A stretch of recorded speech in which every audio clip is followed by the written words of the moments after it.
One book. One life. A book for all humanity. How to read the Quran. With your mind, heart, and soul. 5 promises this book makes to every reader. 1. After reading this book, you will read the Quran with understanding, not just recognition. 2. You will understand what the Quran is actually saying, not just recite its words. 3. You will have a personal, living relationship with the Quran, not a distant, formal one. 4. The Quran will begin to answer the actual questions of your actual life. 5. Whether you are Muslim or not, you will find in the Quran something that speaks directly to your soul. Zaheer Ahmad Meer. Servant of Allah and follower of his Prophet Muhammad, peace be upon him, author of 65+ books. Epigraph. Read the Quran as if it is being revealed to you. Sheikh Na Muhammad, to his son, Dr. Allama Muhammad Iqbal. A note before you begin. Who this book is for, and what it asks of you. This book is for anyone who has ever opened the Quran and felt the gap between recitation and understanding. That gap is real. It is common. And it is not your fault. For more than 2 billion people, the Quran sits on a shelf, is recited with reverence, and is closed without having been truly encountered. Not because the Quran is difficult, it describes itself as clear, as a guidance, as accessible to every human being. But because no one has given them the method. The method exists. It has existed for 14 centuries, in the hands of the greatest scholars Islamic civilization has ever produced. This book brings it together for the first time in a single, accessible guide, written in plain English, structured so that every session takes 15 minutes, designed for every reader at every level of every background. Who this book is for. This book serves 5 distinct readers simultaneously. If you are any one of these, this book was written for you. The Muslim who recites faithfully but does not understand what the Quran is actually saying. You are devoted. You believe. But the Quran has not yet permeated your being. This book gives you the methodology to move from recitation to revelation in the heart. The educated Muslim disconnected from classical scholarship. You live in a modern world. Classical speak to your actual life, your work, your family, your questions, your struggles. This book shows you how the Quran addresses every domain of modern existence. The doubting Muslim whose faith is under pressure. You face intellectual objections.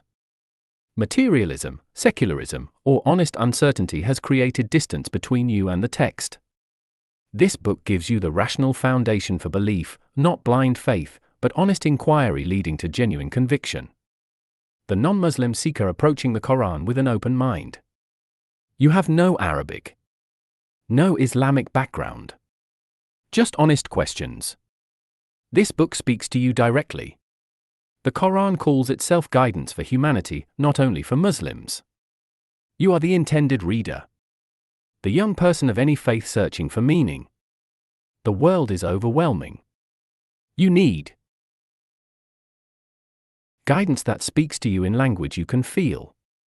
This book shows you that the Quran's address is personal, intimate, and timeless, written for you, in your specific moment. What this book asks of you before the question, how do I read the Quran, must come the question, am I willing to be changed by it? The answer to that question determines everything. The Quran is not a book you read to confirm what you already believe. It is a book that reads you, that holds up a mirror to your life, your choices, your heart. If you open it honestly, it will show you things about yourself you did not know. Some of those things will be uncomfortable. That discomfort is not a reason to close the book. It is a sign that the book is working. This book asks you to approach the Quran with 3 commitments. Honesty. Do not perform. Do not pretend. If a verse disturbs you, sit with the disturbance. If you do not understand, admit it. If you disagree, name the disagreement. The Quran rewards honesty. It does not reward performance. Presence. Put away distractions. Give the Quran the attention it commands. 15 minutes of full presence is worth more than an hour of distracted skimming. Openness. Let the Quran challenge you. Let it ask questions you have not asked yourself. Let it demand changes you have not considered. The deepest reading is the reading that changes the reader. If you can give those three things, honesty, presence, and openness, the Quran will give you everything this book promises. If you cannot, this book will still teach you the method. But the method alone will not transform you.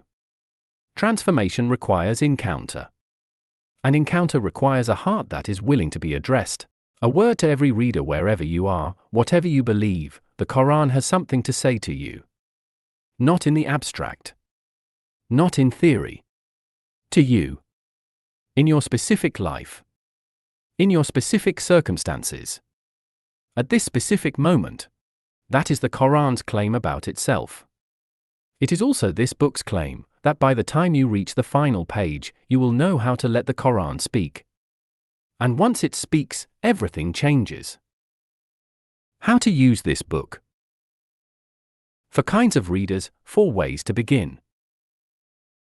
Different readers will use this book in different ways. Choose the path that matches where you are now. You can always return and read the book differently later. Path 1. The first-time reader. You have never read the Quran systematically. You want to start from the beginning and build the complete method step by step. Read the book cover to cover in order. Every chapter builds on the previous one. Do the exercises at the end of each chapter before moving to the next. When you finish chapter 24, turn immediately to Appendix A, your 30-day reading journey, and begin the daily practice. This path takes approximately 6 weeks if you read 1 chapter per day and complete the exercises. By the end, you will have the complete methodology and 30 days of guided practice behind you. Path 2. The experienced reader looking for depth. You already read the Quran regularly. You know the basics. You want to go deeper, to understand structure, coherence, and method. Begin with Part 4, chapters 12 to 15, on how to read a surah. Then read Part 5, chapters 16 to 19, on deep reading and whole Quran engagement. Circle back to Parts 1 and 2 when you want foundational context. Use Appendix C, a reader's map of the entire Quran, as your daily reference.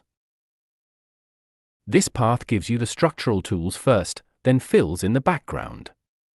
It works best for readers who are already comfortable with the Quran but want to transform how they engage with it. Path 3. The scholar or teacher. You teach the Quran, lead study circles, or work professionally with Islamic texts. You want the scholarly apparatus, the complete bibliography, and the methodological synthesis. Small wooden stand that was carved in molten 3 generations ago. When guests arrive, their eyes go to it. When photographs are taken, it is the first thing arranged in the frame.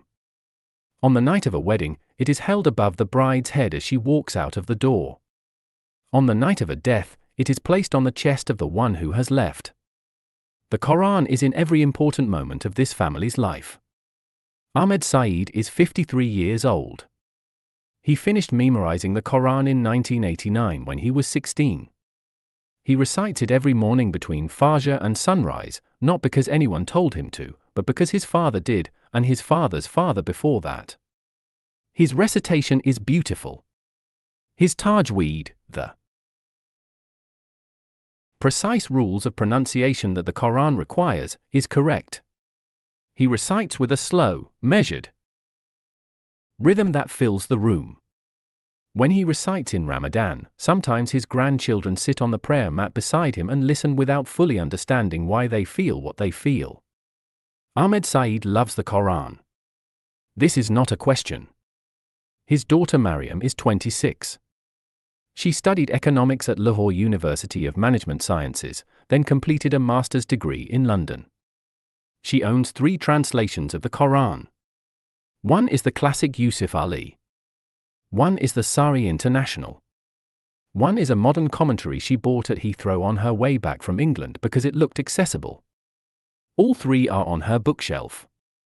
They are not on the highest shelf. They are beside her novels and her university textbooks. Maryam has not opened any of them in 2 years. She is not a bad Muslim. She prays when she can.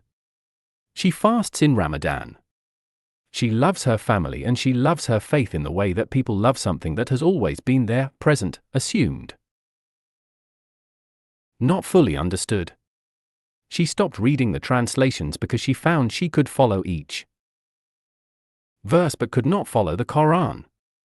She would read a page, and the next page would seem to have no connection to the first. She would read a chapter, and it would seem to start in one place and end in a completely different one. She felt like someone who had walked into the middle of a conversation in a language they half understood, certain that the conversation was important, unable to quite grasp what it was about. She felt guilty about this. So she stopped. Ahmed Saeed and Maryam Saeed live in the same house. They love each other and they both love the Quran. But here is the truth of it: Ahmed Saeed recites every word of the Quran perfectly and knows what almost none of it means. Maryam Saeed owns 3 translations and has not been able to read any of them. Between the two of them, they have all the pieces. Neither of them has been shown how to put them together. The green velvet Quran stays on its shelf. This book is about why that happens, and what to do about it. The question nobody asks out loud. There are approximately 2 billion Muslims in the world today. The Quran is the most recited book in human history. It is estimated that more people have memorized the Quran word for word than have memorized any other text that has ever existed. In homes and mosques from Morocco to Malaysia, its verses fill the air at dawn and at dusk, at births and at burials, at the opening of parliaments and the closing of eyes.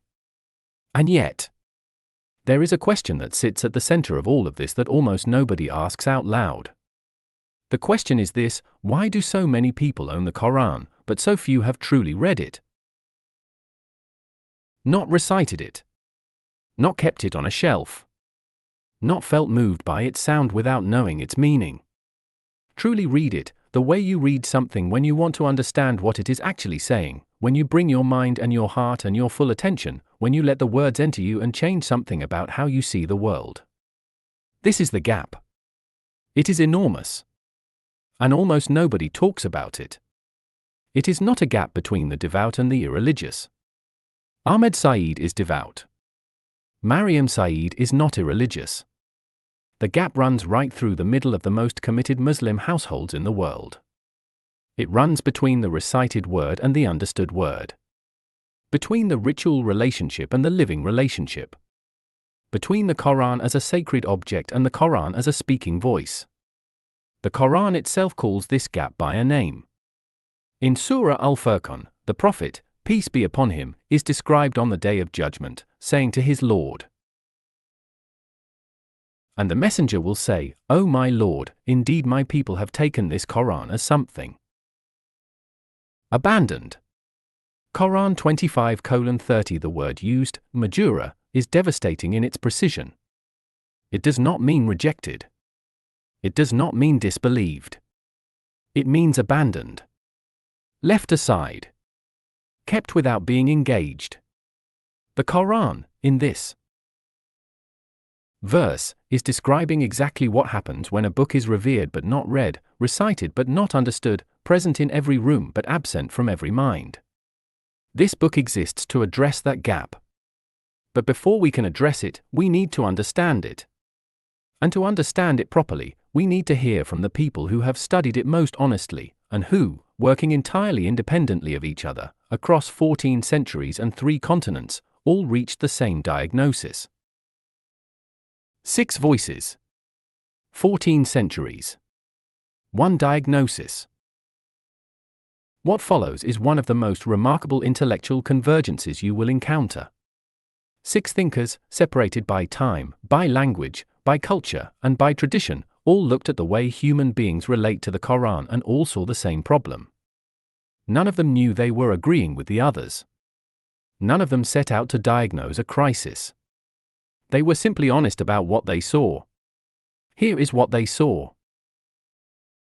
The first voice, Al-Ghazali, 1058 to 1111. Imam Abu Hamid al-Ghazali is one of the most celebrated scholars in Islamic history, a man whose learning in theology, philosophy, jurisprudence, and spiritual science was so complete that he was given the title Hujjat al-Islam, the proof of Islam. He lived in the 11th century. He wrote in Arabic. He spent years in intense study at the greatest centers of learning of his age. And then he walked away from all of it. He walked away because he realized that the scholars he was among, himself included, had mastered the knowledge about the Quran without being mastered by the Quran itself. In his monumental work Ihya Ulum al-Din, The Revival of the Religious Sciences, al-Ghazali wrote a chapter that should be required reading for every person who has ever picked up the Quran. He called it On the Etiquettes of Reciting the Quran. And in it, he identified 10 inner conditions that must be present for Quranic reading to do what it is meant to do, to reach the heart, not just the mind. The first of those conditions is al-fahm, or understanding. Not memorization. Not recitation. Understanding. Al-Ghazali wrote that the person who recites the Quran without striving to understand its meaning is like a man who holds a sealed letter from his king and never opens it. The letter is present. The king's words are inside. But the man goes about his life as if the letter were merely a decoration. Al-Ghazali, writing in the 11th century, identified the gap. The second voice, Ibn al-Qayyim al-Jawziyya, 1292. 1350. 2 centuries after al-Ghazali, another great scholar of Islam looked at the same problem from a different angle. Ibn al-Qayyim al-Jawziyya, student of the famous Ibn Taymiyyah, was a scholar of extraordinary range, a jurist, a theologian, a physician of souls. He wrote about the Quran in his masterwork Madarij al-Salikin, Stages of the Travelers, a guide to the spiritual journey toward Allah. Ibn al-Qayyim described what he called tadabbur, deep reflection, pondering, letting the meaning sink beneath the surface of the words into the depths of the self. He wrote that the Quran was sent not to rest on shells but to move through hearts. He observed that many people of his time treated the Quran the way they treated a talisman, something sacred to be kept near, to ward off harm, to be invoked in times of crisis, but not something to be actively and thoughtfully engaged with, argued with, surrendered to. He identified a particular danger that he called reading the Quran with a locked heart, where the words pass through the eyes and the tongue but find no entry into the interior life. He wrote that the Quran itself warns against this. Allah says in Surah Muhammad, "Do they not reflect upon the Quran, or are there locks upon their hearts?" 47:24. The locks, Ibn al-Qayyim said, are not made of iron. They are made of habit, of distraction, of reading without intending to be changed. Ibn al-Qayyim, writing in the 14th century, identified the gap. The third voice, Abul al-Maududi, 1903–1979. Nearly 6 centuries later, a Pakistani journalist and Islamic scholar named Abul al-Maududi began writing what would become one of the most widely read Quran commentaries of the 20th century. He called it Tafhim al-Quran, understanding the Quran. He spent 30 years completing it. And he began it with a preface, the Muqaddimah, that diagnosed the crisis in the Muslim world with a sharpness that was, and remains, uncomfortable to read. Maududi identified a new form of the ancient gap. His Muslim was not the illiterate villager of a previous age. His Muslim was educated, modern, perhaps university-trained. Someone who could engage with economics, with science, with literature, with the arguments of the secular world. And yet this person found the Quran impossible to access, not because of lack of faith, but because the bridge between the classical scholarship in which the Quran had always been taught and the modern world in which this person actually lived had been washed away. Classical commentaries were written for classical audiences. They assumed a knowledge of Arabic that most modern Muslims no longer had. They were written in a world where the challenges were different, where the questions people brought to the Quran were different. Maududi saw an educated Muslim standing at the bank of a river, looking at the Quran on the other side, with no way to get across. He also saw something more troubling, the reverse danger. Some Muslims, unable to access the full depth of the Quran, were using isolated verses to justify their own pre-existing positions. They were not reading the Quran and being changed by it. They were reading the Quran and finding in it whatever they had already decided to find. Maududi, writing in the 20th century, identified the gap and named it with particular clarity. The fourth voice, Amin Ahsan Islahi, 1904–1997. At almost exactly the same time, another Pakistani scholar was reaching a similar diagnosis from a completely different direction.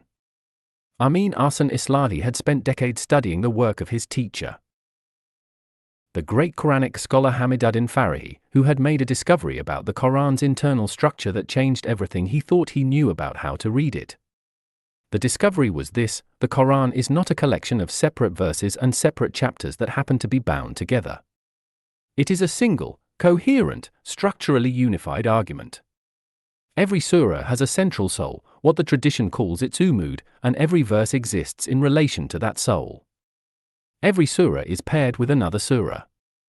Every group of surahs is in conversation with the groups on either side of it. The Quran, understood this way, is not a book you can read randomly. It is a book you must read structurally. Islahi's diagnosis of the gap was therefore structural. He wrote in Tadabbur-i-Quran, his 9-volume commentary that took a lifetime to complete, that the great tragedy of Quranic engagement was atomism, the habit of reading verse by verse in isolation, extracting individual sentences to support individual arguments, without ever standing back to see the architecture of the whole. This, Islahi wrote, was not just an intellectual failure. It was the root cause of the sectarianism, the division, the endless arguments about isolated texts that had fractured Muslim communities for centuries. People argued about single verses because they had never read the whole.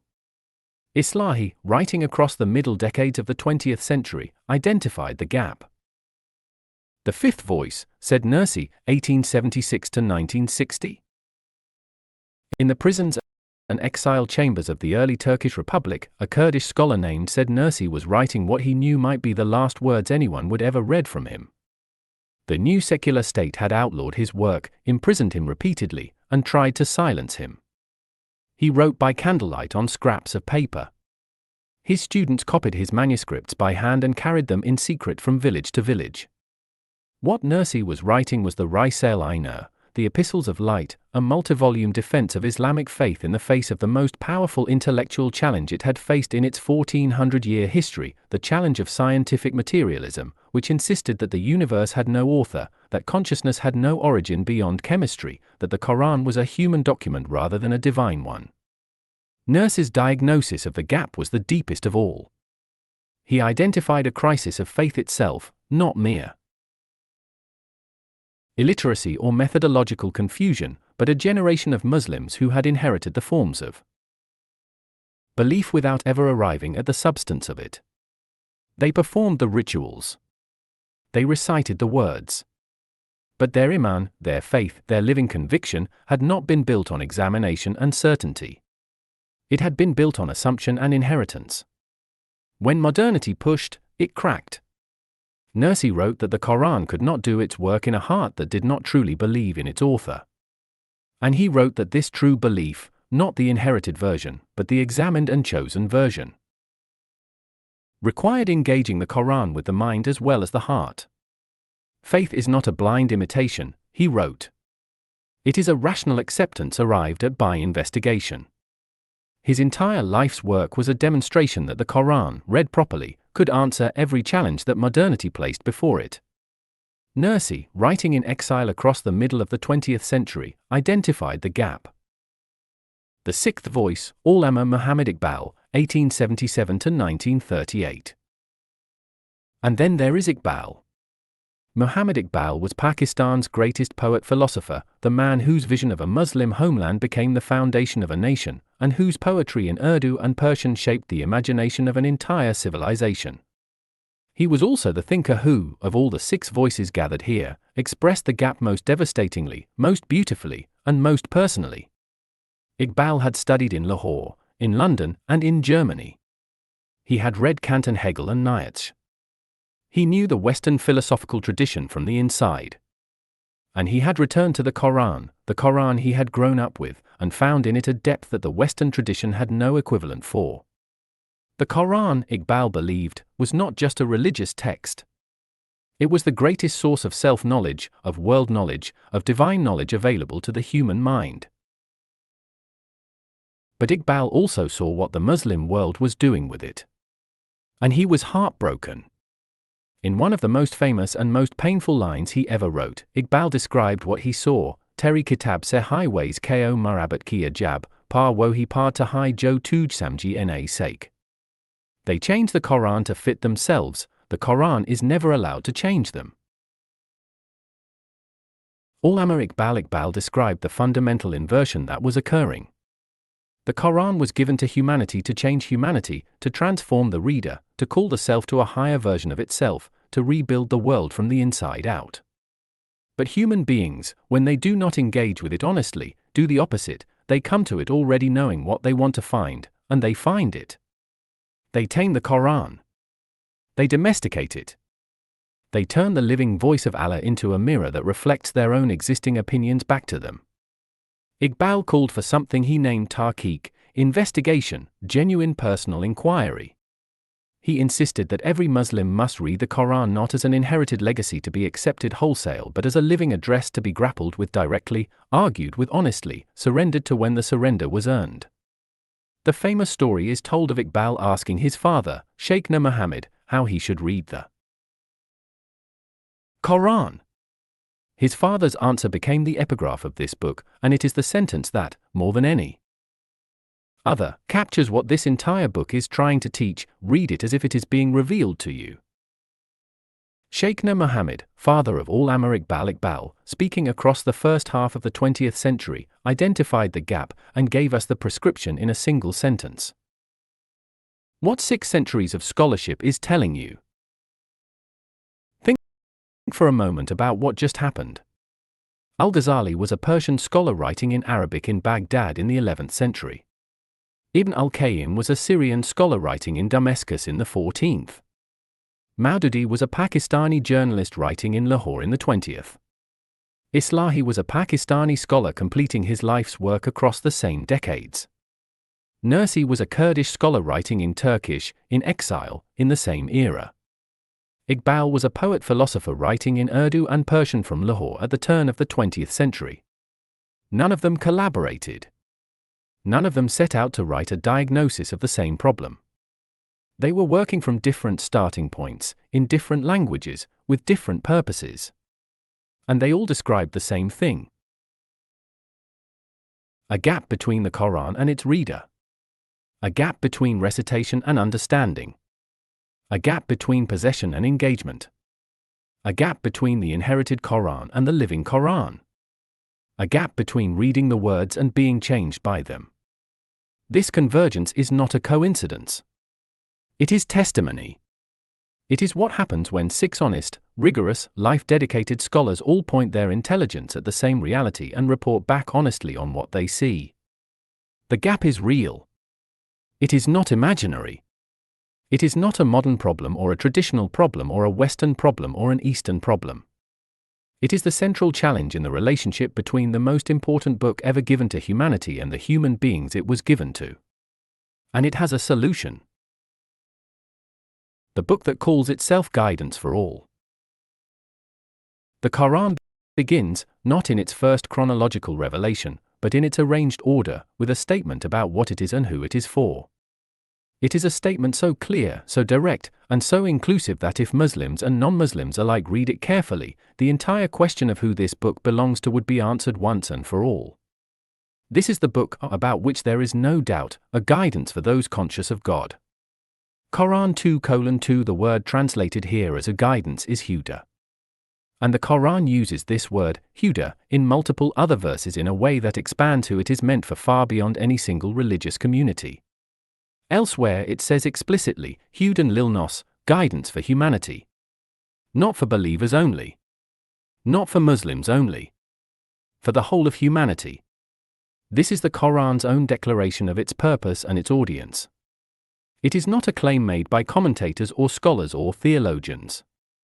It is the Quran's own voice, saying, I am for you. All of you. Whatever you believe. Wherever you are. However you came to be holding these pages. This declaration is why this book must be written. And it is why you, or wherever you are on the spectrum of faith, whatever your relationship to Islam, whatever questions you carry, are the right reader for it. What this book promises you. This book is built on 5 promises.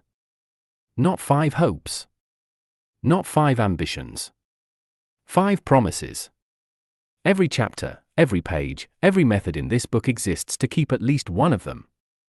Here they are. Promise 1. After reading this book, you will never read the Quran the same way again. Before you finish, you will have learned how to read a surah the way it was meant to be read, as a coherent argument, not a collection of separate verses. You will know what to look for before you open a single page. You will understand the structure beneath the surface of what sounds, at first, like beautiful but disconnected poetry. Promise 2, you will understand what the Quran is actually saying, not just recite its words. Ahmed Saeed can recite every word. This book will show him, and you, what those words mean, not just in isolation but in their living context, in conversation with the verses around them, in the light of the world in which they were revealed, and in direct address to the world in which you are reading them right now. Promise 3, you will have a personal, living relationship with the Quran, not a distant, formal one. Maryam Saeed felt that the Quran was speaking in a language she half understood. This book will teach her, and you, how to approach the Quran as a direct, personal address. Not a historical document. Not a text for scholars. A letter that has your name on it, written by the one who knows you better than you know yourself. Promise 4, the Quran will begin to answer the actual questions of your actual life. Not the theoretical questions. Not the questions of medieval jurisprudence. The questions you woke up with this morning. The questions about who you are, what you are for, what to do with the confusion and the grief and the ambition and the love that fills your days. The Quran has addressed all of these. This book will show you where and how. Promise 5, whether you are Muslim or not, you will find in the Quran something that speaks directly to your soul. This is the most important promise, because it is the one the Quran itself makes. Not this book. The Quran. It declares itself guidance for humanity, all of humanity, and this book takes that declaration seriously. A word for the non-Muslim reader. If you are not Muslim, if you are reading this book as a scholar, a student, a curious person of another faith, a person of no faith, someone who has always been curious about this book but never knew where to begin, then this word is specifically for you. You are not a guest in this book. You are not here on special accommodation. The Quran's own declaration, guidance for humanity, makes you as much the intended audience of this book as any Muslim who has ever lived. You do not need to convert to anything to read this book. You do not need to accept any premise before you begin. The only thing this book asks of you is the thing it asks of every reader: come honestly, come curiously, come prepared to be surprised. The great Western philosopher Mortimer Adler, who wrote what is still considered the most important book on how to read great books, a man who spent his life studying the greatest texts of every civilization, wrote this about what it means to truly read a difficult book: the person who says he knows what he thinks but cannot express it usually does not know what he thinks. He also wrote that the greatest books are the ones that demand you become a different person to fully understand them. He was talking about all the great books of Western civilization when he wrote that. He had never read the Quran. This book believes he was, without knowing it, also describing the Quran. And it extends to you, wherever you are coming from, a genuine, warm, unconditional invitation. Who this book is for. This book was written for 6 readers simultaneously. You may be one of them. You may be more than one. For Ahmed Saeed, the Muslim who recites but does not understand, faithful and devoted, whose relationship with the Quran is deep in feeling but thin in comprehension. This book will give him the tools to understand what he has been saying all these years, and to be changed by it. For Maryam Saeed, the educated Muslim who has tried the translations and found them disjointed, who feels guilty for not being able to read this book that everyone tells her is the most important book in the world. This book will tell her that what she experienced was not her failure. It was a failure of method. And it will give her a new method. For the doubting Muslim, the person whose faith is under pressure from the intellectual challenges of the modern world, who has been told to either believe without questioning or to abandon faith. Altogether, who has never been shown that the two are a false choice. This book will show them that. The Quran was always meant to be questioned, examined, investigated, and that it has answers. For the non-Muslim seeker, the person of another tradition, or of none, who has always suspected that this book might have something to say to them but has never found a way in. This book is your way in. For the young person of any faith, the one who wants meaning and has been given information instead, who wants to know why and has been given rules instead. This book will try to give you the why. For the scholar wanting synthesis, the person who knows the classical tradition and the modern scholarship and wants to see how they fit together into one coherent framework for a whole life. This book is for you too, and you will find the scholars you know placed beside thinkers you may not have encountered, in a conversation that spans 14 centuries. How this book is organized. This book is divided into 7 parts. Part 1, the book itself, begins with what the Quran actually is. Not what people assume it is. What it actually is. Where it came from. What it claims for itself. How it was preserved. Why its language is the way it is. Before you can read a great book, you must know something about it. Part 1 gives you that knowledge. Part 2, the reader, is about you. Because the biggest obstacle between any reader and the Quran is not the Quran. It is the reader, specifically, the unexamined assumptions, the wrong expectations, the passive habits of mind that most of us bring to everything we read. Part 2 will change the way you read before we get to the Quran itself. Part 3, the language of the Quran, is about Arabic.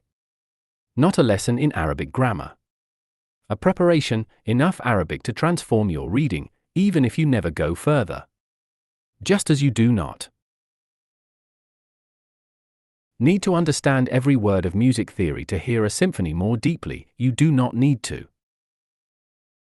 be fluent in Arabic to have your Quran reading transformed by understanding how its language works. Part 4, how to read a surah, is the structural heart of the book. It teaches you the method, how to read a surah as a complete, coherent argument, starting with its context and ending with its application to your life. This section draws most heavily on the Farahi Islahi school of Quranic coherence, the most important development in Quranic scholarship of the modern era, and the least known outside of specialist circles. Part 5, the art of deep reading, goes further. It teaches you the 7-level method of Quranic engagement that this book has synthesized from 6 centuries of scholarship. It is the most demanding and the most rewarding section of the book. Part 6, what the Quran does to you, is about transformation. Not information. What happens when you engage the Quran honestly, with method and with sincerity, over time? How it changes the way you see yourself. How it changes the way you see others. How it changes the way you live. Part 7, the invitation, is the close. A chapter called your first reading, and then a final word that addresses every reader, wherever they are, however they arrived here. Back to the shelf. Ahmed Saeed's grandchildren still sit beside him on the prayer mat and listen to the Quran being recited. They still feel something they cannot name. Maryam Saeed still has 3 translations on her shelf. 2 of them are still unopened.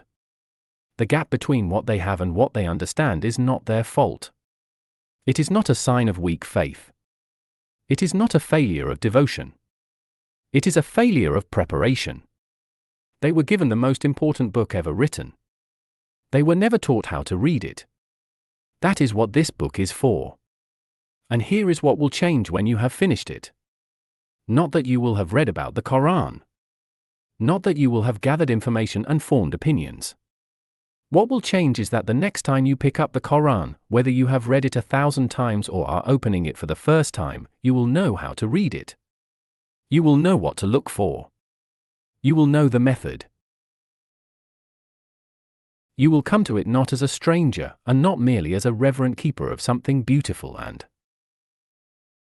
silent, but as a reader, an active, engaged, questioning, listening reader, standing before a text that was always speaking, waiting only for you to finally hear it.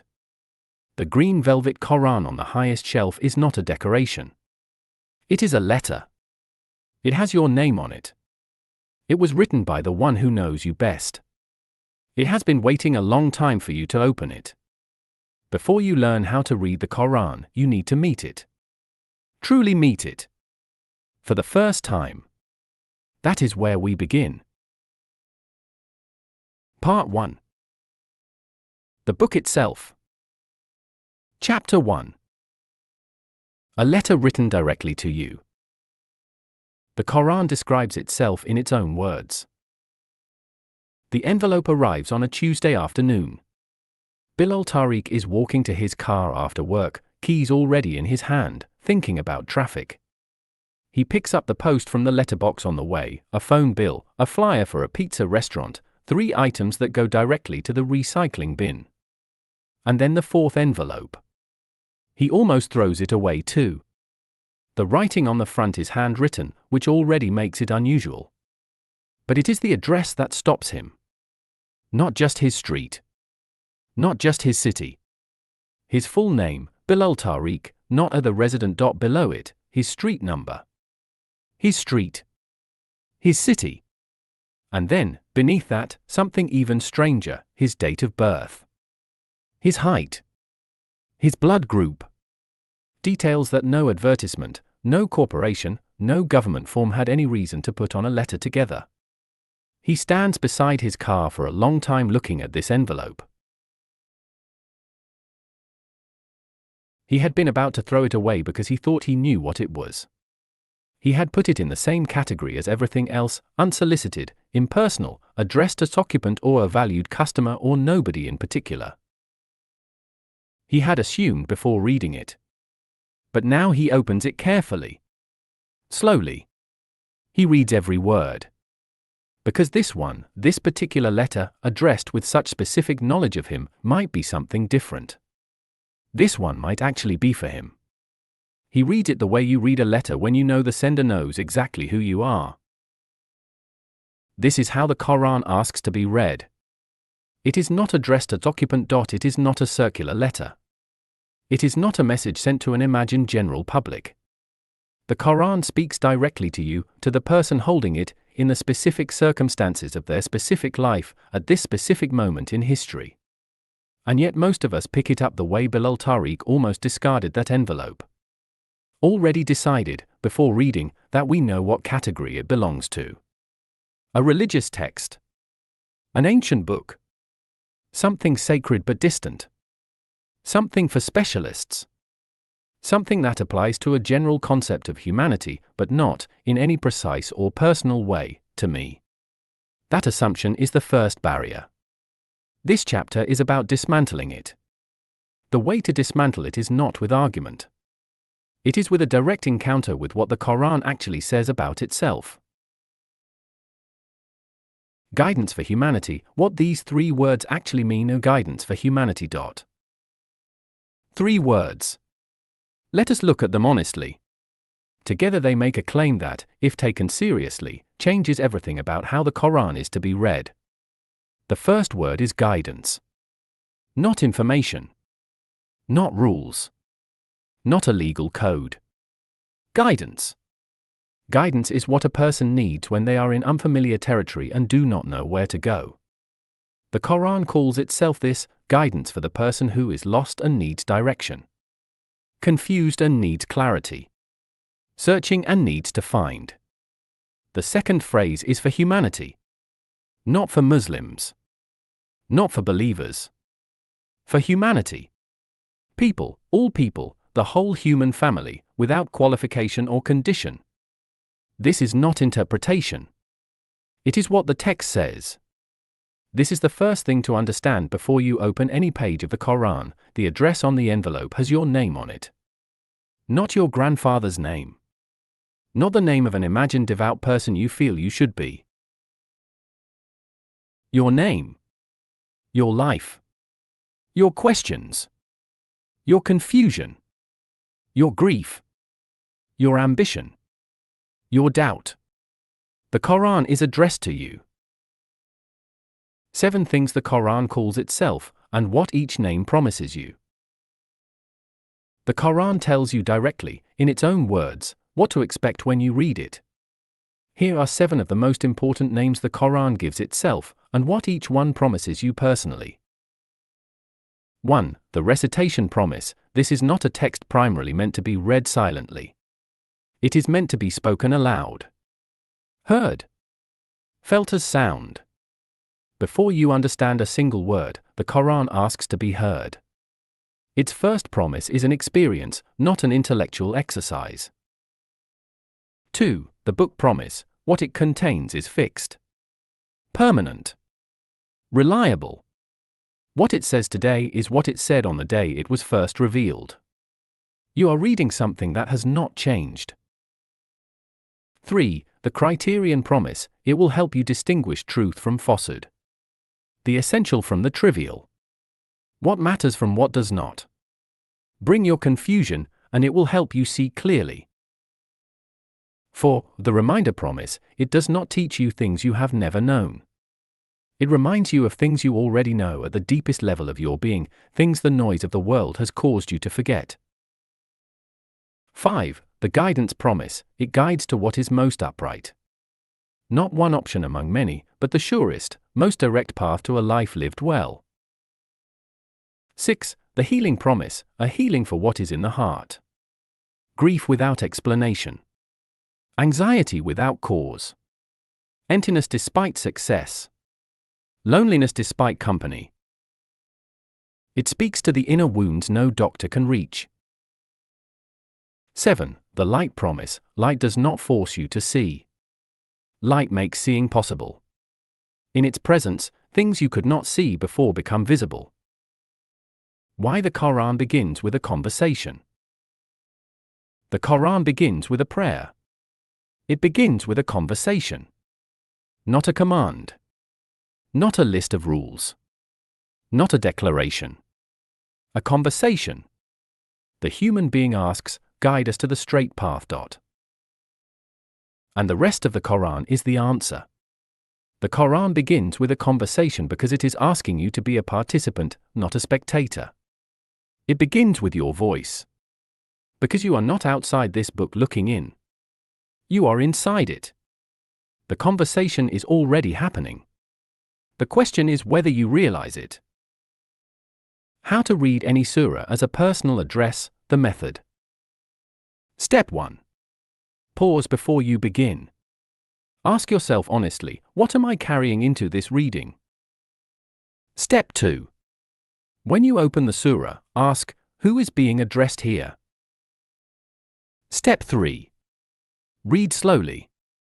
As if reading a letter from someone who loves you. Step 4. After reading, ask, what did this say to me, in my real situation, right now? Surah Al-Fatiha, read as a personal letter in the name of Allah, the most gracious, the most merciful. The Quran begins with mercy. Twice. Before a single command is given, you are placed in a context of mercy. All praise belongs to Allah, the Lord of all the worlds. The one addressing you is nurturing you toward your fullest potential. The most gracious, the most merciful. Do not forget this. Master of the day of recompense. Your life has direction. Your choices have weight. Nothing is wasted. You alone we worship, and you alone we ask for help. You are speaking directly. You are not alone. Guide us to the straight path. You are asking for direction. Open to being led. The path of those you have blessed, not those who earn anger, nor those who go astray. You are asking to walk a trusted human path. And then you say, Ameen. Let it be so. Back to the letter. Bilal Tariq reads the letter differently because of the address. Because his name was on it. Because it was for him. That is what changes when you understand guidance for humanity. For the one holding it. For you. The Quran is a letter addressed to every human being by the one who knows them completely. It knows your name, your situation, your fear, your question. You are not the carrier of the letter. You are the recipient. Open it accordingly. In Chapter 2, we turn to one of the most misunderstood facts about the Quran. It did not arrive all at once. It came one piece at a time, over 23 years, in response to real events, real crises, real questions. Understanding how it arrived changes everything about how you read it. Chapter 2. One book, 23 years. How the Quran came into the world. Imagine you are going through the worst year of your life. A business you built over a decade has collapsed. Your closest friend has turned against you. Your family does not understand what you are facing. You are carrying things you cannot say out loud. Because the people around you are not equipped to hear them. You go to sleep at night with the weight of it. And you wake up with it still there. Now imagine that in the middle of this year, you receive the first page of a letter. Not the whole letter. One page. And it is perfect. It speaks directly to what you are facing right now. In this specific season of difficulty.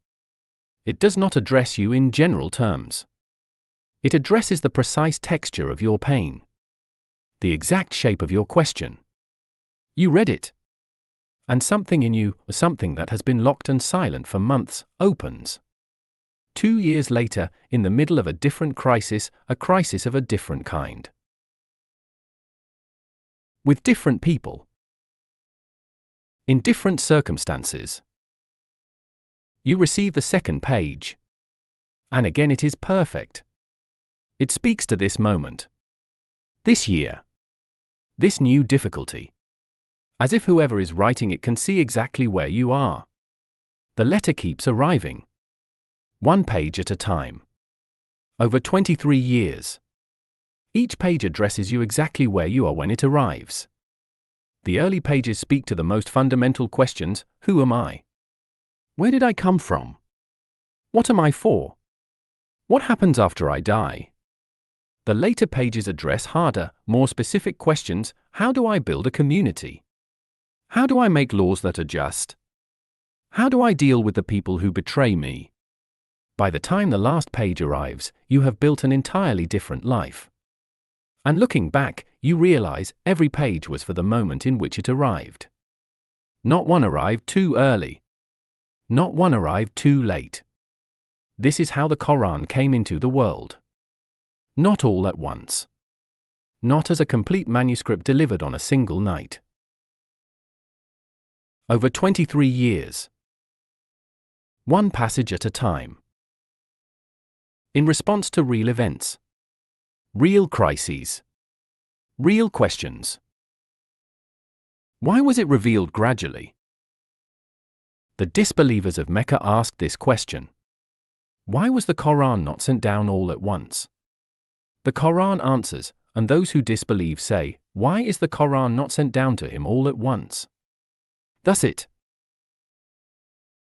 is, so that we may strengthen your heart thereby, and we have arranged it in distinct recitations. Quran 25:32. The reason for gradual revelation was not a limitation. It was a deliberate choice. And it gives us 3 profound insights. First, the Quran was revealed to strengthen a human heart. Not to produce a reference document. Not to compile a legal code.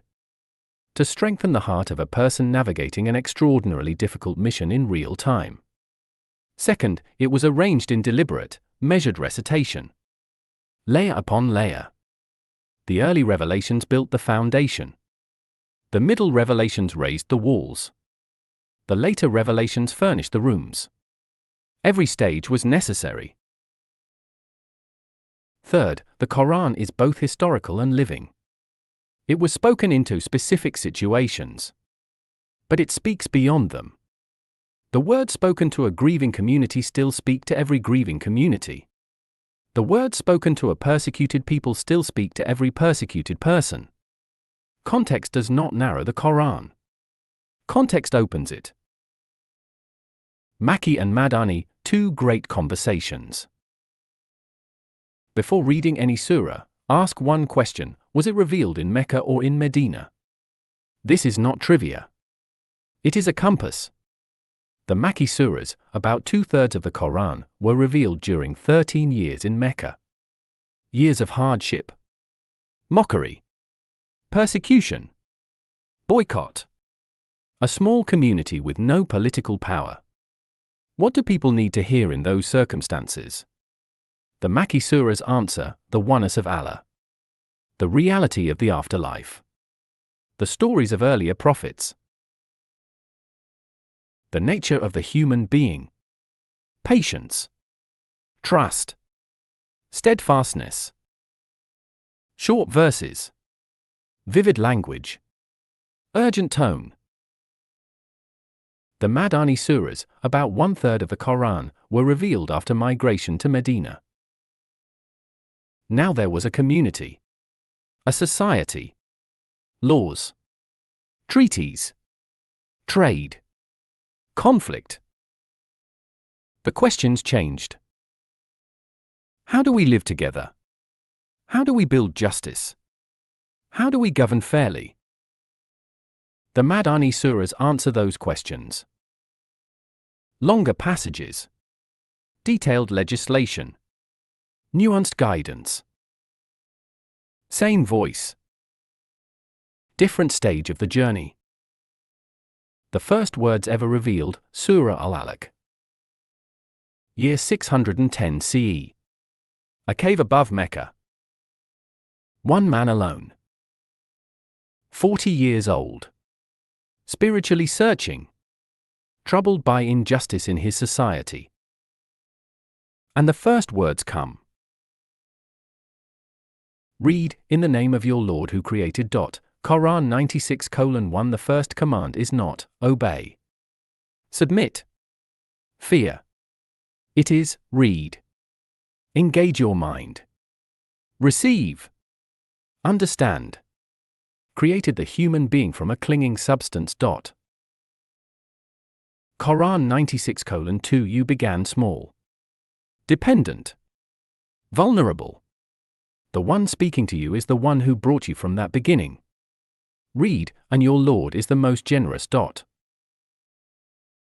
Quran 96:3. The first divine quality emphasized is generosity. Who taught by the pen. Quran 96:4 taught the human being what he did not know. Quran 96:5. The relationship between Allah and humanity is educational. He teaches. You learn. Not terror. Teaching. The final season, Surah Al-Ma'idah. Now move 23 years forward. An established community. Contracts. Laws. Responsibilities. And the surah begins, O you who believe, fulfill your contracts and obligations. Quran 5:1. The faith built in Mecca is now shaping a society in Medina. And then comes one of the most powerful ethical commands: be persistently standing firm for Allah, witnesses in justice, and do not let the hatred of a people prevent you from being just. Be just, that is nearer to righteousness. Quran 5:8. This was spoken to a community that had suffered persecution. And they were told, be just. Even toward those who hurt you. Especially toward those who hurt you. Without context, it sounds like a moral principle. With context, it becomes extraordinary. The letter that kept arriving. The letter kept arriving. One page at a time. Over 23 years. From one man in a cave to a civilization in formation. Every page was timely. Every page was exact. When you read with this understanding, you stop reading a text and begin hearing a voice. The situations change, but the human condition does not. The weight carried in 7th century Mecca is not so different from the weight carried in 21st century London. The struggle to build justice in Medina is not so different from the struggle to build justice in Lahore. The first thing the Quran ever said was, "Read." That invitation has not expired. In chapter 3, we turn to one of the most astonishing facts about the Quran. It arrived over 23 years, in a world with no printing presses, no digital storage, no archives. And yet every single word has been preserved exactly, without alteration, to this day. The story of how that happened changes how you hold the book in your hands. Chapter 6. Cleaning the mirror. What you bring to reading shapes what you see. Ibrahim al-Marsali is 71 years old. He has been reading Surah al-Baqarah, the second and longest surah of the Quran, almost every day for 40 years. Not reciting it mechanically in the background while his mind wanders. Reading it. Sitting with it. Giving it his attention. 40 years. The same surah. The same 286 verses. The same Arabic text he first encountered as a young man of 31, newly serious about his faith, newly committed to a daily relationship with the Quran. His students sometimes ask him about this. Why al-Baqarah? Why the same surah, over and over, when the Quran contains 113 others? He tells them, because I have never finished it. Not that he cannot recite it perfectly, he can. Not that he does not understand its Arabic, he does, fluently. What he means is something different. He means that every time he sits down with the same 286 verses, he hears something he has not heard before. Not because the text has changed. Because he has. Last week, reading verse 286, the closing supplication of the surah, the prayer that asks Allah not to burden a soul beyond what it can bear, Ibrahim wept. He had read that verse more than 10,000 times over 40 years. He had taught it. He had explained it. He had referenced it in lectures. But last week, his son had just lost his job. His daughter-in-law was unwell. His own health was declining in ways the doctors were not yet able to name. And verse 286 arrived in his chest differently than it had ever arrived before. He did not weep because the verse was new. He wept because he was new. Because the surface of his life had changed in ways that made the verse land in a different place. 40 years. 10,000 readings. And the verse still had more to give. The question this raises is not mystical. It is practical. What is Ibrahim doing, in the hours and years of his reading, that keeps the Quran alive for him? What quality of attention, what habits of preparation, what inner posture does he bring to the text that prevents it from going flat, that keeps it capable of surprising and moving a man who has read the same words more times than most people in a lifetime open the book at all? Al-Ghazali answered this question 9 centuries ago. His answer is still the most complete, most practical, and most immediately applicable that exists. The 10 Inner Etiquettes, Al-Ghazali's complete guide in Book 1, Chapter 8 of his Ihya Ulum al-Din, The Revival of the Religious Sciences, Al-Ghazali lays out what he calls the inner etiquettes of Quranic reading. He is careful to distinguish these from the outer etiquettes, the ritual requirements about physical purity, the direction of sitting, the proper care of the text. Those matter, but they are not what he is addressing here. What Al-Ghazali is addressing are the inner states, the qualities of heart, attention, and posture that determine whether a reading session produces genuine encounter or merely performed recitation. He lists 10 of them. Al-Nawawi, the 13th century scholar whose Al-Tibyan fi Adab Hamalat al-Quran, The Clear Guide to the Etiquette of Those Who Carry the Quran, is the companion text to Al-Ghazali's treatment, provides additional depth on several of these etiquettes. Together, these two works constitute the most detailed classical guide to how a human being should approach the Quran. Here are the 10 etiquettes, with their Arabic names, what they mean in practice, and how each one keeps a text alive across 40 years of reading. 1. Greatness of the word, Tardim al-Kalam. Before you open the Quran, pause and remember what you are about to read. Not a philosophical text. Not a legal code. Not a great work of human literature. The literal speech of the creator of the universe. Al-Ghazali wrote, a person who cannot feel awe at this fact needs to examine not the Quran but themselves.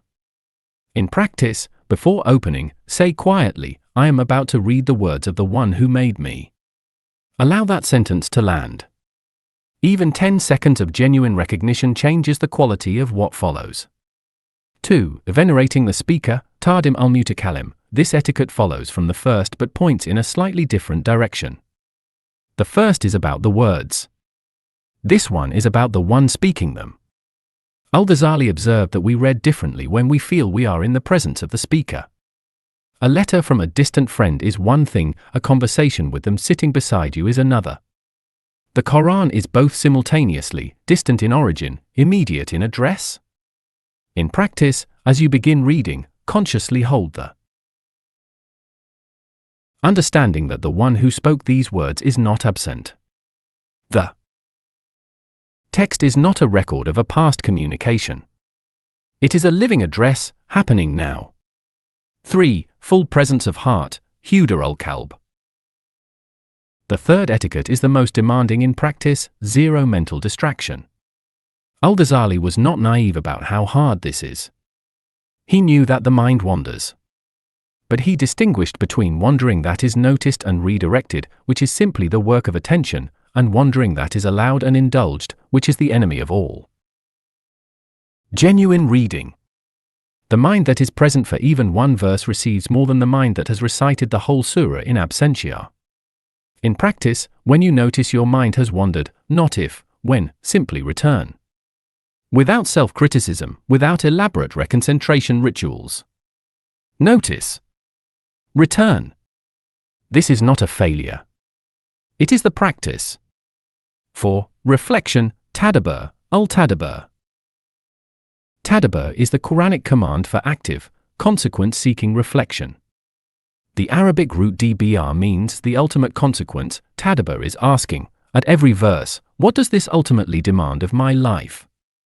Al-Ghazali was insistent that the reading pace must slow to the speed of genuine reflection. Racing through the Quran to complete a daily reading target without pausing produces sound, not understanding. It is better to read 10 verses with full tadabbur than to complete a juz without it. In practice, after every verse that moves you, that creates recognition, discomfort, comfort, or confusion, stop. Do not rush to the next verse. Sit with this one. Ask, what is Allah saying here? What does it mean for today, specifically? 5. Personal address, Al-Tafakkur by al-Kitab. Al-Ghazali's fifth etiquette is perhaps the most transformative for daily reading practice.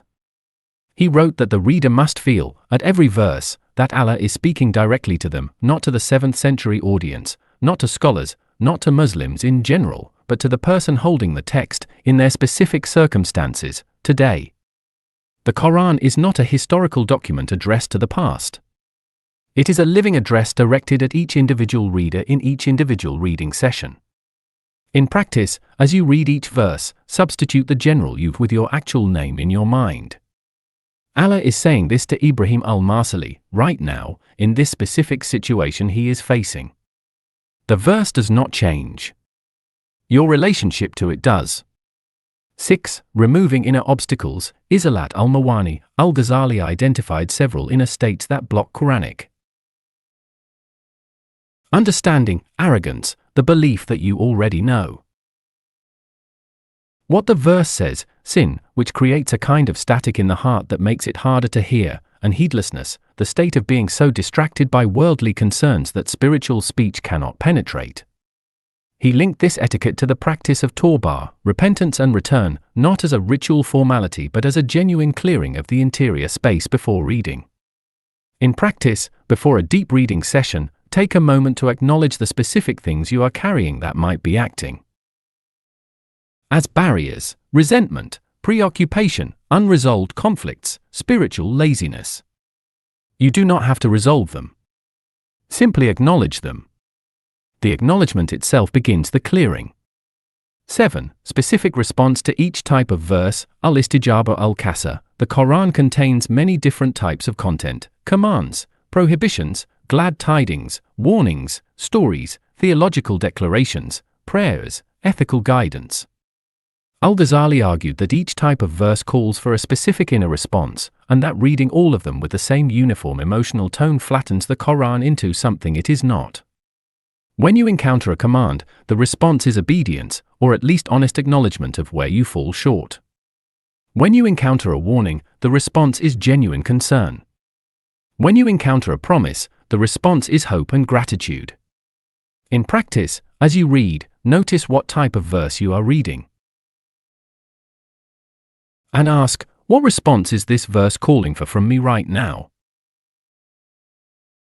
8. Appropriate emotional state. Al-Hal al-Munisib. This etiquette is closely related to the 7th but focuses on the emotional dimension specifically. Al-Ghazali wrote that weeping before Allah during Quranic reading is one of the clearest signs that a heart is genuinely engaged. Not performed weeping, the forced emotional display that some people produce because they feel they should be visibly moved. Genuine tears, the kind that arrive when something true has reached a place inside you that had been waiting to be reached. He wrote that the scholar who cannot weep during reading should weep over their inability to weep, because that incapacity is itself a symptom of a distance from the text that needs attention. In practice, do not perform emotion. But do not suppress it either.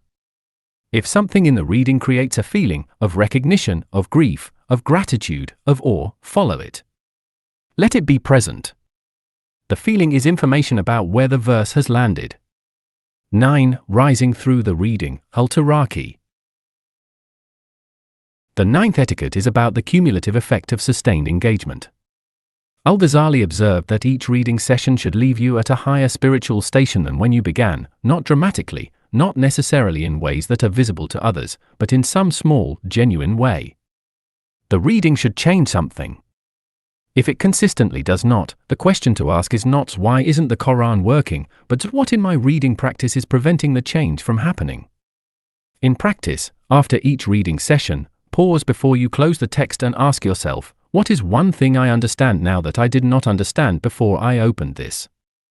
Or, what is one thing I am now feeling that I was not feeling before? If the answer is or nothing, that is important information about the quality of attention you brought. 10. Steadfastness in reading. Al-Istiqamah. The 10th etiquette is the one that makes all the others possible: consistency. Al-Ghazali was deeply realistic about the spiritual life. He knew that the states of full presence, genuine emotion, deep reflection, and personal address cannot be manufactured on demand. They come, and they go. Some reading sessions are vivid, others feel flat. Some verses crack you open, others arrive without apparent impact. The 10th etiquette says, come back anyway. The habit of returning, regardless of whether each session feels spiritually successful, is the condition under which all the other etiquettes gradually become natural. In practice, commit to a time. Even 5 minutes, at the same time each day. Do not make the depth of the session the criterion for showing up. Showing up is the practice. The depth will follow. What the Quran promises the prepared reader. Al-Ghazali's 10 etiquettes are not spiritual perfectionism. They are not a list of requirements that must be met before the Quran can be opened. They are the description of an approach, a direction, that makes the Quran progressively more available to the reader who cultivates it over time. The Quran itself speaks about this dynamic directly. and we send down of the Quran that which is healing and mercy for the believers, but it does not increase the wrongdoers except in loss. Quran 17 hours 82 minutes. This verse contains something that demands honest attention. The same text, the same Quran, produces different outcomes in different readers. For some, it is healing and mercy. For others, the Quran's word is zalimin, those who wrong themselves. It produces only loss. The scholars have understood this verse as one of the most serious warnings in the Quran about the reader's responsibility. The Quran does not automatically heal. It does not mechanically produce mercy. It produces healing in those who come to it in a state that can receive healing, with openness, sincerity, genuine attention. It produces loss in those who come to it in the state that blocks reception, with arrogance, with closed conclusions, with the mind elsewhere. Al-Nawawi, whose Al-Tibyan is structured as a practical guide for those who carry the Quran in their hearts and their daily lives, wrote about this verse with characteristic directness. He said, "The person who reads the Quran without the inner etiquettes is like a person who is handed a healing medicine and uses it as a weapon. The medicine has not changed. The person's relationship to it has. This is why cleaning the mirror matters. A dirty mirror does not show you what is actually there.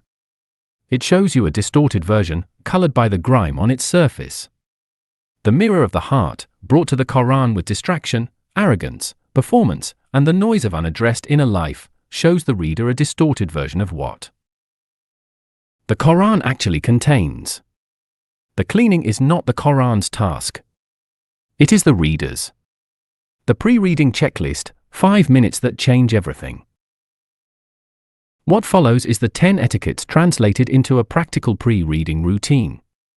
It takes 5 minutes. It is drawn directly from Al-Ghazali's Ihya, Al-Nawawi's Tibyan, and the practical habits of sustained Quran readers across the classical tradition. Do this before every serious reading session, before every time you sit down with the intention of genuinely engaging the Quran, rather than merely reciting it. You do not need to do all 10 steps perfectly. You need only to do them honestly. 1. Pause and remember what you are about to read. Take 10 seconds, literally, 10 seconds, before opening the text. Say to yourself, silently or aloud, I am about to read the speech of my Creator. Let that land. Do not rush past it. 2. Put away everything that can distract you. The phone face down. The notification silenced. The other task set aside. Al-Ghazali was not demanding an hour of solitude. He was demanding the duration of your reading, 5 minutes, 15 minutes, whatever you have committed to, during which you are genuinely present. You can return to the world when the session ends. 3. Name what you are carrying. What is in your life right now? What are you worrying about, grieving over, hoping for, struggling with? Do not try to resolve it or set it aside. Name it. Then bring it to the reading as the specific situation in which the Quran is about to speak to you. 4. Ask one genuine question. What do you actually want to know from the Quran today? Not a theological question you feel you should ask, an honest question from your actual situation. Is patience still worth it when nothing is changing? How do I deal with a person who has wronged me and shows no remorse? Is my grief over this loss appropriate, or is it a failure of trust? Bring the real question. The Quran will answer in ways you did not anticipate. 5. Remind yourself, I am willing to be changed. This is the commitment that makes the session more than a ritual. Say it to yourself before you begin, I am willing to hear something I did not expect. I am willing to have a conviction challenged. I am willing to be told something I need to do that I have been avoiding. This willingness is not a surrender of intelligence or judgment. It is the posture of a student before a teacher, open, attentive, genuinely seeking. 6. Read slowly enough to pause. Choose the pace at which you can stop when a verse creates a response in you, any response, recognition, confusion, comfort, challenge. If you read so quickly that you cannot stop, you are reciting, not reading. The minimum pace for genuine reading is the pace at which each verse can arrive fully before the next one begins. 7. When a verse moves you, stop. Do not keep reading. Stop. Sit with the verse. Read it again. Ask, what is it saying? Why did it land here? What does it demand of my life? The answers do not have to come immediately. Sitting with the question is itself the practice. 8. When your mind wanders, return without judgment. Not, I have failed at this. Simply, I was somewhere else. I am back. The practice of returning is the practice. It never ends. Al-Nawawi wrote that even the greatest scholars of the tradition found their minds wandering during reading.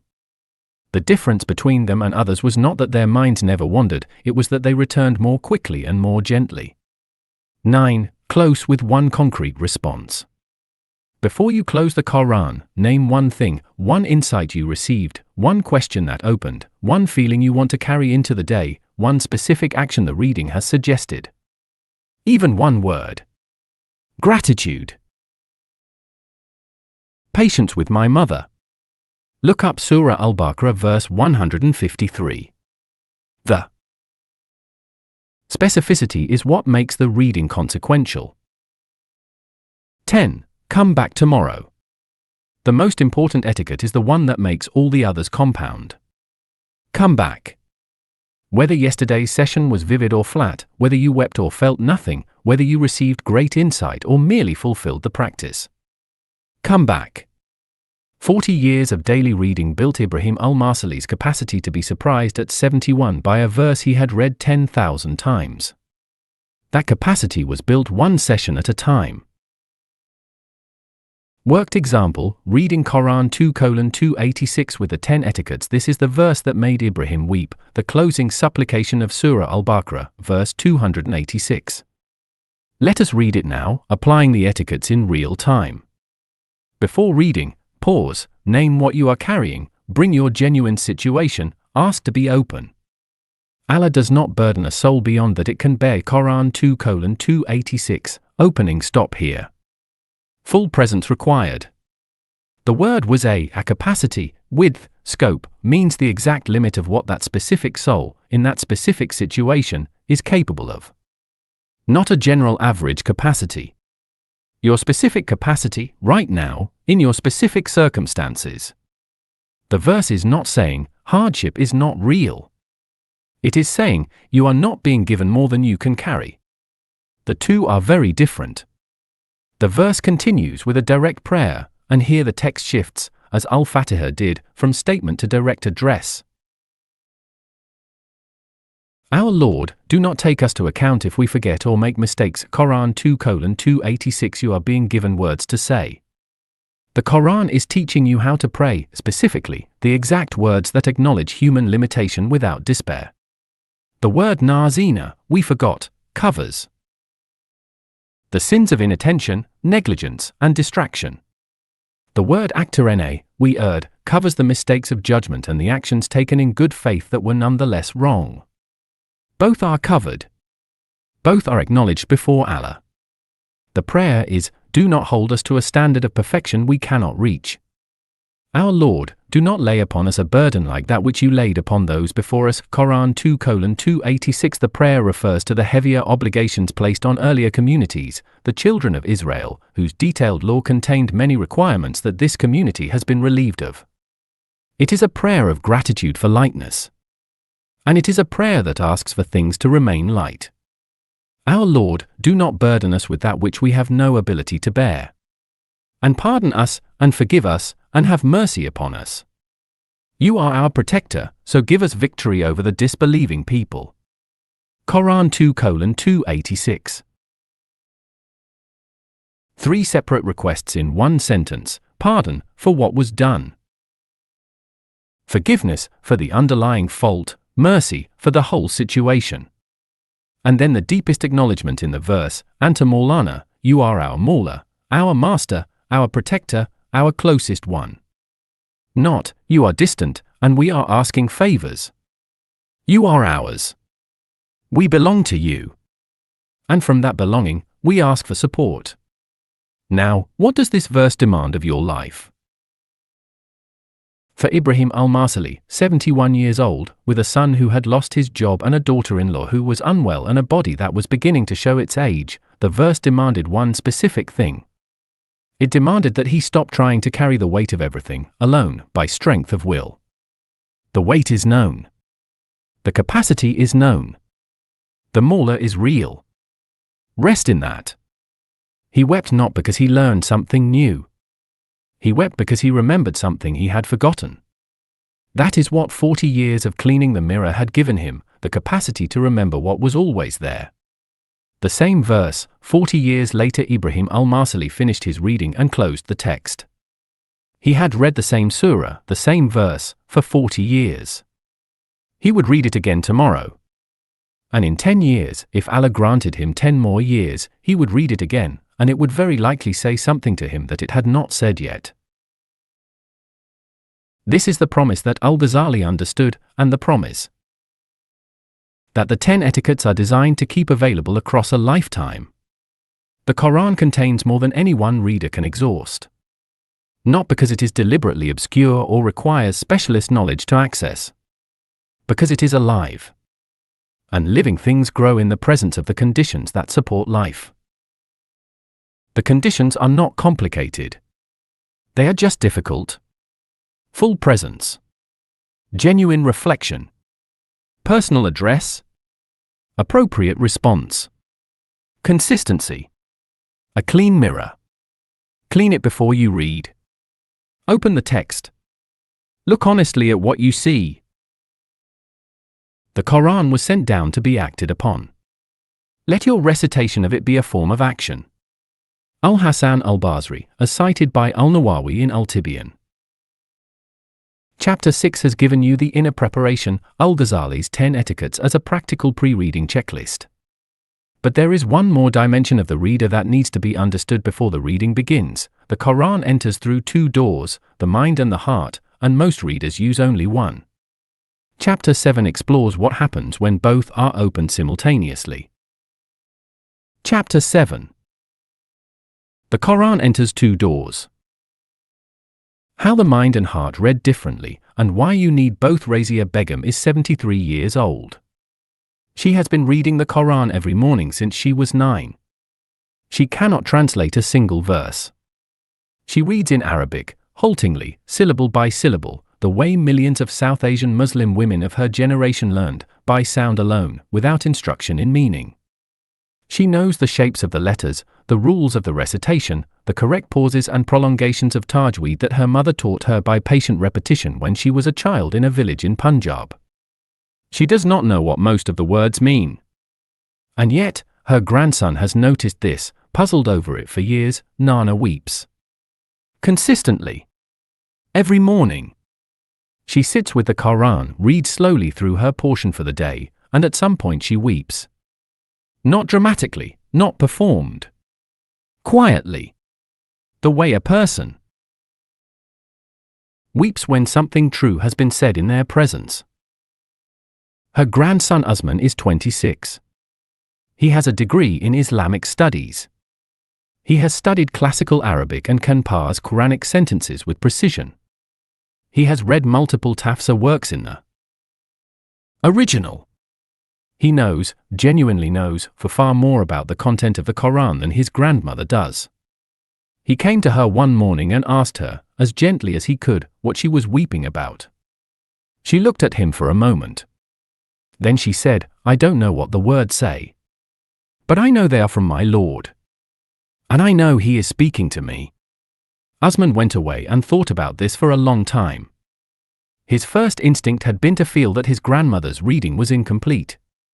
She was getting something from the Quran, clearly, unmistakably, she was being reached by it, but she was missing the content. Surely what she needed was to learn what the words actually meant. Surely meaning was the point. But the longer he thought about it, the more complicated it became. Because his grandmother was being changed by the Quran in ways that he could observe concretely, in her patience, in her absence of Complaint, in the specific quality of her trust in Allah when things went wrong, in the way she moved through difficulty that made people who knew her describe her, without irony, as a woman of genuine faith. The Quran was working in her. Whatever door it was entering through, it was entering. And he, who knew the content far more completely than she did, could not always say the same about himself. There is something important in this observation. Something that took Iqbal a lifetime to articulate, and that the Quran itself addresses directly. What the Quran says about blindness. The Quran contains a verse that is one of the most striking in the entire text, striking because of where it places the organ of understanding, and what it says about what blocks it. Have they not traveled through the land so that their hearts may reason with it, or their ears may hear? For indeed, it is not the eyes that go blind, but it is the hearts within the chests that go blind. Quran 22:46. Read that last phrase again, slowly. It is not the eyes that go blind. It is the hearts within the chests. The Arabic word used for reason in this verse is yhluna, from the root rakala, which means to bind, to tether, to tie down. The heart reasons when it is tethered to what it observes, when it does not simply see something and move on, but holds it, examines it, follows it to its implications. The verse is not dismissing intellectual reasoning. It is locating it in the heart, not only in the head. This is the theological foundation of chapter 7. The Quran presents the heart, the qalb, not as the seat of raw emotion in opposition to the rational mind, but as the seat of integrated understanding, the place where observation, reasoning, feeling, and recognition come together into something the modern world has no single word for. What the Quran calls al-aql al-qalb, the reason of the heart, is neither pure logic nor pure emotion. It is both, working together, and it is the intended mode of Quranic reading. Iqbal, Pakistan's greatest poet-philosopher, who spent his entire intellectual life at the intersection of reason and faith, returned to this verse repeatedly in his lectures and poetry. He wrote that the crisis of the modern Muslim reader was precisely the split between the two channels. Intellect had been separated from feeling, analysis had been separated from recognition, knowing had been separated from being moved. The scholar who could parse the grammar and not weep. The grandmother who wept without knowing the grammar. Both were incomplete. Both were using only one door. The Quran addresses the whole human being, not only the reasoning faculty, and not only the emotional faculty, but the complete human consciousness in which reason and feeling are not opponents but partners. Al-Amr Iqbal, Reconstruction of Religious Thought in Islam. Understanding with the mind why intellectual engagement is a form of worship. Let us be precise about what the mind brings to Quranic reading, because it is not nothing, and dismissing it in favor of just feeling produces a different but equally serious problem. The mind brings for things that the heart, on its own, cannot supply. The first is context. Every verse of the Quran was revealed in a specific situation to address a specific reality. Without the mind's work of understanding that context, the historical moment, the community's circumstances, the question or crisis that prompted the revelation, the verse is read without its roots. And a verse without roots can be bent to mean almost anything. This is not theory. The most dangerous misreadings of the Quran in history, the ones that have been used to justify violence, oppression, and injustice, have almost always been readings that strip verses of their context and read them in isolation, using only the words on the page and a predetermined conclusion about what they should mean. The second thing the mind brings is structure. The Quran is not a random collection of statements. It is an architecturally coherent text. Individual verses build arguments within surahs, surahs pair with and respond to each other across the entire text. The Pakistani scholar Amin Ahsan Islahi, who spent 40 years producing his definitive commentary Tadabbur Quran, showed that every surah has a central theme, its umud, around which all its verses are organized, and that surahs are arranged in pairs with complementary themes. Understanding this structure is intellectual work. And it prevents the misreading that takes a verse in isolation and makes it carry more than it was designed to carry. The third thing the mind brings is language. The Quran was revealed in Arabic, a language of extraordinary density and precision, in which single words carry semantic ranges that require entire paragraphs to fully convey in English. The root of a word reveals its relationship to dozens of other words built from the same root. Each of those relationships adds a layer of meaning. The mind's engagement with Arabic vocabulary, even at the level of learning the roots and ranges of key Quranic words, opens dimensions of meaning that translation, however excellent, cannot capture. The fourth thing the mind brings is accountability. The Quran makes truth claims. It claims that Allah is one, that the Prophet was his messenger, that the human being will be held accountable for their choices, that justice will ultimately prevail. These are not merely poetic assertions to be received emotionally. They are claims that can be examined, questioned, and, through the kind of honest intellectual engagement the Quran itself invites, either accepted or rejected on the basis of reasoning and evidence. The mind that engages these claims honestly is doing exactly what the Quran asks. The verse we read at the start of this chapter is precisely an invitation to intellectual travel. Have they not traveled through the land? So that the heart can reason.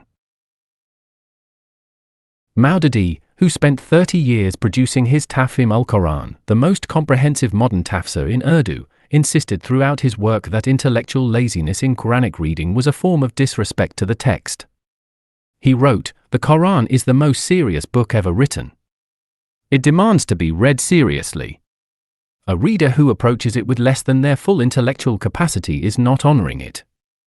Intellectual engagement with the Quran is not academic self-indulgence. It is obedience to a direct command." The word tadabbur, which the Quran uses in 4 separate verses as a command for deep reflection, comes from a root meaning the ultimate consequence. It is asking, what does this ultimately mean? What does it require? What follows from it? These are questions the mind must work to answer. Feeling with the heart, why emotional response to the Quran is not weakness and now the other door. There is a tendency, particularly among highly educated readers, particularly in cultures shaped by modern rationalism, to treat emotional response to a text as a sign of something, sentimentality, perhaps, or intellectual insufficiency, or an inability to engage critically. The person who weeps during reading is sometimes looked at slightly sideways, as if the weeping were a symptom of something that proper understanding would correct. The Quran addresses this tendency directly, and dismisses it entirely.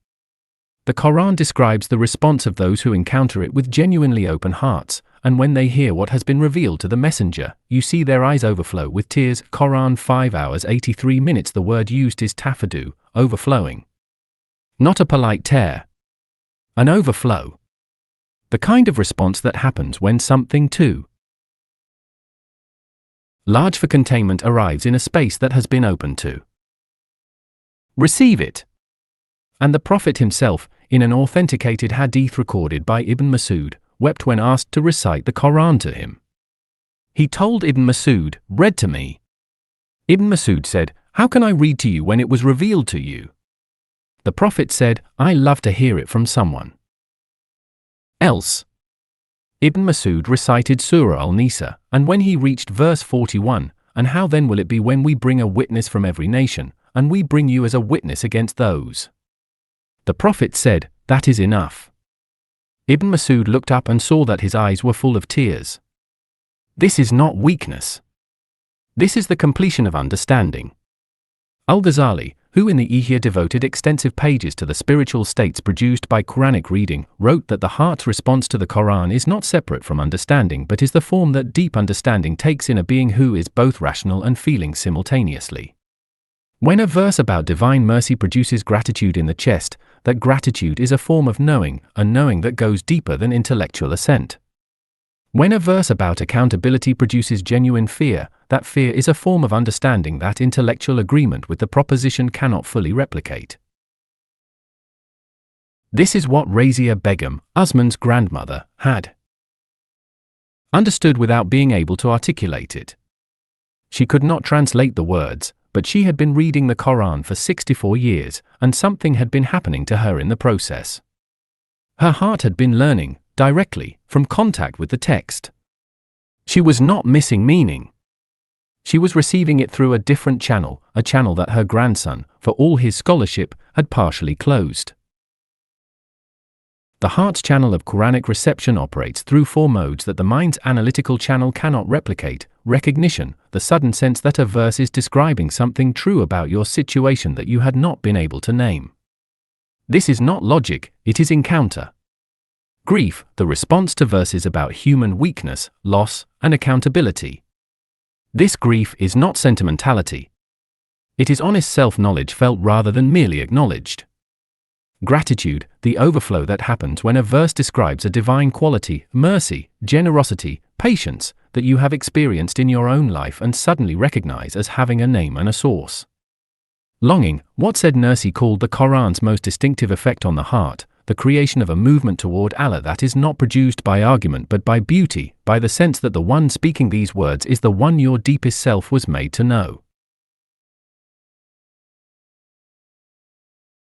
Salikin, Stations of the Wayfarers, is the definitive classical map of the spiritual states produced by Quranic engagement, wrote that the heart's response to the Quran is not a byproduct of understanding but one of its highest forms. He named weeping before Allah during recitation as one of the conditions that indicates a genuinely living heart, not because the weeping is itself the goal, but because it signals that the text has reached the place it was designed to reach. When the mind and heart disagree, what to do? The most practically difficult situation in Quranic reading is when the mind and the heart pull in different directions. This happens more often than people admit, and it deserves honest treatment. The first form of the disagreement, the mind understands but the heart is cold.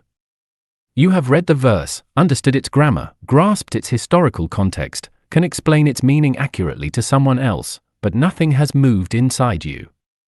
The reading feels like processing information, not like encounter. This is the situation of Usman before he spoke to his grandmother. It is a very common situation among educated readers, and it is distressing precisely because the reader knows enough to recognize that something is missing. The prescription for this situation is not to fake feeling. It is not to perform emotion because you believe you should feel something. Ghazali's prescription, and it is practical, is to read more slowly, and to stop at the verse that produced nothing and ask it a different question. Not what does this verse mean? You already know that. Ask instead, what is this verse saying to me, today, about my actual life? The move from third-person understanding, this is what the verse means in general, to second-person address, this is what this verse is saying to me, specifically, is often what opens the second door. The second form of the disagreement, the heart is moved but the mind is troubled. You feel something, comfort, recognition, a sense of being addressed, but an intellectual question sits alongside the feeling, unresolved. A verse seems to say something you find difficult. A command feels too demanding. A description of divine action seems to conflict with your sense of justice. And you are not sure what to do with this conflict. Iqbal's answer to this form of the disagreement is important. He wrote that honest intellectual difficulty with a verse is not a failure of faith, it is a sign of genuine engagement. The reader who has no questions has not read carefully. The prescription is not to suppress the intellectual question in favor of the emotional response, nor to suppress the emotional response in favor of intellectual distance. The prescription is to hold both simultaneously, and to give the mind's question time to develop. The classical scholars had a term for this, wuquf, standing still. It means, stop at the verse that creates difficulty, and stay there. Do not move forward to resolve it quickly. Do not reach for an interpretation that makes the discomfort go away. Stand in the discomfort, with both the feeling and the question present simultaneously, and wait. Read more. Learn more about the verse's context. Read what the scholars have said. Let the question develop to its full form. Most of the time, not all the time, but most, what appears as a conflict between the mind's conclusion and the heart's response resolves itself, over time, into a deeper understanding that requires both. The verse that troubled you intellectually turns out to be more nuanced than your initial reading suggested. The feeling you were suppressing turns out to contain important information. The tension itself was generative. The third form of the disagreement, the mind produces a reading that would justify something harmful, and the heart recoils. This is the most important case, and the clearest. Iqbal was unambiguous about it. If an interpretation of the Quran produces something that the conscience, the fitra, the innate moral sense that the Quran says every human being is born with, recognizes as unjust, the problem is with the interpretation, not with the fitra. The Quran describes itself as huda, guidance. Guidance does not lead people toward injustice. When a reading produces an unjust outcome, it is a signal to go back to the text with fresh eyes and ask what was missed. The two-door exercise, opening both channels simultaneously here, is the practical exercise that this chapter delivers. It requires approximately 20 minutes and a short Quranic passage. It will show you, concretely and immediately, the difference between reading with the mind alone and reading with both doors open. Choose Surah Al-Duha, chapter 93, 11 verses, revealed to the Prophet during a period when the revelation had paused and he was in great distress, fearing he had been abandoned by Allah. It is one of the most intimate surahs in the Quran. Read it through once in translation, quickly, to familiarize yourself with the text. Then do the exercise in 2 stages. Stage 1, read with the mind, 10 minutes read Surah Al-Duha again, this time slowly, asking the mind's questions of each verse. What is the historical context? The revelation had paused, the Prophet was distressed, his opponents were mocking him. What does each image mean? The morning light as symbol of new beginning after night, the stillness as symbol of peace after turbulence. What is the structure of the argument? It moves from comfort to reminder to command. Here is what I have already done for you, remember what you were and what I gave you, therefore act accordingly. What do the word choices tell you? Wada aka, abandoned you, is the exact fear being named and then denied. Ma Kala, he has not said farewell. Write down 2 or 3 things you now understand about this surah that you did not understand before you began this stage. Stage 2, read with the heart, 10 minutes now set aside everything you just analyzed. Close your notes. Read the surah again, but this time, do not analyze. Simply receive. Let each verse arrive without your mind immediately categorizing it. Read as if you are Razia Begum, without the analytical apparatus, with only an open heart and a willingness to be addressed. Ask only one question as you read, what is Allah saying to me, right now, in my actual situation? Notice what you feel at each verse. Notice which verse creates something in your chest, recognition, comfort, challenge, grief. Stop at it. Stay with it. Let it say what it is saying. Write down not what you understood but what you felt. Compare, look at what you wrote in stage 1 and stage 2. They should be different. Genuinely different, not just the same understanding expressed in different registers, but different kinds of knowledge. Stage 1 gave you content, what the surah is about, what it argues, what its words mean. Stage 2 gave you encounter, what it said to you, specifically, today.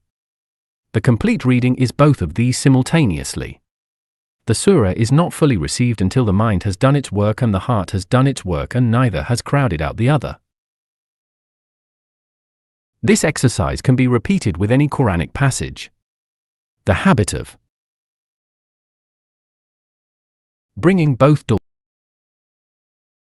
to the text, of reading for understanding and reading for encounter in the same session, is the habit that explains why Ibrahim al-Marsali could read the same surah for 40 years and never finish it, why Razia Begum could weep at words she could not translate, why Iqbal could write that the Quran contains 100 worlds for those who come to it completely.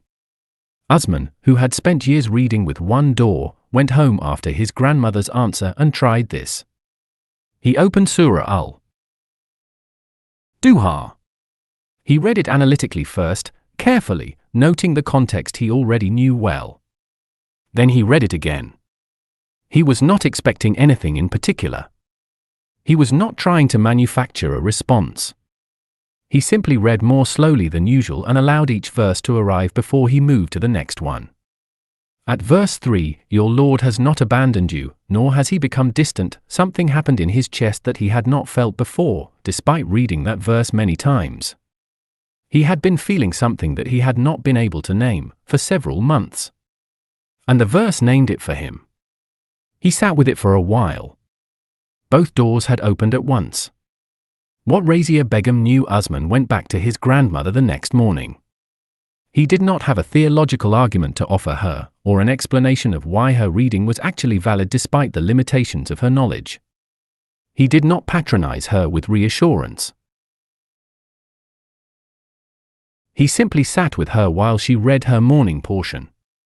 He watched her move through the text slowly, syllable by syllable, in the Arabic she had learned by sound at her mother's knee. He watched her pause at a verse and be quiet for a long moment. He watched the tears come. He had been wrong to think she was missing the content.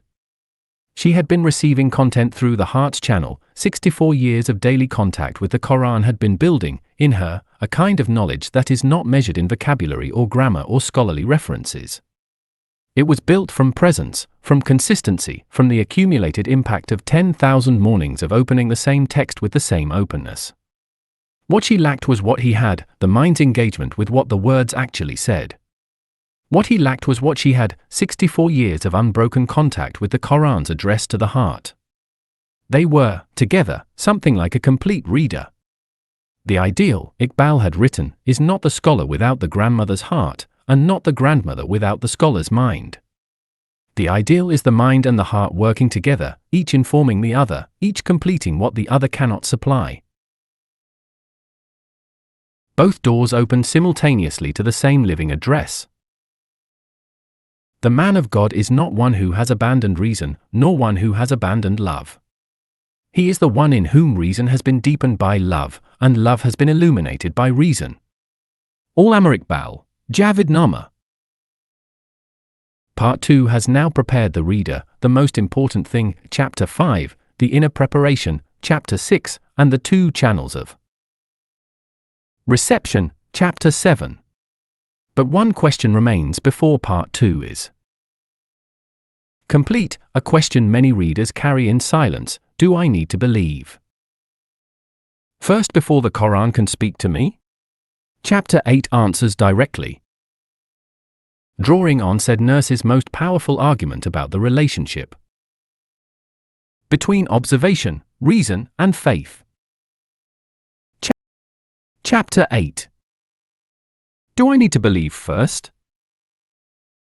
The Quran's invitation to those who are not yet sure. Dr. Tariq Salim was 44 years old and had not opened the Quran in 15 years. He was a geologist, a man who spent his professional life reading rock formations that were hundreds of millions of years old, working from evidence to conclusion, holding every interpretation accountable to what the data actually showed. He had grown up in a Muslim family, had recited the Quran as a child the way many South Asian Muslim children do, correctly, by sound, without understanding, and had drifted away from all of it when university introduced him to evolutionary biology, deep time, and the strict empiricism that his field demanded. He was not hostile to religion. He was genuinely uncertain. He held the position that a careful scientist holds toward any question that exceeds the data currently available: I do not know, and I am not going to pretend otherwise. What prompted him to return to the Quran after 15 years was a conversation with a colleague, a French geologist, secular and culturally Catholic, who had been reading the Quran for reasons of intellectual curiosity. His colleague had said something that Tariq could not stop thinking about. What surprises me about the Quran is that it keeps telling me to look. Most religious texts tell you what to conclude. This one tells you to go outside and observe. Tariq decided to approach the Quran the way he approached any research question. Not with prior belief. Not with prior disbelief. With a hypothesis and an open mind. His hypothesis: if the Quran genuinely addresses all of humanity, including the person who is not yet sure what they believe, then it should be possible to approach it honestly, as an inquirer rather than a believer, and find that it can meet you there. He gave himself 3 months. He would read the Quran systematically, applying the same intellectual discipline he brought to field research. He would note what it actually said, rather than what he had assumed it said. He would track where his questions were addressed and where they were not.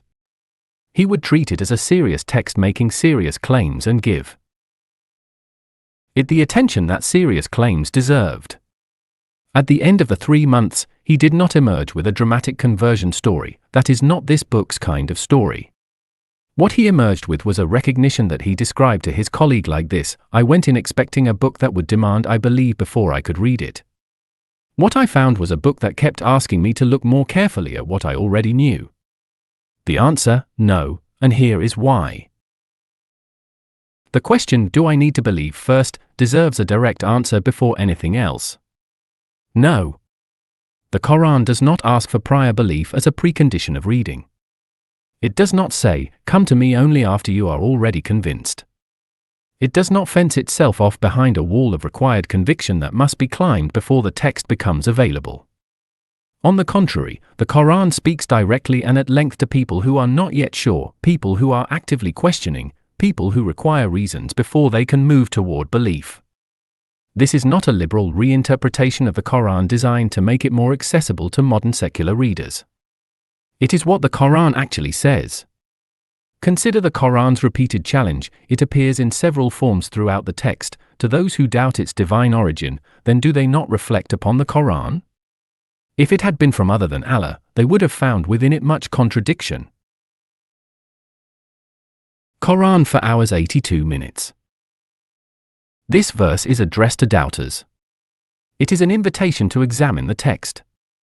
It is saying, you do not have to accept the claim first and then read and test the claim. If you find contradictions in a book that was delivered over 23 years across widely varying circumstances, a book about theology, law, history, human nature, science, and ethics, then your doubt is warranted. If you do not find them, reflect on what that implies. This is not the rhetoric of a text that fears examination. It is the rhetoric of a text that invites it. And it is addressed to people who do not yet believe. Said Nursi, the Turkish scholar who spent most of his adult life in exile, imprisonment, and house arrest under a secularist government that had banned religious education and destroyed the infrastructure of Islamic learning, built his entire recite collection on this recognition. He wrote for readers who had been cut off from religious tradition, who had been raised on secular materialism, who came to the question of faith not as believers seeking confirmation but as genuine inquirers seeking reasons.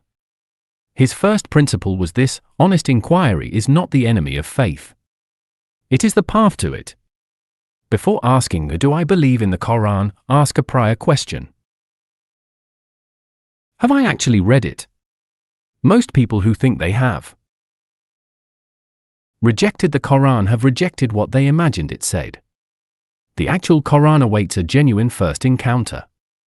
Said Nursi, Letters, Volume 2, 2 books, 1 author, How the Universe Prepares You to Read the Quran. Said Nursi developed one of the most important conceptual frameworks for the doubting reader in the entire history of Islamic thought. He called it the 2 books. The first book is the universe, what Nursi called Kitab al-Kawn, the book of creation. Everything that exists in the natural world, stars, galaxies, mountains, rivers, living cells, the human body, the laws of physics, the structure of the atom. All of it, Nursi argued, is a text, a written thing, composed with intention, structured with meaning, addressed to a reader. The universe is not a random arrangement of matter and energy. It is a communication. It has something to say. The second book is the Quran, Kitab al-Tanzil, the book of revelation. The direct speech of the author of the first book, given in human language, addressed to the human being who is capable of reading both. Nursi's central argument, the argument that gave hope to thousands of readers who had come to him saying, I cannot believe, but I want to, it was this: the 2 books have the same author. They do not contradict each other. Science and Quranic revelation are not competitors. They are 2 forms of the same communication. And if You have read the first book carefully. If you have genuinely engaged with what the universe is showing you, without filtering it through prior conclusions in either direction, you are already halfway to being prepared to read the second. The Quran makes this argument directly, in what is one of the most powerful passages in the entire text. Indeed, in the creation of the heavens and the earth and the alternation of the night and the day are signs for those of understanding. Quran 3:190. Those who remember Allah while standing, and sitting, and on their sides, and who reflect on the creation of the heavens and the earth, our Lord, you have not created this without purpose, exalted are you, protect us from the punishment of fire. Quran 3:191. These two verses contain an entire philosophy of knowledge. Verse 190 says, in the creation of the heavens and the earth, and in the alternation of night and day, in these things, are signs. The word used is ayat, the same word used for the verses of the Quran. The universe contains ayat. The Quran contains ayat. Both are signs. Both point toward the same source. Verse 191 describes what the person with genuine understanding does. They reflect on the creation of the heavens and the earth. The word yatafakkaruna, they reflect deeply, is from the root tfkr, which means to think something through to its implications, to follow an observation until it yields its full meaning. And what do they conclude from this reflection? Our Lord, you have not created this without purpose. Not as a received doctrine. As a conclusion reached through honest engagement with what the universe actually shows. Nursi wrote that Quran 3:190-191 was the summary of his entire life's argument. The universe teaches the observer three things that prepare them for the Quran: that existence is structured rather than random, that structure implies intention, and that intention implies a purposer. These conclusions do not require the Quran to arrive at. They can be reached through honest observation of the natural world. But once they are reached, the Quran arrives not as an alien document demanding prior submission but as a confirmation and completion of what the universe had already begun to say. Tariq the geologist understood this immediately.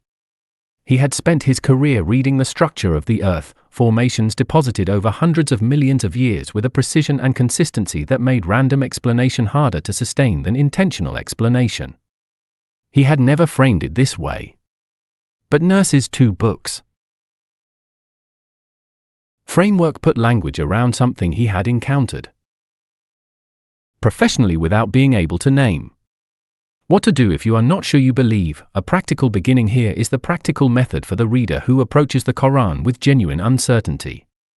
It is drawn from Nursi's two books framework and from the Quran's own repeated invitations to observation before conclusion. It requires no prior belief. It requires only honesty and a willingness to look. Before opening the Quran for the first time, or for the first time as a genuine reader, take 30 minutes and make 5 observations from the natural world. These are not trivial exercises. They are the kind of observations that, if pursued honestly, have occupied the greatest scientists and philosophers in human history. Do them slowly, attentively, without rushing to a conclusion. Observation 1. The observation of existence itself. Sit quietly and ask the simplest possible question: why does anything exist rather than nothing? Science can describe what exists and how it behaves, but it cannot explain why there is something rather than nothing at the most fundamental level. The existence of anything, of a single atom, a single particle, a single quantum of energy, is not self-explanatory. Something that exists does not explain its own existence. Follow this observation honestly. Where does it lead you? Observation 2. The observation of order.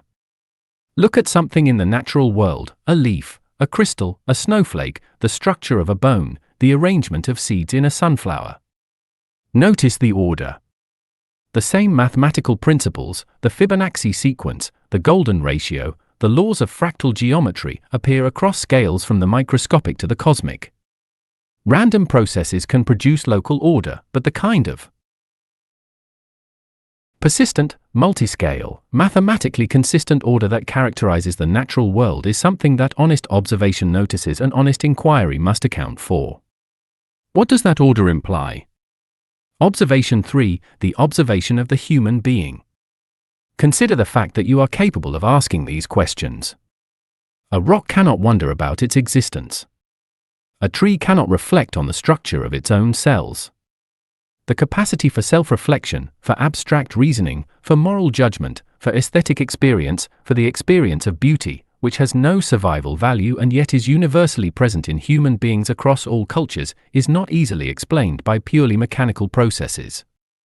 The human being's capacity for wonder is itself one of the most remarkable features of the universe.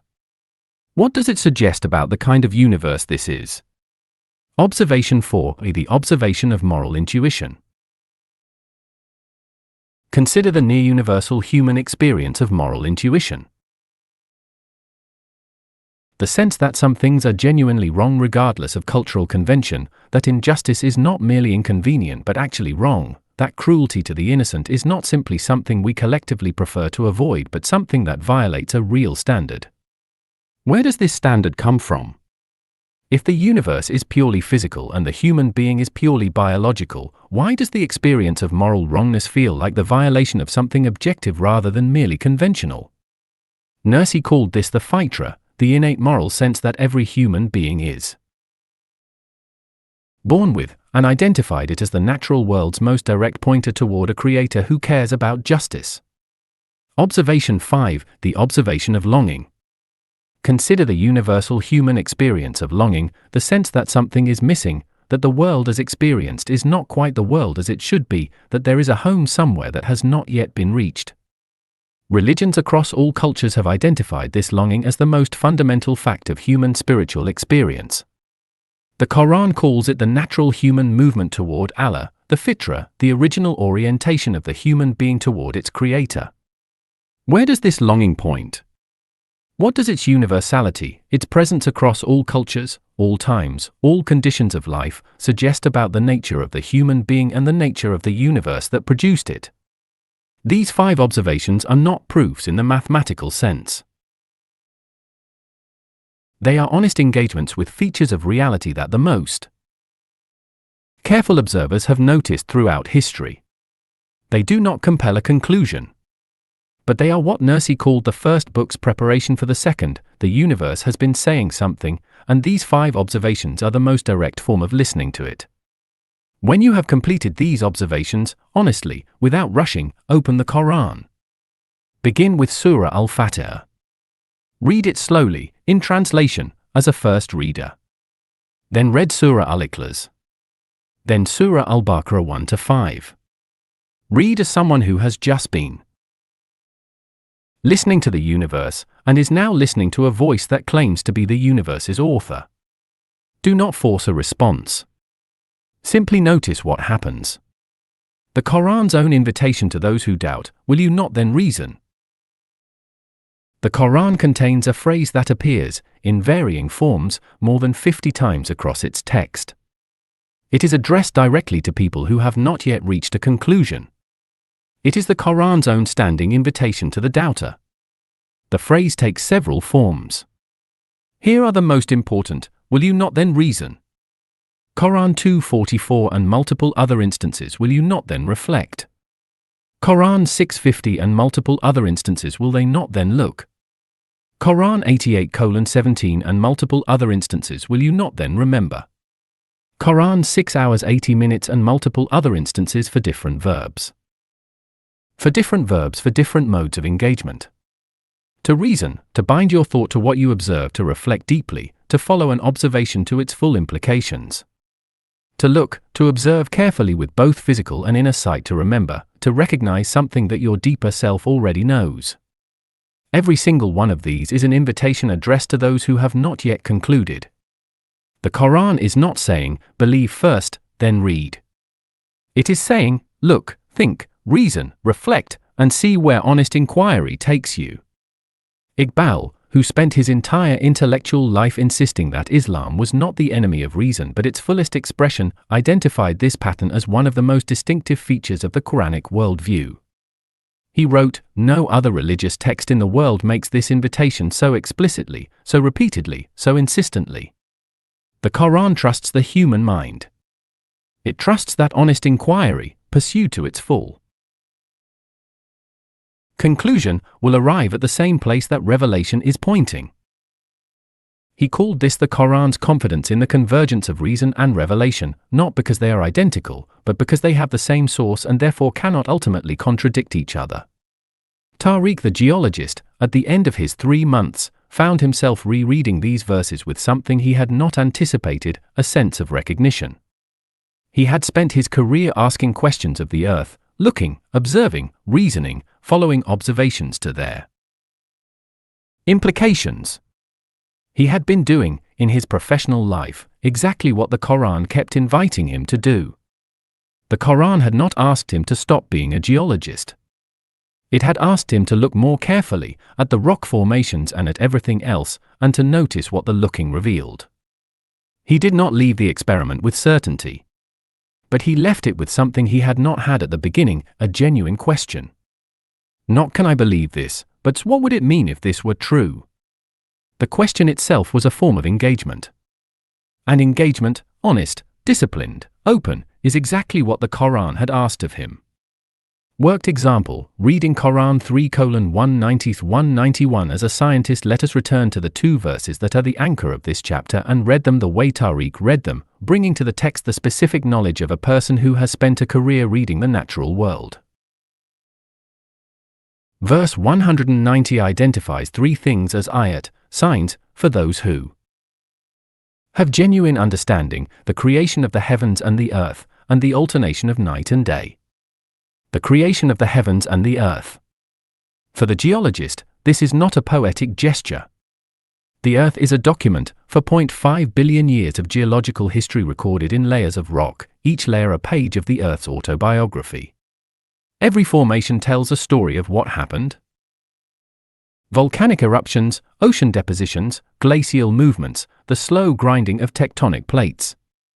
The universe as a whole, 13.8 billion years old, structured by physical constants so precisely calibrated that any significant variation would have prevented stars, planets, and life from forming, is a structure of breathtaking specificity. The word khalq, creation, in Arabic means not merely making something but making something according to a precise measure. The universe was made according to a precise measure. For someone who reads rock formations professionally, this is not metaphor. It is observable fact. The alternation of night and day. The predictable rotation of the earth, producing the cycle of light and darkness that has governed every living thing on this planet since the first cells appeared in the primordial sea. The precision of this cycle, consistent enough for life to synchronize its rhythms to it, varied enough across latitudes to create the range of climatic conditions that produced biodiversity, is itself a form of ayat. It is a sign of a system designed to sustain life. Not by accident. With extraordinary precision. Verse 191 describes the response of those who read these signs honestly. They think. They follow the observation to its implication. And they arrive, through their own reasoning, at a conclusion, Our Lord, you have not created this without purpose. This conclusion is not imposed by the verse. The verse describes people who have arrived at it through their own observation and reflection. The Quran is not saying, conclude this because we tell you to. It is saying, people who look carefully and think honestly arrive here. Are you looking? Are you thinking? Tariq read this verse on the 47th day of his 3 months. He had been in the field 2 days before, reading a Jurassic formation in a remote part of Balochistan, limestone deposited in a shallow sea 200 million years ago, now thrust thousands of meters above sea level by the collision of tectonic plates. He had stood on top of it and looked at the structure beneath his feet and thought, something made this. Not randomly. With a precision that my equations can describe but cannot explain. He went back to his accommodation and read verse 190. He read it twice. Then he wrote in his notebook the words he had been thinking on top of the formation, something made this. He did not know yet what to do with that sentence. But it was an honest sentence, reached through honest observation. And the Quran, which had been waiting for exactly this moment, was ready to continue the conversation. What the experiment found. 3 months. Tariq completed his experiment. He had read the Quran systematically, making notes, tracking his questions and the Quran's responses to them, noting where his professional knowledge of the natural world intersected with the text, and where it did not. He had found, to his genuine surprise, that the Quran was not the book he had assumed it was. It was not asking him to abandon his scientific training. It was asking him to use it more fully, to follow his observations not just to the point where the data ran out but to the deeper question of what the data implied about the nature of the reality it described. He had not resolved all his questions. He had not arrived at the serene certainty that devotional literature sometimes describes and that had always felt slightly dishonest to him. But he had arrived at something that felt, in the language of his discipline, like a working hypothesis that deserved further investigation. He told his French colleague, "I went in expecting to find a book that would tell me to stop asking questions and accept what it said. What I found was a book that kept asking me to ask better questions." His colleague, secular, cultural Catholic, not moving toward Islam, but genuinely engaged with the text, looked at him and said, "Yes. That is what I found too." 2 readers. Different backgrounds. Different starting points. Both, through honest inquiry, had found the same thing, a text that welcomed the questioner, that trusted the honest mind, that met the doubter not with demands for prior submission but with an invitation to look more carefully at what was already there. Indeed, in that are signs for a people who reflect. Quran 13:3. The signs are there. In the rock formations and the alternation of night and day and the structure of living cells and the longing that every human being carries and the moral intuition that fires when injustice is witnessed and the inexplicable existence of beauty in a universe that has no physical need for it. The signs are there. For people who reflect. You do not need to speak Arabic to read the Quran. But knowing even a little Arabic will change everything. Part 3 opens the door to the Quran's language, not as an obstacle to cross, but as a new dimension of the same address you have already begun to hear. Part 2 is complete. 4 chapters have prepared the reader, not your knowledge, but your heart, your inner posture, your 2 channels of reception, and your honest standing before the question of belief. Now Part 3 begins, the language of the Quran. Chapter 9 addresses a question that stops many readers before they start. Does the sound of the Arabic matter if you do not understand the words? The answer is yes, and why will change how you read for the rest of your life. Part 3 The language of the Quran. Chapter 9. Why the sound matters. The Quran cannot be fully understood without being heard. Kenji Watanabe was 40 years old, a professional musician from Osaka, and he had never heard the Quran before. He was in Cairo for a music conference, a gathering of ethnomusicologists studying the world's traditional vocal traditions. He was there in a professional capacity, with a trained ear and a disciplined mind, approaching every musical tradition he encountered as a craftsman. What are the techniques? What are the scales? What is the system of rules governing this particular form of human vocal expression? On his second evening in the city, walking near Al-Azhar Mosque after dinner, he heard something he had not anticipated and could not immediately categorize. It was a voice coming from a speaker mounted high on a minaret, a man reciting, in Arabic, something that Kenji did not understand a single word of. The voice was doing something technically extraordinary, microtonal variations that lay between the semitones of the Western scale, prolongations of specific vowel sounds that felt structurally intentional rather than ornamental, pauses placed with a precision that could not be accidental. He stopped walking. He stood still. Something happened that he did not expect and could not explain afterward with any satisfaction. He began to cry. Not slightly, genuinely, the kind of tears that arrive when something has reached a place that ordinary experience does not access. He stood outside Al-Azhar Mosque in the Cairo evening, listening to a voice reciting in a language he could not understand, and he wept. He was not a religious man. He was not a Muslim. He was not even particularly interested in religion. He was a craftsman who had spent his adult life learning to hear what sound could do, and something in this particular sound had crossed every barrier of language, culture, and prior commitment and landed directly in him. The next morning, he sought out a colleague who knew Arabic to ask what he had been hearing. His colleague told him it was a Hafiz reciting the Quran, specifically the night prayers of Ramadan, the Taraweeh, which in Egypt are often broadcast from mosque speakers. The portion he had heard was from Surah Al-Rahman, the chapter called the Most Merciful, one of the most musically celebrated surahs in the Quran, built around a refrain that repeats 31 times. His colleague read him the translation of the refrain. Then which of the favors of your Lord will you deny? Quran 55:13, and 30 more times in Surah Al-Rahman. Kenji sat with the translation for a long time. Then he said, even if I had heard the translation first, it would not have done to me what the sound did. He was right.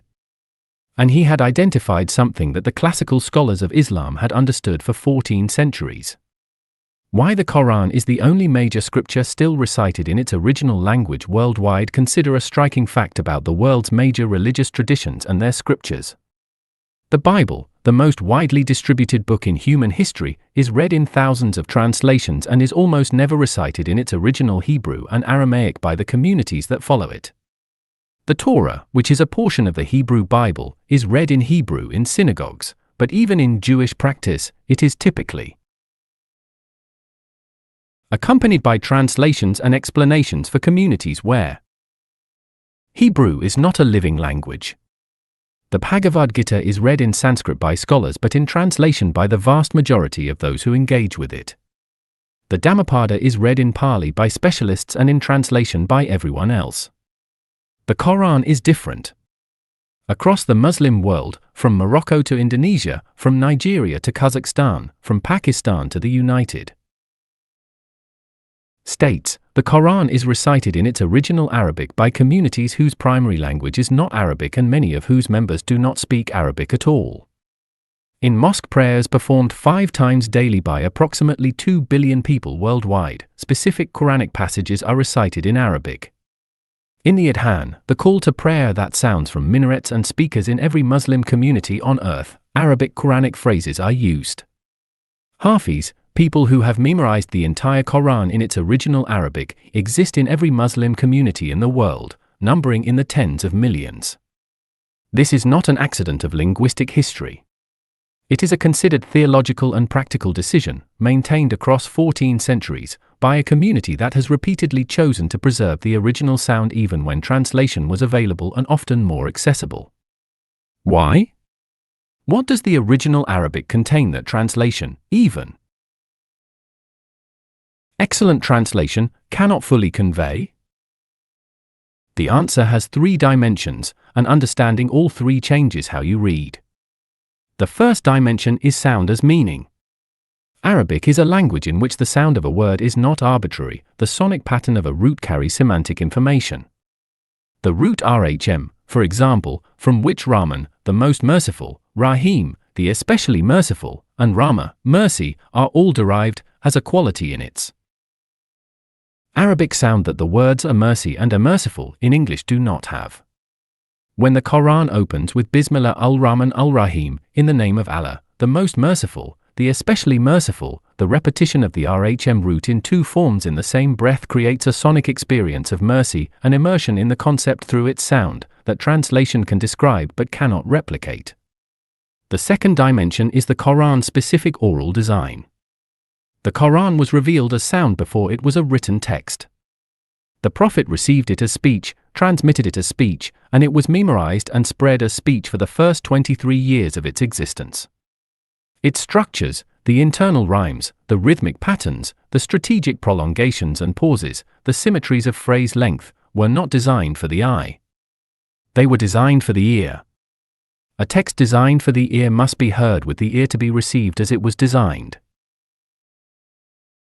The third dimension is what Iqbal called the Quran's non-rational channel of entry.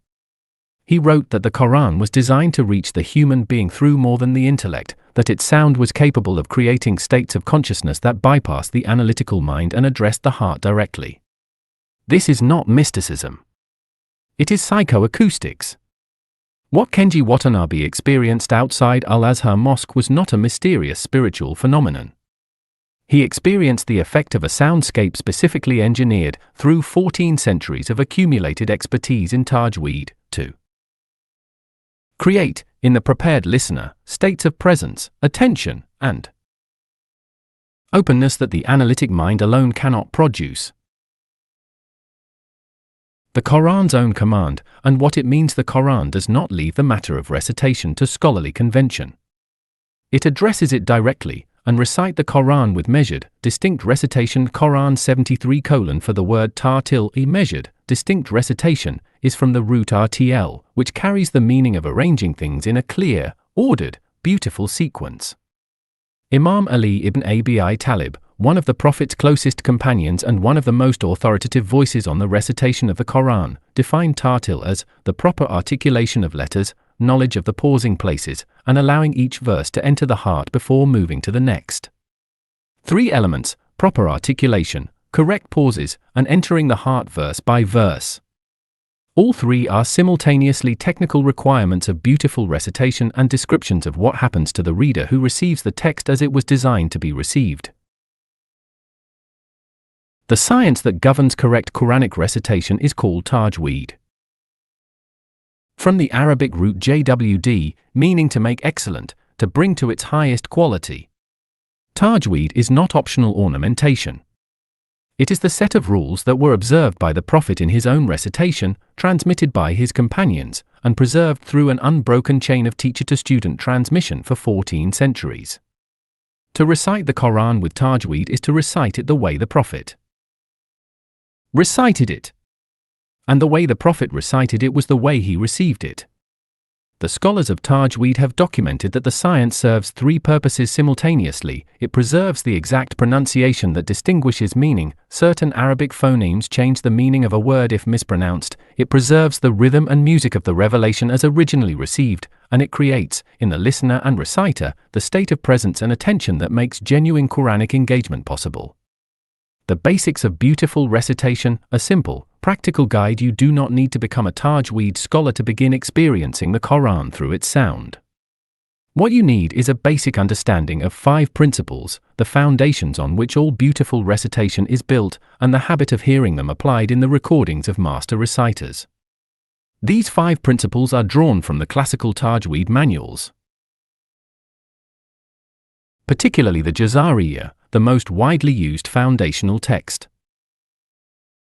In the tajweed tradition, written by Ibn al-Jazari in the 14th century and memorized by students of Quranic recitation worldwide to this day. 1. Makhrij al-Huruf, the exit points of letters. Every Arabic letter has a specific place of articulation, a precise location in the mouth, throat, or lips from which it is produced. The Arabic letter kaf is produced from the very back of the throat, the letter dal from the tip of the tongue against the upper front teeth, the letter mim with the lips fully closed. Correct letter production is the foundation of all else. A letter produced from the wrong place not only sounds incorrect, it can change the meaning of the word. For the beginning listener, focus on hearing the 3 throat letters, kaf, ka, gain. Their deep, resonant quality is one of the most distinctive features of Arabic and creates much of the sonic depth of Quranic recitation. 2. Mad, the prolongation of vowel sounds. Arabic has both short and long vowels, and tajweed governs precisely how long each long vowel must be held. The prolongations in Quranic recitation, stretching certain sounds for 2, 4, or 6 counts, are not decorative. They give the listener time to receive a word fully before the next one arrives. Time for meaning to land. When you hear a skilled reciter stretch a vowel sound, in al-Rahman, for instance, holding the long ka of Rahman, this is mad at work, giving the word its full weight in the ear and in the heart. 3. Lwak, the pausing places. Tajweed specifies where a reciter may pause, where they must pause, and where they must not pause. These pausing places are not arbitrary, they follow the units of meaning in the text, ensuring that phrases are not broken in ways that distort their sense. For the listener, correct pausing means that each unit of meaning arrives complete. For the reciter, the pause is also a breathing and receiving moment, the verse enters before the next one begins. The marked pausing points in a Tajweed annotated Quran, indicated by symbols in the text, are a guide to how the text is organized into units of breath and meaning simultaneously. For guna, nasalization, certain Arabic letters, specifically nun and mim under certain conditions, are nasalized. The sound passes through the nasal cavity as well as the mouth, creating a resonant humming quality.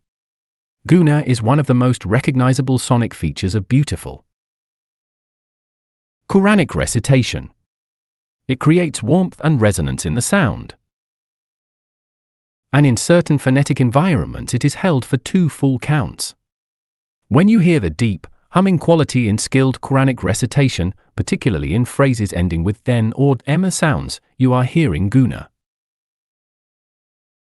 5. Tafkhim and tarqiq, emphasis and lightness. Arabic letters are divided into heavier letters, pronounced with the back of the tongue raised, creating a fuller, deeper sound, and a lighter letters, pronounced with the tongue lower, creating a clearer, lighter sound. The alternation between heavy and light letters in Quranic recitation creates much of its characteristic musicality, the way the sound moves between depth and clarity, between fullness and delicacy. The letter Ra is the most notable. In some positions it is pronounced heavily, deeply resonant, and in others lightly, almost rolled, and skilled reciters move between these with a precision that gives the text much of its sonic texture. These 5 principles are the grammar of Quranic sound. You do not need to master them to benefit from the experience of hearing them applied. You only need to know they exist, to know that what you are hearing in skilled recitation is not improvisation or personal style, but the application of a 14-century-old system of rules designed to deliver the Quran sound to the listener with maximum fidelity and maximum effect. How to find a recitation that opens your heart for every kind of listener. The tradition of Quranic recitation has produced, across 14 centuries, a lineage of master voices, Hafis who have dedicated their lives not only to memorizing the text but to perfecting the art of delivering it. Today, recordings of the greatest contemporary reciters are freely available on every digital platform. The question for the new listener is, where do you start? The answer depends on what kind of listener you are. Different voices open different hearts. Here are 7 reciters, each representing a distinct approach to the art, with guidance on which style of listener each one tends to reach most powerfully. Mahmoud Khalil Al-Huzari, 1917–1980, style, pure, precise, unhurried. The gold standard of classical Tajweed application. Every rule followed with absolute exactness, delivered at a pace that allows each word to land fully. Best for the reader who wants to learn Tajweed while listening. The scholar who values precision. Anyone beginning the journey of memorization. Begin with Surah Al-Baqarah. His slow, measured recitation of the longest surah shows Tajweed at its most comprehensively applied. Abdul Rahman Al-Sudais, born in 1960, style, warm, powerful, emotionally present. The Imam of the Grand Mosque in Mecca. His voice carries enormous authority combined with genuine feeling. Best for the reader who wants to feel the weight of the Quran's content. Those who find theological depth moving. The listener who wants the experience of being in the Grand Mosque. Begin with Surah Al-Imran. During Ramadan Taraweeh prayers, his emotional engagement with the surah's narrative passages is particularly vivid. Miss Hari Rashida Lafasi, born in 1976, style are melodious, accessible, deeply moving. One of the most widely listened to reciters in the world. His voice is particularly effective at reaching listeners who are new to Quranic recitation. Best for the new listener who wants to find entry through beauty. Young people. Anyone who has previously found Quranic recitation inaccessible. Begin with Surah Al-Rahman. His recitation of the surah built around the repeating refrain is widely considered one of the most moving recordings in the tradition. Sheikh Abdul Basit Abdus Samad, 1927–1988, style, the voice that many consider the greatest in the history of Quranic recitation.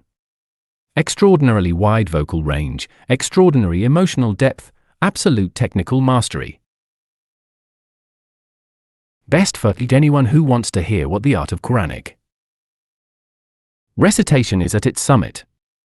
Particularly recommended for the musically trained listener.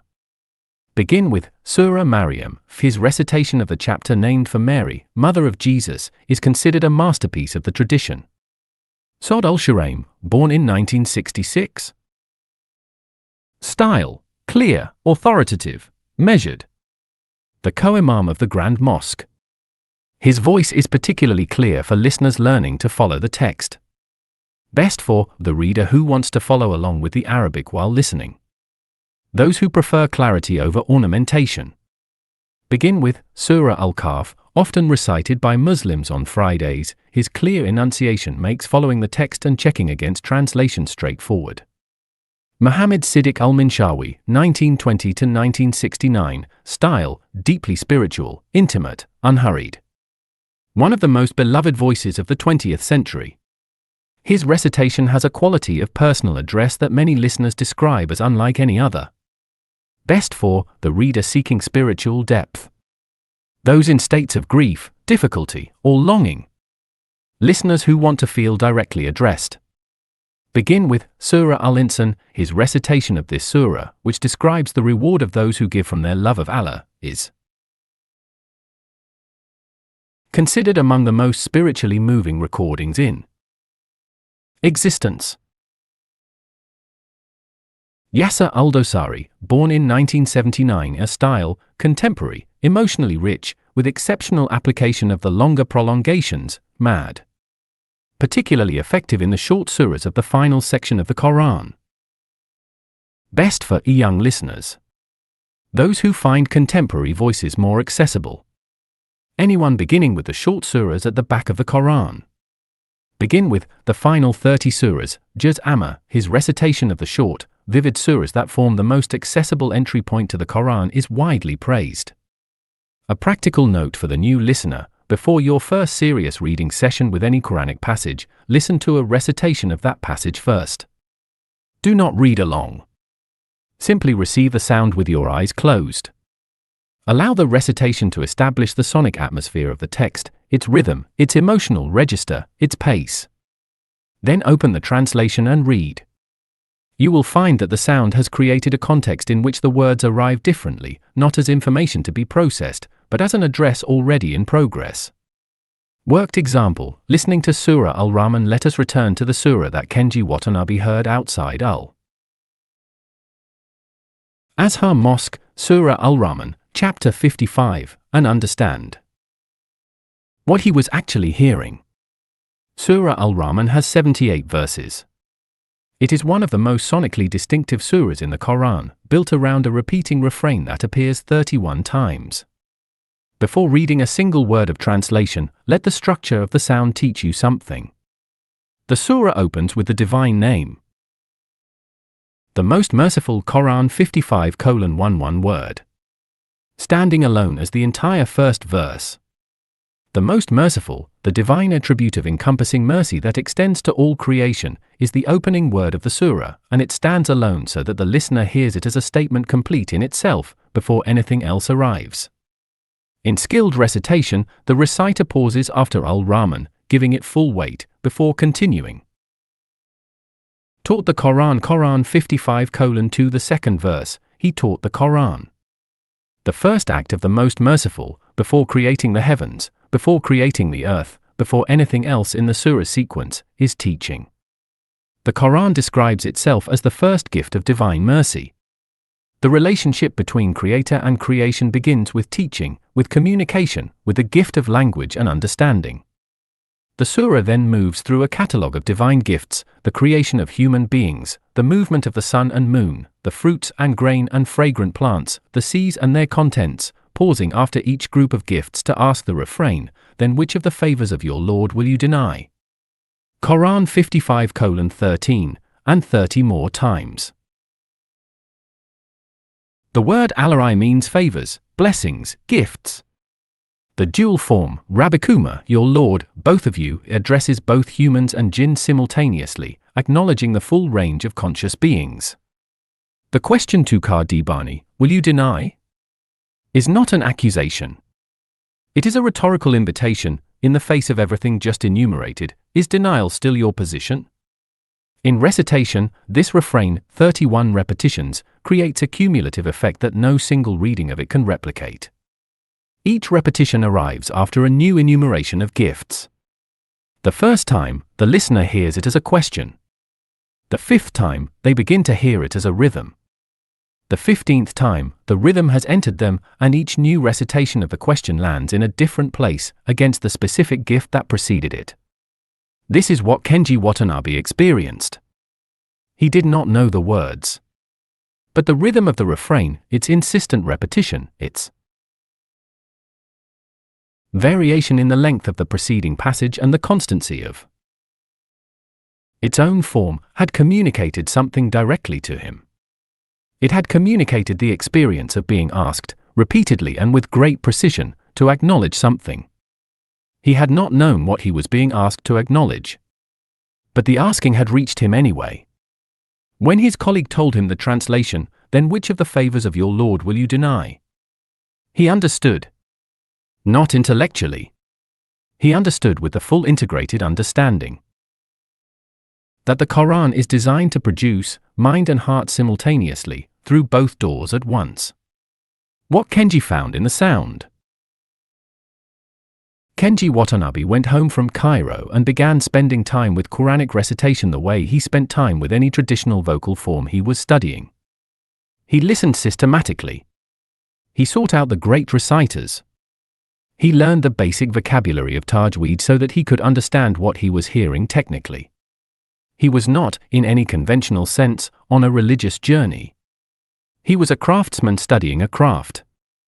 But something happened in the course of that study that he described to colleagues the following year as the discovery that some sound is more serious than other sound.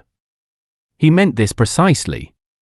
In his professional life he had encountered many vocal traditions with complex systems of rules, with long histories of transmitted expertise, with communities of practitioners who had spent lifetimes refining a technique.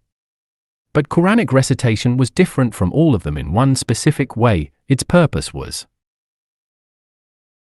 not performance. It was not designed to impress a listener or display a skill. It was designed, from its 14-century-old system of rules to its specific phonetic choices in specific phonetic environments, to deliver a text to the heart of a listener as faithfully as possible. The sound was in service of the meaning.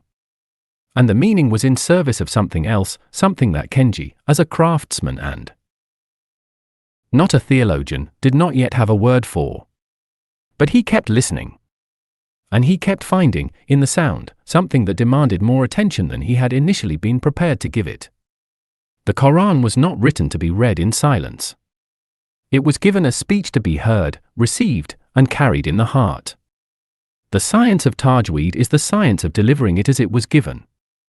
Chapter 9 has opened the ear to the Quran sound and introduced the art of Tajweed. Chapter 10 opens the vocabulary, the specific Arabic words that, once known, unlock 30, 40, 50% of the Quran's meaning. You do not need to learn a language. You need to learn 30 words. Chapter 10 shows you which 30, and what they contain. Chapter 10. 30 words that unlock. Learn the words first. Amira Osei was 38 years old, a secondary school teacher in Accra, and she had been reading the Quran in English translation for 6 years without feeling that she was making progress. She understood the translation. She found it meaningful. But she had the persistent sense, difficult to name precisely, that the translation was a description of something rather than the thing itself. Like reading a menu instead of eating a meal. Like looking at a photograph of the sea instead of standing beside it. The words in English were accurate. But something was elsewhere, behind them, unreachable through the English alone. A friend who taught Arabic suggested an experiment. Don't try to learn the language, he said. Just learn one root. Learn the root RHM and see what happens when you read. Amira spent one evening with a dictionary and a Quranic concordance. She traced the root RHM, the 3 Arabic letters Ra, Ha, Mim, through the Quran, noting every word that derived from it and how many times it appeared. The root RHM means, at its core, the womb, the place of origin, nurture, and shelter. From this root comes Rahman, the one whose mercy encompasses all existence, like a womb encompasses everything within it. And Rahim, the one whose mercy is directed toward the believer personally, intimately, as a mother's womb is directed toward the specific child it carries. And Rahma, mercy itself, the quality of encompassing care. And Arham, the plural of womb, and also the word for kinship ties, the bonds between people who came from the same origin. And Tahamu, to have mercy upon each other, to treat each other with the tenderness that shared origin implies. She counted. The root RHM appears in the Quran 338 times. In 338 places, this single 3-letter root with its core meaning of womb-like encompassing care is present in the text she had been reading.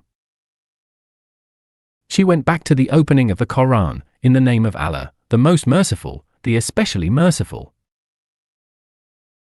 2 words from the same root, side by side, as the first words of the entire text after the divine name. She had read this phrase hundreds of times in translation. She had understood it. But understanding that 2 English words meaning a merciful were present was not the same as understanding that the entire opening of the Quran was saturated with a single root, a root built on the image of the womb, repeated in 2 different forms to encompass both universal mercy and personal mercy simultaneously. She said afterward, I had been reading the Quran from outside. That one root let me inside. She had not learned a language. She had learned 36 letters arranged in 3 groups, and it had rewired how she read 30% of the Quran. How Arabic roots work, the most elegant language system in the world, explained simply. Arabic is built on a system that has no close parallel in European languages. It is the system of 3-letter roots, called jutha roots. In Arabic, from which virtually every word in the language is derived. Every Arabic word that is not a grammatical particle is built from a root of 3 letters. The root carries the core semantic field, the cluster of related meanings, that defines every word in its family. Words are then formed from the root by adding vowels, prefixes, and suffixes in patterns that carry consistent grammatical meaning across all roots. This means that when you know a root, you do not know one word. You know a family. You know the semantic territory that every word in the family shares, their common origin, their shared core meaning, their relationship to each other. And in the Quran, this family structure is not incidental to the meaning. It is part of the meaning. Hamid al-Din al-Farahi wrote that the Arabic root system was not merely a linguistic convenience. He argued that the roots of Quranic words carry the full weight of their semantic history, and that reading the Quran without awareness of root relationships was like reading music without knowing the key, technically possible, but fundamentally incomplete. For root families explained. The root RHM has the core meaning of the womb, encompassing protective care, and the origin of nurture. Its family includes Rahman, Rahim, Rama, Arham, and Tahamu. This root appears 338 times across the Quran. The root LM has the core meaning of knowing, marking, and leaving a sign. Its family includes Ilm, Alim, Ulama, Mad Lam, and Alam. It appears 779 times, making knowledge the Quran's most frequently commanded activity. The root SBR has the core meaning of binding, holding firm, and containing without breaking. Its family includes Saba, Sabi, Istabara, and Saba. It appears 104 times and always refers to active perseverance, not passive waiting.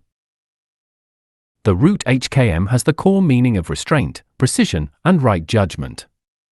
Its family includes hikmah, hakim, hakm, ikam, and mukam. It appears 210 times and always carries the idea of guided precision. Quran 12:2. Indeed, we have sent it down as an Arabic Quran so that you may reason. The Arabic Quran is the instrument of reasoning. The text was revealed in Arabic so that its readers could think through it to its full implications. The 30 highest frequency words in the Quran, explained as paragraphs. Allah means Allah, the one God, the proper name of the Creator. It appears 2,699 times. Rab means Lord, Sustainer, and Nurturer, the one who raises to perfection. It appears 972 times. Al-Rahman means the most merciful, mercy encompassing all existence. It appears 57 times. Al-Rahim means the especially merciful, a mercy directed personally to believers. It appears 115 times. Ayah means sign or verse, a sign in the universe or a verse of the Quran. It appears 382 times. Qala means he said, the most common narrative verb in the Quran. It appears 1,722 times. Inna means indeed or verily, a particle of emphasis and certainty. It appears 1,682 times. Qul means say, a command to the Prophet to speak directly. It appears 332 times. Yom means day, especially the day of judgment. It appears 405 times. Al-Nas means the people or humanity, the universal address of the Quran. It appears 241 times. Al-Adina Amanu means those who believe, the most common description of believers. It appears more than 830 times. Amila means did or acted, used for both good and bad deeds. It appears 360 times. Ilm means knowledge, the Quran's most frequently commanded attainment. It appears 779 times. Haq means truth, right, and reality. It appears 287 times. Kitab means book or scripture. It appears 261 times. Sabara means patience and steadfastness, active perseverance. It appears 104 times. Shukr means gratitude and thankfulness. It appears 75 times. Kalb means heart, the seat of understanding and conscience. It appears 132 times. Nafs means soul or self. It appears 295 times. Jannah means garden or paradise. It appears 147 times. Na means fire, literal and the fire of judgment. It appears 145 times. Du'a means supplication or calling upon Allah. It appears 212 times. Sabil means path or way, especially the path toward Allah. It appears 176 times. Adl means justice and equity. It appears 28 times. Tawbah means return and repentance. It appears 87 times. Fitna means trial and test. It appears 60 times. Rizq means provision. It appears 123 times. Dikr means remembrance. It appears 292 times. Hikmah means wisdom. It appears 210 times. Care means good and beneficial. It appears 176 times. What is lost in translation? Translation is necessary and important, but it always involves loss. Arabic features such as root depth, word order emphasis, precision of articles, intensity of verbs, and certainty expressed through tense cannot be fully carried into English. Farah's best method was to read in translation first, then identify key content words, look up their roots, and trace their families. Even partial vocabulary changes the experience of reading. Worked example, Bismillah. In the name of Allah, the most merciful, the especially merciful. Bismi means in the name of, identifying mark and distinction. Allah is the proper name of the Creator. Al-Rahman means mercy that encompasses everything. Al-Rahim means mercy directed personally. Two words from the same root create two scopes of mercy, universal and personal. Amira said, I had been saying these words every day for years. I had translated them and understood them. But I had not heard them. Now I can hear them. What one root opened? She had not learned a language. She had learned one root. One root had given her a window. Through that window, the text began to open. Every root learned is a door opened. Chapter 11. Choosing your translation. Find the right one for you. Omar Farouk had been trying to decide which translation of the Quran to use for 3 years. He was a secondary school teacher of English literature in Nairobi, 41 years old, fluent in English as both a professional and a reader of serious texts. He had grown up in a Muslim family in which the Quran was central to daily life but was recited rather than read, sound without meaning, as so many readers in his generation had experienced it. At 38, after the death of his father, he had decided to read the Quran properly for the first time, in English, because his Arabic was limited, and with genuine engagement, because the loss had opened questions in him that recitation alone could not address. He had bought 3 translations. He had read the opening surah, Al-Fatiha, in all 3, and been struck immediately by how differently they read. Here is the verse that stopped him. Surah Al-Fatiha, verse 6, one of the most frequently recited verses in the entire Quran, read in every prayer by every Muslim, 17 times daily. Quran 1:6.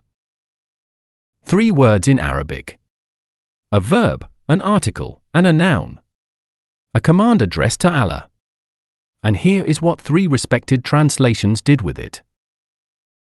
Translation 1, Abdullah Yusuf Ali, 1934, Guide us to the straight way. Yusuf Ali's rendering is the most widely used in the English-speaking Muslim world. Straight way is clear and accessible. But way renders the Arabic al-Sirat, which means road, a literal traveled road, as a more abstract and spiritual path, losing something of the concrete urgency of the original.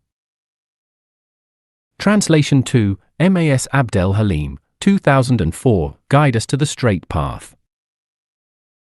Abdel Halim's Oxford translation uses path rather than way, which is slightly more concrete. His translation is consistently readable modern English. But path still softens the Arabic al-Sirat, which in classical usage referred specifically to a road wide enough for a caravan, implying a well-established, well-traveled route that many have walked before. Translation 3, Muhammad Asad, 1980, Guide us the straight way. Asad removes the preposition to guide us the straight way rather than guide us to it, following the Arabic more precisely, where the verb ihdina, guide us, takes the path as its direct object, implying not just direction toward the path but guidance along it, in it, as a continuous state. His footnote explains that al-Sirat al-Mustaqim here means more than finding a direction, it means being kept on the road, moment by moment, which is why the prayer is repeated in every rak'ah. Omar read these 3 translations and asked himself, which one is right? He had asked the wrong question. All 3 are right. None of them is wrong. They are making different choices about which dimension of the Arabic to foreground in English, choices that are legitimate, considered, and shaped by different priorities. Yusuf Ali foregrounds accessibility. Abdel Halim foregrounds clarity and modern readability.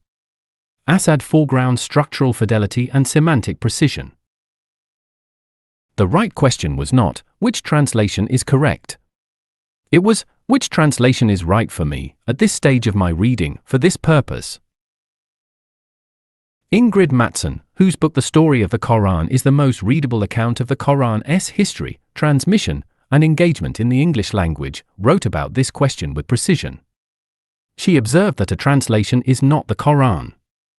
It is a translation, the best effort of a specific scholar, working at a specific time, for a specific audience, to carry the meaning of the Arabic into English.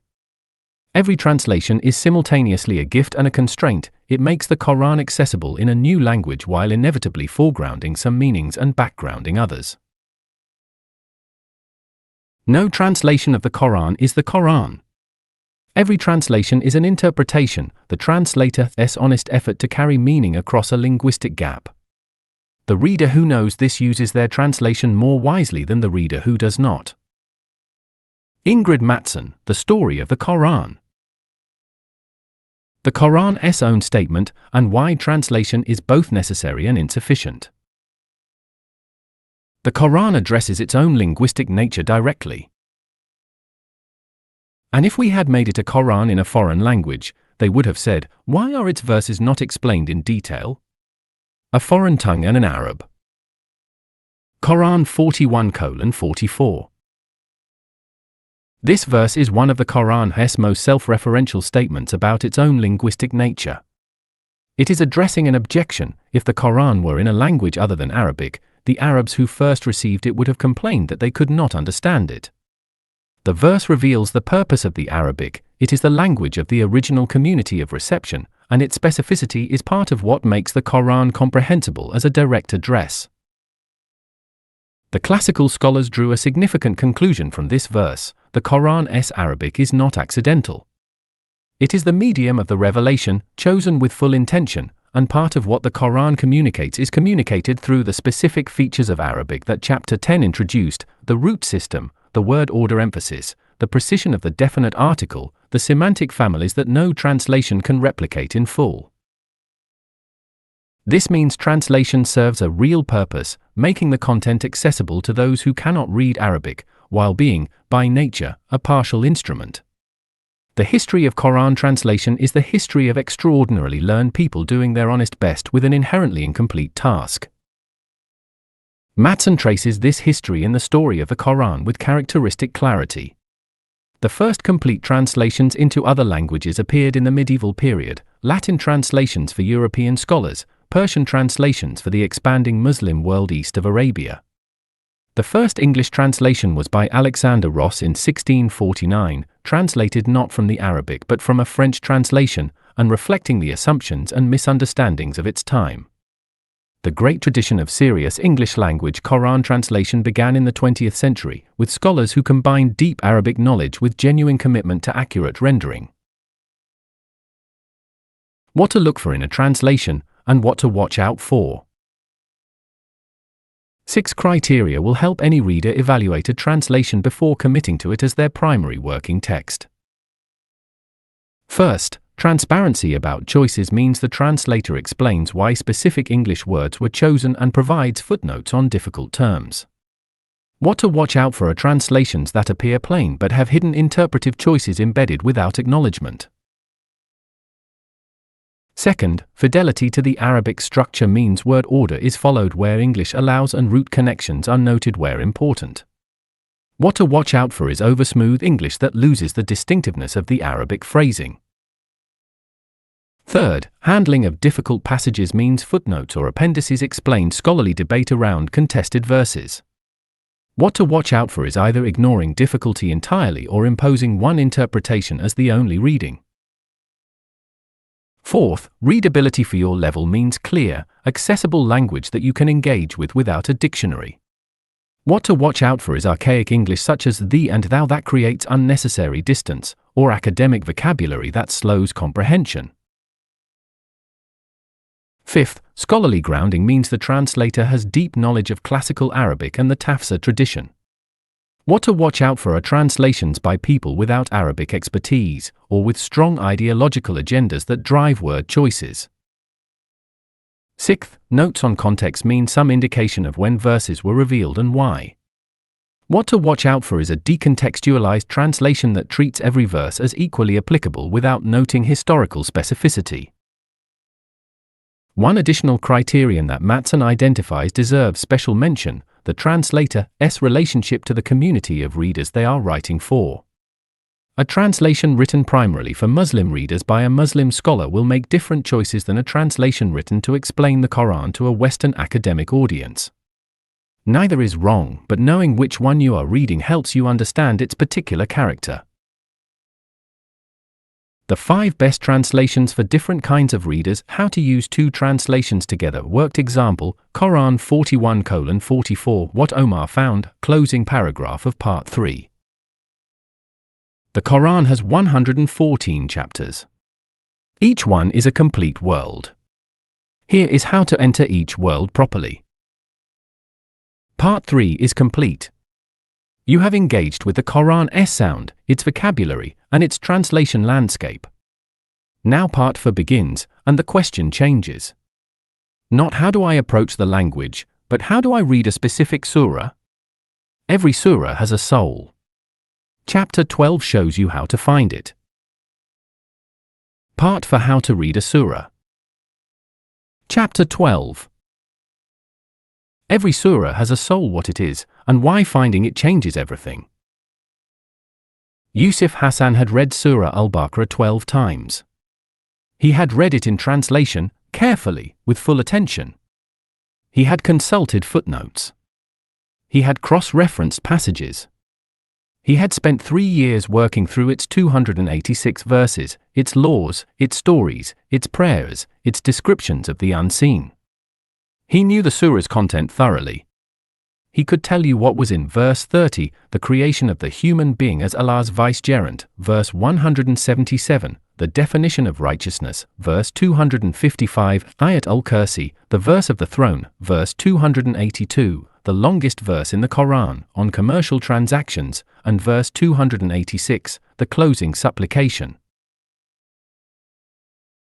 What he had not seen, and what struck him with the force of a genuine discovery when a teacher finally pointed it out, was that the entire surah was one argument. 286 verses. One sustained argument. One central question that the surah was asking and answering from its first word to its last.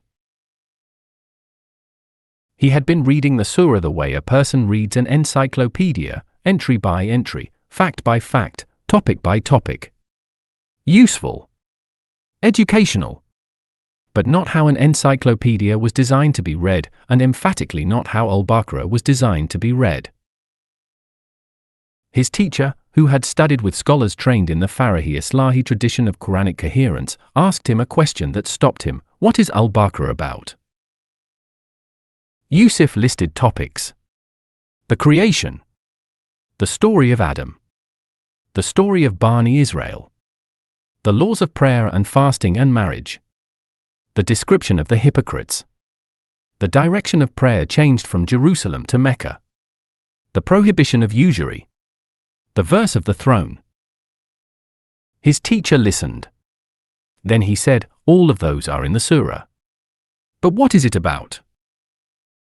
Yusuf did not have an answer. His teacher said, Al-Baqarah is about one question: who is the true inheritor of divine guidance? It opens with 3 categories of people: the believer, the disbeliever, the hypocrite, and then, through all its stories and laws and instructions, it shows what it means to accept guidance, what it means to reject it, and what it means to pretend to accept it while actually rejecting it. Every single section of the surah, even the commercial laws, even the direction of prayer, is in service of this one question.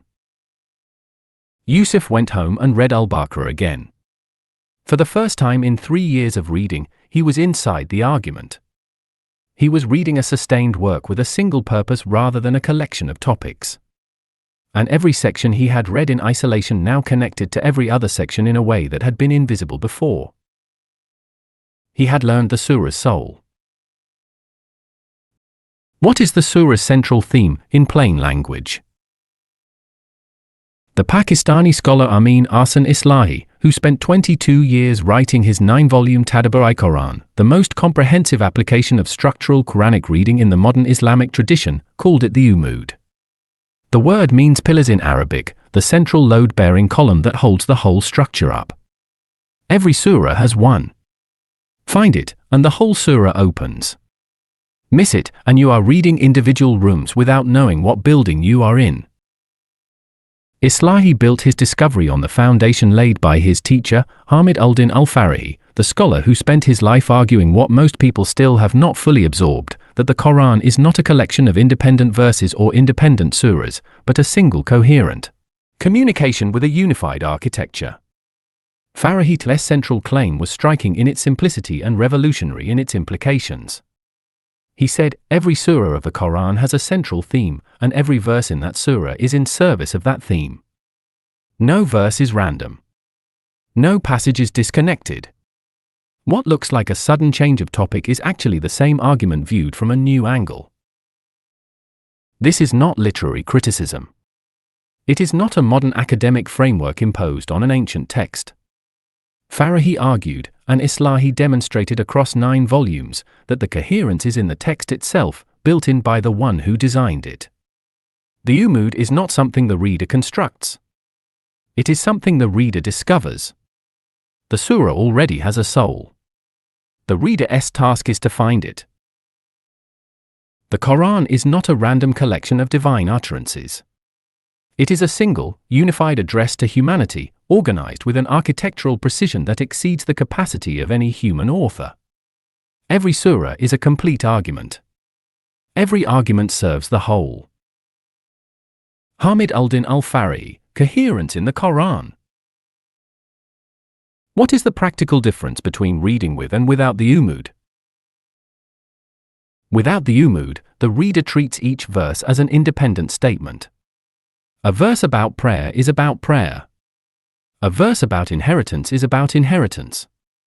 A verse about the people of the book is about the people of the book. Each verse is complete in itself, disconnected from the verses around it, disconnected from the surah's larger purpose. With the umud, every verse is read in light of the surah's central question. The verse about prayer is about how prayer relates to this surah's central theme.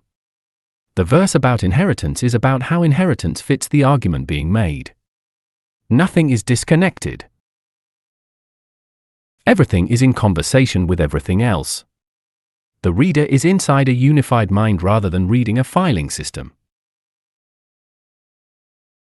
Mortimer Adler, the American philosopher whose book How to Read a Book is the most systematic Western account of engaged reading, called this X-raying a book, understanding the skeleton, the underlying structure, before engaging with the individual passages.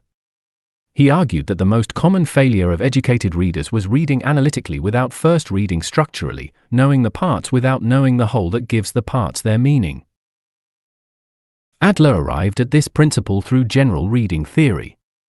Farahi arrived at it through 40 years of Quranic study. They are describing the same discovery. How to find the soul of any surah, a step-by-step method. Here is the method, drawn from Islah's Tadabbur Quran and Farahid's Nazm framework, translated into a practical process any reader can follow for any surah. It takes 5 to 15 minutes, depending on the length of the surah. It should be done before reading the individual verses. Step 1. Read the opening. The first verse of every surah is not random. Read it carefully and ask what is being announced and what the surah is entering with. Some surahs open with a divine name, some open with an oath, and some open with a command. The opening is the door. Stand at it before entering. Step 2. Read the closing. The last verse of every surah is also deliberate. Read it and ask what the surah is leaving the reader with. Often the opening and the closing frame the surah's central theme between them. Step 3. Find the central word or image. Read through the surah quickly and notice what word or image appears most frequently. The most frequent word or image is not decoration. It is the surah announcing its own subject. Step 4. Identify the audience. Every surah is addressed to someone. Knowing who the surah is speaking to tells you what relationship is being built or tested. Step 5. Ask the central question. Every surah is answering a question. Ask, if this surah were a reply, what question is it replying to? Name the question in one sentence. This sentence is the surah's soul. Step 6. State the umud in one sentence. Write it down. Begin with, this surah is about. The sentence should be specific enough to distinguish this surah from all others. This method produces what Islahi called the Nozawawal, the first orientation. It takes 5 to 15 minutes and its effect lasts for every subsequent reading. For each surah, write the surah number and name. Then write whether it is Makki or Madani and when it was revealed. Then write the number of verses. After that, write the opening image or word and note what the first thing the surah says is. Then write the closing image or word and note what the last thing the surah says is. Then identify the central repeated word or idea that appears most often. Then write who is being addressed, such as Allah to the Prophet to the people, or the people to Allah. Then write the main question or tension the surah is working through. After that, write one sentence beginning with "This surah is about," to state the umud or soul. Finally, write how knowing this soul changes how you read verse 3, verse 7, and the last verse. Yusuf Hassan read Al-Baqarah a 13th time. It was the same text it had always been. The same 286 verses. The same Arabic he had been engaging with for 3 years in translation. Nothing had changed in the text. Everything had changed in the reading. He read from the opening and now every subsequent section arrived in relation to that opening. The story of Adam showed guidance offered to the first human being. The story of Bani Israel showed a community's repeated response to guidance. The laws of prayer, fasting, marriage, and commerce showed what it looks like to accept guidance in daily life. The verse of the throne showed the nature of the guide. The closing supplication showed a community asking above all else to receive guidance. One question. 286 verses. All in service of the question. All illuminated by knowing what the question was. He had been reading the surah from outside. The umud had let him in. A surah without its umud is like a face without its expression. All the features are present, but the person is absent. Amin Arsan Islahi, Tadabbur Quran, Introduction. Every surah has a soul. Chapter 12 has shown you how to find it. But finding the soul is only the first step. Before you read a single verse, there is something else to do. Chapter 13 explains why you must. Always read the introduction before the text and shows you exactly what a great surah introduction contains. Chapter 13. Read the introduction before the text. Why the introduction is not optional. Daniel Okafor was a careful reader. He had read every novel on his university reading list with attention and genuine engagement. When he picked up a new book, he read every page. Except the introductions. He always skipped the introductions. His reasoning was logical. The introduction was written after the novel, by someone other than the author, explaining what the novel meant. That explanation seemed to him like a spoiler. He preferred to arrive at his own understanding. The introduction could be read afterward, once he had formed his own views. One semester, his course list included a 19th-century detective novel, a long and intricate work by a Victorian author he had not read before. He skipped the introduction, as always, and began at chapter 1. He read for 2 hours. He understood the words on every page. But something was wrong. Characters were referring to previous events that had not been described. Relationships between people seemed to assume a shared history he had not been given.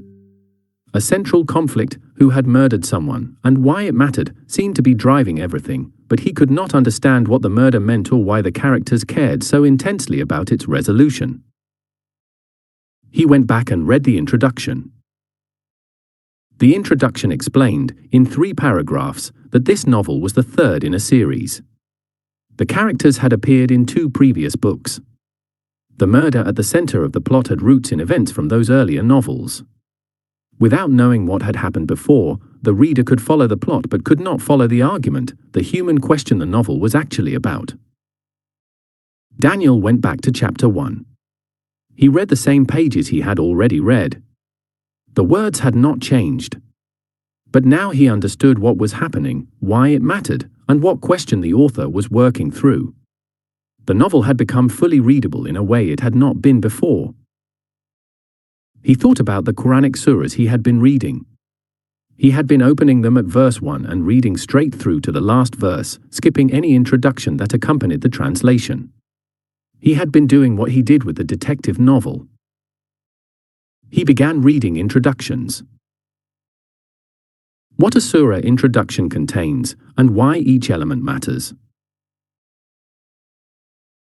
Maududi, who spent 30 years writing his Tafhim al-Quran and whose surah introductions are the most practically useful feature of that work, understood something that many readers of the Quran have not yet grasped. The gap between a Quranic verse and the modern reader is not only linguistic. It is historical. It is contextual. It is the gap between a communication addressed to a specific community in specific circumstances and a reader who encounters it 14 centuries later in a different language, a different culture, and a different moment of history. The surah introduction bridges that gap. It gives the reader the context that the original audience already possessed, the historical moment, the community's situation, the specific questions or crises that the surah was addressing. Without this context, the reader can understand the words but cannot always understand what the words are doing, what problem they are solving, what argument they are making, what community they are building or correcting. Maududi's surah introduction format, refined across 30 years of application to all 114 surahs, contains 5 elements. Every serious surah introduction, in any tradition of tafsir, covers these 5 elements in some form. Here they are, with an explanation of what each one gives the reader. Element 1. Historical period. What it covers, whether this surah is Makki, revealed in Mecca before the migration, or Madani, revealed in Medina after the migration. It also identifies whether it belongs to the early, middle, or late phase of that period. Why it transforms reading. The Makki-Madani distinction is one of the most important keys in the Quran. Makki surahs were addressed to a community under persecution, building faith from the ground up, establishing the foundations of belief in the oneness of Allah and the certainty of the Day of Judgment. Madani surahs were addressed to a community that had established itself, now receiving the laws and social structures that would govern a Muslim society. A verse from a Makki surah and a verse from a Madani surah are doing fundamentally different work, and knowing the period is the first step to understanding what that work is. Element 2. Historical circumstances. What it covers, what was happening in the Prophet's community, in Arabia, in the world, when this surah was revealed. What specific situation, crisis, question, or challenge was it responding to? Why it transforms reading. The science of Asbab al-Nuzul, the circumstances of revelation, is one of the foundational sciences of Quranic interpretation. It does not mean that a verse's meaning is limited to its original circumstances. It means that knowing the original circumstances gives the reader the human reality in which the divine address arrived. Abstract guidance becomes concrete. A command that seems harsh in isolation becomes compassionate when you understand the crisis it was addressing. A promise that seems general becomes specific when you know what fear it was answering. Element 3. Central theme. What it covers. What is this surah primarily about? What single question or argument runs through all its passages? Why it transforms reading. This is the umud, the soul of the surah, as chapter 12 established. The introduction states it explicitly so the reader enters with their compass already pointing. Without the central theme, the reader may understand individual verses and miss the argument. With the central theme, every verse arrives in context and the surah builds toward its conclusion as a coherent communication. Element 4. Main argument. What it covers. How does the surah make its case? What is the logical or narrative structure? How does it move from opening to conclusion? Why it transforms reading. Every surah has not just a soul but a spine, a structural argument that holds the verses together. Maududi's introductions map this structure in plain language, so the reader knows before they begin. This surah opens by establishing X, moves through Y and Z, and arrives at W. This structural map is not a substitute for reading the verses, it is the preparation that allows the verses to be received in their intended sequence and relationship. Element 5. Relevance today. What it covers: how does this surah's message address the reader's own moment, the questions, challenges, and circumstances of their actual life? Why it transforms reading. Maududi insisted against the tendency of academic commentary to treat the Quran as a historical document, that every surah speaks directly to every generation that reads it with genuine engagement. The relevant section of the introduction makes this explicit. Here is how this 7th century communication addresses the 21st century reader. It builds the bridge between the historical circumstances of revelation and the reader's present circumstances, so the reading does not remain in the past. The Quran is not a museum piece. It is a living address. The introduction is the letter of context that accompanies the address, without which the address can be read but not fully heard. Saeed al-Maududi, Tafhim al-Quran, Preface to Volume 1. How to write your own surah introduction before reading, a practical template. The most powerful version of this method, the version that turns passive reading into genuine engagement, is not to read someone else's introduction and then read the surah. It is to research and write your own introduction before you begin. This is not as difficult as it sounds. Writing your own introduction requires only 3 sources: a translation with good contextual notes, a basic knowledge of the Makki-Madani distinction and its significance, and the Surah Soul template card from Chapter 12.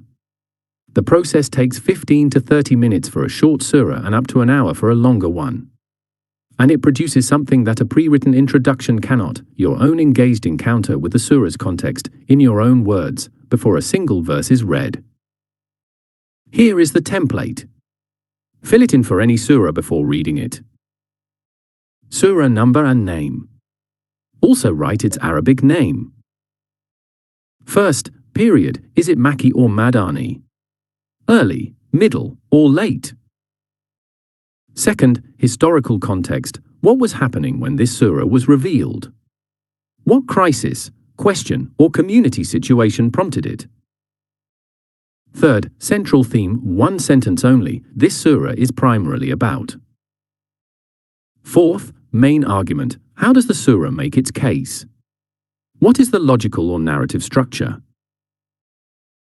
Fifth, key passages to watch for, which sections carry the central argument most directly. Sixth, pair surah, which surah is this paired with, and how do they complement each other? Seventh, relevance today, what question in my own life or world does this surah address? Before I read, what am I expecting to find? What am I hoping this surah says to me? The final question, what am I expecting to find, and what am I hoping this surah says to me, is the most personally important. It is the honest declaration of what you are bringing to the text. The reader who approaches the Quran with honest self-knowledge, aware of their own hopes, fears, and questions, is more prepared to receive it than the reader who approaches in a state of studied blankness. You cannot arrive without expectations. The question is whether you are aware of them or not. Worked example, Surah Al-Kahf, a complete introduction in 7 steps. Surah Al-Kahf is chapter 18 of the Quran. It is one of the most widely recited surahs. Muslims are encouraged to read it every Friday, and one of the most misread. Without its introduction, its 4 famous stories seem to be unconnected narratives, placed side by side, without apparent purpose. With its introduction, they reveal themselves as 4 aspects of a single, urgent question. Step 1. Basic facts. Surah Al-Kahf. Chapter 18. 110 verses. Makki, revealed in Mecca during the Middle Makki period, before the migration to Medina. The surah takes its name from its opening story, the cave, referring to the young men who took refuge in a cave to preserve their faith. Step 2. Historical period. What was happening? The Middle Makki period was the time of maximum pressure on the early Muslim community. The Prophet, peace be upon him, and his companions had been in Mecca for approximately 10 years. The opposition from the Quraysh had intensified from mockery to active persecution. Muslims were being tortured, economically boycotted, socially ostracized. The question the community was wrestling with was existential: how does a believer maintain faith and identity when the surrounding society is hostile, powerful, and threatening? How do you hold on to what you know to be true when everything around you is pushing you to abandon it or dilute it? Step 3. Central Theme. Surah Al-Kahf is about how to preserve faith and moral clarity under pressure from a world that offers wealth, power, and status as alternatives to divine guidance, and how to avoid the four great tests that destroy this clarity. One sentence: this surah is about maintaining the integrity of faith when the world offers you compelling alternatives to it. Step 4. The four stories and their structure. The surah contains 4 stories, and each one is a test of a different form. The people of the cave, verses 9 to 26, the test of religious persecution. Young believers take refuge in a cave rather than compromise their faith.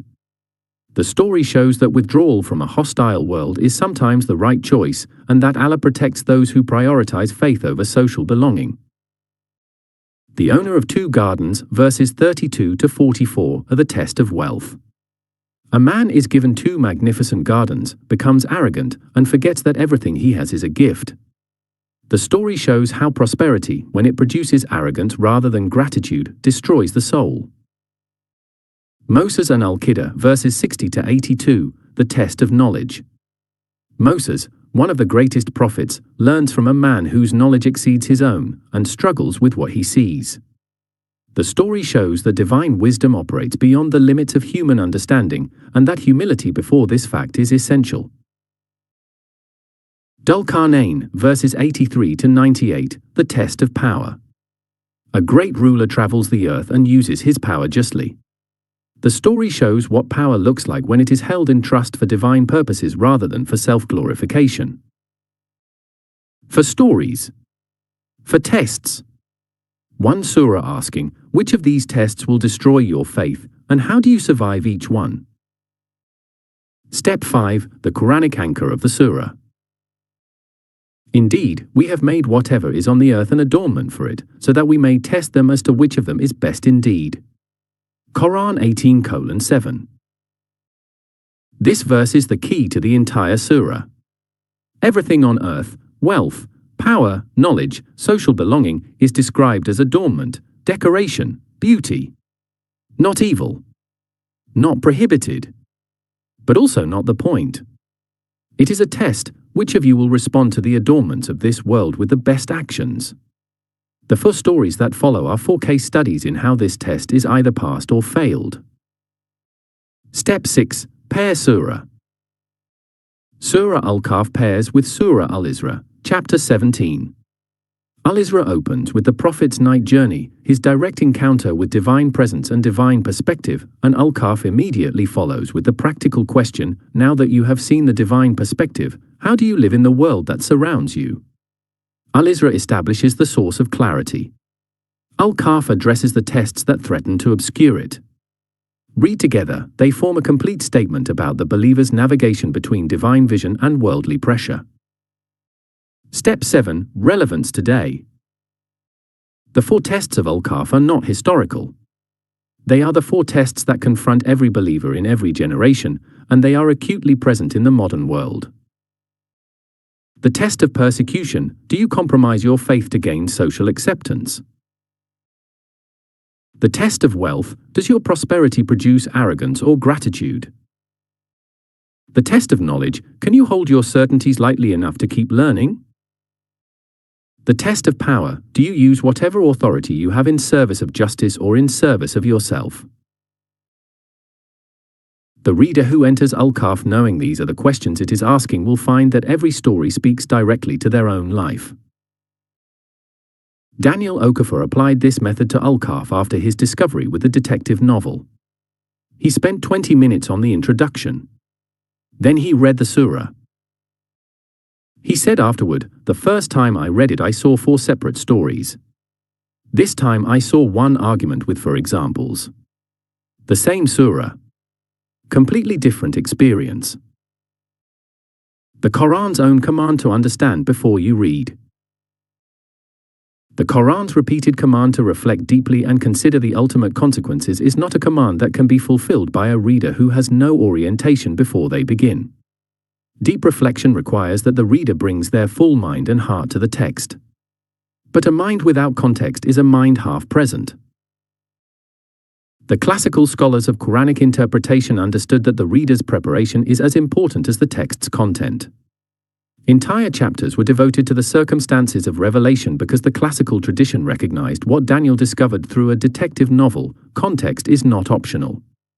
It is the frame without which the picture cannot be seen properly. Then do they not reflect upon the Quran, or are there locks upon their hearts? Quran 47:24. Locks upon their hearts. The verse identifies something that prevents deep reflection, something internal that keeps the text from entering. One form of these locks is ignorance of context, reading words whose situation you do not know, like arriving at Act 3 of a play whose first 2 acts you have not seen. The introduction removes these locks. It opens the door before you walk through it. What Daniel found when he read with introductions. Daniel Okafor spent the following academic year applying the introduction method to every surah he studied seriously. He worked through the method for Surah Al-Fatiha, Al-Baqarah, Al-Imran, Al-Nisa, and Al-Ma'idah, the first 5 surahs, writing his own introduction for each one before reading. What he found was that the method changed the quality of attention he brought to reading.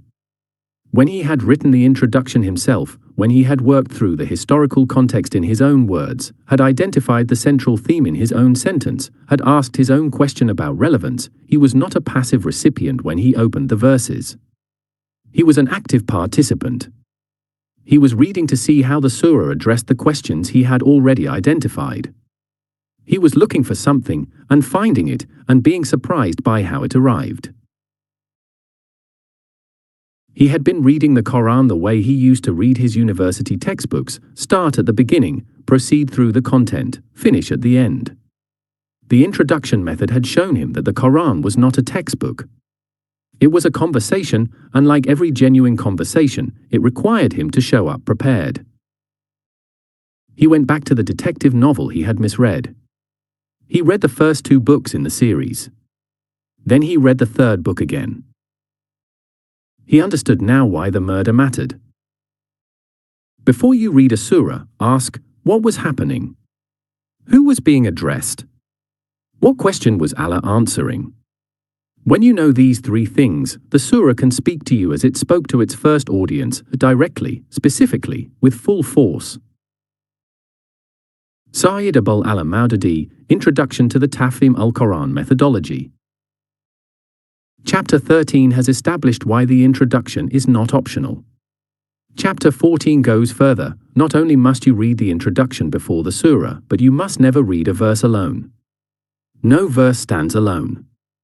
The most misused verses in the Quran's history have been misused in exactly one way: they were read in isolation from their context. Chapter 14 shows why, and gives you the rule that prevents it. Chapter 14. No verse stands alone. The most dangerous reading mistake. The argument began in a community centre in a mid-sized British city on a Tuesday evening in autumn at what was supposed to be a calm interfaith discussion about the Quran. 2 men were disagreeing about one verse. Both were Muslims. Both were educated. Both had been reading the Quran for decades. And they were quoting the same verse to prove opposite things. The verse was from Surah Al-Ma'idah, chapter 5, verse 51, O you who believe, do not take the Jews and the Christians as aliyah.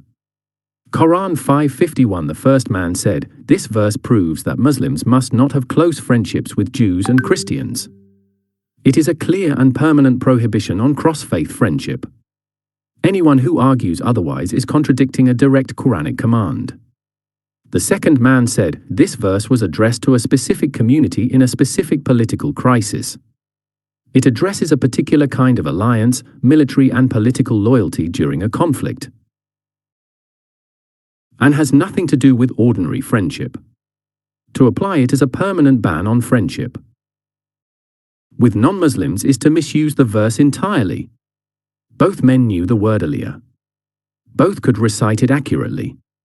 And they were diametrically opposed in their conclusions from the same verse. A third man in the room, a teacher trained in the Farahi Islahi tradition of Quranic coherence, had been listening quietly. He said, "Can we read what comes before this verse, and what comes after it?" They read from verse 41 to verse 57. 17 verses in context. The argument did not end with a winner and a loser. It ended with both men looking at a verse they thought they knew and finding that the context had changed what it meant, not by changing the words, but by showing what question those words were answering. The most dangerous reading mistake. Hamid al-Din al-Farahi, the scholar who spent his entire intellectual life demonstrating the structural coherence of the Quran, made a claim that was extraordinary in its directness: the division of the Muslim community into sects, and the misuse of the Quran to justify violence, oppression, and exclusion is at root a reading failure. Not a failure of faith. Not a failure of sincerity. A failure of method. The failure has one form: reading a verse in isolation. When a verse is extracted from its context, from the verses around it, from the surah's central argument, from the historical circumstances of its revelation, it becomes infinitely more flexible. A verse without context can be made to support almost any conclusion the reader brings to it. The verse does not change, but the anchor that ties it to its actual meaning has been cut. It floats. And a floating verse can be carried wherever the current of the reader's prior conviction takes it. Farahi called this interpretation driven by preconceived position rather than by honest engagement with the text. He documented, across his career, how the most divisive and dangerous misreadings of the Quran in Islamic history shared one feature: a verse had been extracted from its context and made to carry a meaning that its context directly contradicted. His student Amin Ahsan Islahi, who turned Farahi's principle into a complete reading methodology in his 9-volume Tadabur-i-Quran, identified 3 levels at which context operates in the Quran, and 3 levels at which isolation produces misreading. Understanding all 3 changes how you read every verse for the rest of your reading life. The Quran is not a collection of independent verses, each complete in itself, available to be extracted and applied independently. It is a single coherent communication. Every verse is in conversation with the verses around it, the surah it belongs to, and the complete structure of the text. Remove a verse from this conversation and you have not found its meaning. You have ended it. Hamid al-Din al-Farahi, Coherence in the Quran.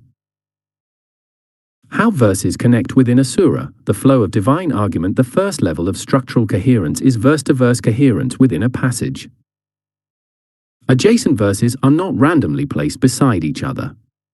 They are in a relationship. One verse introduces, the next develops, the next qualifies, the next illustrates, the next draws the conclusion. The relationship between consecutive verses is as deliberate as the relationship between sentences in a well-constructed paragraph.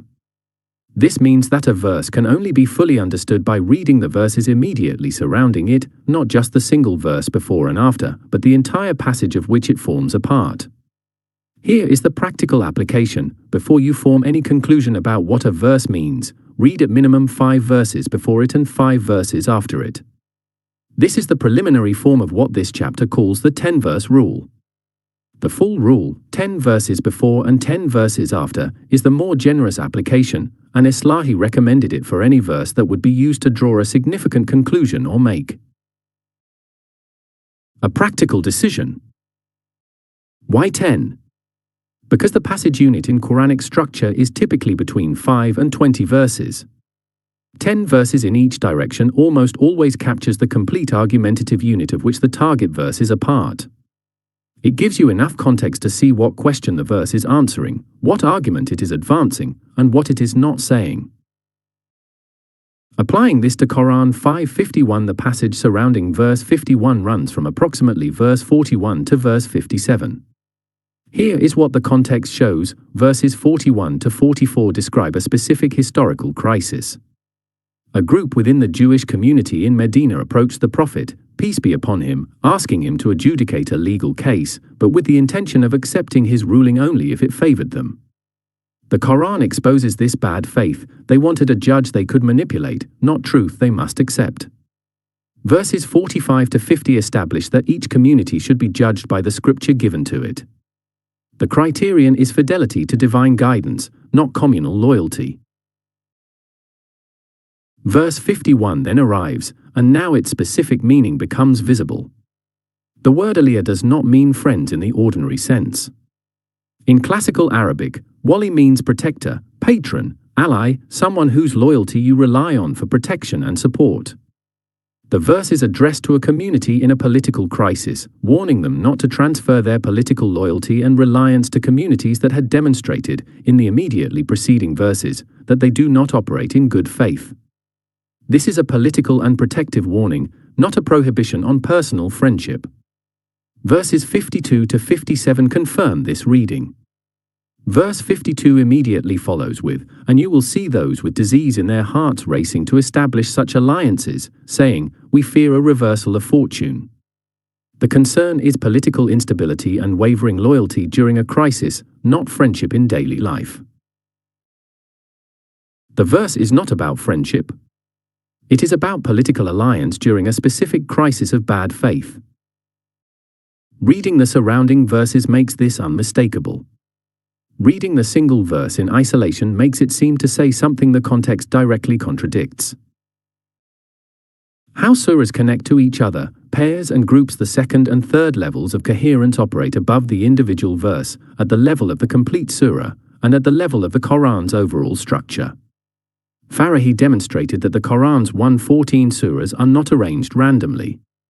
They are arranged in a structure of pairs and 7 thematic groups, each forming a complete unit of meaning. The pairing principle works like this: 2 adjacent surahs, or 2 surahs placed symmetrically within a group, address the same central theme from complementary angles. One surah raises a question. The paired surah answers it. One establishes a principle. The paired surah shows its application. One addresses a crisis. The paired surah provides the resolution. Here are 4 surah pairs that demonstrate the principle. Al-Duha and Al-Inshirah.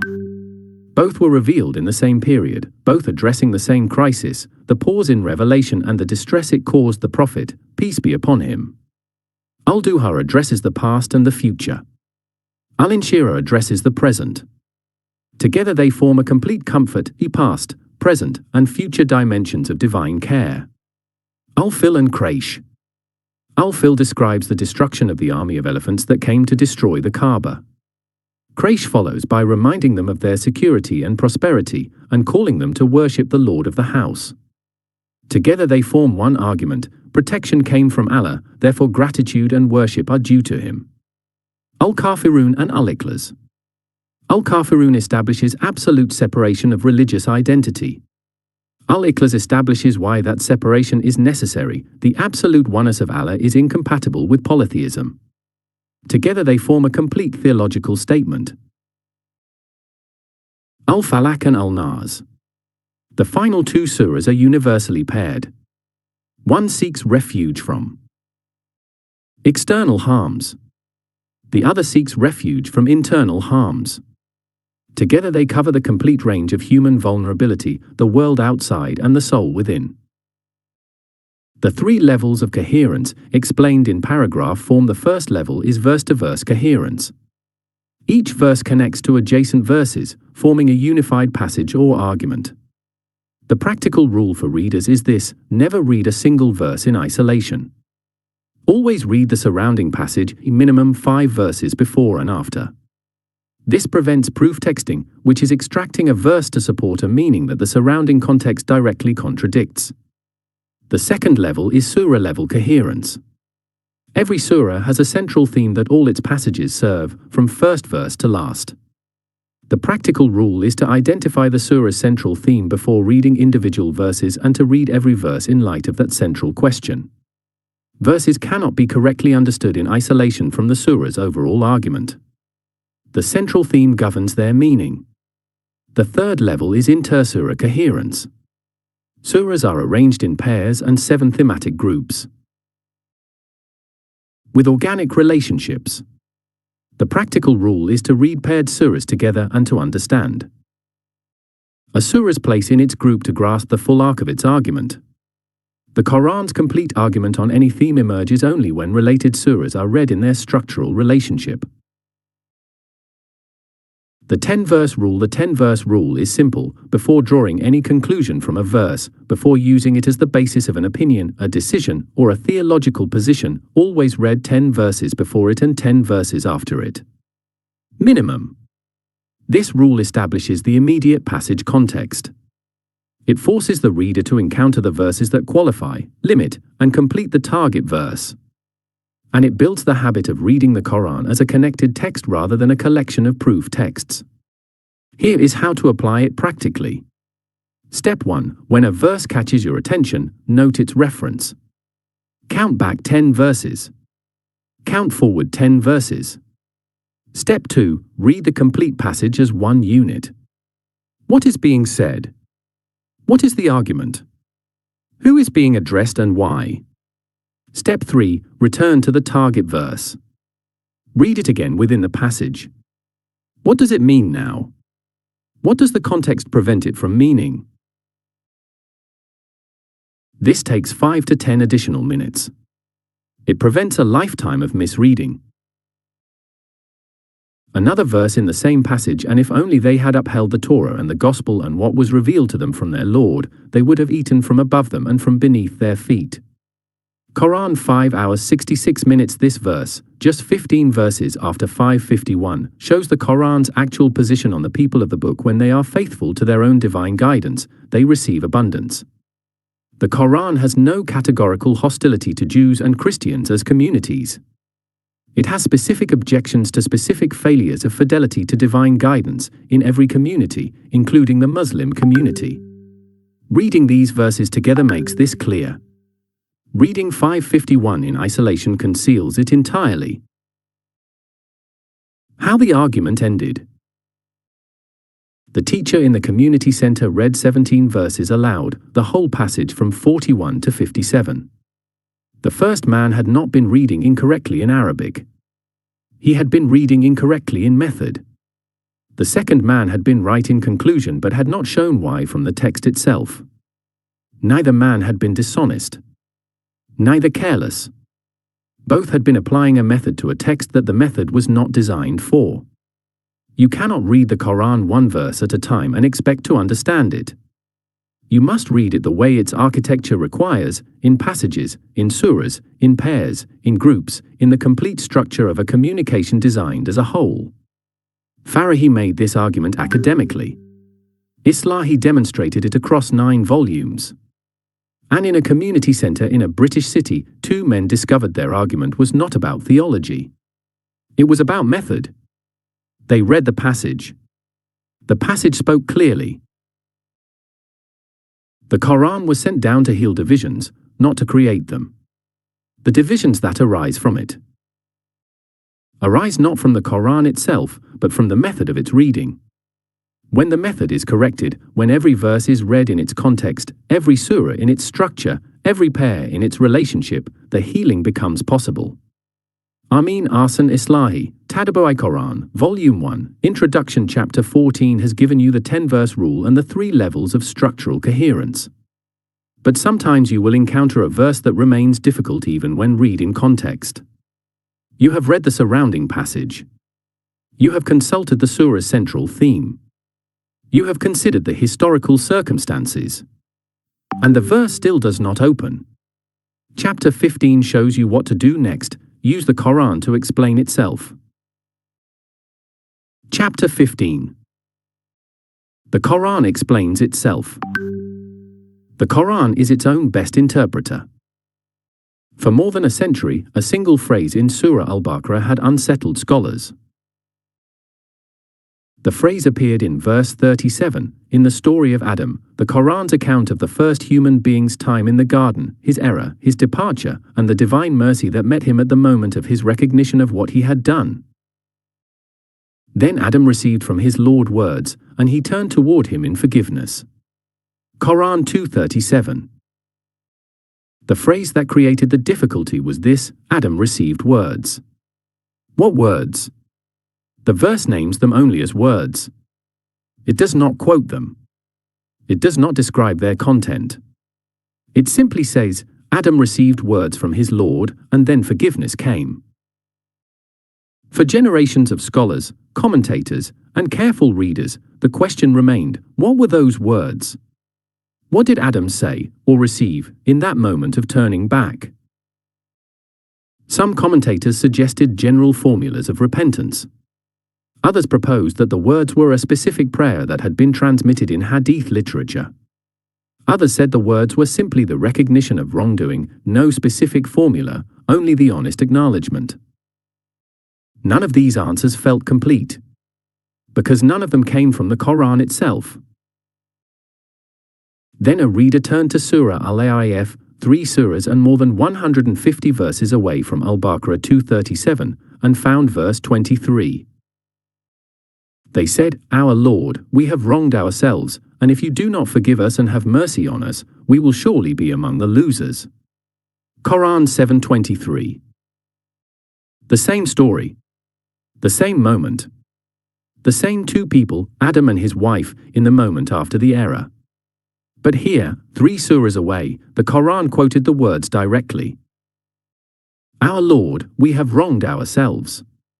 If you do not forgive us and have mercy on us, we will be among the losers. These were the words. The words Adam received from his Lord, or more precisely, the words that arose in him at that moment of turning back, and that the Quran here reveals in full, in a later surah, as the complete account of what 237 had only gestured toward. The Quran had explained itself. 3 surahs away. 150 verses away. The answer had been in the text the entire time. No external source was required. No speculation was necessary. The difficulty in Al-Baqarah dissolved when Al-Araf was consulted. This is Tafsir al-Quran, the Quran interpreting itself. And Ibn Kathir, the 14th century scholar whose commentary is still considered among the most authoritative in the tradition, called it the highest and most reliable form of Quranic interpretation. The hierarchy of Quranic interpretation, what Ibn Kathir established. Ibn Kathir, who spent his life producing his Tafsir al-Quran al-Azim, one of the most comprehensive and widely trusted commentaries in Islamic history, opened his work with a methodological statement that has shaped Quranic interpretation for 7 centuries. He established a hierarchy, a ranked order of sources for understanding any verse. The hierarchy is not a rigid rule. It is a principle of epistemic priority, a guide to which sources carry the most weight, and in what order they should be consulted. The hierarchy, from highest to lowest authority, is as follows. The first and highest source is the Quran explaining itself, known as Tafsir al-Quran. This is always the first resource for any difficult verse. Its authority is absolute. When the Quran provides its own explanation of a term, passage, or concept, no other source can override it. The second source is the Prophet's explanation, known as Tafsir al-Sunnah. This is used when Quranic self-explanation is not available or is itself unclear. Its authority is very high because the Prophet received the revelation and explained it to his companions. His explanations are the closest to the revealed intention. The third source is the understanding of the companions, known as Aqwal al-Sahaba. This is consulted when prophetic explanation is not available. The companions received direct instruction and witnessed the context of revelation. Their authority is high, especially for verses revealed in their presence. Ibn Abbas is considered the most authoritative single companion on Quranic interpretation. The fourth source is classical scholarly commentary, known as Tafsir al-Ulama. This is used for deeper exploration, scholarly debate on difficult passages, and historical context. Its authority is substantial, especially for well-sourced commentaries like Ibn Kathir of the 14th century, Al-Tabari of the 9th and 10th centuries, and Maududi of the 20th century. The fifth source is the reader's own reasoned reflection, known as ijtihad. This comes only after exhausting the above sources. It is never a substitute for them, always a completion. It is valid when grounded in the above hierarchy, and invalid when used to bypass it or contradict clearly established meanings. The practical implication of this hierarchy is this: before consulting any commentary, before forming any personal opinion about what a verse means, the reader's first question should always be, does the Quran explain this elsewhere? Is there another passage, another surah, another verse that addresses the same subject or uses the same term, and that illuminates what this verse is saying? This is not always possible. Not every difficult verse has a direct Quranic parallel. But it is possible more often than most readers realize. The Quran is a text that returns to its central themes repeatedly, each time from a new angle, each time with new detail. A concept introduced briefly in one surah will often be elaborated fully in another. A story told partially in one surah will be completed elsewhere. A term used without definition in one context will be defined precisely in a different context. The best way to interpret the Quran is by the Quran itself. For what the Quran mentions briefly in one place is elaborated elsewhere, and what is mentioned in summary in one passage is detailed in another. Ibn Kathir, Tafsir al-Quran al-Azim, Introduction. How to find the Quran's own explanations of its verses, a practical method. The four-step method below translates Ibn Kathir's principle into a practical process that any reader can follow. It does not require Arabic fluency. It does not require an advanced library.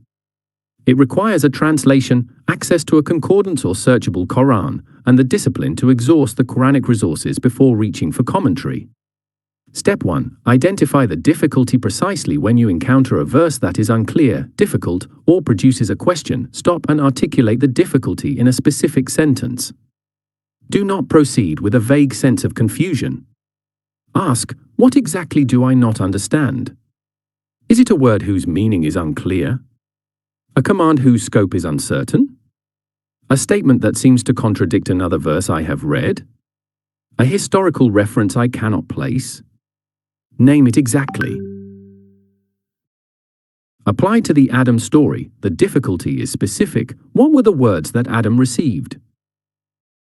Once you have named the difficulty, you know what you are looking for. Step 2. Search the Quran for parallel passages. Take the key word or concept from your difficulty and search for it elsewhere in the Quran. Use a searchable Quran or a printed concordance. Look for the same story told in another surah. The same term used in a context where its meaning is clearer. A general principle that this specific verse appears to apply. A passage that directly addresses the same question your verse raises. Applied to the Adam story, searching for Adam and the moment of repentance across the Quran leads to Al-Araf 7:23, where the same moment is retold and the words are quoted in full. The cross-reference resolves the difficulty entirely. Step 3. Consult the prophetic explanation. If Quranic cross-reference does not resolve the difficulty, turn to the Prophet's authenticated explanations. Search specifically for hadith in which the Prophet explained or demonstrated the meaning of the verse or the term in question. For many verses about prayer, fasting, charity, and ritual practice, the prophetic explanation is the primary source, because the Quran commands these practices without describing them in full detail. The Prophet's life and sayings provide the detail the verse does not. Step 4. Consult a trusted commentator and understand what you are reading. If the first 3 steps have not resolved the difficulty, open a commentary. But read it knowing what it is, one scholar's best effort, rooted in the tradition, but still an interpretation. Use at least 2 commentaries and note where they agree and where they differ. Agreement across multiple scholars from different traditions and centuries is a strong signal of reliable meaning. Disagreement signals a genuinely contested passage where humility is required. Applied to the Adam verse, Ibn Kathir's Tafsir confirms that 7:23 provides the words, explicitly cross-referencing the 2 surahs. A reader who has already found the Quranic answer through step 2 will now see the commentary confirming what the Quran itself revealed.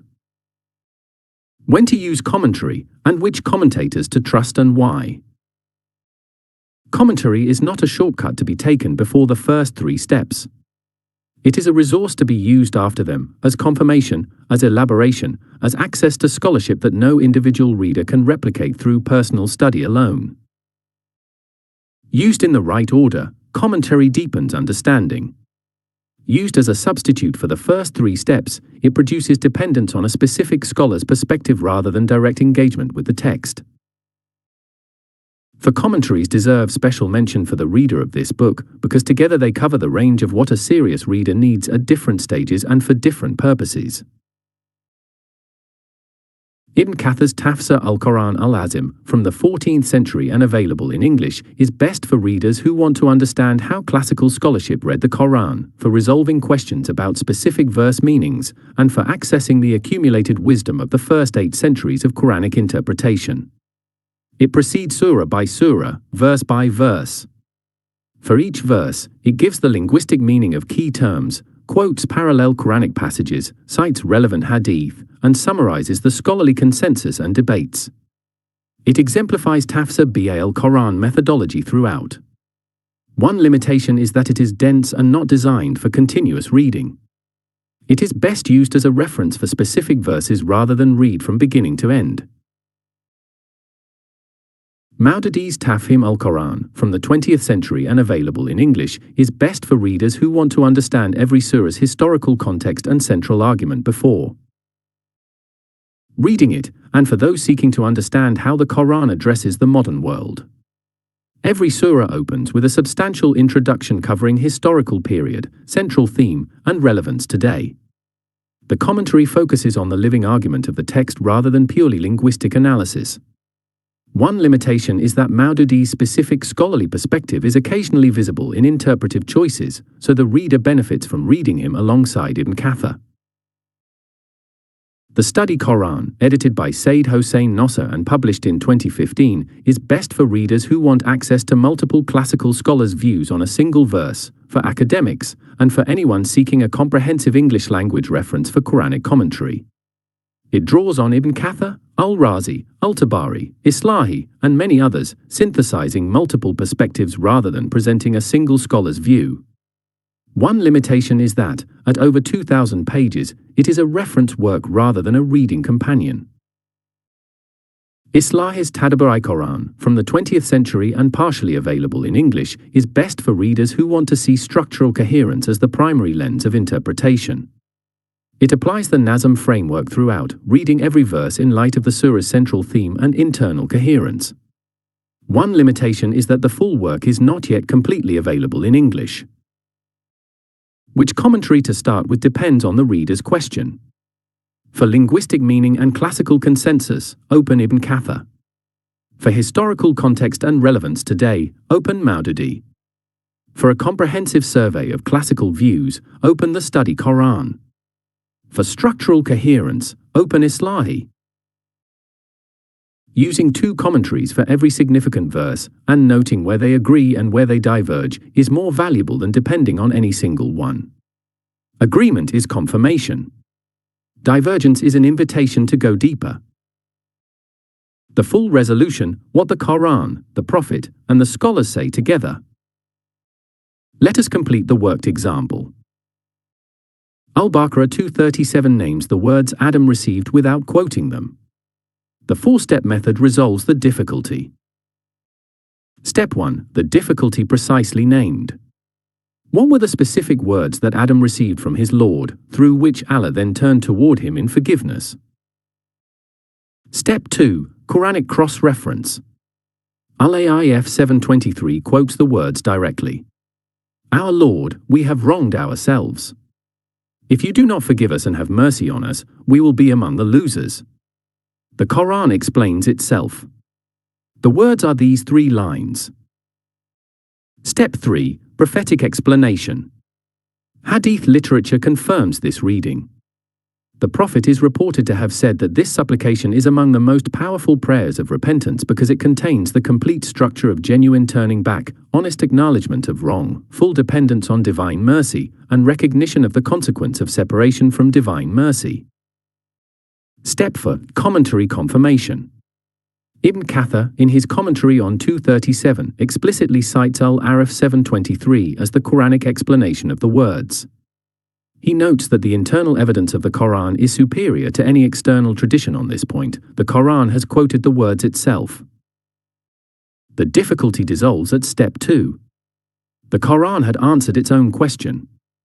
The reader who applies the 4-step method arrives at the same answer that centuries of classical scholarship eventually confirmed through the simple discipline of asking the Quran first. And we have sent down upon you the book as clarification of all things. Quran 16 hours 89 minutes. Clarification of all things. The Quran's own description of itself includes this claim: it is a clarification. It does not merely raise questions, it provides the means of answering them. The reader who turns to the Quran first, who asks the text to explain itself before turning anywhere else, is engaging the text in the way it describes itself as designed to be engaged. What the reader found who asked the Quran first. The scholar whose difficulty with Al-Baqarah 237 opened this chapter had been trained in the classical tradition. He had access to the full library of tafsir. He could have opened Ibn Kathir on his first day of confusion and found the answer cited there. But he had been trained to ask the Quran first. His teacher had said, the Quran is not a locked room that requires an external key. It is a room that provides its own key, if you know where to look. He looked. He found Al-Arif 723. The words were there, 3 surahs away, waiting. What changed in that moment of discovery was not merely the resolution of a scholarly question. Something larger shifted. He had experienced, directly and personally, what Ibn Kathir had described in theory, the Quran as a self-interpreting text, a complete communication that carries its own explanatory apparatus within itself. This changes how a reader approaches every difficulty they encounter. The first question is no longer, what does the commentator say? It is, what does the Quran say about itself? And the discovery that the Quran has an answer, not always, but more often than any reader expects until they begin looking, is one of the most sustaining discoveries in the whole practice of Quranic reading. Our Lord, we have wronged ourselves. Adam's words. Found in the Quran. Explained by the Quran. Confirmed by the Prophet. Documented by the scholars. And available to every reader who asks the Quran first. The Quran is its own greatest commentator. Before you ask anyone else what a verse means, ask the Quran. Most of the time, the answer is already there, waiting in another passage, another surah, another verse that speaks to the same moment from a different angle. The Quran does not need an intermediary to explain itself. It needs a reader patient enough to look. Ibn Kathir, Tafsir al-Quran al-Azim, Introduction. Reading the words is the beginning. Deep reading is when the words begin to read you. Part 4 is complete. You now know how to read a surah, find its soul, read the introduction first, never read a verse alone, and let the Quran explain itself. Part 5 goes deeper. The question is no longer how to read the Quran correctly. It is how to read the Quran transformatively. Chapter 16 begins with a man who read the same book at 20, 40, and 60 and found a completely different book each time. The book had not changed. He had. Part 5, The Art of Deep Reading. Chapter 16. For levels of reading. The same passage, for different depths. Hassan al-Rashid read the same book 3 times in his life. The first time he was 22. He had just finished university, was beginning his career, and was reading the Quran seriously for the first time as an adult. He read it with attention and found it meaningful. He understood the stories, the commands, the descriptions of the unseen, the moral guidance. He finished and felt he had understood a great deal. He could summarize the content of every surah he had read. He knew what the Quran said. He put it down and got on with his life. He picked it up again at 42. By now he had built a career, married, raised 3 children, buried his mother, navigated betrayal by a business partner, and spent 2 years in a period of spiritual dryness that had frightened him. He read the same translation, the same surahs, the same verses he had read 20 years before. And he found a completely different book. The verses about loss and patience, which he had understood at 22 and found meaningful, now spoke to something real. Not concepts he grasped.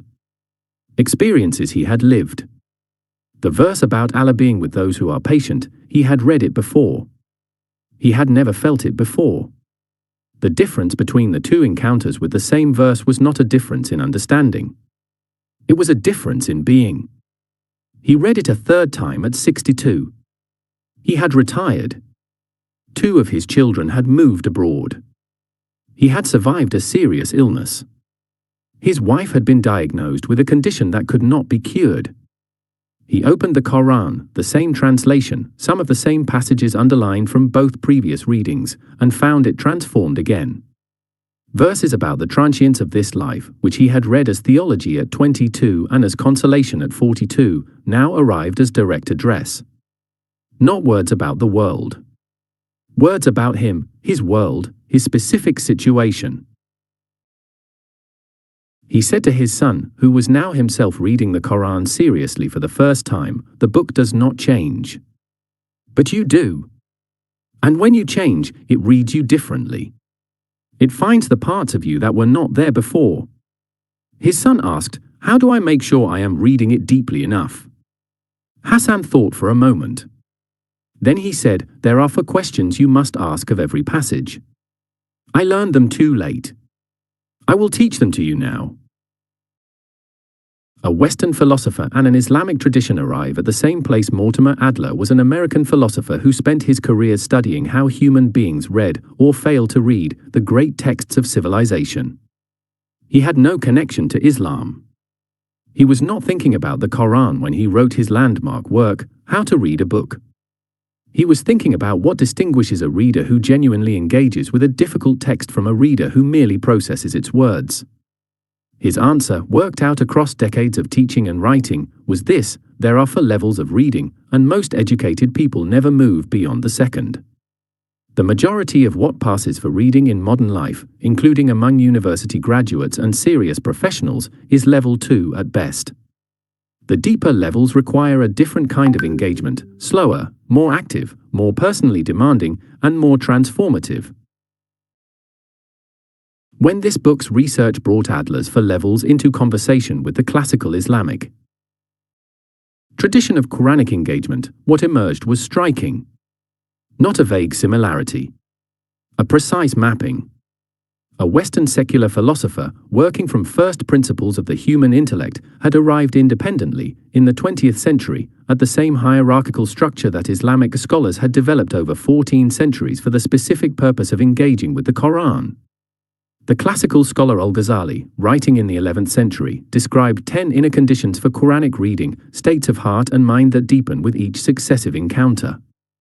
Ibn al-Qayyim al-Jawziyah, in his 14th century masterwork Madarij al-Salikin, described the progression of a reader's relationship with the Quran as a journey of deepening perception, the same words yielding greater meaning as the reader's soul expanded to receive them.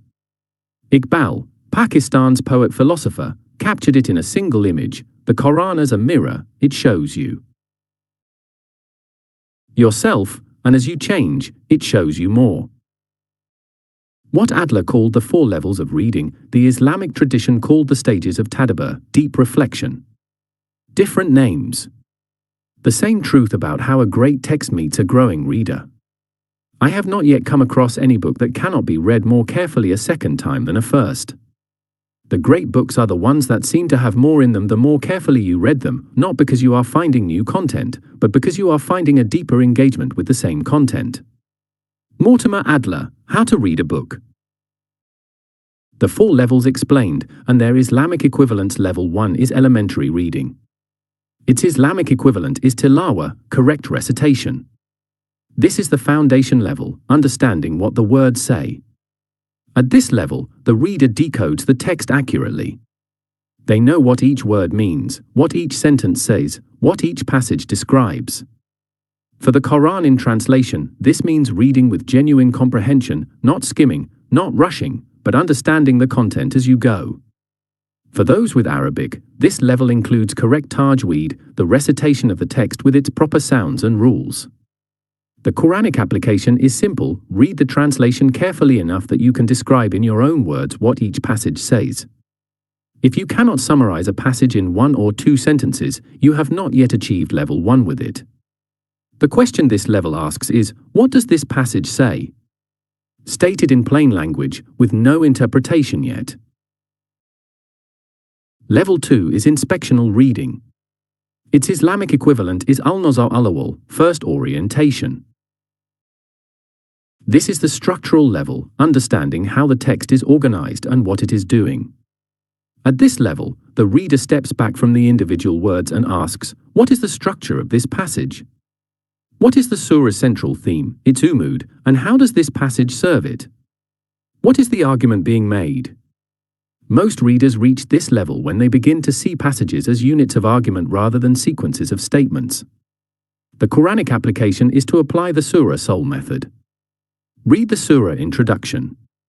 Ask, what is this passage doing within the surah's larger argument? Where does it fit in the structure? The question this level asks is, what is this passage doing? What argument is it part of? What structure does it serve? Level 3 is analytical reading. Its Islamic equivalent is tadabbur, deep reflection. This is the engagement level. The reader fully enters the text and wrestles with it until it becomes theirs. This is the level of sitting with a verse, questioning it, bringing your full life to it, refusing to leave until it has spoken to you specifically. Al-Ghazali described this level as the state in which the reader is simultaneously receiving meaning and interrogating it. What does this mean for me? Where am I in this text? What does this verse demand that I change? The Quranic application is this: after reading and understanding the passage at levels 1 and 2, pause and ask, what does this passage say to me, personally, in my specific situation right now? Where do I recognize myself? What does it demand of my life? The question this level asks is, what does this passage mean for me, right now? The personal claim of the text on the reader's actual life. Level 4 is syntopical reading. Its Islamic equivalent is tarqiq, realization and transformation. This is the transformative level, reading that changes the reader permanently. Adler called it syntopical reading, the level at which a reader engages with a text across multiple encounters, each time bringing more of themselves to it, each time finding the text has more to give. In the Islamic tradition, Iqbal called this tarqiq, not merely understanding a truth intellectually but realizing it so fully that it alters how you see, feel, and act. Hassan al-Rashid had experienced this level at 42 and 62, the same verses, a changed reader, a transformed encounter. At this level, the question is not what did I understand, but what has changed in me. The Quranic application is to ask after a serious reading session, what do I now see differently? What truth has moved from my mind into my life? What can I not now unsee? The question this level asks is, what has this passage done to me? The permanent change the reading has produced in the reader. The convergence between Adler and the Islamic tradition is not merely an interesting coincidence.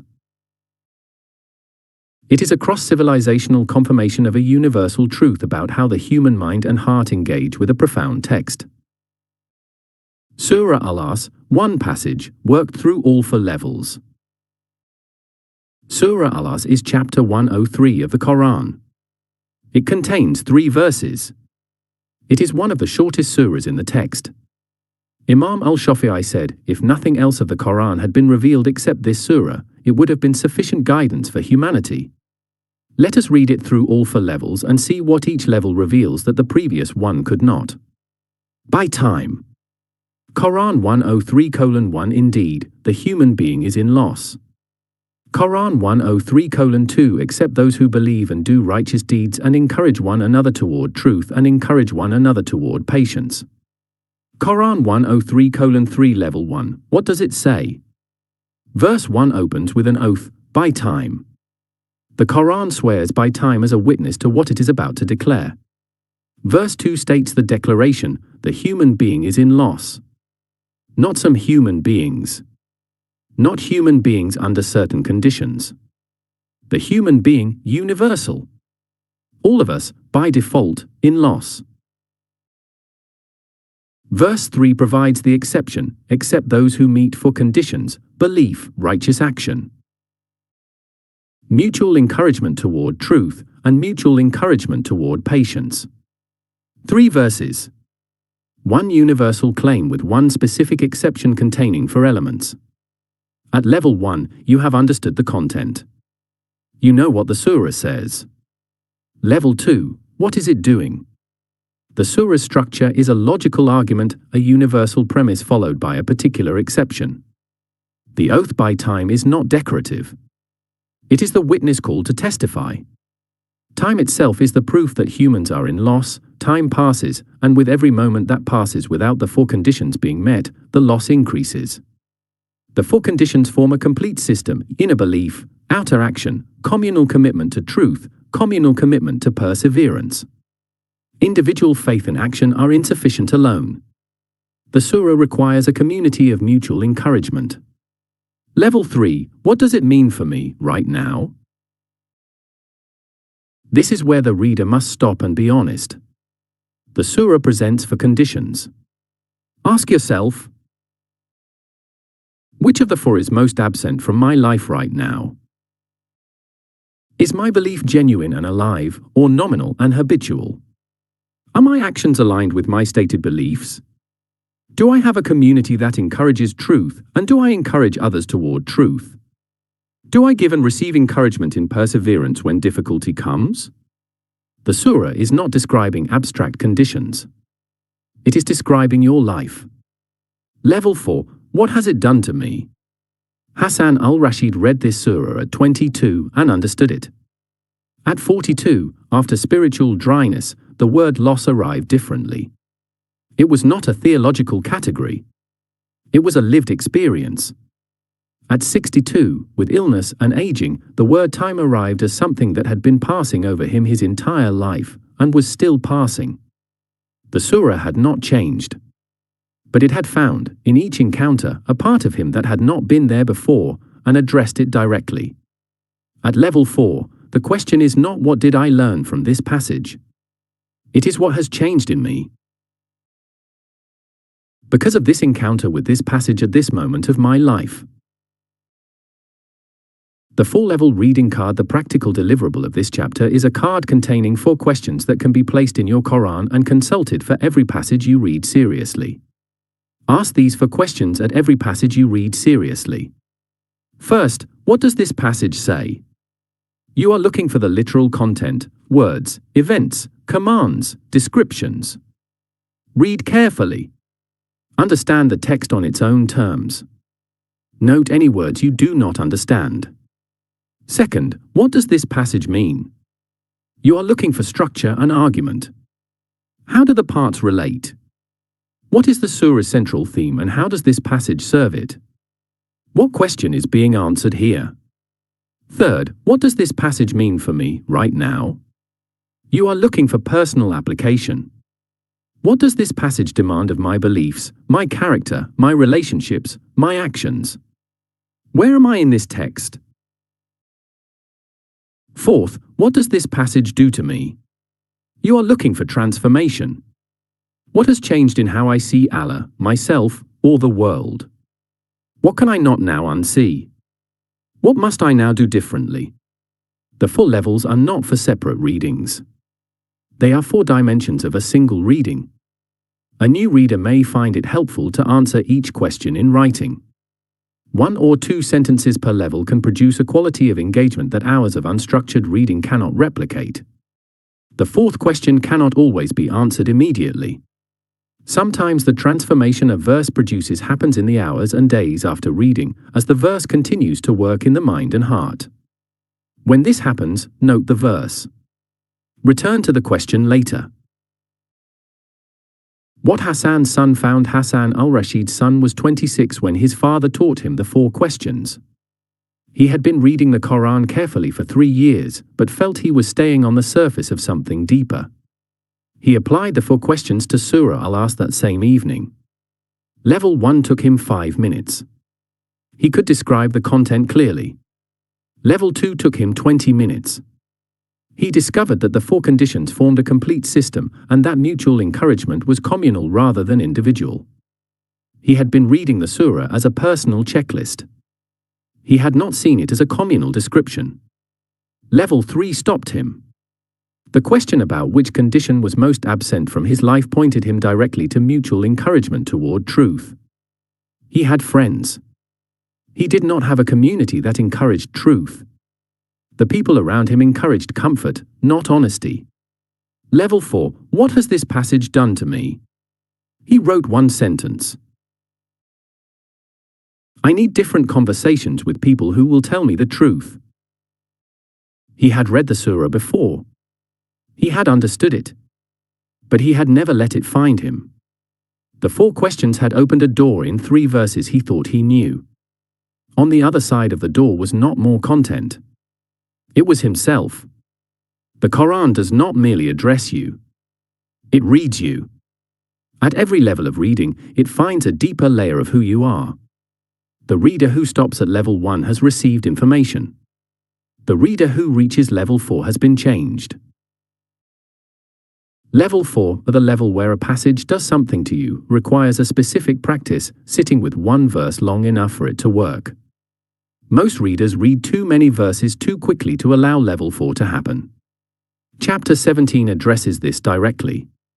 A scholar spent an entire night with 1 verse. His students asked what he had found. He said, I am still looking. Chapter 17. Sitting with a verse. The practice that changes everything. There is a story told of a great scholar. The narrators do not always agree on his name, but they agree on what happened, who spent an entire night with a single verse. His students arrived in the morning to find him in the same position they had left him the night before, the Quran open on his lap, his head bowed in the posture of reflection. They waited. After some time, he raised his head. One of the students asked, Teacher, what did you find in the verse last night? The scholar was quiet for a moment. Then he said, I am still looking. The student, young, trained in the efficient memorization of content, was perplexed. He said, Still looking? You have been with 1 verse the entire night. Surely you have found everything that is there.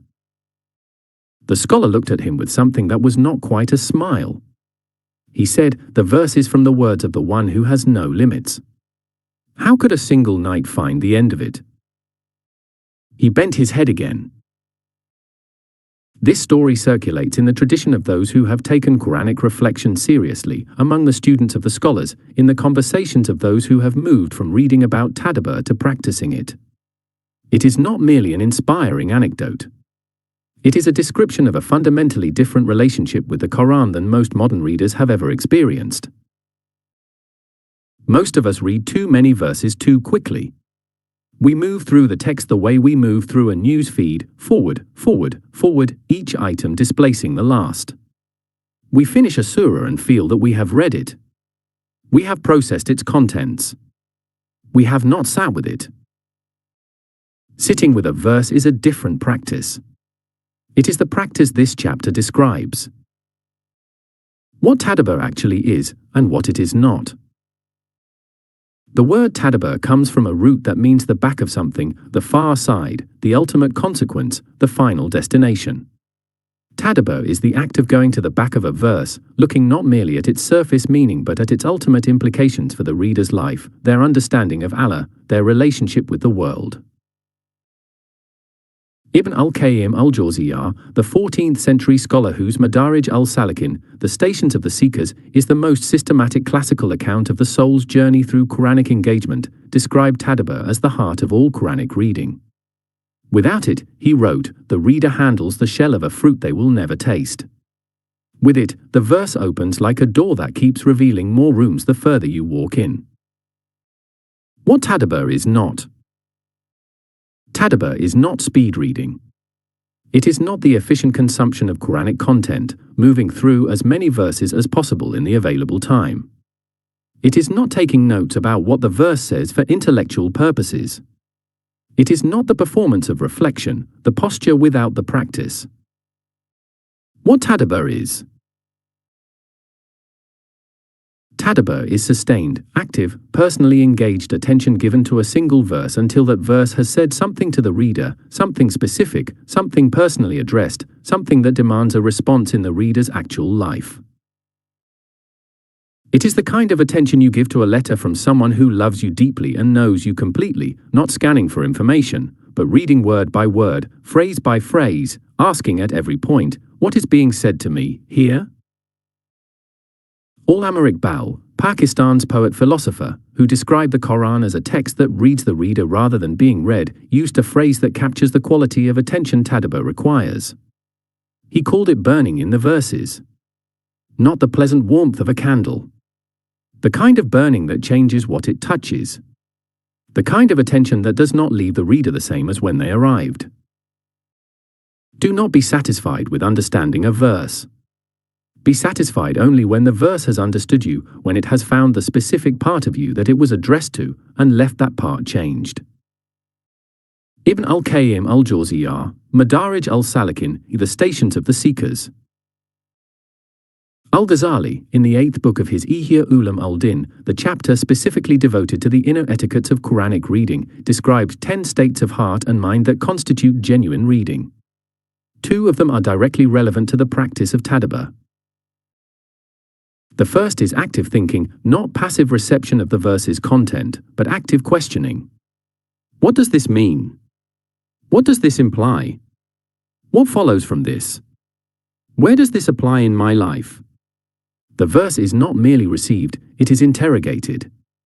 Gently, respectfully, persistently. The second is personalization, reading the verse as if it is addressed specifically to you, in your specific situation. When you read a verse of command, hear it as a command given to you specifically. When you read a verse of warning, hear it as a warning addressed to your actual conduct. When you read a verse of promise, receive it as a promise made to you personally. This is not narcissism, it is the recognition that the Quran is a personal address, not a broadcast. It speaks to the individual soul, not merely to humanity in the aggregate. The 4 dimensions of tadabbur. Classical scholarship identifies 4 dimensions of deep Quranic engagement, for ways of sitting with a verse that together constitute the full practice. They are not 4 separate steps but 4 angles from which to approach the same verse, each one revealing something the others cannot. Dimension 1. Cognitive tadabbur. The intellectual dimension, fully understanding what the verse says at every level of meaning, the literal, the structural, the contextual. This is the work of the mind. It includes consulting language roots, reading the verse in its surrounding context, understanding its place in the surah's central theme, and finding its parallels elsewhere in the Quran. Cognitive tadabbur is not complete until the reader can explain the verse to a 10-year-old child without losing any of its meaning. Al-Ghazali called this active thinking the cognitive etiquette.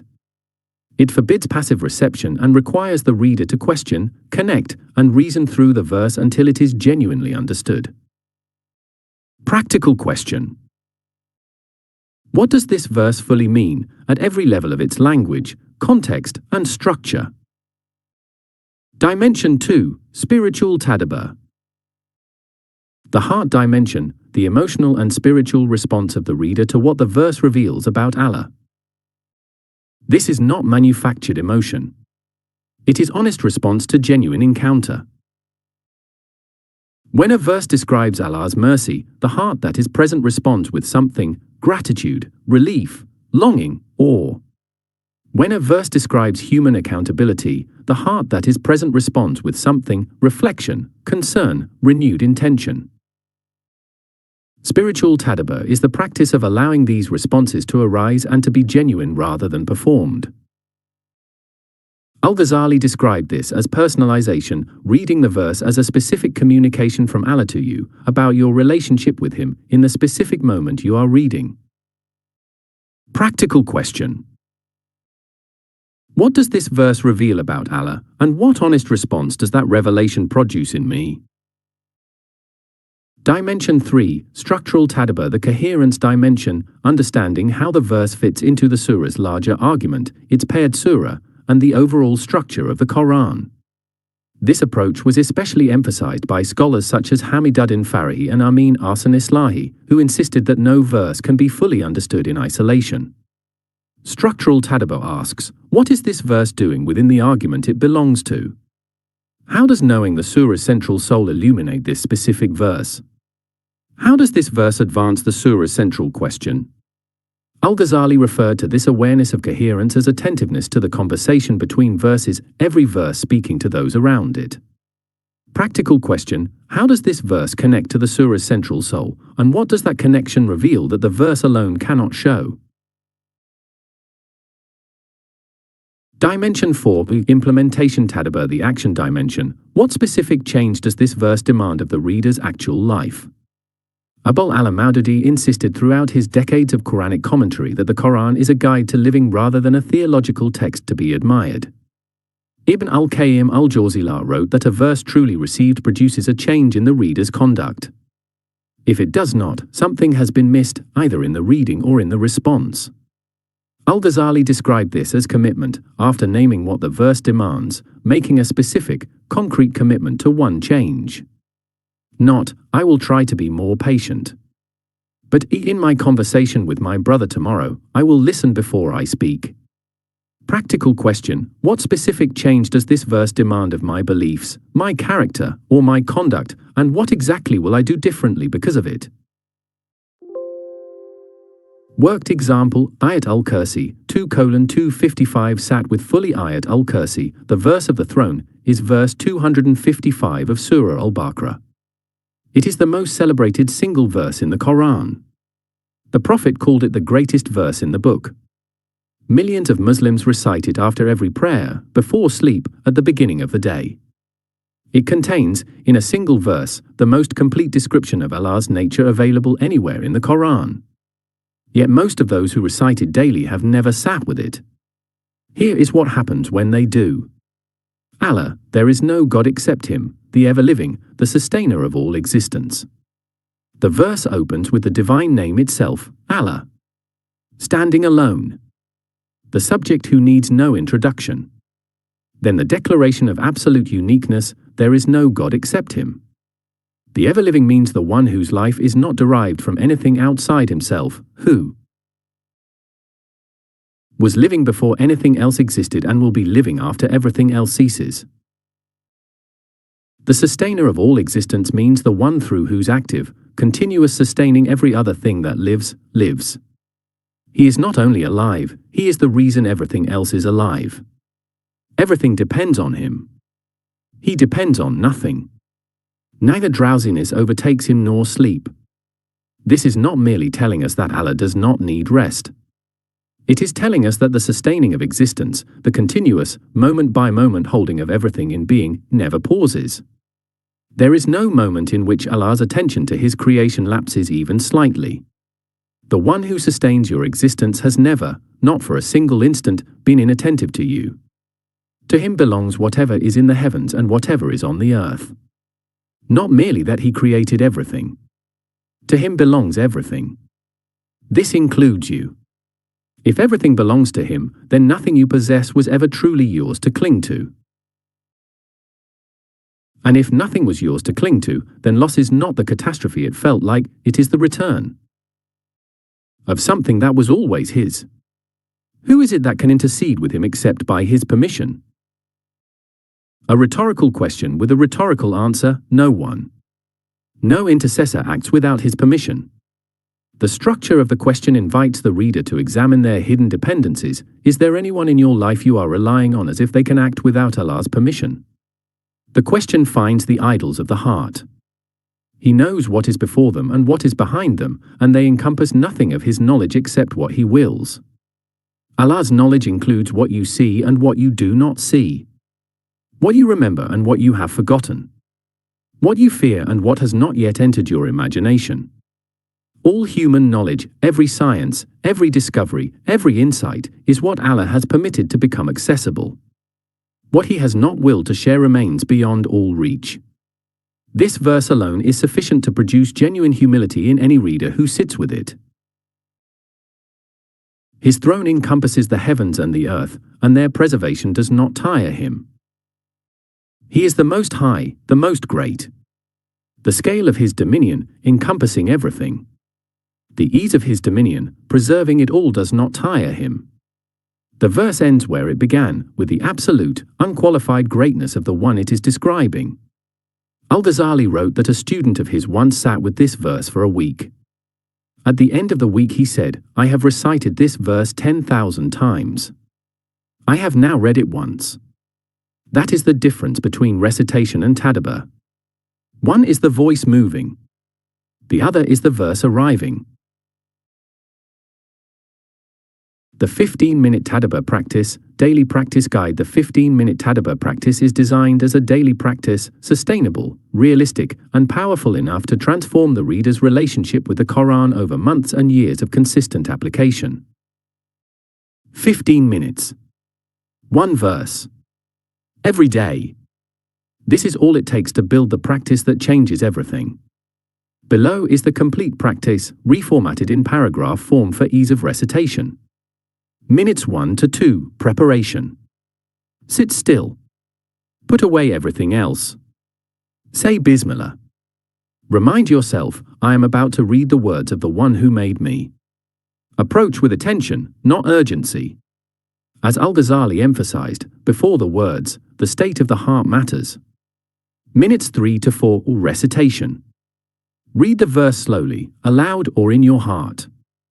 If you have Arabic, recite it in Arabic first, then read your translation. Read it twice.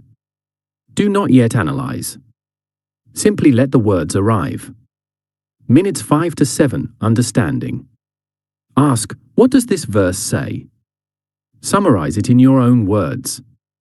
If any word or phrase is unclear, pause and look it up in a dictionary, a footnote, or a secondary translation.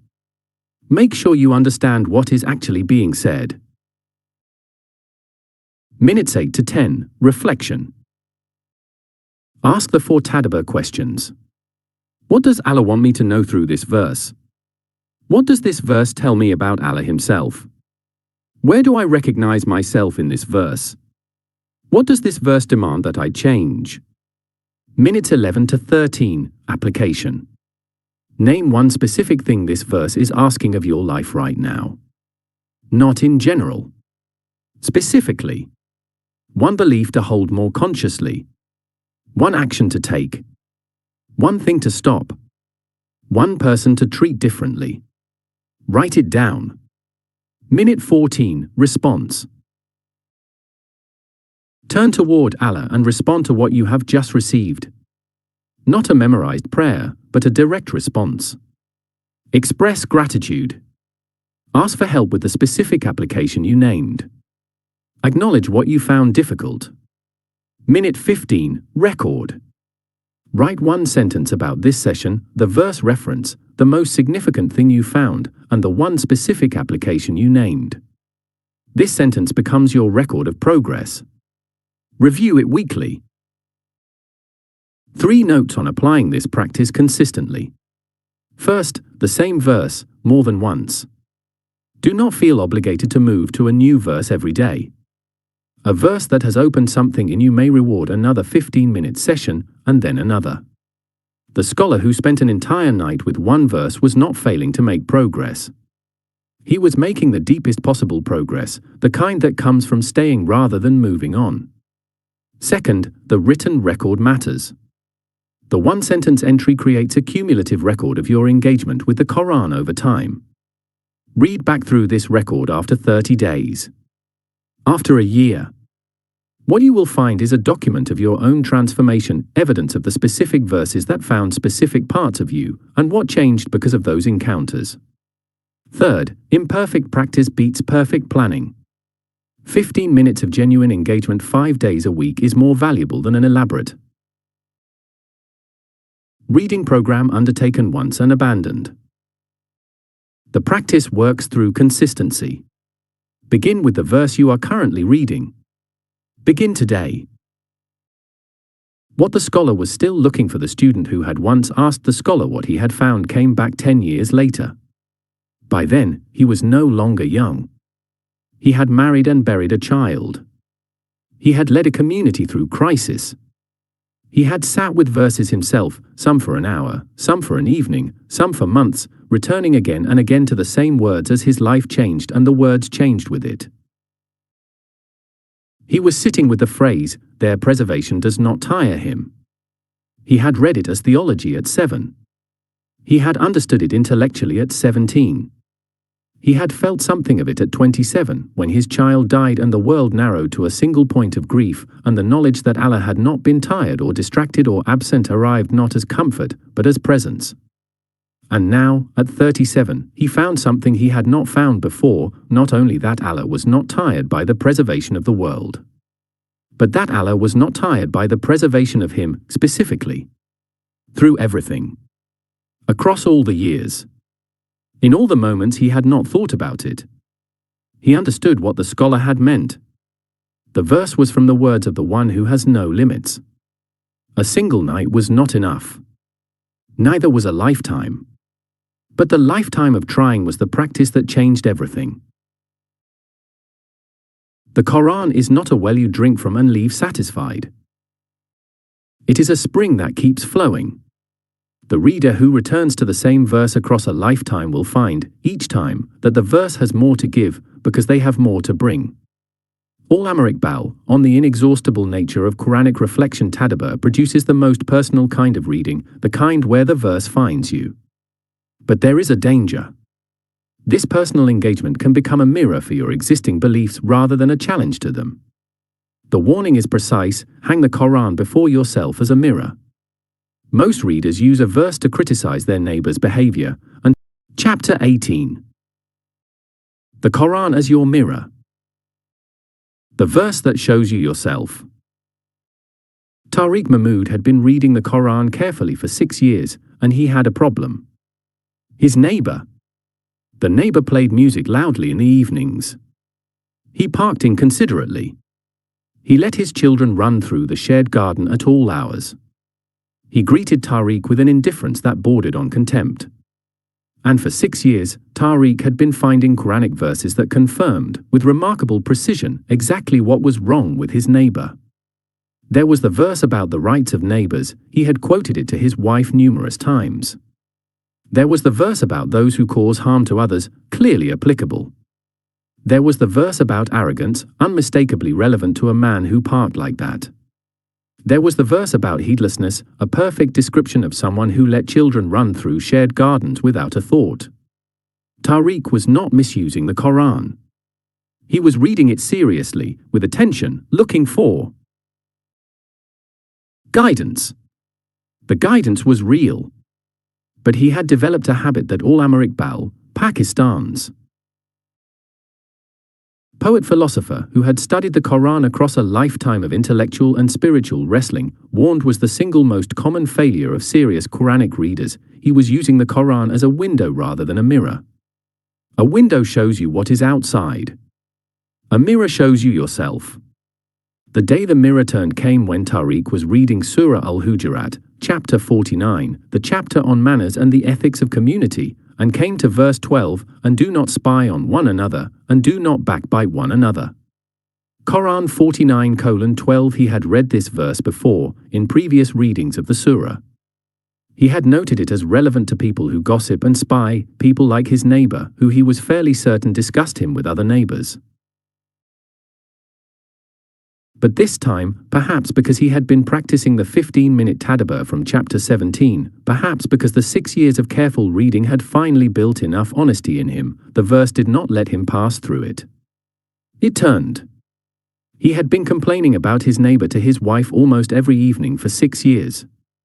He had shared the neighbor's failings with their mutual friends. He now recognized, been paying close attention to his neighbor's conduct for the specific purpose of finding new evidence for the case against him. The verse was not about his neighbor. It was about him. He sat with that recognition for a long time. Iqbal's instruction, hang the Quran before yourself as a mirror. Allama Iqbal, who spent his life navigating the tension between Islamic scholarship and modern thought, between inherited interpretation and direct personal encounter, made a statement about Quranic reading that is among the most precise and most challenging in the entire tradition of engagement with the text. He said, hang the Quran before yourself as a mirror. If you have changed, flee from yourself. This is not metaphor. It is method. And it contains two parts that are equally important. The first part, the Quran as mirror. Iqbal's distinction between tahqiq and taqlid is the key here.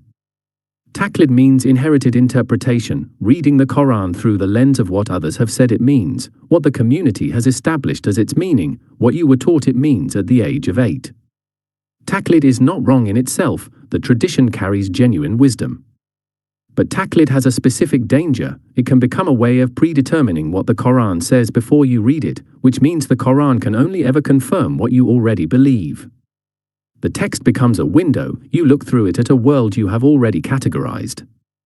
Tahqiq means personal realization, encountering the text directly, without the buffer of inherited certainty, and allowing it to say what it says rather than what you expected it to say. This is the kind of reading that produces the experience Tariq had with verse 49:12. The verse speaks not to confirm your view of the world, but to examine your place in it. Tahqiq is what happens when you hang the Quran as a mirror. You see yourself, not your neighbor. The second part, if you have changed, flee from yourself. This phrase is darker than the first and more demanding. It is Iqbal's way of saying, the mirror does not show you a flattering image. When the Quran is genuinely held as a mirror, what it shows is the distance between who you are and who you are being called to become. And that distance, seen clearly, without the softening of habit or the comfort of comparison with your neighbor, is something that cannot be tolerated without movement. Flee from yourself, leave behind the self that the mirror has revealed, rather than putting the mirror away. You have been using the Quran to judge the world. Let it judge you. You have been reading it to confirm what you believe. Let it reveal what you have not yet seen. The Quran is not your weapon against others. It is your mirror before yourself. Allama Iqbal, Rumuz Ibakudi, The Secrets of Selflessness, the Quran describes itself, in multiple places, as al-mizan, the scale, the balance. Not merely a source of information about correct conduct. A scale, something that weighs what you bring to it and shows you whether it measures up. Said Nursi, the Turkish scholar who wrote from a prison cell and described the Quran as the only text that spoke directly to his actual condition, described this quality as the Quran's fundamental relationship with the reader. It does not inform from a distance. It weighs from within. Using the Quran as a scale, as a mirror, requires the specific discipline that makes most readers uncomfortable, directing the Quran scrutiny at yourself before directing it at anyone else. Not as a performance of humility. As a genuine practice of honest self-examination. Surah Al-Hujurat, the chapter of manners, worked as a mirror. Surah Al-Hujurat, chapter 49, is one of the most directly practical surahs in the Quran. Revealed in Medina during the consolidation of the Muslim community, it addresses the specific failures of human conduct within a community, how people speak to each other, how they verify information before acting on it, how they treat those they disagree with, how they speak about each other when no one is listening. Abul Alam Maududi called it the Quran's most comprehensive statement on the ethics of human community. It is 14 verses long. Every verse is a mirror. Here are 6 of its most important verses, each one applied as a mirror, with the mirror question that prevents the reader from using it as a window onto someone else's conduct. O you who believe, if a wrongdoer comes to you with information, verify it. Quran 49:6. Mirror question, when did I last act on unverified information about someone? When did I form an opinion, or repeat a story, before I had checked whether it was true? Honest self-check, the verse is about the reader's information habits, not the wrongdoer's behavior. The command is directed at you, verify before you act. And if two groups of believers fall into fighting, make peace between them. Quran 49:9 Mirror question: is there a conflict in my family, my community, or my workplace in which I have positioned myself as a judge rather than a peacemaker? What would it cost me to choose reconciliation over being right? Honest self-check: the command is to make peace, not to adjudicate who was right. The verse asks you to be the one who closes the distance, not the one who maintains it. Let not a people mock another people, perhaps they are better than them. Quran 49:11 Mirror question: in the last week, have I spoken of anyone, a colleague, a family member, a public figure, in a way that mocked or diminished them? What was I actually communicating about myself when I did that? Honest self-check: the phrase "perhaps they are better than them" is the mirror's sharpest surface. You do not know. The person you mocked may be closer to Allah than you. The verse asks you to sit with that possibility. Do not spy and do not backbite one another. Would any of you like to eat the flesh of your dead brother? Quran 49:12 Mirror question: who have I spoken about this week in their absence? What did I say? Would I have said it if they were present? What is the verse's image, eating the flesh of your dead brother, telling me about the spiritual weight of what I thought was ordinary conversation? Honest self-check: the image is deliberately extreme. Backbiting feels normal. The verse insists. It is not. The mirror shows you the gap between how you experience your speech and what your speech actually does. O humanity, we created you from male and female and made you peoples and tribes so that you may know one another. The most honored of you in Allah's sight is the most God-conscious. Quran 49:13 Mirror question: the surah's most universal verse, addressed to all of humanity, not only believers. The purpose of human diversity is mutual knowledge, not competition or hierarchy. Where in my life am I treating difference as a threat rather than an invitation to know? Honest self-check: the criterion of honor is God consciousness, not nationality, ethnicity, wealth, or status. The mirror question: by what criterion am I actually measuring the people around me? Tarqiq versus Taqlid: why the mirror fogs over Iqbal's distinction between Tarqiq and Taqlid is the intellectual core of this chapter. Understanding it precisely protects the reader from the most subtle form of misreading, reading the Quran in a way that appears engaged but is actually self-confirming. Taqlid, inherited interpretation, is not wrong in itself. The classical tradition of Quranic commentary is a gift of 14 centuries of scholarship. To stand on it is not a failure. To hide behind it is. Taqlid becomes a problem when it is used as a buffer between the reader and the text, when the reader consults what the surah means according to the tradition before asking what the surah means to me, in my life, right now. When this happens, the tradition's answer preempts the personal encounter. The reader never has to face the mirror. They face someone else's account of what the mirror shows. Tarqiq, personal realization, is the alternative that Iqbal spent his life advocating. It does not mean ignoring the tradition. It means completing it. Scholarship prepares the encounter, encounter completes the scholarship. The reader who has used the methods of the previous chapters, finding the surah's soul, reading the introduction, applying the 10-verse rule, consulting commentary, has done the preparation that Tarqiq requires. What Tarqiq then demands is the honesty to let the verse arrive at its personal destination. The mirror fogs over in one of three ways. The first is the neighbor problem, directing the verse at someone else's conduct before examining your own. The second is the historical problem, reading the verse as addressed to a community in 7th century Arabia without asking what it says to you in the 21st century.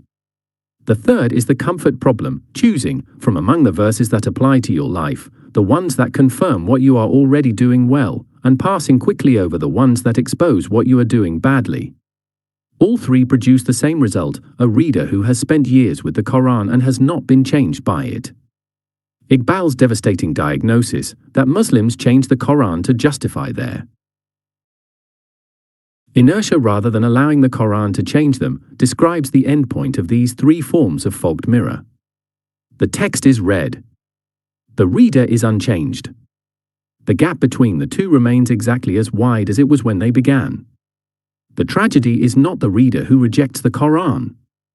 It is the reader who reads it for decades and remains, in their relationships and their character and their conduct, exactly the person they were before they began. They have read the words. They have not faced the mirror. Al-Amr Iqbal, The Reconstruction of Religious Thought in Islam, the weekly audit, one verse, one honest question, one honest answer. The weekly audit is the chapter's practical deliverable. It is designed as a Sunday practice, 1 day a week, perhaps 15 to 20 minutes, that brings the mirror function of the Quran into regular, structured contact with your actual life. The principle is simple. Once a week, you choose one verse from your current reading that speaks, however uncomfortably, to a specific relationship, character quality, or pattern of conduct in your actual life. You do not choose the verse that makes you feel good about yourself. You choose the verse that makes you slightly uneasy, the one you have been passing over quickly, the one that would, if you were honest about it, reveal something you would rather not see. Then you apply it as a mirror, not a window. You answer the mirror question. You name the gap. You give the one honest answer about the one specific thing you will do differently this week. And the following Sunday, you return. The weekly audit, one verse. One honest question. One honest answer. Every Sunday. Step 1. Choose the verse. Select one verse from your current reading that speaks to a relationship, character quality, or situation in your actual life.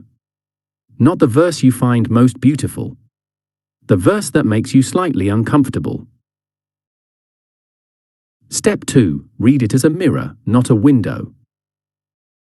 A window shows you something outside yourself. A mirror shows you yourself. Read the verse and ask, if this verse is a mirror, what does it show me about my own conduct, not my neighbor's? Step 3. Name the gap honestly. What is the distance between what this verse describes and what your life actually looks like? Write it down in one sentence. Not I could be more patient. Be specific. I spoke dismissively to my mother twice this week, which is exactly what verse 49:11 says not to do. Step 4. Ask the one honest question. What would need to change in my life this week, one specific thing, to bring my conduct one step closer to what this verse asks? Not a complete transformation. One step. Step 5. Give the one honest answer. Write the answer. Name the specific person, the specific situation, the specific action or restraint. I will not interrupt my colleague in Thursday's meeting. I will ask my brother how he is before I tell him my news. Concrete and testable. Step 6. Return next Sunday. Review what you wrote last week. Did you do it? Be honest. If yes, what did it cost you, and what did it give you? If no, what stopped you, and is that reason the same reason the verse is? Still uncomfortable? 2 notes on sustaining this practice. First, the discomfort is the signal. If you read through a surah and find no verse that makes you slightly uncomfortable, you are using the Quran as a window. Every surah that the Quran contains addresses human conduct in some dimension. Every human being falls short of some verse's standard in some dimension of their life. The verse that makes you uneasy is the verse that is finding you. Follow the discomfort. Second, the return matters as much as the choice. Most readers can make a sincere commitment on Sunday. The question is whether they return the following Sunday, whether they look honestly at what happened, whether they allow the Quran's accountability to be real rather than theoretical. Iqbal's instruction, hang the Quran before yourself as a mirror, implies continuity, not one encounter with the mirror, but a sustained relationship in which the mirror is always present, always honest, and always showing you the gap between who you are and who you are being called to become. What Tariq did next. Tariq Mahmood sat with verse 49:12 for a long time. Then he went to find his wife and told her he needed to stop complaining about the neighbor. She looked at him with an expression that suggested this was information she had been waiting for some time. He told her about the verse and what it had shown him. She said, "I know. I have been thinking the same thing for about 3 years." He did not, after that, become friends with his neighbor.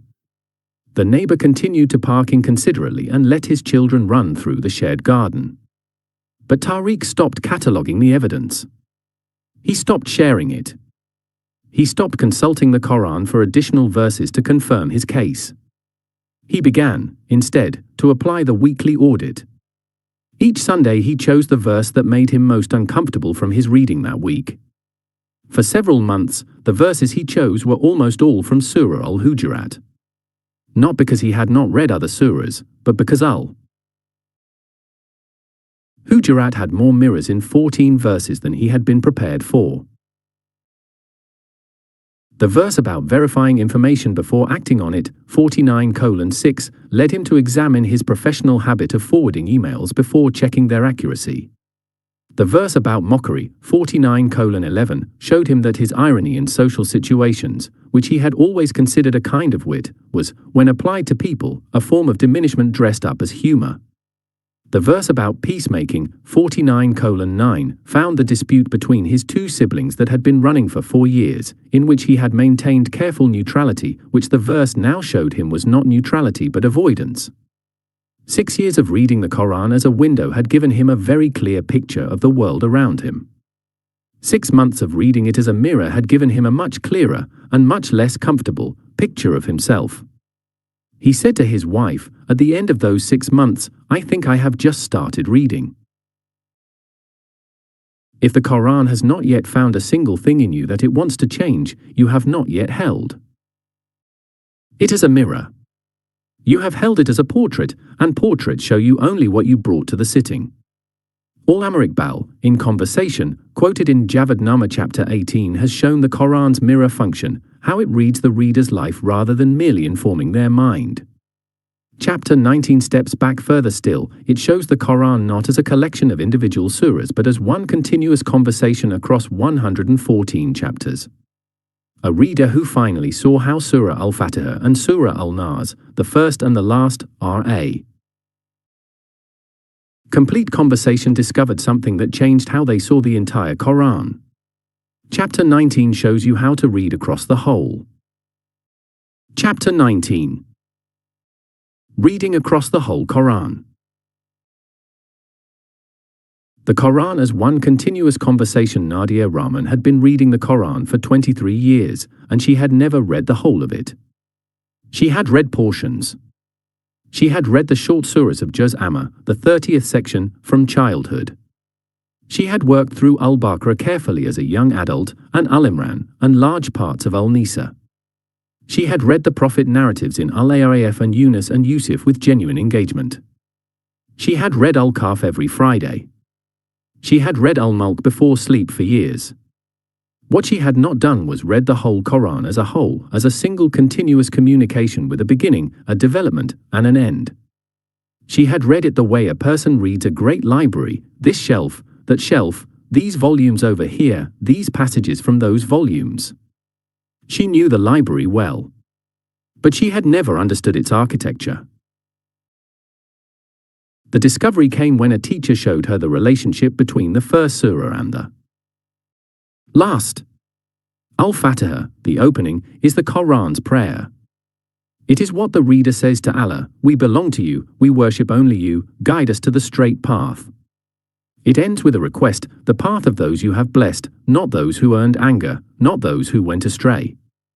Al-Nas, the closing, is the Quran's final address back to the reader. After 114 surahs, after 6,000 verses of guidance, warning, promise, story, law, and argument, the Quran closes with a prayer of its own: seek refuge with the Lord of humanity, the King of humanity, the God of humanity, from the whisperer who whispers in the chests of people. Her teacher said, look at the movement. Al-Fatiha is the reader asking Allah for guidance and protection. The entire Quran, from Al-Baqarah to Al-Falaq, is the answer, the complete guidance. And Al-Nas is the closing moment. Now that you have received the guidance, here is the final prayer, the protection you will need to live it. The Quran opens with a human request. It closes with the answer to the deepest anxiety that the request implies. Yes, guidance has been given, and here is the refuge that surrounds you as you try to live it. Al-Fatiha and Al-Nas are a complete conversation. The Quran is one book. Nadia said, I have been reading chapters from a letter without realizing the letter was addressed to me, from beginning to end, as a single complete message. She decided to read it from beginning to end for the first time. The 7 great conversations of the Quran, a map of the entire text. Amin Ahsan Islahi, the scholar who spent 22 years demonstrating the structural coherence of the entire Quran in his Tadabbur-i-Quran, made a discovery that transforms the experience of reading the complete text. The Quran's 114 surahs are not arranged randomly, or even simply chronologically by the order of revelation. They are arranged in 7 thematic groups, each group forming a complete conversation, a sustained address on a central subject, developed across multiple surahs, resolved at the group's end. Understanding these 7 groups transforms the reader's encounter with the complete Quran. Instead of 114 separate chapters of varying length, the reader enters 7 large movements, like the 7 movements of a symphony, each with its own character, its own development, its own resolution, and its own relationship to the movements before and after it. Farahi, Islahi's teacher, had spent his life arguing that the Quran's arrangement was divinely intentional and structurally coherent. Islahi spent 22 years proving it. The 7 groups are his most comprehensive and most practically useful demonstration of that coherence. Group 1 consists of Al-Fatiha. Its central conversation is the opening declaration. The Quran announces its purpose and the reader's fundamental stance. We belong to Allah, we worship only Him, we ask for guidance to the straight path. Al-Fatiha is the key that unlocks all that follows. Group 2 includes Al-Baqarah to Al-Nisa. Its central conversation is the architecture of a guided community. This is the longest and densest group, the legal, social, and moral foundations of a community that has accepted guidance. It covers personal faith, family law, community conduct, and the history of communities that received and rejected guidance before.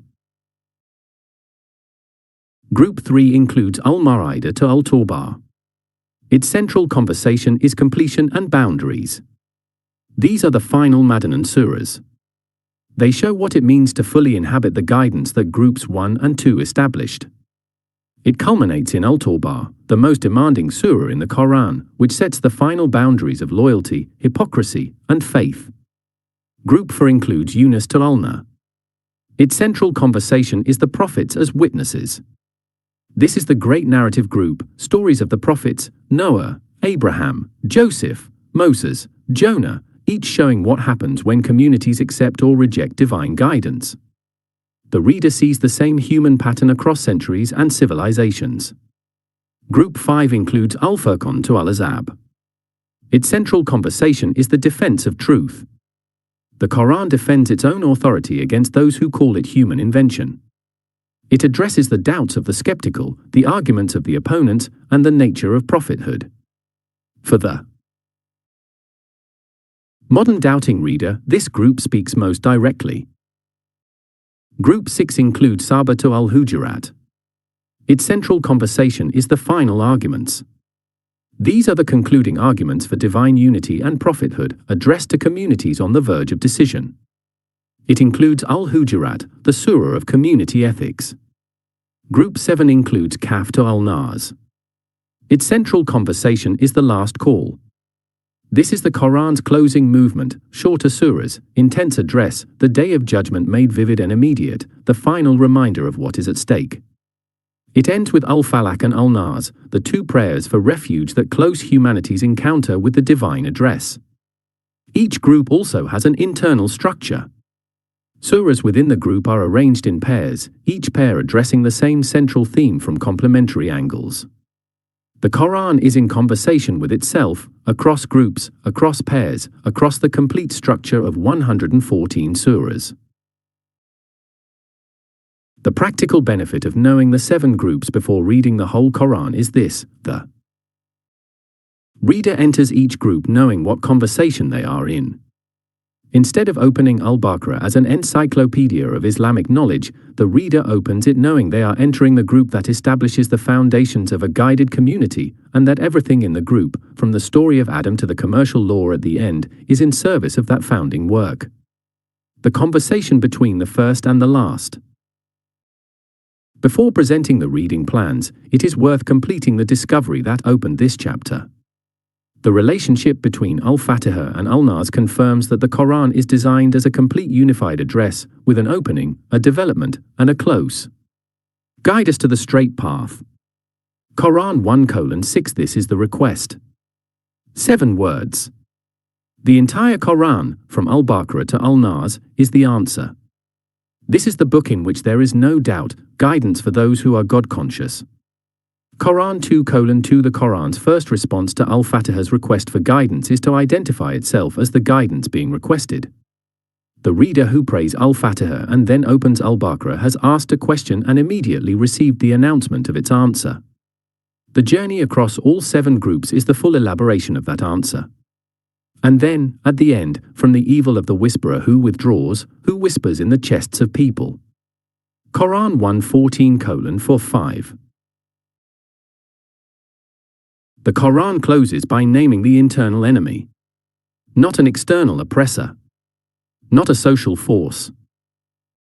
The whisperer who whispers inside the chest. The one who makes the guidance feel irrelevant, who makes the straight path seem too demanding, who makes turning back seem reasonable.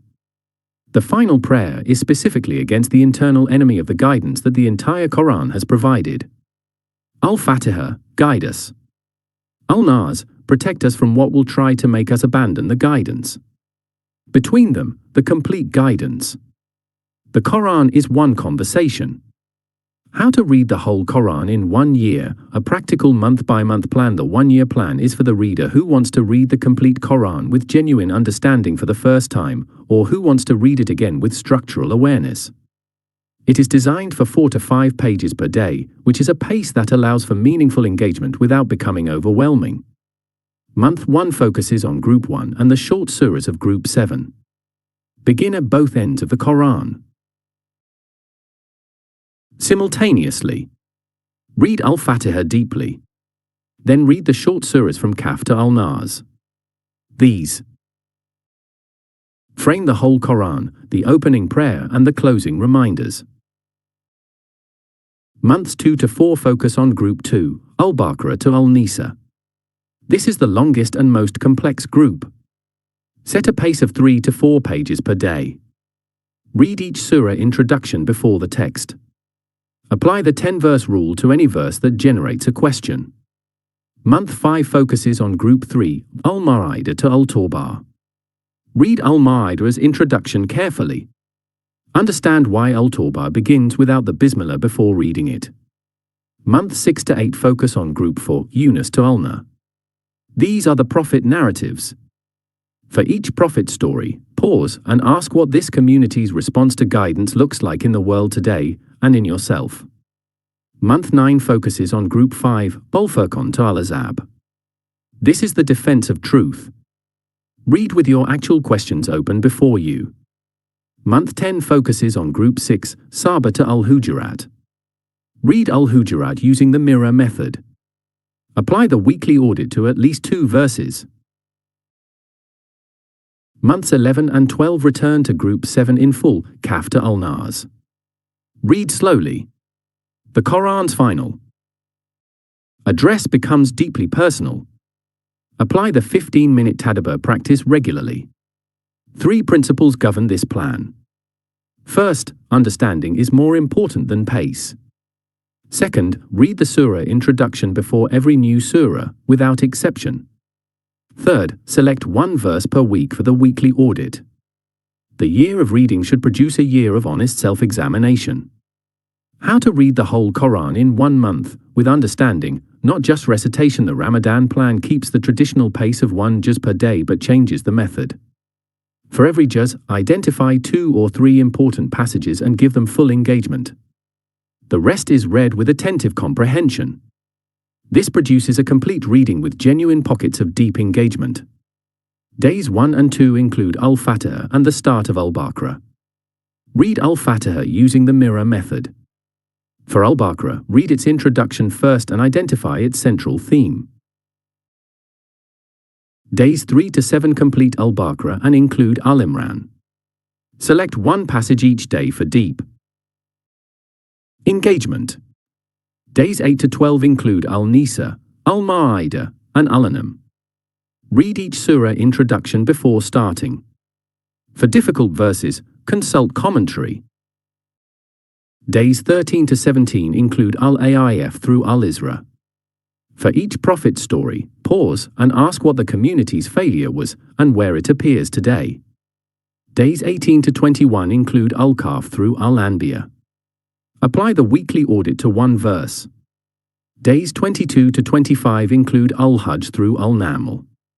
Read with your honest doubts present. Days 26 to 29 include Al-Qasas through Al-Mulk. Apply the 15-minute tadabbur practice to at least one verse per day. Day 30 includes Al-Naba to Al-Nas. Read Al-Nas last. Then read Al-Fatiha again and notice what has changed. The Deep Study Plan offers a third approach, one group, 1 year. Choose one of the 7 groups and study it with depth. Use all the methods provided. Consult both classical and modern commentary. Understand the surah pairs within the group. Group 2 is the best starting group for most readers because it contains the foundational architecture of guidance. Group 7 is the best starting group for a reader in difficulty or crisis. Because its short surahs and direct address provide immediate sustenance. What Nadia found at the end, Nadia Rahman read the Quran from beginning to end for the first time. It took her 11 months. She followed the 1-year plan. At the end of the 11th month, she read Al-Falaq and Al-Nas. She had known both since childhood. She had recited them thousands of times. But she had never read them as the closing of a complete conversation that had begun with Al-Fatiha 11 months before. She read, "Seek refuge with the Lord of humanity, the King of humanity, the God of humanity, from the whisperer who whispers in the chests of people." She understood, for the first time, what the Quran was doing with its final words. After thousands of verses of guidance, the last thing the Quran says to the reader is, "Here is what will try to make you abandon everything you have just received. Here is the protection you need against it." The whisperer who whispers in the chest, the internal voice that says the guidance is too demanding, that your old habits were fine, that you can follow the straight path tomorrow. She opened to Al-Fatiha and read it again.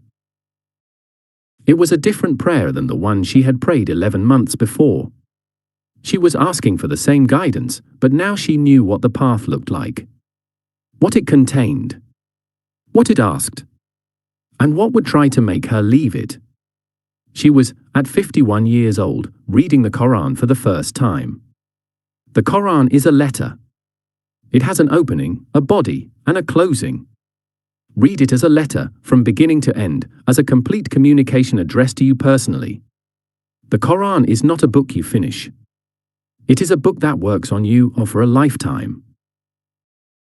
Part 6. What the Quran does to you. The Quran is not a book you finish. It is a book that works on you or for a lifetime. Chapter 20. The Quran heals. The book that actually cures. Fatima Zahra Ben Ali's son died on a Tuesday in March. He was 7 years old. A fever that the doctors had monitored, that had seemed manageable, that had suddenly and without warning become something else. 3 days in hospital. Then nothing. She was 41. She had been a practicing Muslim her whole life, prayers, fasting, regular recitation. She knew the Quran. She had raised her son reading it to him. She knew the verse about loss, the one said at every funeral, Inna lillahi wa inna ilayhi raji'un. To Allah we belong and to Him we return. She had said it at funerals. She had meant it. She had understood it. For 3 months after her son died, she could not open the Quran. It was not anger at Allah, she knew the theology, she knew this was not how grief at divine decree was supposed to be understood. It was something quieter and more honest than anger. It was the feeling that she did not know how to approach a book whose words she had known and used and found meaningful, and which now felt as though it was in a language she did not speak. The words were the same. The distance was total. A woman in her community, older, who had herself buried a husband and a daughter over the years, came to visit one afternoon. She did not bring theology. She brought food, and she sat, and she asked Fatima what she missed most about her son. They talked for 2 hours. At the end, the woman said, "I know you cannot open the Quran right now. When you are ready, do not open it looking for answers. Open it looking for company. It will not explain what happened. But it will not leave you alone with it." Fatima waited another month. Then she opened the Quran. She did not look for answers. She opened to Al-Duha, chapter 93, which she had always loved without knowing exactly why. She read, "Your Lord has not abandoned you, nor has he become indifferent." Quran 93:3. She read it again. And again. And then she did something she had not done in 4 months, she cried. Not the dry, sealed grief of the first months. Something that moved. The verse had not explained what happened. It had not made the loss smaller or the pain manageable or the theology clear. It had simply said, "You are not abandoned. The one who made you and your son has not looked away. He has not become indifferent to you." She said afterward, "I did not know I was waiting for that word until it arrived. I was not looking for an explanation. I was looking for company. And that is what came." This is what the Quran does when it heals. Not explanation. Company. Not the removal of pain. The assurance of presence within it. What the Quran says about anxiety, grief, loneliness, and fear are directly, in its own words, the Quran describes itself, in its own words, as a healing. Not a metaphor for healing.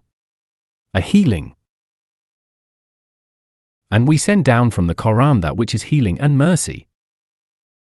For the believers, Quran 17 hours 82 minutes. O humanity, there has come to you an admonition from your Lord and a healing for what is in the chests. Quran 10:57 Shifa, healing. Shifa lima fi al-sudur, healing for what is in the chests. The Quran identifies the location of what it heals, not the body, not the circumstances, not the external situation. The chest. The interior. The place where grief and anxiety and loneliness and fear live, where they gather and press and will not let go. Said Nursi, the Turkish scholar who wrote the Risale from a prison cell and later from enforced exile, in conditions of profound personal suffering, described the Quran's healing function in a way that no abstract description can improve on. He said, the Quran speaks directly to the human being in their specific condition. It does not speak past you, or around you, or in general terms that you must apply to yourself. It speaks to the exact form of suffering you are carrying. It names what you are carrying before you have to describe it. This is the first thing to understand about the Quran as healer, it does not wait for you to explain your pain. It already knows it. The one who sent it made the chest it is healing. Why the Quran's answer to suffering is not be patient, it is something far deeper. The most common misunderstanding of how the Quran responds to suffering is this: it tells you to be patient. Sabr. Bear it. Wait. This is not wrong, the Quran does speak of patience more than any other single virtue. But it is profoundly incomplete. And for the person in the grip of real suffering, it can feel like being handed a rule when what you need is a hand. Ibn al-Qayyim al-Jawziyah, whose Madarij al-Salikin maps the soul's journey through every stage of Quranic engagement including suffering, was precise about what sabr actually means in the Quran. He identified 3 dimensions of Quranic sabr that most readers collapse into one. The first dimension is sabr ala al-tara, patience in obedience. This is the discipline of continuing to act rightly when it is difficult. It is the patience of practice, of sustained conduct, of choosing the right action when the wrong one is easier. This is not primarily about suffering. It is about character in difficulty. The second dimension is sabr and al-masiyah, patience away from what is wrong. The restraint from what would damage you or others. Even when the temptation is real and strong. This too is not primarily a response to suffering. The third dimension, and the one most directly relevant to grief and loss and pain, is sabr ala al-musarib, patience with what befalls you. And here, Ibn al-Qayyim is most precise. This patience is not the suppression of feeling. It is not the performance of acceptance. It is the anchoring of the self in a reality that the suffering has not changed, that Allah is present, that nothing has escaped His knowledge, that what has happened within a relationship that continues and cannot be severed. Fatima Zahra Ben-Ali was not being asked to feel less. She was not being asked to pretend the loss was acceptable or the pain was manageable. She was being reminded, by the Quran itself, in its own words, that the relationship between her and the one who made her had not been damaged by what had happened. The foundation was still there. That is what Al-Duha 93:3 gave her. Not be patient. Not accept it. But I have not left. The Quran does not ask the grieving person to pretend they are not grieving.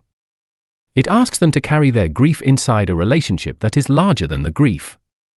The loss is real. The presence is also real. Both are true at the same time. The Quran holds both. Ibn al-Qayyim al-Jawziyah, Madarij al-Salikin, The Stations of the Seekers, Surah al-Inshirah, Chapter 94, is the Quran's most direct address to a person in difficulty. It was revealed to the Prophet in a period of intense pressure, when the opposition to his mission was at its most severe. But it does not address political tactics or theological arguments.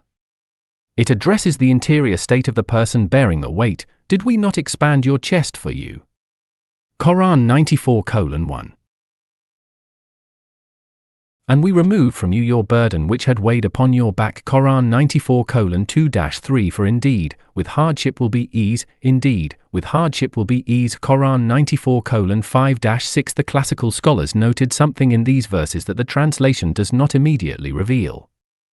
In Arabic grammar, when a definite noun, al-azr, the hardship, with a definite article, is repeated, it refers to the same thing. When an indefinite noun, yusr, ease, without the definite article, is repeated, it refers to two different things. The verse says, with the single hardship, there are two eases. Not hardship will eventually end and be replaced by ease. With this specific hardship, right now, not later, two forms of ease are already present. The Quran is not saying, wait for the suffering to pass. It is saying, within the suffering, there is more than you can see. Look again. A healing practice, how to find the verse that speaks to what you are going through. The healing index below is the chapter's practical deliverable. It maps the most directly relevant Quranic passages to the most common forms of human suffering, organized not by surah or by theological category, but by what you are actually going through.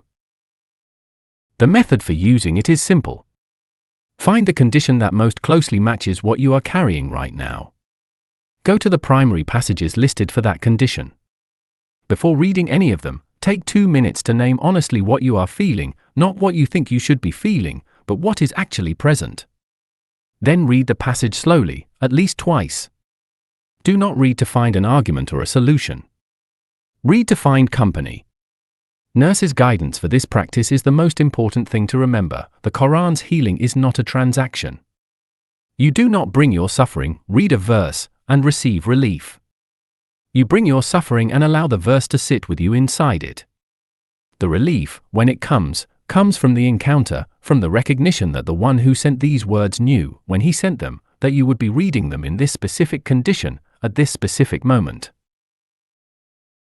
The verse was written for you. Not in general. Specifically. The Healing Index. Which Quranic passages speak to which human condition, organized by what you are going through? This section explains which Quranic passages speak to different human conditions, based on what a person is going through in life. Grief and loss, a death, an ending, a world that will not return. The Quran does not offer comfort only, it offers company. The Quran does not say that loss is nothing. It says that Allah is with those who are in loss. Verse 2:156 is not a formula. It is the most truthful description of reality there is. We came from Him and we return to Him. Everything that is lost was always His. Anxiety and fear about the future, uncertainty, dread, the feeling that everything could collapse. The Quran does not eliminate uncertainty. It changes the reader's relationship to it. Verse 9:51, nothing will befall us except what Allah has decreed, is not fatalism. It is the recognition that the author of the universe knows the whole story, including the pages that have not arrived yet. Anxiety is about an unknown future, tawakkul is the rational response to a future that is known by one who loves the reader. Loneliness, isolation, the feeling of not being known or seen or accompanied. Verse 50:16 says, we created the human being and we know what his soul whispers to him, and we are closer to him than his jugular vein. This is not poetry. It is the Quran's direct statement that no human being is ever truly alone. The one who made you is closer to you than your own heartbeat. Al-Inshirah, chapter 94, was revealed specifically to a person in isolation and difficulty. Your Lord has not abandoned you. Failure and shame, the feeling that you have gone too far, that forgiveness is not available for what you have done. Verse 39:53 is the Quran's most complete statement on this. It says, O my servants who have transgressed against themselves, do not despair of the mercy of Allah. Indeed, Allah forgives all sins. All sins. Not most sins. Not sins below a certain severity. The Quran does not offer conditional forgiveness, it offers the announcement that divine mercy is structurally greater than human failure. Purposelessness, the sense that life has no meaning, that your presence in the world does not matter. The Quran's answer to meaninglessness is not be grateful. It is a complete reorientation of what the human being is. Verse 2:30, we are making a vicegerent, a Khalifah, on earth, establishes the human being as cosmically responsible, divinely trusted, and eternally significant. You are not a biological accident on a random planet. You are Allah's representative, placed here with specific purpose. Anger and injustice, the burning feeling that wrong has been done and not corrected. The Quran does not tell the angry person to swallow their anger. It validates righteous anger. Verse 42:39 speaks of those who, when wrongdoing strikes them, respond with collective resistance. It provides the restraint of measured response and anchors the reader in the certainty that perfect justice is an attribute of Allah, and that no injustice is unseen or unaccounted for. Spiritual dryness, reading the Quran without feeling, praying without presence, going through the motions without connection. Verse 57:16 asks, has the time not come for those who believe that their hearts should humbly submit to the reminder of Allah? The question assumes the reader is experiencing exactly this dryness. Verse 39:22 describes the one whose heart Allah has expanded for Islam as having light from their Lord. The Quran addresses spiritual dryness not with command but with description. Here is what has happened to your heart, and here is what the light looks like. Doubt, uncertainty about faith, God, the Quran's authority, or the meaning of suffering. Nurse's gift is this: the Quran does not command doubt away. It invites the doubter to look at the evidence. Verses 3:190-191 say that in the creation of the heavens and earth and the alternation of day and night are signs for those who reflect. The Quran's answer to intellectual doubt is intellectual engagement. Look. Think. Use your reason fully. The signs are there for those who will not refuse to see. How to go deeper with any passage in the Healing Index. Once you have found the verse that speaks to your condition, apply the 15-minute tadabbur practice from chapter 17. Do not rush through to the application stage. Spend the full 10 minutes in reflection, minutes 8 to 10, asking the tadabbur questions, with particular attention to Dimension 2, spiritual tadabbur. What does this verse reveal about Allah, and what honest response does that produce in me? The healing happens at the level of the spiritual dimension. The intellectual dimensions prepare the ground for it. But the company itself, the felt sense of not being alone, arrives through the spiritual encounter. What happened over 6 months? Fatima Zahra Ben-Ali read the Quran for 6 months after her son's death. Not as she had read it before, with comprehension and regularity, moving through the text. She read it the way the woman in her community had described, looking for company. Some days she found verses that seemed to have been placed in the text specifically for her. 50:16, we are closer to him than his jugular vein, arrived one night when the house was very quiet and the particular silence of a house with one fewer person in it was more than she could name. The verse did not fill the silence. It inhabited it with her. Some days she found nothing, or found words that she knew were true but could not feel as true. She had learned, from the woman in her community, not to chase the feeling. The Quran was present whether she felt its presence or not. She stayed with it. At the end of 6 months, she said to her husband, I still do not understand why. I do not think I will ever understand why. But I know I am not alone in not understanding. The Quran does not explain it either.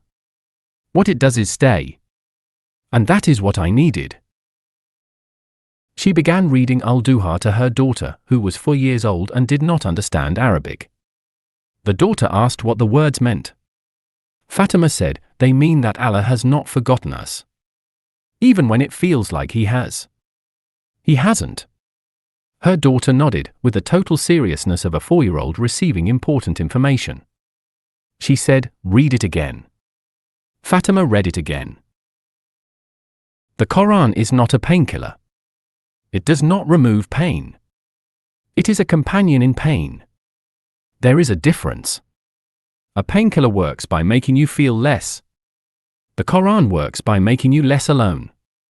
The pain may remain exactly as large as it was.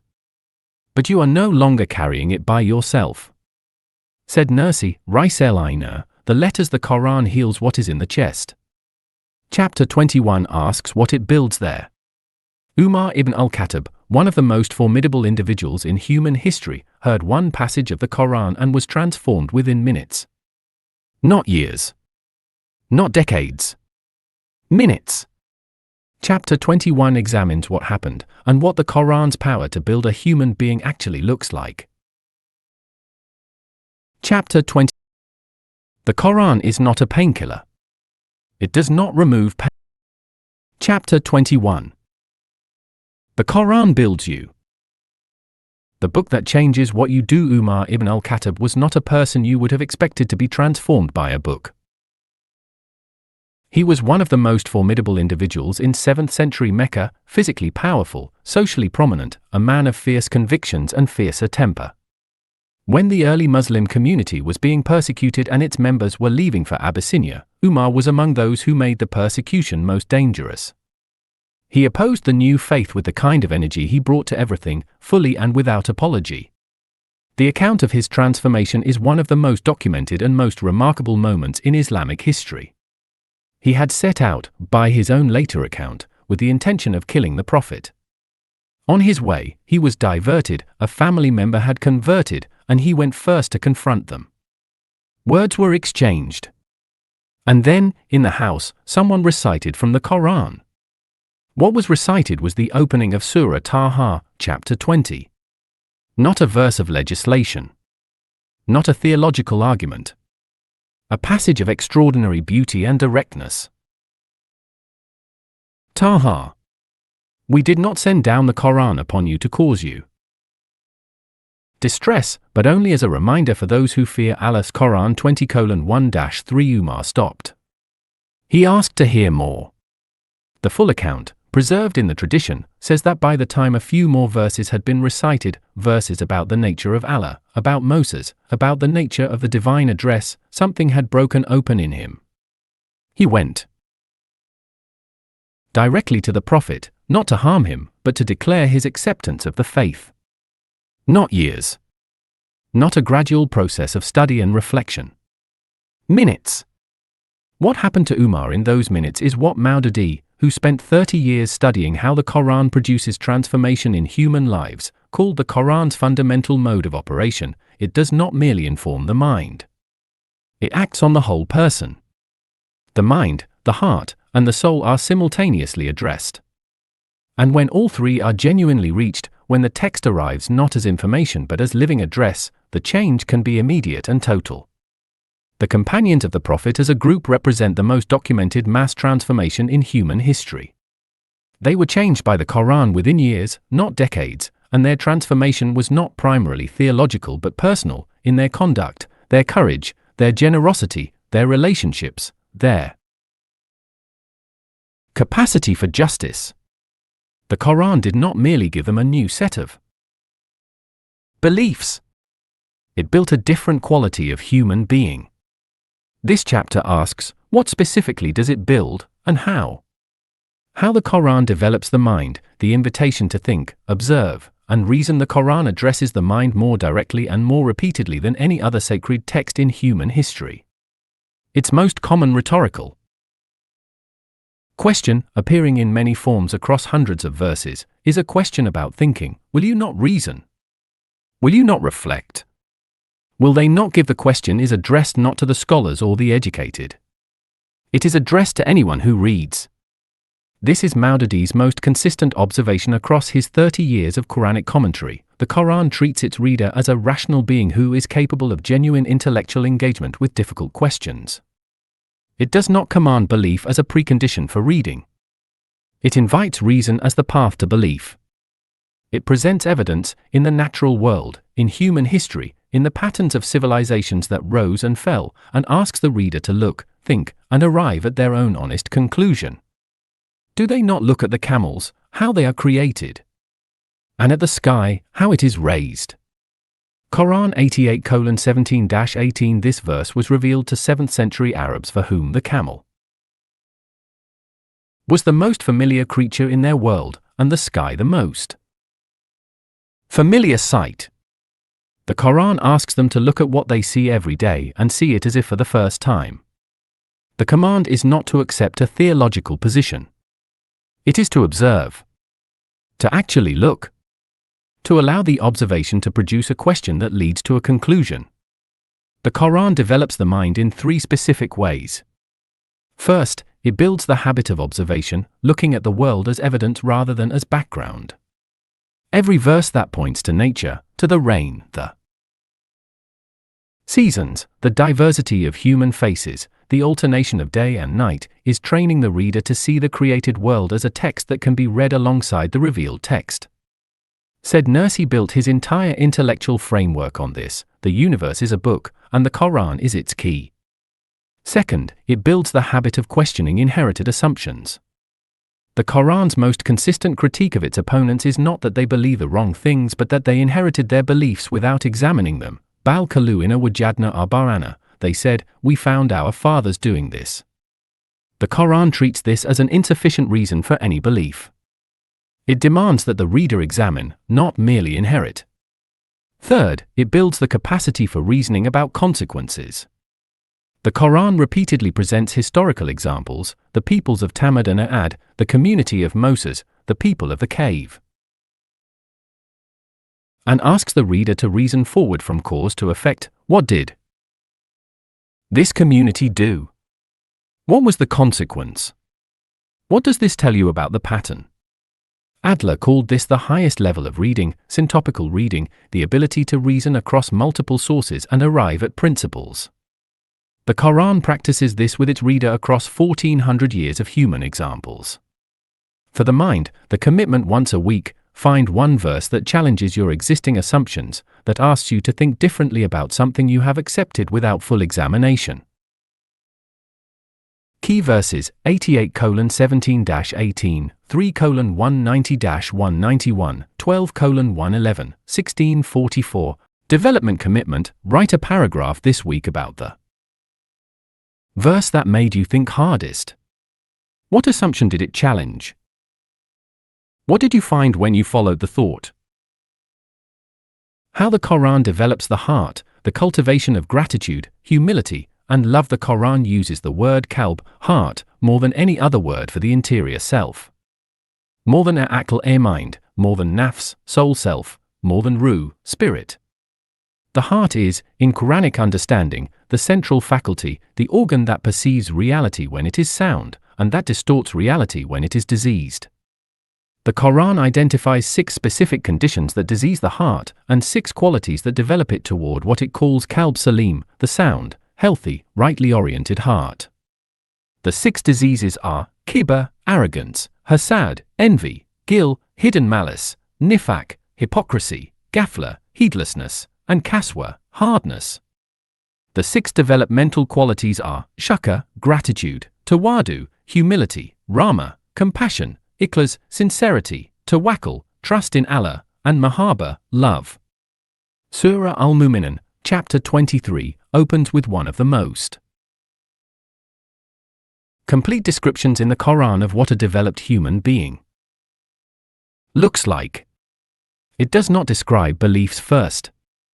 It describes heart states and conduct. Successful other believers, those who in their prayer are humbly attentive. Quran 23:1-2. Humbly attentive, present, the opposite of distracted performance. The first quality of the successful believer is not a correct theological statement. It is a quality of attention within prayer, genuinely present rather than physically present. The Quran begins its description of success with the heart state, not the external act. The passage continues through verses 1 to 11, building a portrait of 7 qualities: presence in prayer, turning away from idle speech, lagway, giving the obligatory charity, guarding chastity, honoring trusts and commitments, and standing faithfully by their prayers. Maududi, in his commentary on this passage, observed that the list is not a description of religious performance. It is a description of character.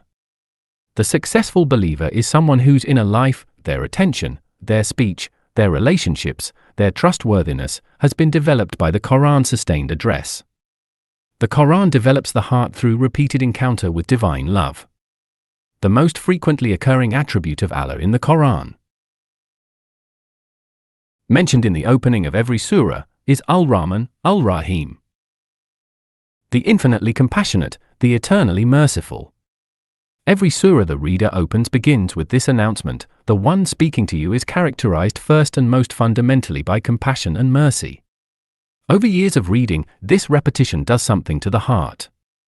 It builds, gradually, the reader's capacity to receive, and eventually to reflect, the quality it most constantly announces. For the heart, the commitment. Once a day, before or after prayer, spend 2 minutes with one divine attribute, a name of Allah, a quality described in the text, and let it produce whatever honest response arises. Key verses: 23:1-11, The Successful Believers, 2014, I Am Allah, 2:163, Al-Rahman Al-Rahim, 57:3, Development Commitment. Today, choose one attribute of Allah from the Quran. Sit with it for 2 minutes. Do not manufacture feeling. Simply be present. Write one sentence about what, if anything, arrived. How the Quran develops the soul, the expansion of purpose beyond the self. Iqbal spent his intellectual life articulating what the Quran builds in the soul of the person who genuinely reads it. He called it Khudi, the developed, purposeful, fully alive self. Not the ego, despite the superficial similarity. The ego seeks its own expansion.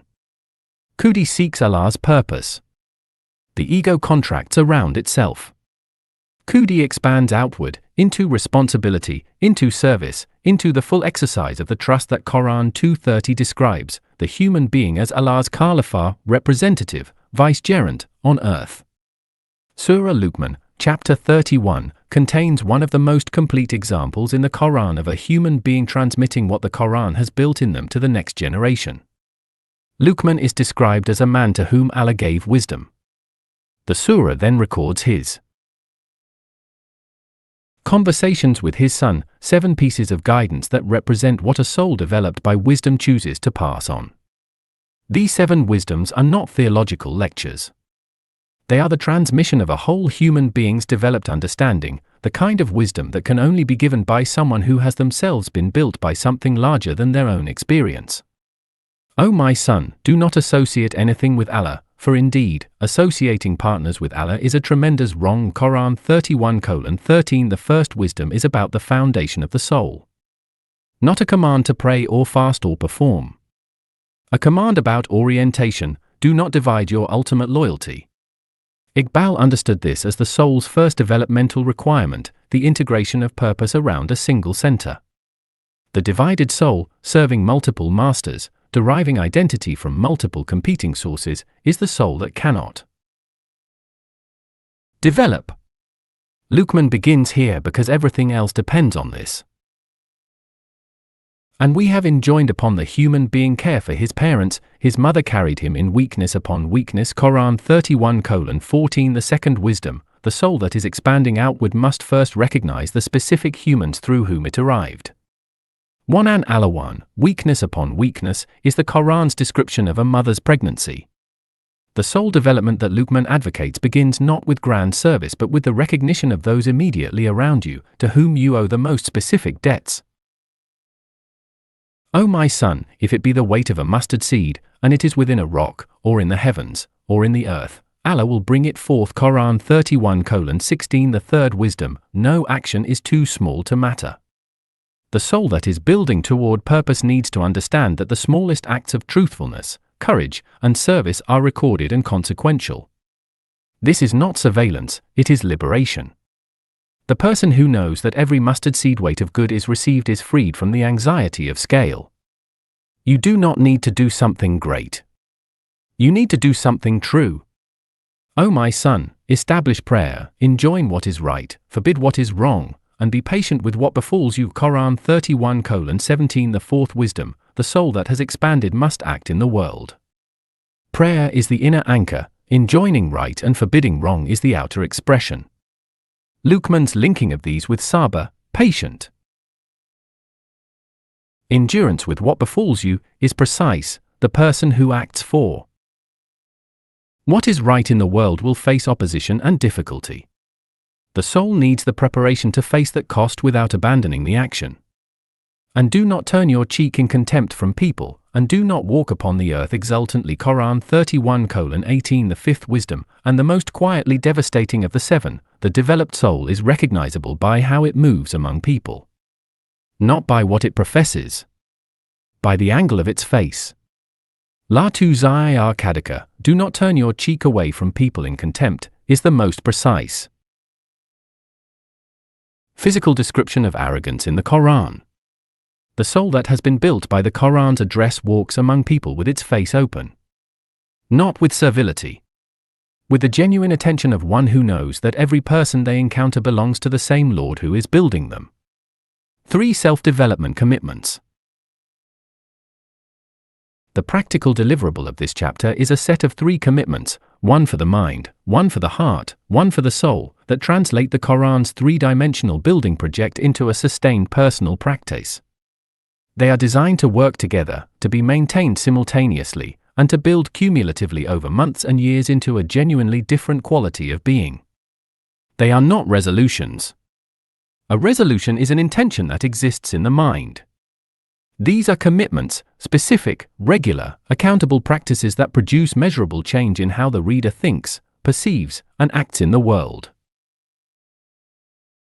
3 Self-development commitments.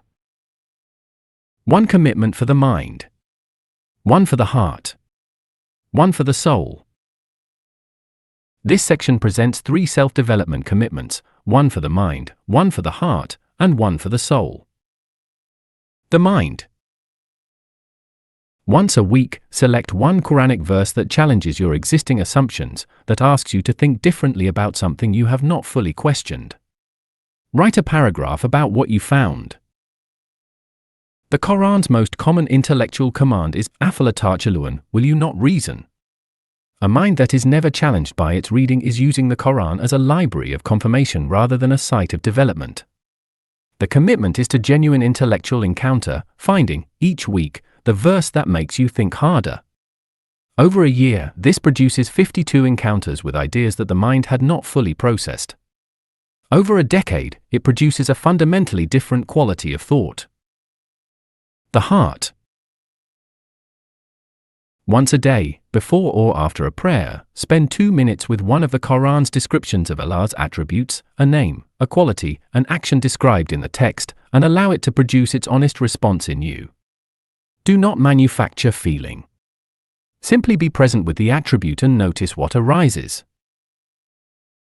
The heart in Quranic understanding is not the organ of emotion. It is the organ of perception, the faculty through which truth is recognized as true rather than merely understood as information. The classical scholars called this Qalb Salim, the sound heart, the heart that perceives correctly, that is not sealed by arrogance or distorted by desire. Daily encounter with a divine attribute, Al-Rahman, Al-Rahim, Al-Wadud, Al-Qadi, builds the habit of accurate perception. Over time, the heart begins to see differently. The soul. Once a month, choose one action in your life that serves only yourself, your comfort, your reputation, your advancement, and replace it with one action that serves a purpose larger than yourself, grounded in a specific Quranic verse that calls you to it. Name the verse. Name the action. Commit to it publicly to one person. Iqbal's Khudi, the developed self, is not the self that is maximally comfortable or maximally admired. It is the self that is maximally alive to its purpose as Allah's representative on earth. The soul expands through acts of service that are consciously grounded in the Quran's call. The specificity matters, not I will be more charitable in general, but verse 2:177 calls me to give from what I love, and this month I will give something that costs me something. Monthly soul commitments, sustained across a year, produce a life that is visibly and measurably oriented toward what the Quran calls the reader toward. Iqbal's Khudi, the developed self, is not a destination. It is a direction. The 3 commitments do not produce a finished human being. They produce a human being who is moving consistently, with specific practices, grounded in specific Quranic verses, in the direction of their fullest possible development as Allah's representative on earth. Umar ibn al-Khattab was transformed in minutes.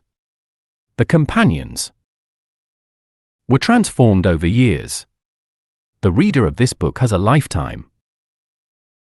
What the companions became the companions of the Prophet represent the clearest answer the historical record gives to the question, what does the Quran build?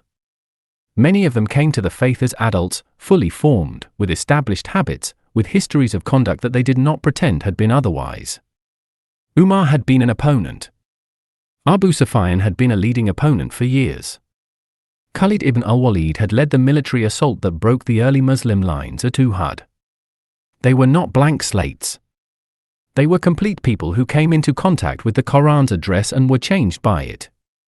What changed was not their personalities. Umar remained fierce and direct until his death. Khalid remained militarily brilliant. Abu Bakr remained gentle and measured. What changed was the direction and purpose of who they were. The same capacities, Umar's ferocity, Khalid's strategic brilliance, Abu Bakr's gentleness, were rebuilt into instruments of a different purpose. This is what Maududi meant when he described the Quran as a complete life system, not a set of rules that constrain the human being, but a force that enters the human being and rebuilds their capacities in the direction of their fullest possible use. The mind becomes more acute. The heart becomes more open. The soul expands into the responsibility it was made for. Surah Al-Hujurat 49:13, the Quran's most universal statement of human equality, was not experienced by the companions as a theological position. It was experienced as a lived reality. Bilal, the formerly enslaved Ethiopian, stood at the Kaaba and called humanity to prayer. Salman the Persian was among the Prophet's closest advisors. The Quran had not only told them that all human beings were equal before Allah. It had built the people who could actually live it. This is what the Quran builds. Not arguments about equality. People who can live it. Not theology about compassion. Hearts that can feel it. Not philosophy about purpose. Souls that are actually moving toward it. The Quran does not build the ideal person. It builds the real person toward their ideal possibility, taking what is actually there, with all its history and its failures and its particular genius, and rebuilding it in the direction of its fullest, most purposeful, most divinely oriented expression. This is what Kudi means. Not the self you have. The self the Quran is building you toward. Al-Amrik Bal, Asrar-i Kudi, the secrets of the self. The Quran builds the individual. Chapter 22 asks what happens when that individual takes what the Quran has built in them into every room of their life. A businesswoman brought the Quran's principle of ihsan, excellence in every action, into her company. Chapter 22 examines what the Quran looks like when it enters every domain of a human life simultaneously: work, family, community, justice, and the inner life. Chapter 22. The Quran for every room. The Quran speaks to all of it. Amira Khalil ran a textile manufacturing company in the north of England with 63 employees and a reputation for meeting deadlines. She was a practicing Muslim and a serious Quranic reader. She read regularly, applied the weekly audit from chapter 18, maintained her daily practice. She had a Quran on her desk at work. Her colleagues knew she prayed. But she had, without ever quite deciding to do so, built a careful separation between her Quranic life and her professional life. The Quran was for the prayer room and the subh recitation and the quiet hour before the family woke. The company was for the boardroom and the production floor and the supplier negotiations and the performance reviews. She was the same person in both rooms. But the Quran, she had assumed without examining the assumption, was for one room and not the other. The moment that changed this came during a supplier negotiation. She had been offered a delivery delay and a compensatory discount. The discount was reasonable. The delay was not; it would push her own delivery to a major customer by 3 weeks. But she had been in that situation before, had accepted similar terms, and had always managed to absorb the cost further down the supply chain, usually by pushing her own production workers harder on shorter timelines without additional compensation. She was about to accept when something stopped her. Not a Quranic verse; she was not in the habit of reciting verses in boardrooms. What stopped her was a question: if she were applying the 15-minute tadabbur method to her current situation, which Quranic principle would arrive? The answer came immediately: ihsan. Excellence, not as performance standard, but as a way of being in every action. The Prophet had defined it in the Hadith of Gabriel: worship Allah as if you see him, and if you cannot see him, know that he sees you. Ihsan was not a religious concept. It was a standard of quality and justice applied to every action, in every room, without exception. She turned to the supplier and proposed a different arrangement: a shorter delay with a larger discount, and a clause that guaranteed her own workers would not be asked to absorb the cost of the supplier's failure. The negotiation took another hour. She got most of what she proposed. On the way back to her office, she thought, I have been reading the Quran for 20 years. And I have been keeping it in one room. What Maududi meant by manhaj, the Quran as a complete way of life. Maududi, who spent 30 years producing his 6-volume Tafhim al-Quran and whose Quranic introduction, Muqaddimah, remains one of the most widely read statements of what the Quran is and does, made a claim that is at the heart of this chapter. He said, the Quran is not a book of religion in the narrow sense. It is a manhaj, a complete way of life, a comprehensive system that addresses every domain of human existence, from the most intimate personal conduct to the broadest principles of social justice. To read the Quran and apply it only to the explicitly religious domains. Prayer, fasting, pilgrimage, personal moral conduct is to use one room of a house that has been designed for every room. This is not a modern interpretation. It is the Quran's own self-description. The text addresses commercial law 2:282, the longest verse in the Quran, about contracts and documentation, family relationships 4:1-12, governance and justice for 58, the ethics of community disagreement 49:6-12, professional conduct 83:1-3, woe to those who give less than due measure, and environmental stewardship 55:7-9. He established the balance, do not transgress it. These are not peripheral applications of religious principles. They are the Quran's own address to the full range of human activity. The concept that unifies all domains is ihsan. In Arabic, ihsan comes from the root hsn, beauty, goodness, excellence. It means doing whatever you do at the highest possible standard, with the consciousness that it is being done in the presence of the one who made you. The Prophet defined ihsan in response to Gabriel's question, that you worship Allah as if you see him, and if you cannot see him, know that he sees you. Ihsan is not a religious concept that happens to have practical implications. It is a principle of presence, total awareness, total effort, total quality, that transforms every domain it enters. Indeed, Allah commands justice and excellence and giving to close relations. Quran 16 hours 90 minutes. Justice, excellence, and giving to those closest to you. 3. Principles, 1 verse. Maududi noted that this verse was so comprehensive that the early Caliph Umar, whose own transformation at the hands of the Quran chapter 21 described, said, "This verse contains more wisdom about how to live than any other single verse in the text."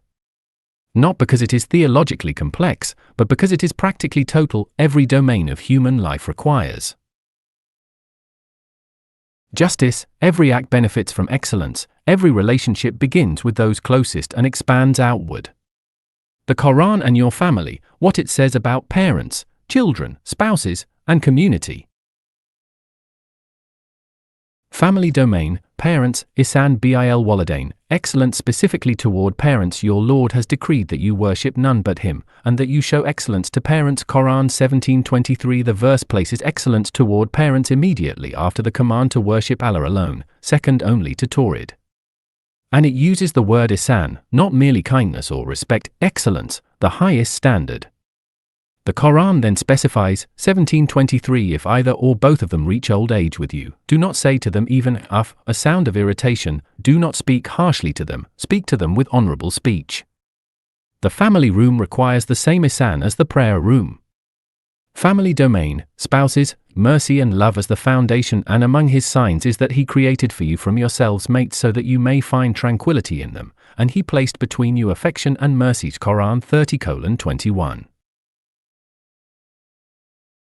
The Quran's foundational description of the marital relationship names 3 qualities, sukun, tranquility and rest, the home as a place where you are restored, not performed, mawadda, active love and affection, not the passive sentiment but the outward expression of care, and rahmah, mercy, the quality that sustains a relationship through the inevitable failures and difficulties of 2 people living together. The Quran does not describe the ideal marriage. It describes the 3 qualities whose presence makes marriage what it is designed to be. The Quran's address to family relationships is consistent across dozens of verses with a single underlying principle: the family is the first school of ihsan. Every quality the Quran asks of the reader in their public life, justice, mercy, generosity, patience, truthfulness, must first be practiced in the family room, where there is no audience and no reputation at stake, only the people closest to you, who will experience exactly what you are. The Quran and your work, justice, honesty, excellence, and purpose in professional life. The Quran contains the longest verse in the entire text on the subject of commercial contracts. Verse 2:282, the verse of debt and documentation, runs for nearly half a page and specifies in remarkable detail the ethics of financial transactions. Write contracts, have witnesses, do not harm the one who writes or the one who owes. Be just when testifying. Maududi noted that this verse's length in a text that typically achieves its most profound statements in 3 to 7 words is the Quran's way of saying, professional and commercial life is a domain where the details matter, where looseness of conduct has consequences for real people, and where the standard of ihsan applies as fully as it does in prayer. Woe to those who give less than due measure, who, when they measure from people, take full measure, but when they measure or weigh for them, give less. Quran 83:1-3. This verse opens a surah called Al-Mutaffifin, those who give short measure. It was revealed in the early Makkan period, before the Muslim community had political power or legal enforcement. It was addressed to merchants in a city whose economy depended on trade. Its opening word, wailan, woe, devastation, destruction, is one of the Quran's strongest expressions of consequence. The professional domain is serious enough to open a surah with its most severe warning. The principle that emerges is not merely be honest in business. It is the same principle that governs every other domain. Are you applying the same standard to what you give as to what you take? The merchant who measures carefully when receiving and carelessly when giving is not simply dishonest, they are applying a double standard. A form of injustice that the Quran treats as a fundamental failure of character. Applied to Amira Khalil's boardroom, the question was not merely whether the supplier deal was legal or commercially acceptable. It was whether she was applying the same quality of attention to the welfare of her workers as she was to the financial interests of the company. Ihsan in professional life means, the standard I apply to my own benefit, I apply equally to the benefit of those affected by my decisions. The Quran and your inner life, how to carry it into the hours when no one is watching. The most important room in any life is the one that has no audience. The Quran addresses the inner life, the hidden conduct, the private thought, the quality of the self when there is no social performance required, with a directness that is startling to the reader who first encounters it. It is not merely interested in external conduct. It is interested in what produces external conduct, the quality of intention, the state of the heart, the sincerity or performance at the root of visible action. Say, whether you conceal what is in your chests or reveal it, Allah knows it. Quran 3:29. Whether you conceal it or reveal it. The inner life is not a private domain that the Quran does not reach. It is the primary domain. The Quran is most interested in the inside of the chest, because that is where the quality of every external action is determined. The person who gives to charity for the admiration of observers is doing the right thing for the wrong reason, and the Quran identifies both the act and the reason as parts of the same moral reality. Ikhlas, pure sincerity of intention, is the Quran's word for the quality of inner life that produces genuine external action. It appears most completely in Surah Al-Ikhlas, chapter 112, itself named for this quality, and its opposite, Riya, showing off for an audience, is described in the Quran as a form of minor idolatry, placing the good opinion of people in the position that belongs to Allah alone. Carrying the Quran into the inner life means 2 specific practices. The first is niyyah, intention, before any significant action, naming to yourself and to Allah why you are doing it. Not the public reason. The actual reason. The practice of honest niyyah makes it impossible to continue indefinitely with conduct that is socially admired but personally motivated by something the Quran would not admire. The inner life becomes honest. The second practice is what Al-Ghazali called muraqabah, the consciousness of being observed. Not paranoia and not performance. The settled awareness that the one who made you is aware of every thought and every hidden act, not as surveillance but as relationship. The intimacy of being completely known. Al-Ghazali wrote in the Ihya, the person who lives in the consciousness of muraqabah will find their inner life gradually becoming consistent with their outer life, not because they are suppressing the inner, but because the inner is being genuinely transformed by the relationship with the one who sees it. The Life Domains Audit, 7 domains, 1 Quranic principle each, weekly application. The Life Domains Audit is the chapter's practical deliverable. It is designed as a weekly practice, 1 day per week. The weekly audit from Chapter 18 can be done on the same day, reviewing one domain at a time, rotating through all 7 over the course of the week, or focusing on one domain per week for 7 weeks, then cycling. The principle is the same as Amira Khalil's boardroom moment: every domain of your life is a room the Quran has something to say to. The audit is the practice of asking, for each domain, what the Quran is saying, and whether your conduct in that domain is consistent with what it says. Each domain has a primary Quranic principle and a specific audit question. The question is designed to be answerable in concrete, specific terms, not "am I generally just," but "is there a specific injustice close to me that I am tolerating?" Not "am I kind to my parents," but "what specific thing have I withheld from a family member this week that this principle asks me to give?" The Life Domains Audit. 7 domains of your life. 1 Quranic principle for each. 1 practical question per week. This section presents 7 domains of life, each with a Quranic principle and a weekly audit question. Personal character, akhlaq. The Quranic principle for personal character is sidq, truthfulness in all its forms, speech, intention, and self-presentation, as referenced in verse 9:119. This week's audit question is: in which conversation this week did I say something that was technically true but designed to create a false impression? What would full truthfulness have looked like? Family, Yusra.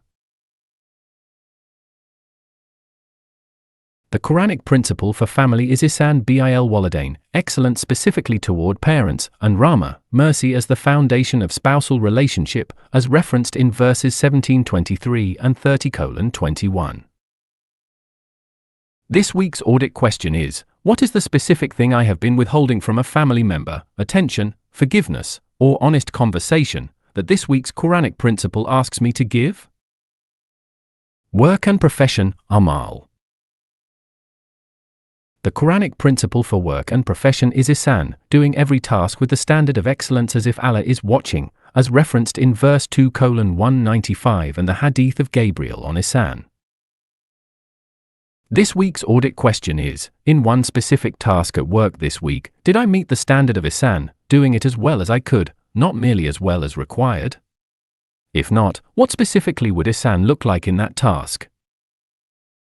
Community, mujtama. The Quranic principle for community is shura, genuine consultation and collective wisdom, and justice as the foundation of community relationships, as referenced in verses 42:38 and 4:135. This week's audit question is: where in my community, family, neighborhood, workplace, or organization is a decision being made that affects others without genuinely consulting them? What is one step I could take toward real shura? Justice and public life, ADL. The Quranic principle for justice and public life is qist, standing firmly for justice even when it costs you, even against your own interests, as referenced in verses 4:135 and 5:8. This week's audit question is there an injustice in my immediate world, not a distant injustice, but one close enough that I could actually do something, that I have been tolerating out of comfort, convenience, or fear? What does verse 4:135 ask of me specifically? Knowledge and intellect, ilm.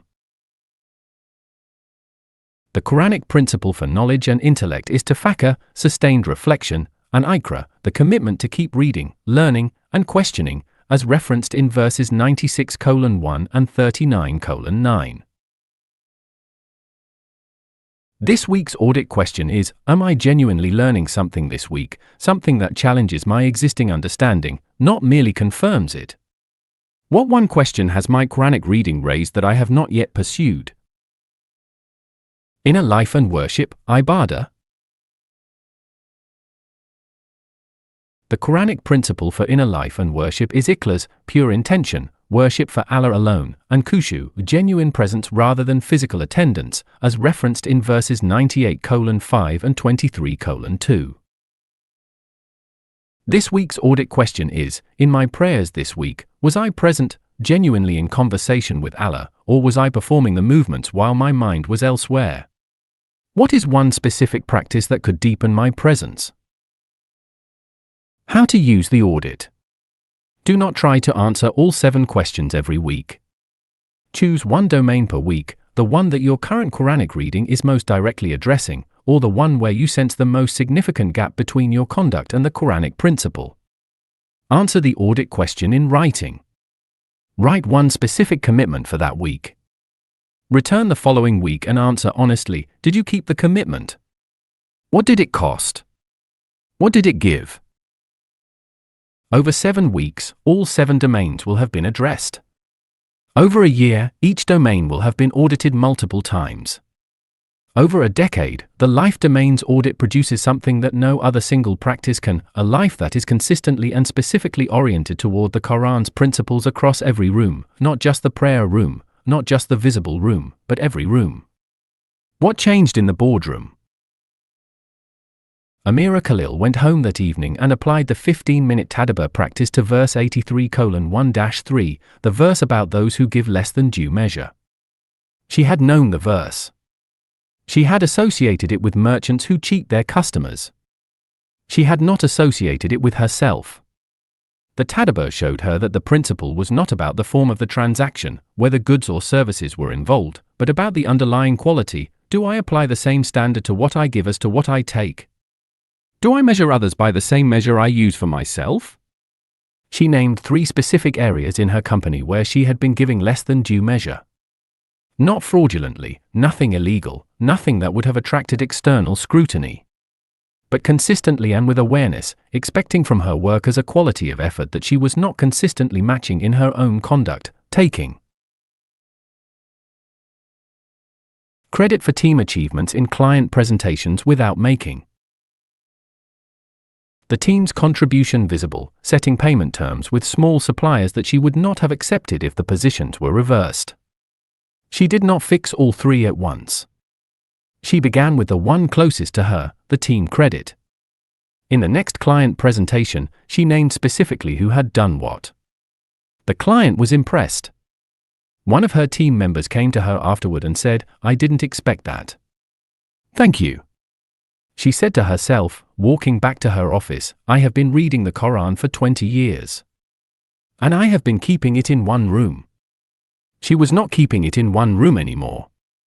The Quran is not a religious text in the sense that it addresses only the religious portions of life. It is a complete address to a complete human being in all their roles, as a worshipper, as a family member, as a professional, as a community member, as a human being in the privacy of their own chest when no one is watching. Every room you enter, the Quran has something to say to you. There. The question is whether you are listening. Maududi, Tafhim al-Quran, Introduction, Muqaddimah. Chapter 22 has shown the Quran entering every room of a life. Chapter 23 asks the final question, when you have been doing this for a lifetime, reading, reflecting, applying, being changed, does it ever feel complete? A scholar of 70 said, "I feel I have only just begun." A child of 10 asked a question about a verse that the scholar had never considered. Chapter 23 is about the inexhaustible depth of the Quran, and why that is the best news of all. Chapter 23. 100 worlds remain. The Quran as a relationship for a lifetime. Sheikh Ibrahim al-Mosri had been reading the Quran since he was 6 years old. He was now 71. For 65 years, he had read regularly, studied formally, taught publicly. He had completed a doctorate on Quranic sciences at Al-Azhar. He had taught tafsir for 30 years at a university in Cairo. He had read the complete text more times than he could accurately count, certainly more than 100 times, possibly more than 200. He had written 4 books on Quranic methodology. He was, by any reasonable measure, among the most deeply and extensively formed Quranic scholars of his generation. His granddaughter, Maryam, was 10 years old. She had been learning to read the Quran for 2 years and had just completed her first full reading of a surah, Surah Al-Mulk, chapter 67, with her grandfather's help. She was proud of herself, as she should have been. As they sat together after her reading, she asked about a verse from near the beginning of the surah. He who created death and life to test you, which of you is best in deeds? Quran 67:2. Maryam asked, "Grandfather, why does it say he created death first and then life? We live first and then we die. Why is death mentioned before life?" Sheikh Ibrahim stopped. He had read this verse more than 200 times across 65 years. He had taught it. He had included it in lectures. He had written about the verse's description of the purpose of human existence. He had noted the word asanu, best, most excellent in quality, rather than aktharu, most in quantity, a distinction that classical scholars had explored extensively and that he had taught to his students as evidence of the Quran's precision. He had never asked why death comes before life in the verse. He sat with the question for a long moment. Then he said, "Honestly, I don't know. I have read this verse for 65 years and I have never considered that question. Let us think about it together." They thought about it together for over an hour. The grandfather and the granddaughter, 65 years of Quranic study sitting with a question that 10 years of Quranic innocence had produced. Several possible answers emerged: that death, being created first, is a reminder that life is contained within it, that the mention of death first is itself the test, a constant reminder that this life is not the destination, that mort, death, may here refer to the state before creation, the non-being from which Allah brought the human being into existence. Each possibility was real. None was final. At the end, Sheikh Ibrahim said to his granddaughter, "You have been reading the Quran for 2 years and you found a question in this verse that I did not find in 65 years. This is what Iqbal meant." "What did Iqbal mean?" she asked. He said that 100 worlds are still remaining in the Quran. He was right. We found one of them today. And I am 71 years old, and I feel I have only just begun. Why the same verse means something different at 20, 40, and 60? The Quran contains a verse about its own inexhaustibility. It is the most direct statement any book has ever made about its own depth. Say, if the sea were ink for the words of my Lord, the sea would be exhausted before the words of my Lord were exhausted. Even if we brought the like of it as addition, Quran 18:109, the sea would be exhausted. And if another sea were added, that too would be exhausted before the words of Allah were fully written. This is the Quran's own statement of what it is. Not a finite collection of guidance. An inexhaustible address from a being whose knowledge has no limits, speaking to human beings whose capacity to receive that knowledge grows across a lifetime. Iqbal, who read the Quran across a lifetime of intellectual wrestling and returned to it again and again in his poetry, his philosophy, his letters, and his prayers, expressed this with the precision of a poet: 100 worlds are still remaining in the Quran. The age has not yet found the Quran's secrets. He was not speaking metaphorically. He was describing what every serious Quranic reader eventually discovers: the text does not empty. It deepens. And it deepens because the reader deepens. The same verse that was understood at 20 with the understanding available at 20 will say something different at 40, not because the verse has changed, but because the reader has accumulated 20 more years of experience, loss, love, failure, and discovery, and brings all of that to the reading. Consider the verse from Al-Baqarah. Huwa khayrun lakum, it may be that you dislike a thing while it is good for you, 2:2:16. At 20, this verse is a theological statement about divine wisdom. It is received as information: Allah knows better than you do. Correct. Filed. At 40, after a failed marriage, a career reversal, a loss that seemed at the time like catastrophe and proved over the following decade to be the beginning of something better, the verse is not received as information. It is received as testimony. I have seen this happen. I know what this verse means, not because I was told but because I lived it. The verse is not larger. The reader is larger. And the larger reader finds more in it.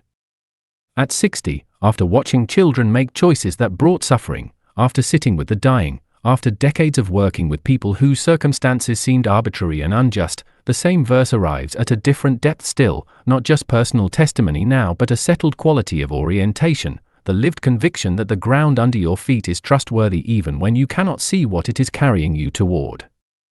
This is what the scholar Hassan al-Basri, the great classical scholar of the second Islamic generation, meant when he said, "I have read the Quran and found it a treasure. Every time I open it, I find something I had not seen before." He was not speaking of new information. He was speaking of encounter, the text arriving at a different depth because the person it was arriving in had been changed by the years between readings. The Quran is a living address from an unlimited source to a human being who is being built across a lifetime. Every year you are more of the person the Quran is speaking to. Every year the Quran has more of what you have come to need. The relationship does not complete. It deepens. This is not a difficulty. It is the best news the reader will ever hear. Al-Amr Iqbal, Payamai Mashriq, a message of the East, how to keep the relationship alive, the practices that prevent Quranic reading from becoming routine. Routine is the greatest risk to a lifetime of Quranic reading. Not boredom, the reader who is genuinely engaged with the text is rarely bored. But routine, the gradual reduction of a living encounter into a habitual activity, performed at a fixed time, in a fixed way, producing a fixed quality of attention that no longer genuinely meets the text. Routine happens to every reader. It is not a sign of spiritual failure. It is a sign that the practices which opened the relationship have not been varied and refreshed. The Quran itself anticipates this. Afala yatadabbaran al-Quran am ala kulubin akfaluha, will they not give tadabbur to the Quran, or are there locks upon their hearts? 47:24. The question is addressed not to non-readers but to readers, the ones who are already reading and whose hearts have gradually closed against what they are reading. The 5 practices below are designed specifically to break routine, to reopen the encounter with the text when it has become habitual, to bring fresh attention to a relationship that has grown comfortable in ways that are preventing it from deepening. 5 practices for a lifetime. How to keep the relationship with the Quran alive for cross decades, across every season of life. Practice 1. Return to the same verse after a year has passed. Choose 10 to 15 verses this year that spoke to you most directly, the ones that arrived in your chest, that you wrote down, that found you in a specific season of your life. Put them in a list with today's date. In 1 year, read them again. The verses will be the same. You will not be. The difference between what they say to you then and what they said to you now is a record of your growth, and of what the Quran was building in you during the year between. This practice makes the Quran's inexhaustible depth personally visible. Practice 2. Read the Quran at a different time of day than your usual practice. Routine reading at a fixed time of day produces a specific quality of attention, the attention of your habitual self at that hour. The Quran arrives differently in the hour before dawn than it does in the afternoon. It arrives differently in grief than in celebration. Deliberately varying the conditions of your reading, the hour, the location, your emotional state, the season, prevents the text from becoming associated only with one mode of reception. The Quran was revealed across 23 years and in dozens of different circumstances. Reading it in only one condition limits what it can give.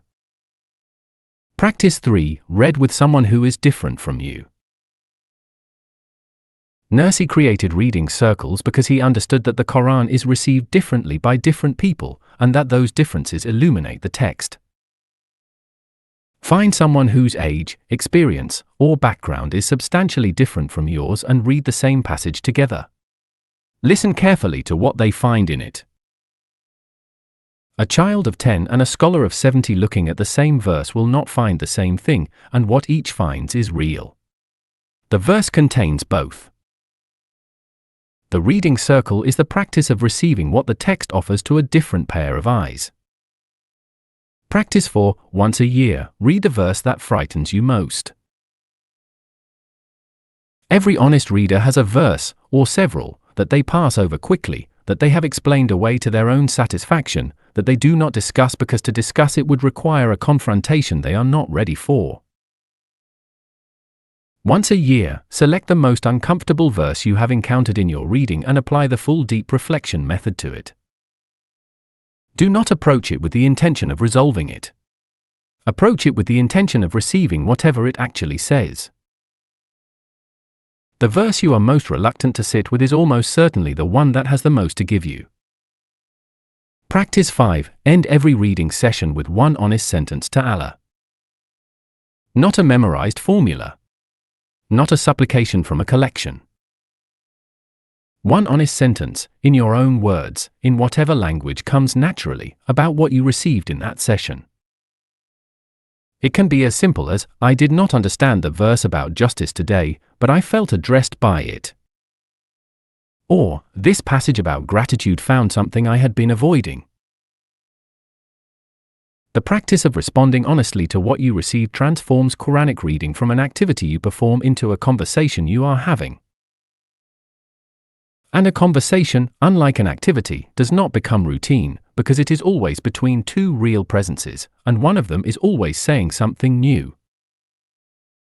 One more practice, not in the table, that synthesizes all 5. Once in your life, once in a decade, at minimum, stop all your existing Quranic reading practices and begin again from the beginning. Read Al-Fatiha as if for the first time. Apply every method in this book simultaneously to every verse. Read as though you have never read before. The scholar who can approach the familiar text with the attention of a beginner is the scholar who has genuinely mastered what the text requires, not the accumulation of knowledge about it, but the continuous renewal of the encounter with it.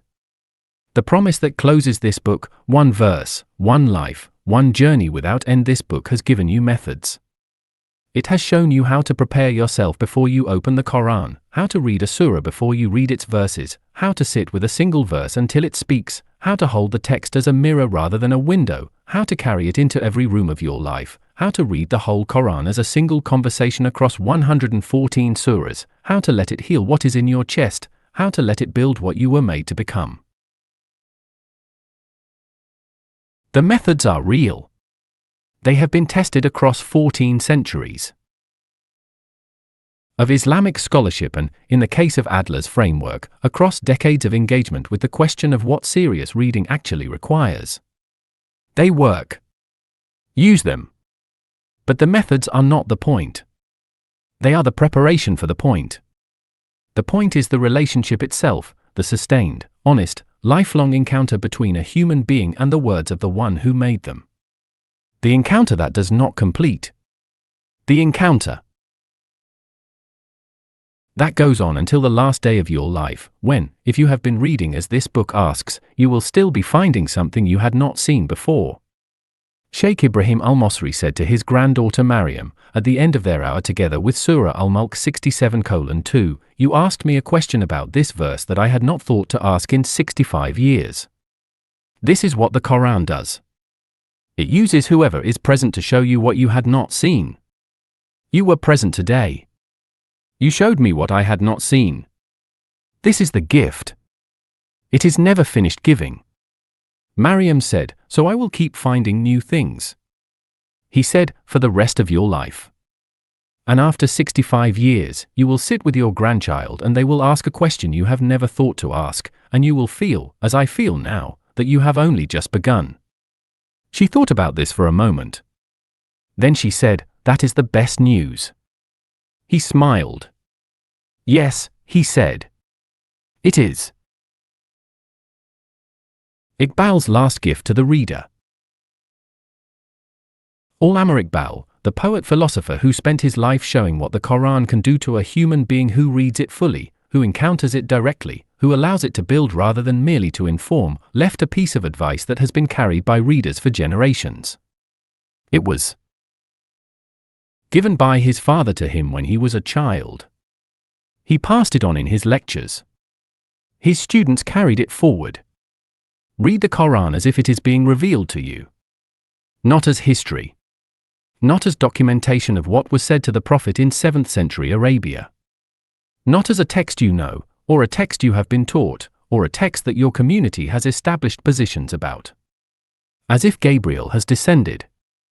As if these words are being spoken into your heart at this moment.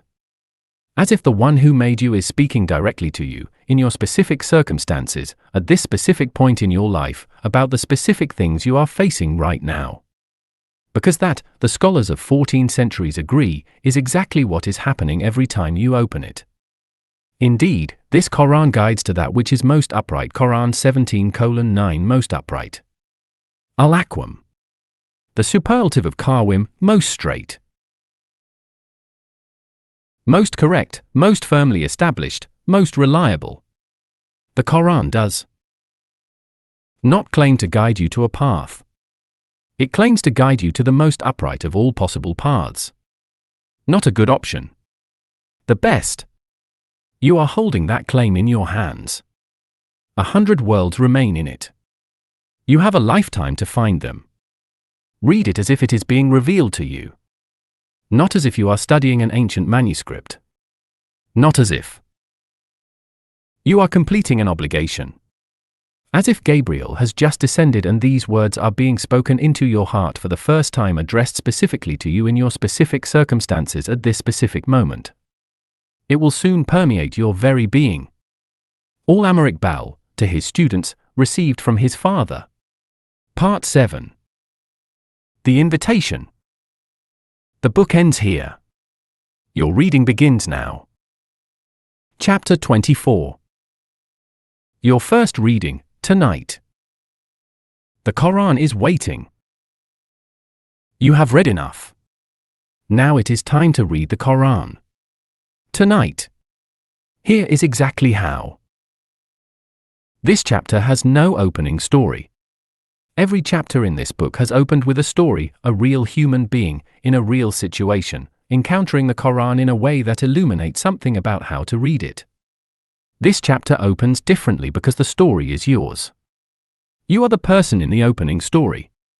The situation you are in right now, wherever you are reading this, whatever is on your mind, whatever you are hoping for and whatever you are afraid of, is the situation. And the Quran you are about to open for the first time using everything this book has given you is the text. Every method in this book has been given to you. The preparation, the stillness, the surah introduction, the umud, the 10-verse rule, the 4-level reading card, the 15-minute tadabbur practice, the mirror function, the healing index, the life domains audit. You have them all. Now use them. The surah recommended for tonight is Al-Mulk, chapter 67, the sovereignty. It is 30 verses long. It takes approximately 20 to 25 minutes to read with full attention. Its themes are universal: the nature of power, the purpose of human existence, the gifts of perception that every human being has been given, and the ultimate question of where sovereignty rests. It is among the most magnificent passages in the entire Quran. The Prophet called it Al-Mani'ah, the protector, and encouraged its daily recitation. Every reader, at every stage of life and every stage of faith, finds something in it. Here is your complete guide for tonight. A complete, step-by-step guide to your very first session. Step 1. Find 15 minutes and a quiet place, not the perfect moment. A real moment. 15 minutes before the family wakes, or after everyone is asleep, or during a lunch break, or at a desk with a closed door. The conditions do not need to be ideal. They need to be intentional. You have chosen this time specifically for this purpose. Put your phone in another room. Close the browser. If there is music, turn it off. The Quran does not require silence. It was revealed in a world that was never silent, but it requires the specific kind of attention that you cannot give while waiting for a notification. Step 2. Begin with 2 minutes of stillness before you open the Quran. Sit quietly for 2 minutes. Breathe. Let whatever is pressing on your mind acknowledge that it will still be there in 20 minutes. Then say, in whatever words come naturally, I am about to read words that were spoken by the one who made me. I am here. This is not a ritual formula. It is an honest positioning of yourself. You are not about to read a book. You are about to enter a conversation. The 2 minutes of stillness is the transition from one mode to the other. Step 3. Read the Surah Al-Mulk introduction before you read a single verse of Al-Mulk. Read what the scholars say about it as a whole. Any reliable translation of the Quran will have a short introduction to each surah. Read it. Find the answers to 3 questions. What is this surah's central soul, its umud?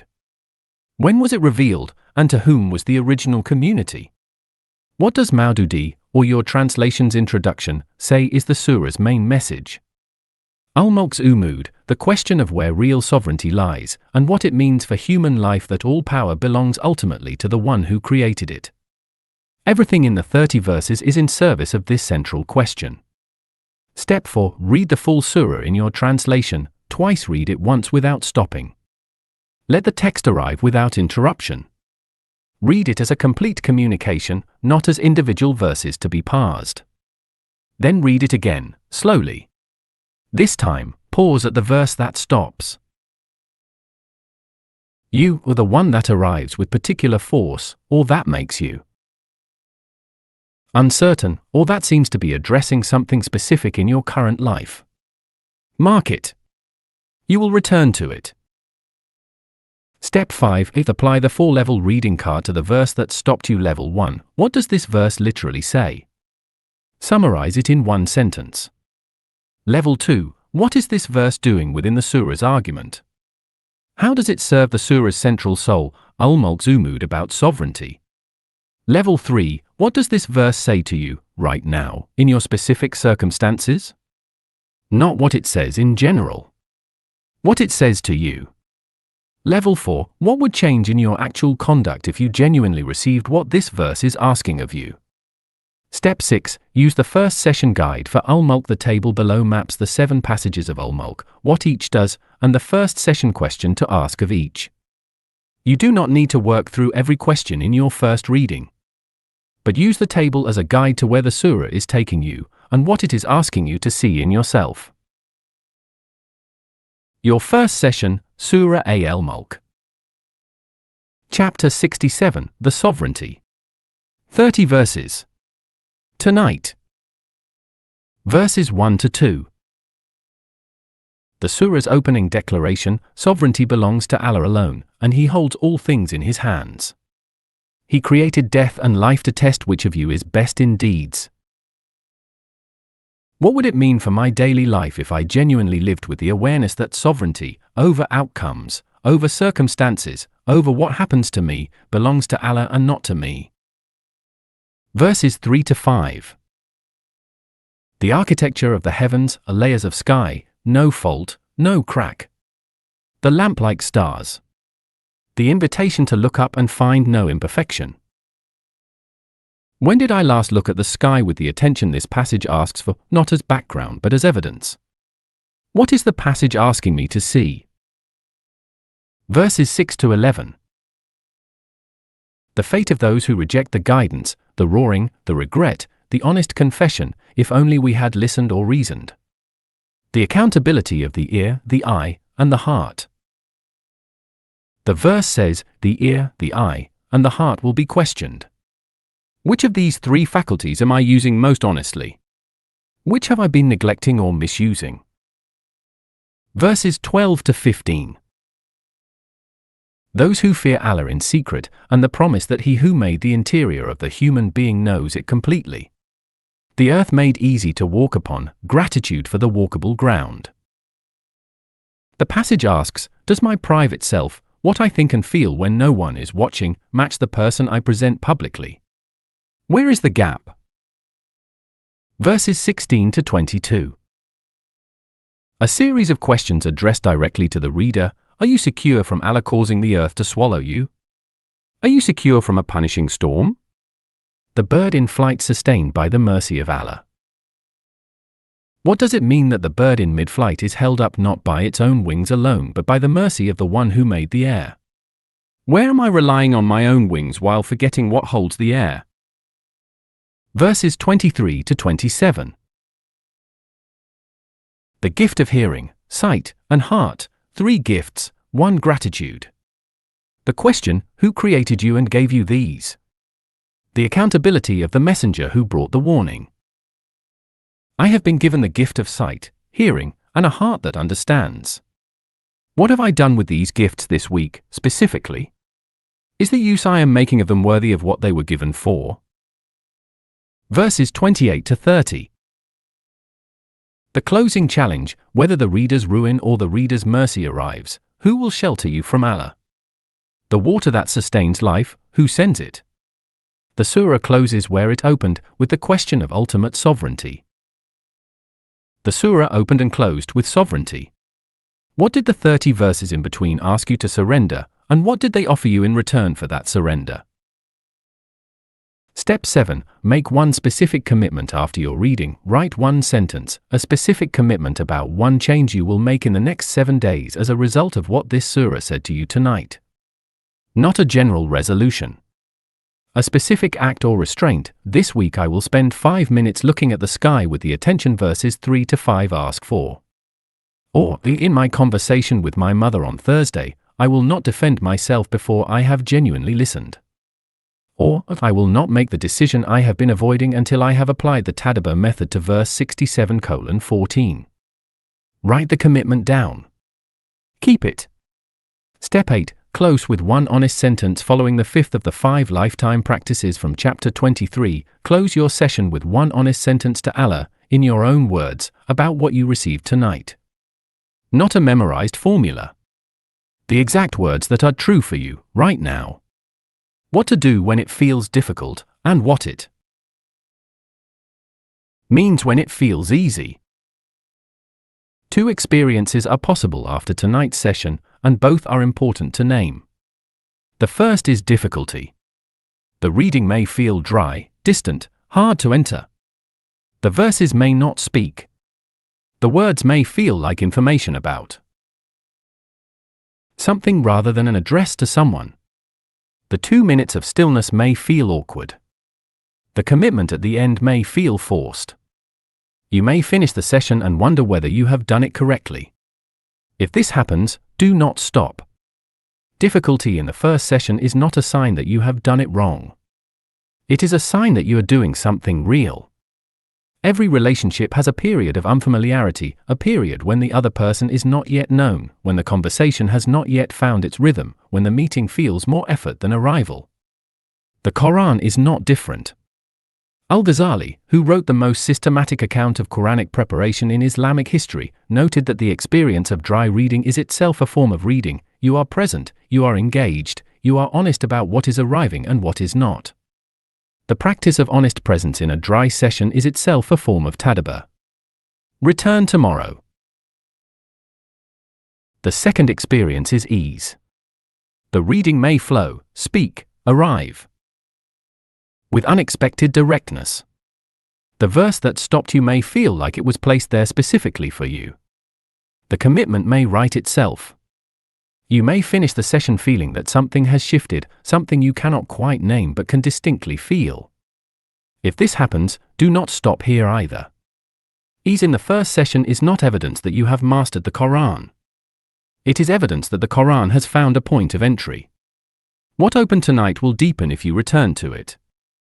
What felt easy tonight will become demanding as the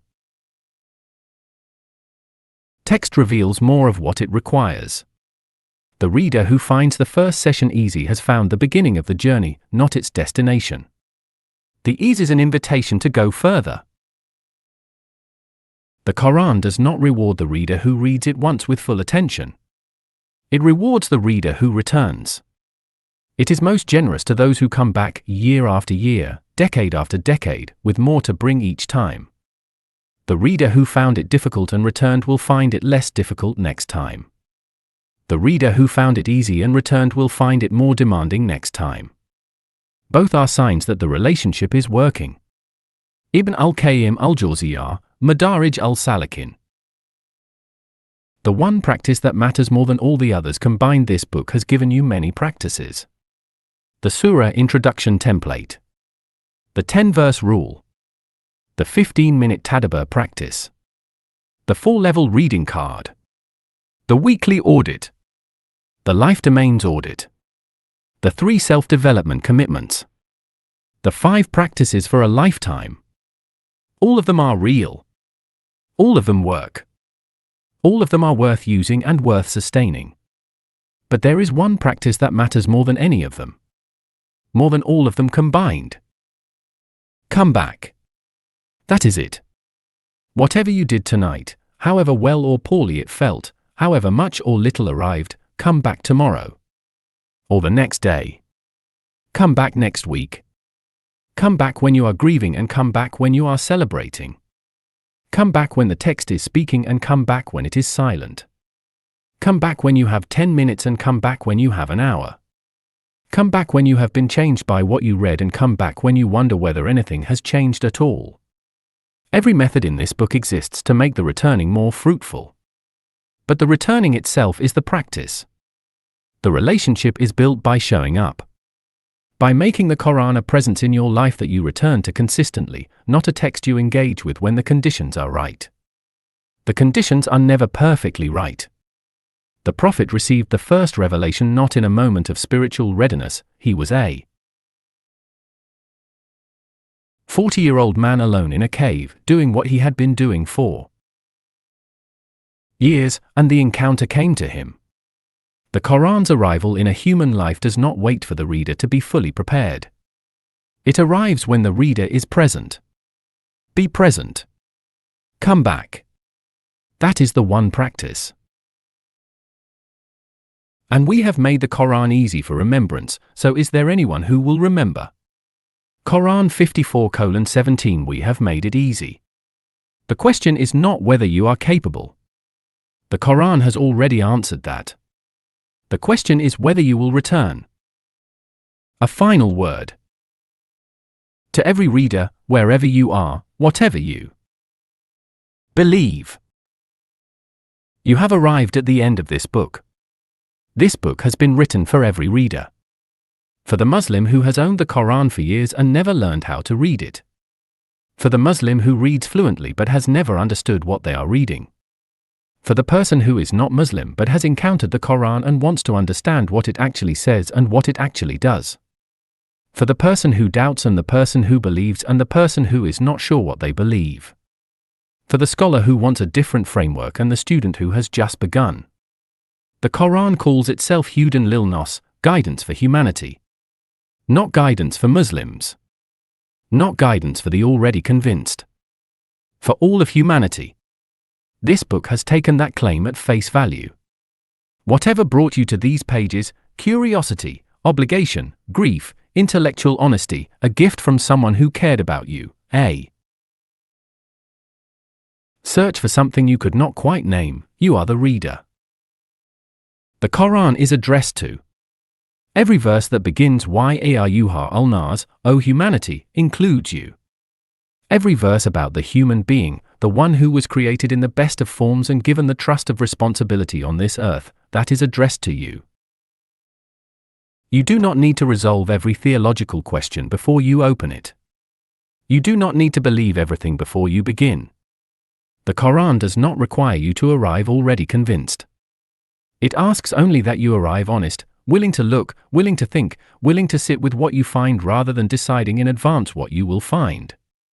What you will find, if you read it honestly and return to it consistently and allow it to speak rather than merely to confirm what you already know, what you will find is something that has been waiting for you for the length of your life. Something that knows the interior of the chest better than the chest knows itself. Something that has more to give than any single lifetime can receive. 100 worlds remain in it. Tonight is the beginning. Iqbal's father, Sheikh Nur Muhammad, said to his son, read the Quran as if it is being revealed to you. Iqbal carried those words for his entire life. They built the poet, the philosopher, the man who moved a nation. He passed them on to every reader. Now they are yours. Not as if you are studying an ancient manuscript. Not as if you are completing an obligation. Not as if you are performing a recitation. As if Gabriel has just descended. As if these words are being spoken into your heart for the first time, addressed specifically to you, in your specific circumstances, at this specific moment. It will soon permeate your very being. Open the Quran. Appendix A. Your 30-day reading journey. A complete day-by-day program applying every method in this book to 30 Quranic passages. Each day takes 15 minutes. This appendix is your practical companion for the first month of reading the Quran with the methods this book has given you. It does not replace the methods, it applies them. Every passage has been chosen for a specific reason. Every reflection question has been designed to arrive where the passage is pointing. Every commitment is designed to be concrete, specific, and achievable in one day or 1 week. How to use this program. Each session is 15 minutes. Read the passage first, at least twice. Apply the method named. Then answer the reflection question in writing, even if only one sentence. Then name the specific commitment. Do not skip the written answers. The writing is where the engagement becomes real. The 3 phases build progressively. Phase 1, days 1 to 10, uses short surahs to establish the basic practices of encounter, stillness, presence, the surah soul method, the mirror function. Phase 2, days 11 to 20, moves to thematic passages, the Quran's direct address on the great questions of human life. Phase 3, days 21 to 30, applies the full methodology to longer surahs, completing the journey with the confidence to read any surah in the Quran using everything this book has taught. One essential note. The most important day of this program is day 31, the day after it ends. On day 31, you choose your own passage, apply your own chosen method, and ask your own reflection question. The program ends when it has given you enough to continue without it. Phase 1, days 1 to 10. Short surahs, learning to encounter the text. Day 1 passage, Al-Fatiha, Surah 1, 7 verses. Method, 2 minutes stillness plus read as a personal letter, chapters 6 and 24. Reflect, Al-Fatiha is your request to Allah. What specifically are you asking for guidance about in your life right now? Commit, name one area of your life in which you genuinely need guidance. Bring it to the surah tomorrow. Day 2 passage, Al-Ikhlas, Surah 112, for verses. Method, Surah Soul Method, find the Umud, chapter 12. Reflect, for verses capture the complete nature of Allah. What does He neither begets nor is born tell you about the difference between Allah and everything else you have depended on? Commit, today, when you feel anxious about something outside your control, recall this surah's central truth. Day 3 passage, Al-As, Surah 103, 3 verses. Method, 4-level reading card, chapter 16. Reflect, the surah says all of humanity is in loss except those with 4 qualities. Which of the 4, faith, righteous deeds, enjoining truth, enjoining patience, is most absent from your life right now? Commit, this week, take one specific action that addresses the quality you identified as most absent. Day 4 passage, Al-Duha, Surah 93, 11 verses. Method, mirror method, direct it at yourself, chapter 18. Reflect, the surah asks, did your Lord not find you an orphan and give shelter? What has Allah given you that you have been taking for granted? Be specific. Commit, write 3 specific gifts from Allah that you have not consciously thanked Him for this year. Day 5 passage, Al-Inshirah, Surah 94, 8 verses. Method, Al-As and Al-Duha pair reading, chapter 14. Reflect, the surah says, with hardship comes ease, twice. What specific hardship in your life right now might have an ease within it that you have not yet seen? Commit, identify one difficulty you are carrying.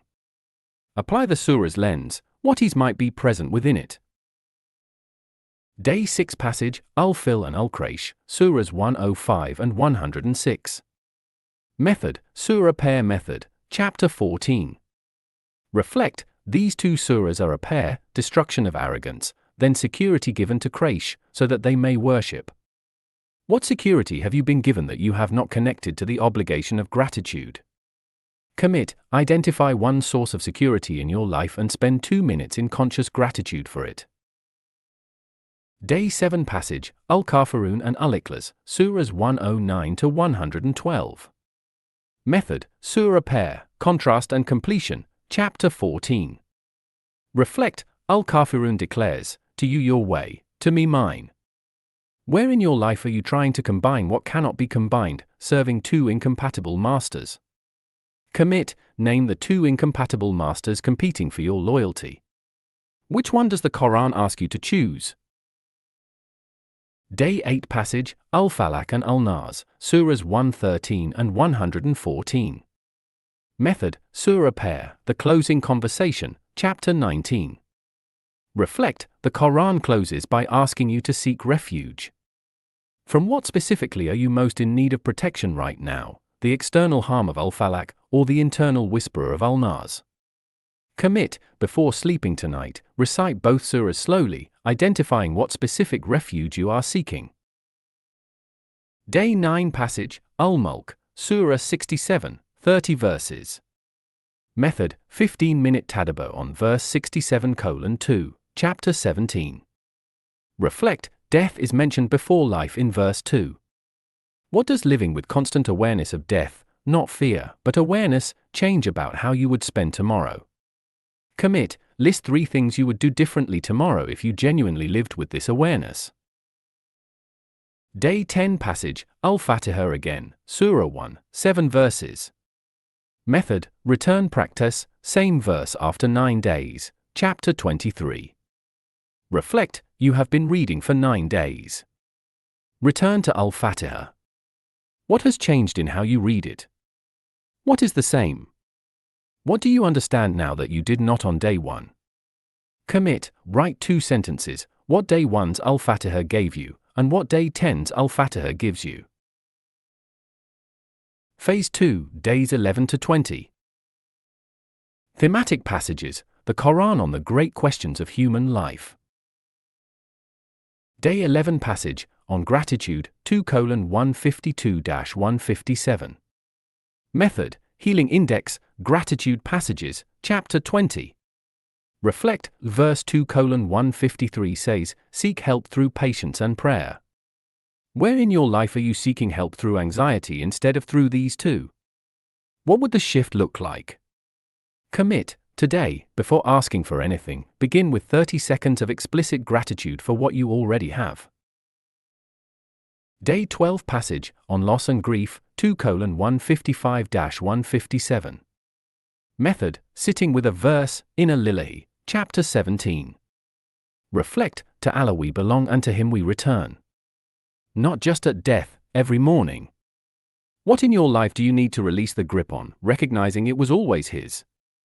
Commit, name one thing you have been holding with clenched hands. Practice holding it open. Day 13 passage, on purpose, 2:30 and 51:56. Method, 4-level reading, Khalifa concept, Chapter 16.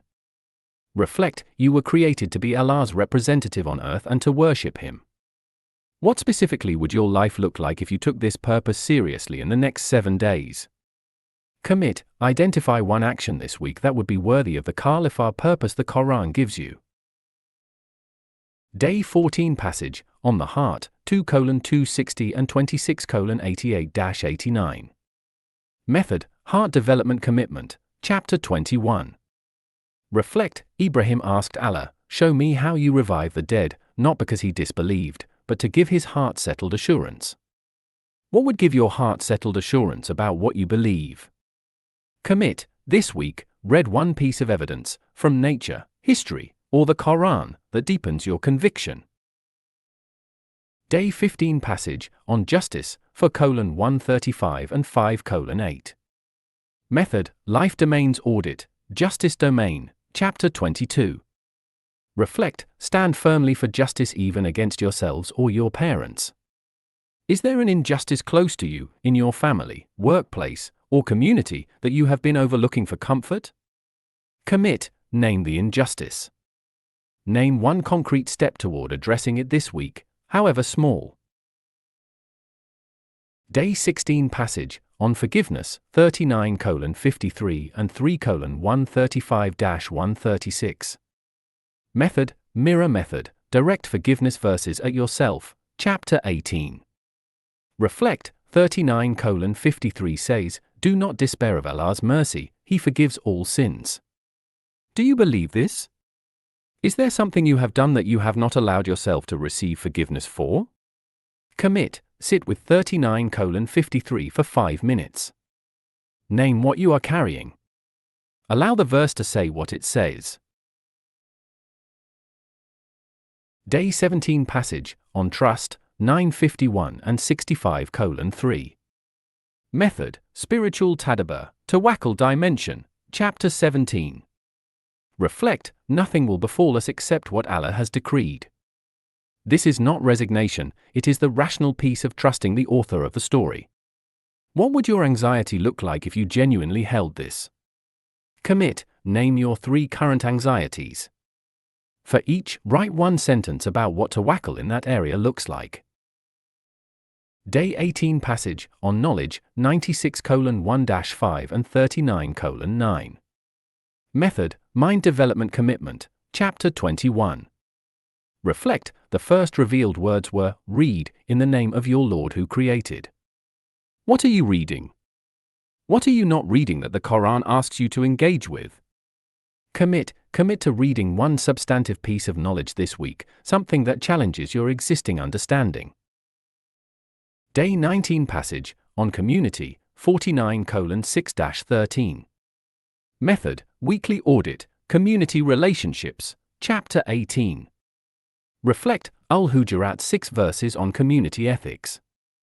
Which of the 6, verifying news, making peace, avoiding mockery, avoiding suspicion, avoiding backbiting, knowing all humanity, most directly addresses a failure in your current relationships? Commit, name the specific relationship where this verse applies. Name one action that would bring your conduct closer to what it asks. Method, Surah Introduction plus Umud Identification, Chapters 12 and 13. Reflect, Al-Kahf's Umud, maintaining faith when the world offers compelling alternatives. What is the most compelling alternative to faith that your world is currently offering you? Commit, name the alternative. Sit with it honestly. Is it what it appears to be? Day 25 passage, Al-Kahf verses 27-64, Surah 18, Phase 2, Moses and Kiddah. Method, Structural Tadabbur, what is this narrative doing? Chapter 17. Reflect, the story of Moses and Kiddah shows knowledge beyond what human reason can access. Where in your life are you resisting an outcome because you cannot see the wisdom behind it? Commit, identify one outcome you are resisting. Apply the Kiddah lens, what wisdom might you not yet be able to see? Day 26 passage, Al-Kahf verses 65-110, Surah 18, Phase 3, Dul-Qarnayn. Method, 4-level reading card on verse 18:109, Chapter 16. Reflect, if the sea were ink for the words of Allah, the sea would be exhausted first. Sit with the scale of this statement. What does it ask you to release about your sense that you have understood enough? Commit, identify one area where you have stopped learning because you think you know enough. Commit to beginning again there. Day 27 passage, Surah Al-Baqarah 2:255-257, Ayat al-Kursi and the verses following. Method, sitting with a verse, Ayat al-Kursi fully, Chapter 17. Reflect, not drowsiness nor sleep comes near him. He has been sustaining your existence without a moment's inattention for the length of your entire life. What does this feel like to sit with? Commit, spend 10 minutes with this one phrase. Write what arrives. Day 28 passage, Surah Al-Rahman 55:1-45. Method, repetition as method, which of your Lord's favors do you deny? Chapter 16. Reflect, which of your Lord's favors do you deny? The question is repeated 31 times. Which favor, when you name it honestly, are you most at risk of denying through ingratitude or forgetfulness? Commit, name the favor. Name what genuine acknowledgement of it would look like in your conduct today. Day 29 passage, Surah Al-Waqiyah 56:1-96. Method, healing index, the verses on what awaits, chapter 20. Reflect, the Quran's most vivid description of what comes after this life. Does reading it change anything about how you will spend tomorrow? Be honest, not about what it should change, but what it actually does. Commit, write one sentence. What does this surah ask you to do differently tomorrow? Day 30 passage, Al-Fatiha once more, Surah 1, the return. Method, return practice, Day 1, Day 10, Day 30, Chapter 23. Reflect, you began with Al-Fatiha on Day 1. You returned on Day 10. You are returning now on Day 30 with 30 sessions behind you. What are you asking for in Ihdina al-Sirat al-Mustaqim now? Has the request deepened? Commit, write your Day 30 Al-Fatiha reflection, what the journey has been, what the request has become, and what you will do next. After Day 30. You have now read 30 passages with 15 minutes of genuine engagement each. You have applied every major method in this book. You have written 30 reflection answers and made 30 specific commitments. What you have built is not a completed program. It is a habit. The habit is this: you open the Quran, you read with method, you reflect honestly, and you commit specifically. This habit, applied to any passage, any surah, any verse in the complete Quran, is what the 30 days were building. Use it. Return to any day in this appendix whenever you need a structure. But mostly, go further. Open the Quran to wherever your reading now takes you, and bring everything Day 30 gave you to what comes next. 100 worlds remain. The 30 days were the beginning. Appendix B. The 100 most important words in the Quran. A reader's vocabulary guide, the 100 words that appear most often, with their meaning, their Arabic root, and an example of how they transform understanding. Organized by root family. How to use this vocabulary guide. Arabic is a root-based language, 3 letters carry a core meaning, and dozens of words branch from each root. When you learn one root, you unlock a family of related words that appear throughout the Quran. This guide organizes the 100 most important Quranic words into 20 root families of 5 words each. Learning one family gives you access to multiple words simultaneously and shows you how the Quran's vocabulary is structured. Start with the roots you will encounter most frequently: RHM, mercy, HDY, guidance, and SBR, patience, appear together in hundreds of verses. The root QLB, heart, unlocks the Quran's most central concept of the organ of perception. The root AQL, reason, explains why the Quran's most common question is, will you not reason? For each word, the transliteration allows pronunciation even without Arabic knowledge. The English meaning is the primary sense in the Quran. The example verse shows the word in its most significant Quranic context. Root family 1, RHM, mercy. Word 1, Rama. Meaning a mercy, a compassion. Example verse 1057, healing for what is in the chests.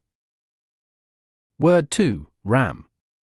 Meaning ever merciful, attribute. Example verse 1:3, Al-Ram, the opening of every surah. Word 3, Ram. Meaning infinitely compassionate. Example verse 17:110, call upon Allah or call upon Al-Ram. Word 4, Aram. Meaning most merciful, comparative. Example verse 7:151, you are the most merciful of the merciful. Word 5, Yaram. Meaning He shows mercy, verb. Example verse 2:286, Our Lord, do not burden us beyond our capacity. Root family 2, ILH, divinity. Word 6, Ilah. Meaning, God deity. Example verse 2:163, Your God is one God, there is no deity except Him. Word 7, Allah. Meaning, Allah, the proper name. Example verse 2:255, Allah, there is no deity except Him, the ever-living. Word 8, Ta'ala. Meaning, deification, false worship. Example verse 25:43, Have you seen the one who takes his own desire as his God? Word 9, Dilahiyya. Meaning, divinity, divine nature. Used in classical theology to describe attributes belonging only to Allah. Word 10, La ilaha illahu. Meaning, no deity except Him. Example verse 2-255, the central declaration of the Quran's theology. Word 18, Katib. Meaning, writer, scribe. Example verse 2:282, Let a scribe write between you in justice. Word 19, Maktab. Meaning, written, destined. Example verse 9:51, Nothing will befall us except what Allah has decreed for us. Word 20, Kutab. Meaning, books, plural. Example verse 2:285, He believes in Allah, His angels, His books, His messengers. Structure continues exactly the same for all remaining root families without shortening or altering content. Root family 20, WHY, Revelation. Word 96, Way. Meaning, revelation, divine inspiration. Example verse 42:51, It is not for any human being that Allah should speak to them except by revelation. Word 97, Or. Meaning, He revealed, verb. Example verse 96:1, Recite in the name of your Lord who created. Word 98, Why with Macron. Meaning, it is revealed, passive. Example verse 18:110, Say, I am only a human like you, it is revealed to me that your God is one God.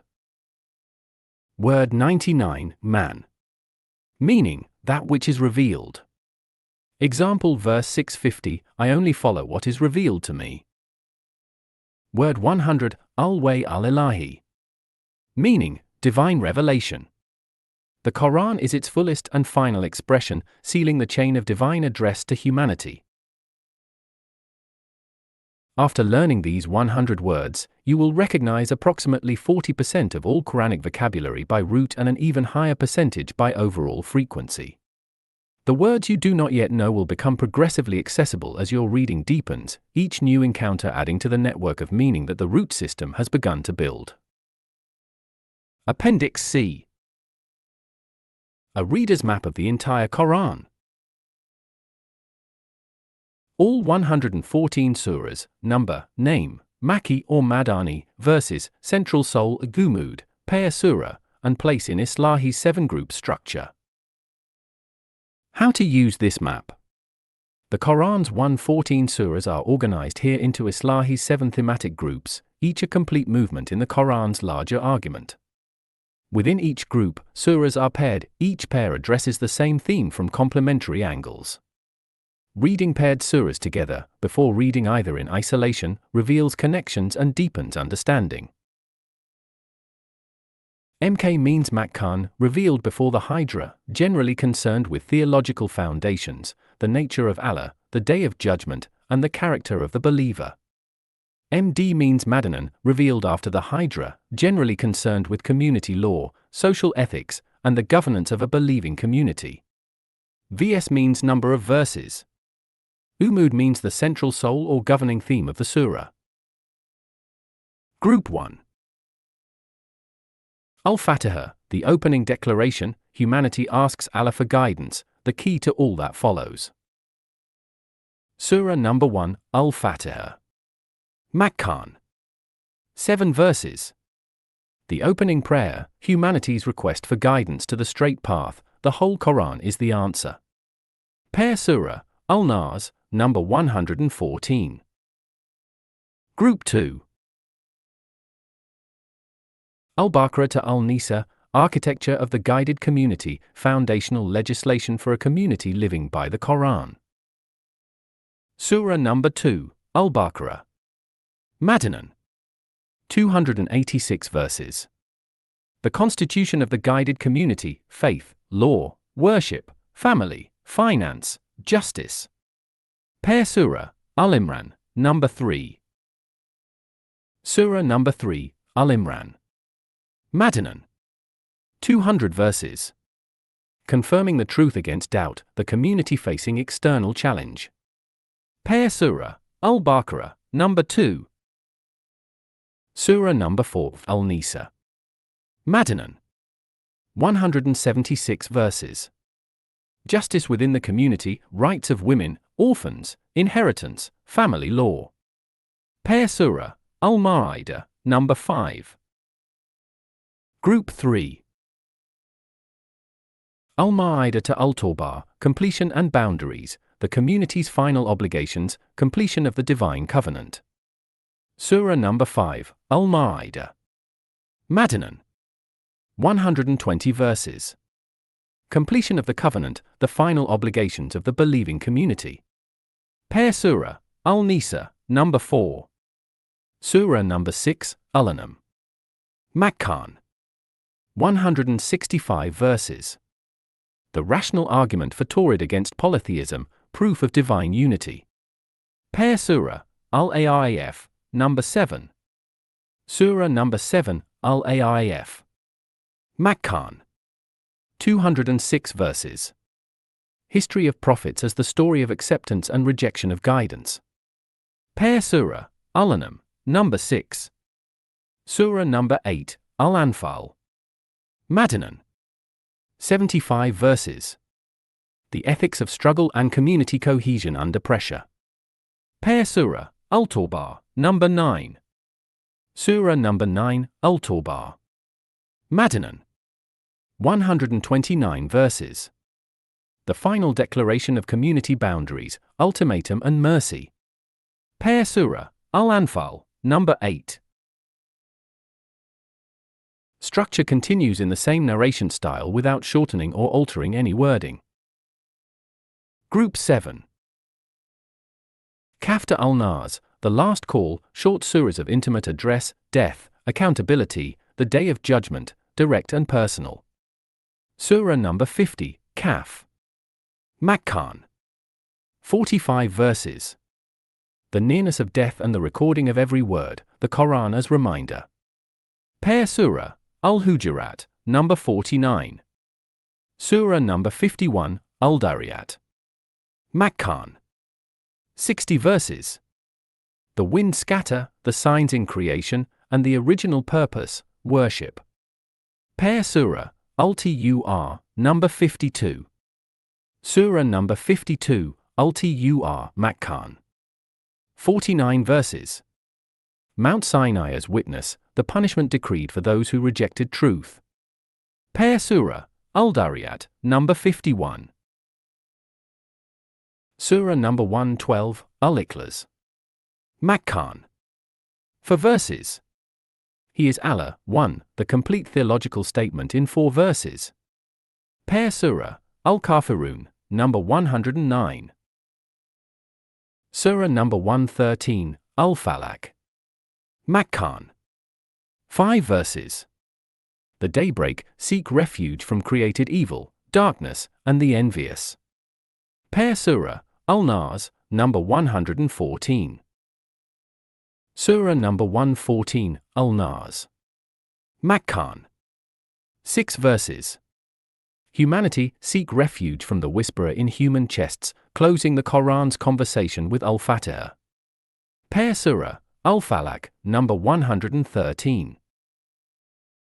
Note on pairs. The pair structure presented here is the primary reading pair for each surah. Some surahs participate in more complex arrangements in Islahi's full scholarly analysis. For the complete academic treatment, consult Islahi's Tadabbur-i-Quran, 9 volumes in Urdu, or Mustansi Meer's Coherence in the Quran. Appendix D. How to choose and use a commentary. 8 major Quranic commentaries, who each is for, what it offers, and how to use it alongside this book. Every serious Quranic reader eventually reaches the point where their own reflection needs the support of the scholars who came before them. The commentaries, tafsir, represent 14 centuries of the finest minds in Islamic civilization sitting with the same text you are reading and recording what they found. Using them wisely is not a replacement for personal encounter, it is what Al-Ghazali called learning the outer knowledge that makes the inner encounter possible.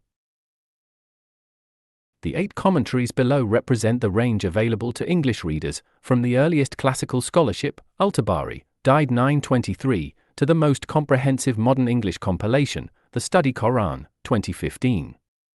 They span traditional and modern, South Asian and Arab, legal and spiritual, accessible and advanced. No reader needs all 8. Every reader needs at least 2, one for historical context and one for spiritual depth. The golden rule for using commentary: read the passage first. Engage with it personally. Form your own initial impression. Then consult commentary to deepen and challenge what you found. Commentary that is consulted before personal encounter will often close off the very questions that personal encounter was opening. Used after encounter, it will take you further than you could have gone alone. The 8 major commentaries. A Reader's Guide. Who it is for, reading level, key strengths, and how to use alongside this book. Tafsir Ibn Kathir, by Ibn Kathir, died 1373. 12-volume English edition, Dar al-Salam. Who it is for, any serious reader wanting classical Sunni scholarship, those who want to know what the Sahaba and Tabi'un said about each verse. Level, intermediate to advanced. Key strengths: enormously rich hadith evidence, explains verses through other verses. Tafsir bil Quran, the most widely used classical tafsir in the English-speaking world, reliable, comprehensive, grounded. How to use with this book: use after your first reading of a passage. Read Ibn Kathir to discover what the Prophet and his companions understood a verse to mean. Do not start here, the volume overwhelms first encounter. Use it to deepen what you have already personally engaged with. Tafsir al-Tabari, by Ibn Jarir al-Tabari, died 923. Abridged English edition. Who it is for, advanced readers with some Islamic studies background, those wanting the earliest systematic tafsir in history. Level, advanced. Key strengths: the oldest comprehensive tafsir still extant, preserves a vast range of early opinions, essential for scholarly research. Al-Tabari adjudicates between different views with careful reasoning. How to use with this book: use for research on specific disputed passages. Al-Tabari shows you the range of early scholarly opinion, valuable when you want to know how the first generations of scholars debated a verse's meaning. Not suited to cover reading. Tafhim al-Quran, by Abul al-Maududi, 1903–1979. 6 volumes, Islamic Foundation UK. Who it is for, any modern reader, Muslim or non-Muslim, those who want contemporary relevance explained directly, the best entry point commentary for this book's methodology. Level, accessible to intermediate. Key strengths: the gold standard for surah introductions, excellent historical context, modern relevance made explicit, the life application framework that underpins this entire book. Maududi asks how this verse speaks to modern life in every passage. How to use with this book: this is the primary commentary this book's surah introduction. Method is based on: read Maududi's surah introduction before every surah you study. His introductions alone, without the verse commentary, transform every reading. Use his verse notes for context and application. Tadabbur-i-Quran, by Amin Ahsan Islahi, 1904–1997. 9 volumes in Urdu, English selections available. Who it is for, serious students of the Quran's literary structure, those who want to understand nazm, coherence, and surah pairs, advanced readers in Urdu. Level: Advanced. Key strengths: the most rigorous application of Nazm theory to the entire Quran. Islahi surah pair analysis is unique, every chapter of every surah explained in terms of its internal and external coherence, the scholarly foundation for chapters 7, 12, 13, 14, and 19 of this book.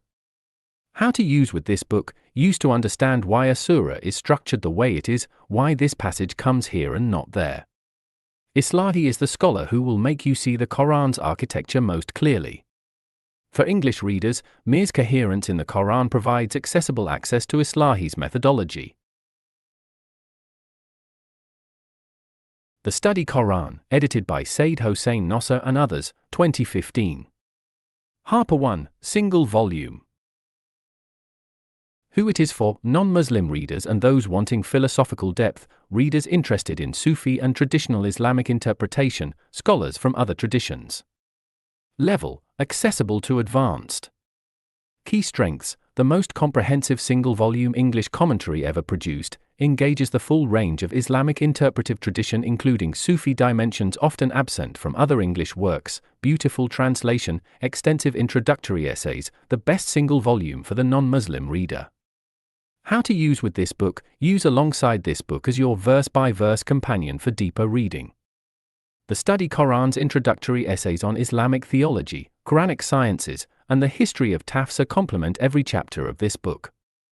Particularly valuable for chapters 1, 11, 20, and Appendix E.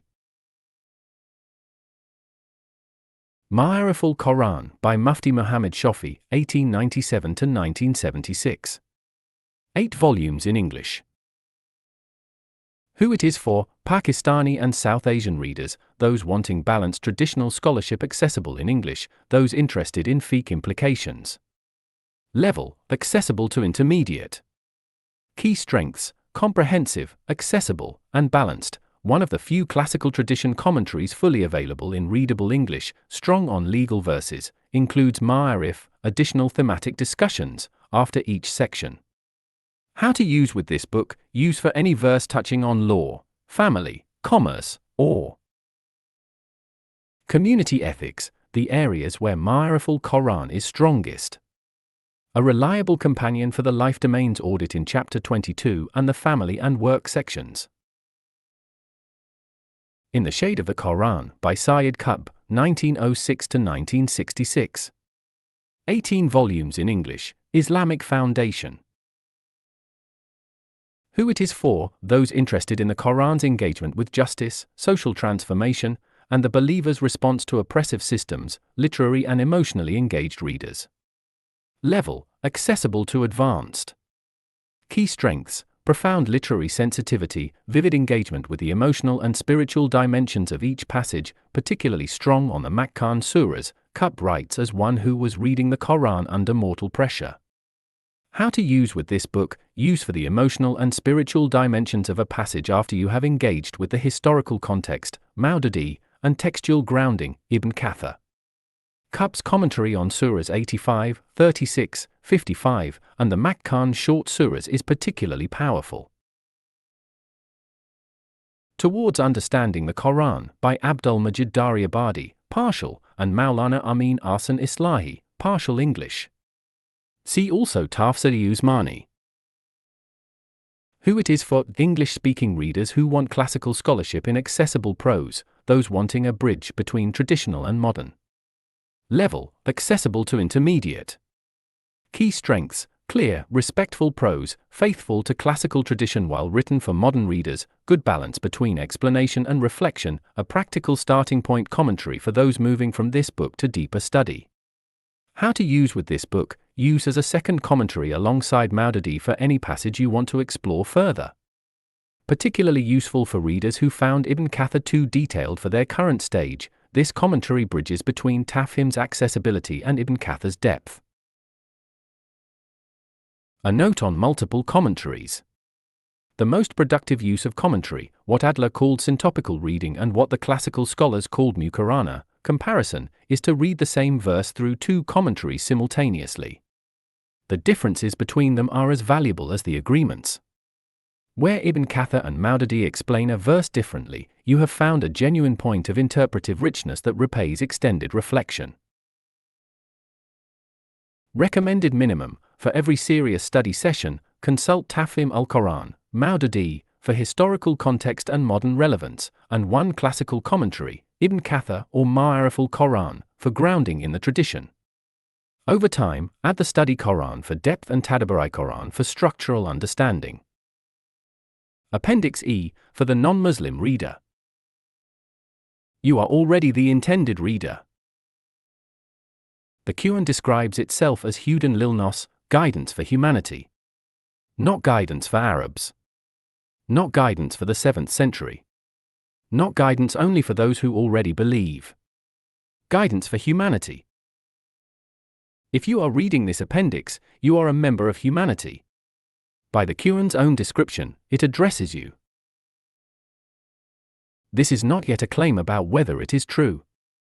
It is simply clarity about what it claims to be. Before evaluating a claim, it helps to understand it accurately. The claim is this: the same being who created the human being also provided guidance for the human being's life, and that the Quran is the fullest and final form of that guidance. It presents itself not as a regional religious artifact but as a universal address to every human being capable of reason, reflection, and moral choice. You are not asked to accept this before reading. You are asked only to read honestly, with real questions rather than rehearsed conclusions. What the Quran is. The Quran consists of 114 chapters, surahs, and approximately 6,236 verses. It was revealed to the Prophet Muhammad over 23 years, 610 to 632 CE, in Arabic. During his lifetime it was memorized by many of his followers and written in partial form. It was compiled shortly after his death under the first Caliph, Abu Bakr, and standardized within 2 decades under the third Caliph, Uthman ibn Affan. It is not a biography of Muhammad. It contains remarkably little about the narrative details of his life. It is not primarily a law code, though it contains legal principles. It is not merely a collection of stories, though it includes powerful narratives. It presents itself as direct divine speech, a communication from Allah to humanity, transmitted through Muhammad as messenger. It addresses theology, ethics, history, psychology, spirituality, society, mortality, and ultimate destiny. The Quran situates itself within a continuous line of revelation beginning with Adam and including Noah, Abraham, Moses, and Jesus, all of whom it honors. It claims to confirm the original message given to earlier prophets while correcting what it describes as distortions that entered previous scriptures over time. For Jews and Christians, this means the Quran does not present itself as foreign to their tradition. It presents itself as being in direct conversation with it. What the Quran claims. Understanding the Quran requires understanding the magnitude of its claims. 1. It claims to be the literal word of God. Not inspired reflection. Not theological meditation. Not a prophet's interpretation. It claims to be the speech of Allah transmitted verbatim through a human messenger. 2. It claims textual preservation. Muslims maintain that the text has been preserved exactly as revealed, through a rigorous oral and written tradition spanning 14 centuries. This preservation claim is historically distinctive among ancient religious texts. 3. It claims finality. It presents itself as the completion of divine revelation, that the line of prophethood culminated with Muhammad, and that no new prophet will follow. You do not need to accept these claims in order to read the Quran. But reading it accurately requires knowing what it says about itself. What the Quran is not. The Quran is not primarily a legal manual. Only a minority of verses address legal rulings. Most are concerned with belief, moral formation, reflection on creation, human responsibility, and accountability. It is not a book reducible to verses about conflict. Passages concerning warfare appear within specific historical contexts across a 23-year revelation responding to real circumstances faced by an emerging community. They cannot be abstracted from that context any more than war passages in the Hebrew Bible or other scriptures can be. It is not anti-rational. Its most repeated challenges are intellectual. Will you not reason? Will you not reflect? Do they not observe? It consistently appeals to evidence in the natural world, in history, and within the human self. It does not describe itself as obscure. It repeatedly calls itself clear, mubin, and accessible for remembrance. What it requires is not technical expertise but sincerity. Said Nursi and the non-Muslim reader.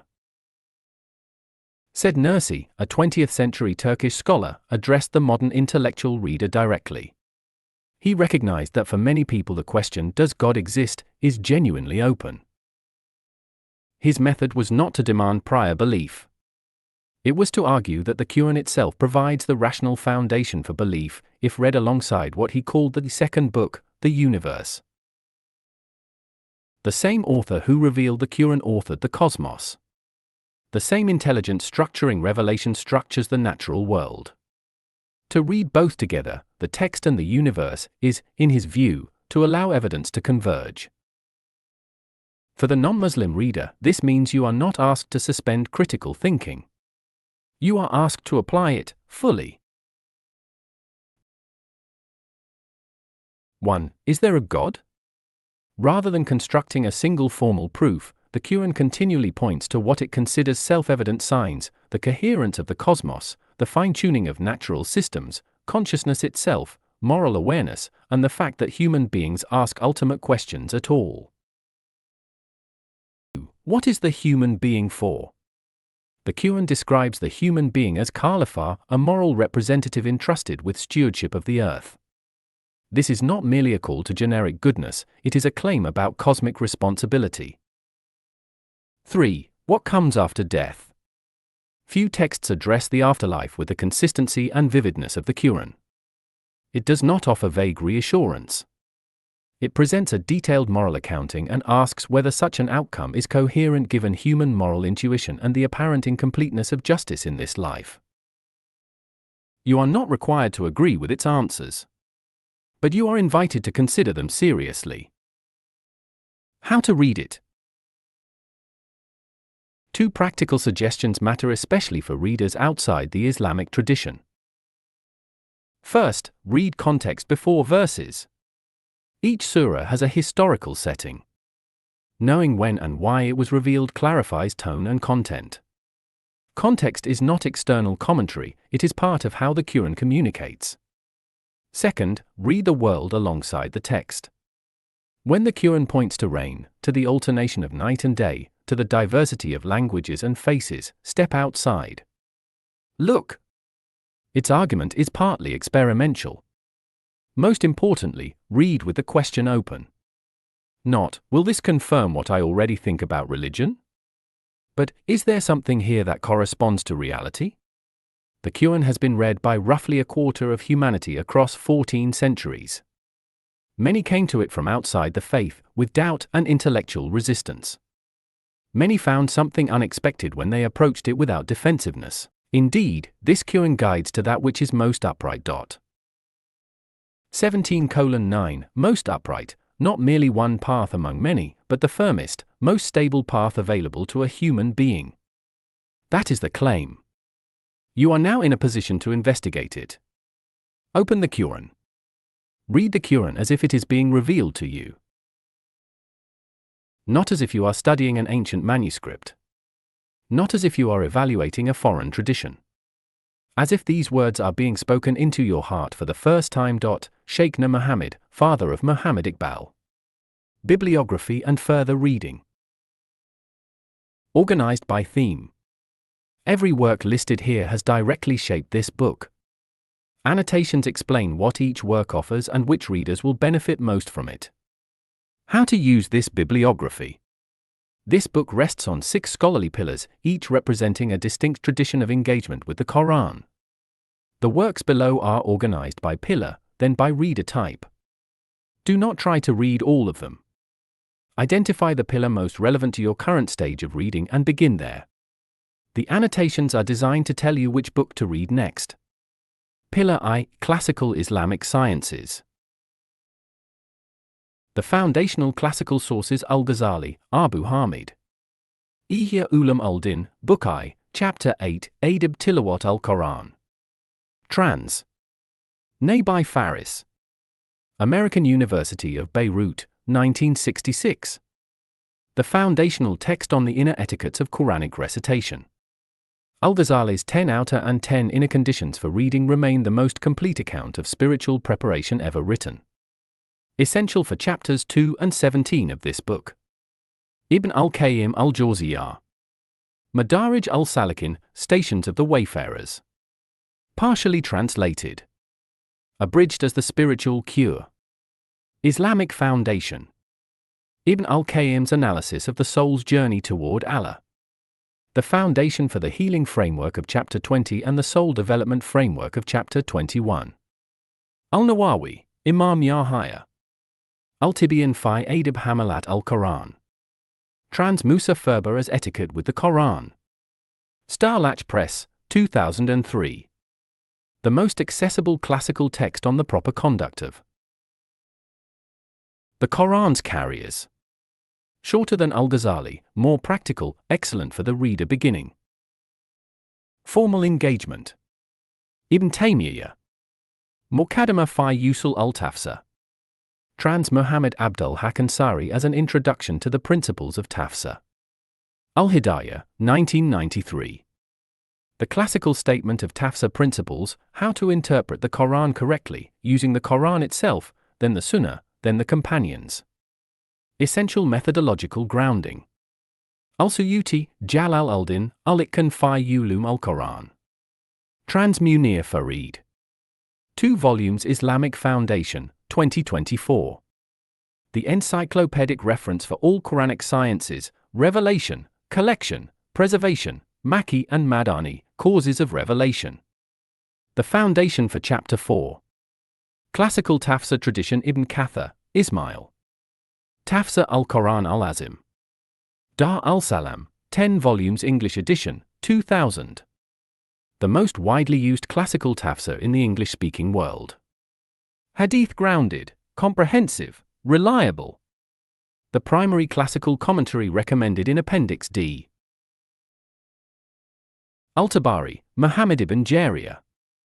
Jami al-Bayan fi Toral al-Quran. Abridged English selection. Fonds Vitae au Royal Aal al-Bayt Institute, 2009. The oldest comprehensive tafsir still extant. Essential for the range of early scholarly opinion on any verse. Advanced reading, used for research rather than cover to cover. Al-Qurtubi, Muhammad. Al-Jami li Ahkam al-Quran. Arabic. Dar al-Kutab al-Mazriyah, 1964. Partial English selections available. The Great Andalusian Legal Tafsir. Most valuable for legal verses, rulings, and the scholarship of the Maliki tradition. Pillar 2, Modern Life Application, Maududi and his School. Maududi, Abul ala Tafhim al-Quran, Towards Understanding the Quran. 6 volumes Islamic Foundation UK, 1988. Also available at islamicstudies.info. The primary commentary for this book Surah Introduction Methodology. Maududi's introductions to each surah are the gold standard for modern readers. Read the introductions before every surah you study. Maududi, Abul ala Muqaddimah Tafhim al-Quran. Islamic Foundation UK, 1988. Published as the Methodological Introduction to Tafhim Volume 1. Maududi's methodological statement, what the Quran is, how to approach it, what it requires of the reader. Every reader should begin here before anything else in the Tafhim. Nosser, Saeed Hossein, et al. The Study Quran, a New Translation and Commentary. Harper 1, 2015. The most comprehensive single-volume English Quranic commentary ever produced. Draws on the full range of Islamic scholarship including Sufi dimensions. The essential companion for depth. Alongside modern accessibility. Highest recommendation for the English reader. Asad, Muhammad. The Message of the Quran. Book Foundation, 1980. Revised edition available at bookfoundation.com. A philosophical and rational translation and commentary. Assad's explanatory notes engage seriously with intellectual objections to Quranic claims. Particularly valuable for the secular or intellectually questioning reader. Qutb, Saeed. In the Shade of the Quran, Fi Zilal al-Quran. 18 volumes, Islamic Foundation UK, 1999-2009. Profound literary sensitivity and emotional depth. Qutb wrote much of this commentary while in prison awaiting execution. His passages on the Makkan surahs are among the most powerful pieces of Quranic writing in any language. Rahman, Fazla. Major themes of the Quran. Bibliotheca Islamica, 1980. 2nd ed. University of Chicago Press, 1989. A scholarly thematic study, God, Humanity, Nature, Prophethood, Eschatology, the Muslim Community. For the reader wanting a systematic account of the Quran's major ideas. Matson, Ingrid. The Story of the Quran, Its History and Place in Muslim Life. Wiley Blackwell. 2007. 2nd ed. 2013. An accessible scholarly account of the Quran's history, preservation, transmission, and role in Muslim life across the centuries. Excellent background for Chapter 1 and for non-Muslim readers.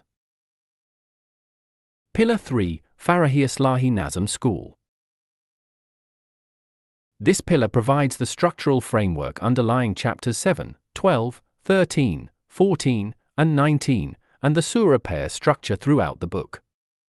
Farahi scholarship is mostly in Arabic and Urdu. Access for English readers is primarily through Islahi, through Meer, and through the Al-Marid Institute. Farahi, Hamiduddin. Dalail al-Nizam, Proofs of the Coherence of the Quran. Trans's Coherence in the Quran. Al-Marid Institute, Lahore, 2008. Farahi's foundational argument that the Quran is a single coherent literary structure, not a collection of disconnected passages. The intellectual origin of the Nazm school. Farahi, Hamiduddin. Mufradat al-Quran. Arabic. Al-Marid Institute. Partial English at almaurid.org. Farahi's vocabulary analysis, roots, meanings, and literary precision. The foundation for understanding why specific Arabic words in the Quran cannot be substituted. Underlies Chapters 9 and 10. Islahi, Amin Arsan.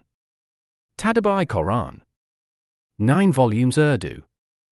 Farhan Foundation, Lahore, 1967-1980. Partial.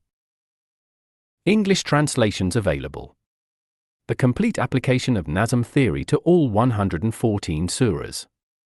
Islahi's analysis of surah pairs and 7-group structure is the scholarly foundation for Chapter 19 and Appendix C. I'll begin with Meer's summary. Meer, Mustansi. Coherence in the Quran, a study of Islahi's concept of Nazm in Tadabbur Quran. American Trust Publications, 1986. The most accessible English introduction to Islahi's methodology.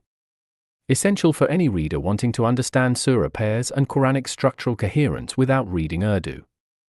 Meer, Mustansi. Verbal Idioms of the Quran.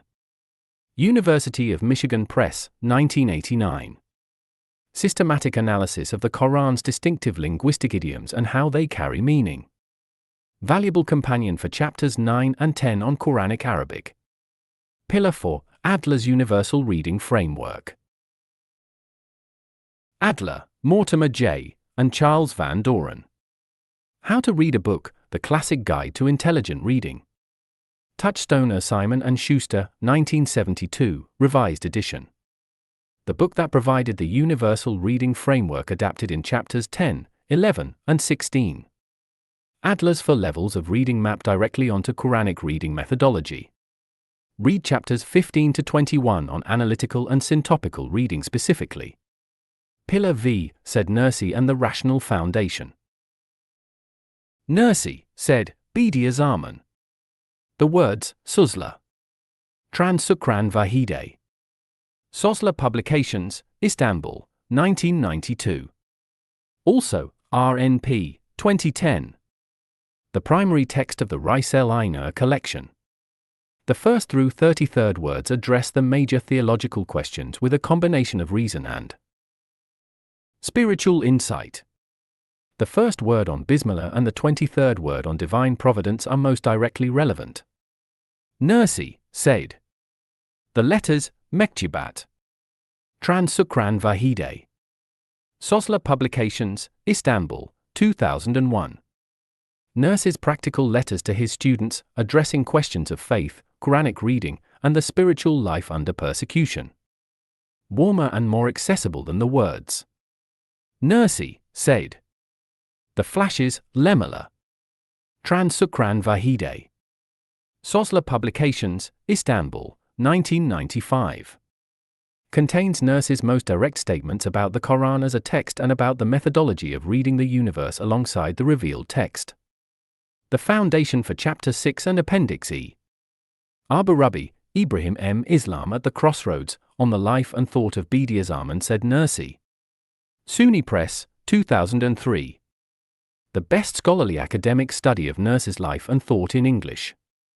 For readers wanting to understand Nurse's intellectual context and the significance of his contribution. The soul of the book, Allama Iqbal.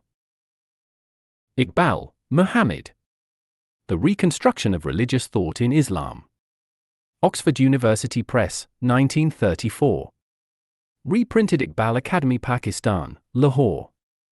Iqbal's major prose work, his attempt to reconstruct Islamic thought in light of modern philosophy, science, and the Quran. The philosophical foundation for understanding Iqbal's Tarqiq and Qudi concepts used throughout this book. Iqbal, Muhammad. Asrar-i-Qudi, Secrets of the Self. Trans R. A. Nicholson. Macmillan, 1920. Reprinted Iqbal Academy Pakistan. Iqbal's first Persian philosophical poem, the full exposition of Qudi as the developed, purpose-oriented self. The foundation for Chapter 21 and the soul development framework throughout Part 6. Iqbal, Muhammad. Kulliyat-i-Iqbal, complete Urdu and Persian poetry. Iqbal Academy Pakistan, Lahore. Multiple editions. The complete poetic works. For the reader wanting the full range of Iqbal's Quranic engagement in its original literary form. Meer, Mustansi. Iqbal. Iqbal Academy Pakistan, 2006. The best single scholarly study of Iqbal's life and thought available in English. Essential for understanding the biographical and intellectual context of Iqbal's Quranic engagement. Schimmel, Anne-Marie. Gabriel's Wing, a study into the religious ideas of Sir Muhammad Iqbal. Lahore reprint, 1989. Original, E. J. Brill, 1963. The most comprehensive Western scholarly study of Iqbal's religious thought. Schimmel traces the Quranic dimensions of Iqbal's poetry with exceptional depth. Niyazi, Saeed Nazir. Iqbal K. Huser, In the Presence of Iqbal. Iqbal Academy Pakistan, 1971. Urdu. Contains the account of Iqbal's father Sheikh Nur Muhammad's advice, read the Quran as if it is being revealed to you, which closes this book. The most important biographical source for understanding Iqbal's personal Quranic relationship. The author's own Quranic works.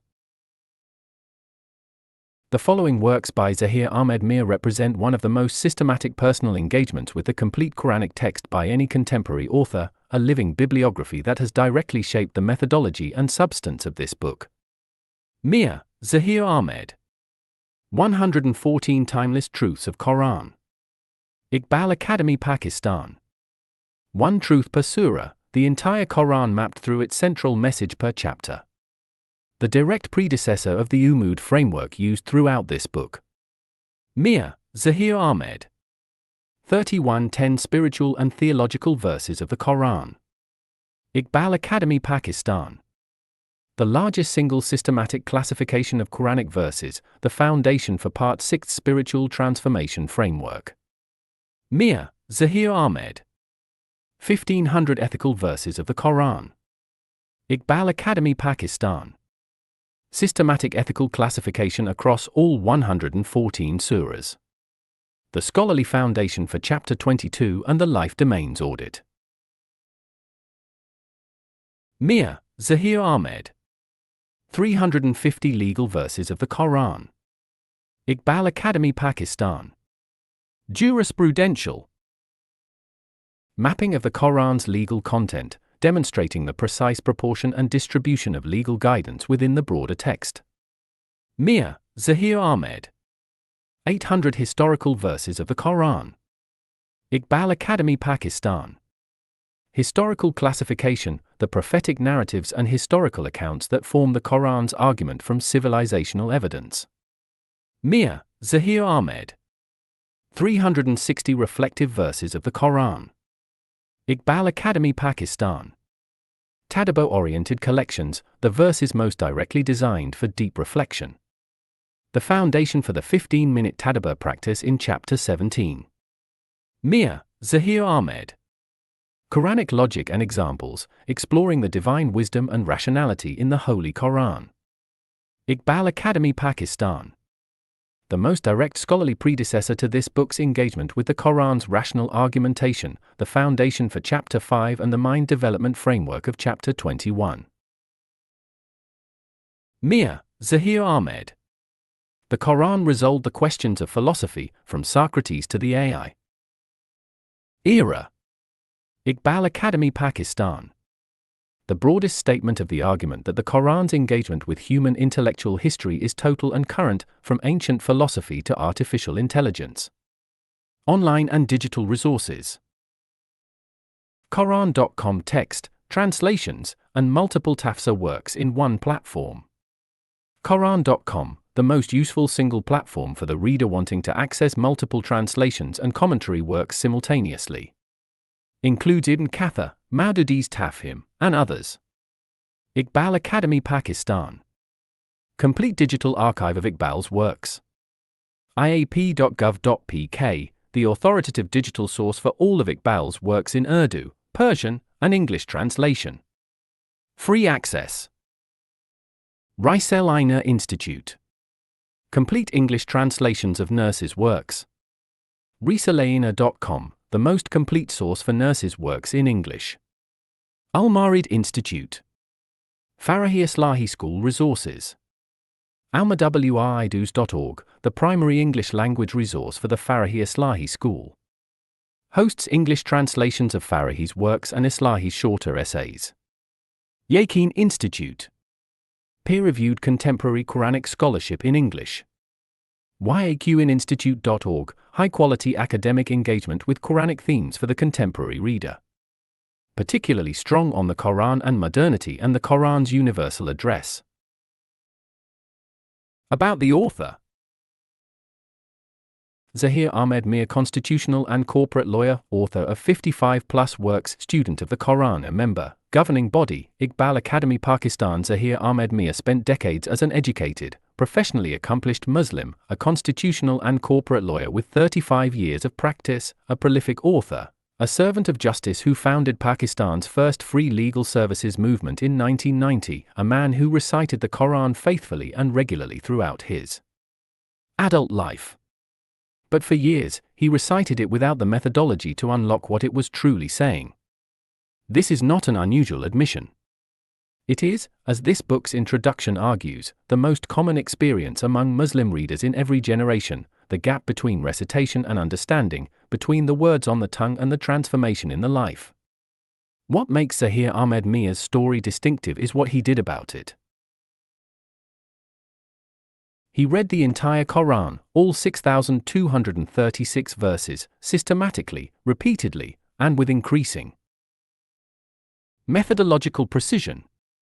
Not once. Across more than a dozen major projects, each approaching the complete text from a different angle: spiritual and theological verses, ethical verses, legal verses, historical verses, reflective verses, logical arguments, timeless truths. The result is one of the most systematic personal engagements with the complete Quranic text by any contemporary author writing in English. The lawyer who became a Quranic scholar, his training as a constitutional lawyer shaped everything. constitutional law demands of its practitioners the ability to read a foundational text for coherence, for unity of purpose, for living application across changing circumstances. The Pakistani constitution, whose subtleties and silences Zaheer Ahmad Meer had spent 3 decades navigating in the courts, is a document that rewards exactly the kind of reading this book describes, not extracting isolated clauses but understanding the whole, seeing how each provision serves the document's animating purpose, bringing the entire text to bear on the specific case before you. When he brought this same discipline to the Quran, what he found was a text that rewarded it infinitely more. The Quran's coherence, its nazm, as Farahi and Islahi had shown, was more precise than any human legal document. Its application to every domain of life was more comprehensive than any constitution. Its demand on the reader was more total than any court brief. And its inexhaustibility, the quality that Iqbal had named with the phrase "100 worlds remain," meant that the method he had developed over decades of legal practice would serve him for the rest of his life without ever exhausting the text. The body of work. Zaheer Ahmad Meer is the author of more than 55 works, spanning constitutional law, corporate practice, Islamic jurisprudence, and Quranic studies. His Quranic works include systematic classifications of the Quran's verses by theme, spiritual, ethical, legal, historical, reflective, that together constitute a comprehensive analytical map of the entire text. These works, published through Iqbal Academy Pakistan, have been used by students, scholars, and general readers seeking to understand the Quran's internal structure and thematic organization. His work with Iqbal Academy Pakistan as treasurer and member of the governing body reflects a lifelong commitment to the legacy of Allama Iqbal, whose insistence on reading the Quran as a living address, not a historical document, runs through every page of this book. Iqbal's father's words, "Read it as if it is being revealed to you," are the words that close this book, because they are the words that most precisely describe what Zaheer Ahmad Meer himself discovered when he began to read it with method, with attention, and with the honest expectation that a text addressed to humanity had something specific to say to him. The journey this book was written to share one book, one life was written out of the conviction that the methodology for genuine Quranic reading has existed for 14 centuries, in the hands of scholars whose work is fully accessible, but has not yet been presented in a form that every reader can use. The classical scholars knew how to read it. Maududi showed how to approach it as a complete life system. Farahi and Islahi revealed its structural coherence. Adler provided the universal reading framework that proves the method works across all traditions. Nursi showed that the rational foundation for faith is embedded in the text itself. Iqbal showed what happens to a human being who reads it fully. None of these scholars, individually, gave every reader everything they needed. This book is the attempt to bring their 6 traditions together in a single, accessible, practical guide, the book that Zaheer Ahmad Meer himself needed when he first sat down with the intention of reading the Quran not as a recitation but as an encounter. That encounter changed his life. This book was written in the hope that it will help the encounter change yours. Contact and correspondence, Iqbal Academy Pakistan, iap.gov.pk. Bibliography and further reading. Organized by theme. Every work listed here has directly shaped this book. Annotations explain what each work offers and which readers will benefit most from it. How to use this bibliography. This book rests on 6 scholarly pillars, each representing a distinct tradition of engagement with the Quran. The works below are organized by pillar, then by reader type. Do not try to read all of them. Identify the pillar most relevant to your current stage of reading and begin there. The annotations are designed to tell you which book to read next. Pillar I, Classical Islamic Sciences. The foundational classical sources Al-Ghazali, Abu Hamid. Ihya Ulam al-Din, Book I, Chapter 8, Adab Tilawat al-Quran. Trans. Nabi Faris. American University of Beirut, 1966. The foundational text on the inner etiquettes of Quranic recitation. Al-Ghazali's 10 outer and 10 inner conditions for reading remain the most complete account of spiritual preparation ever written. Essential for chapters 2 and 17 of this book. Ibn al-Qayyim al-Jawziyah. Madarij al-Salikin, Stations of the Wayfarers. Partially translated. Abridged as the Spiritual Cure. Islamic Foundation. Ibn al-Qayyim's analysis of the soul's journey toward Allah. The foundation for the healing framework of Chapter 20 and the soul development framework of Chapter 21. Al-Nawawi, Imam Yahya. Al-Tibyan fi Adab Hamalat al-Quran. Trans Musa Ferber as Etiquette with the Quran. Starlatch Press, 2003.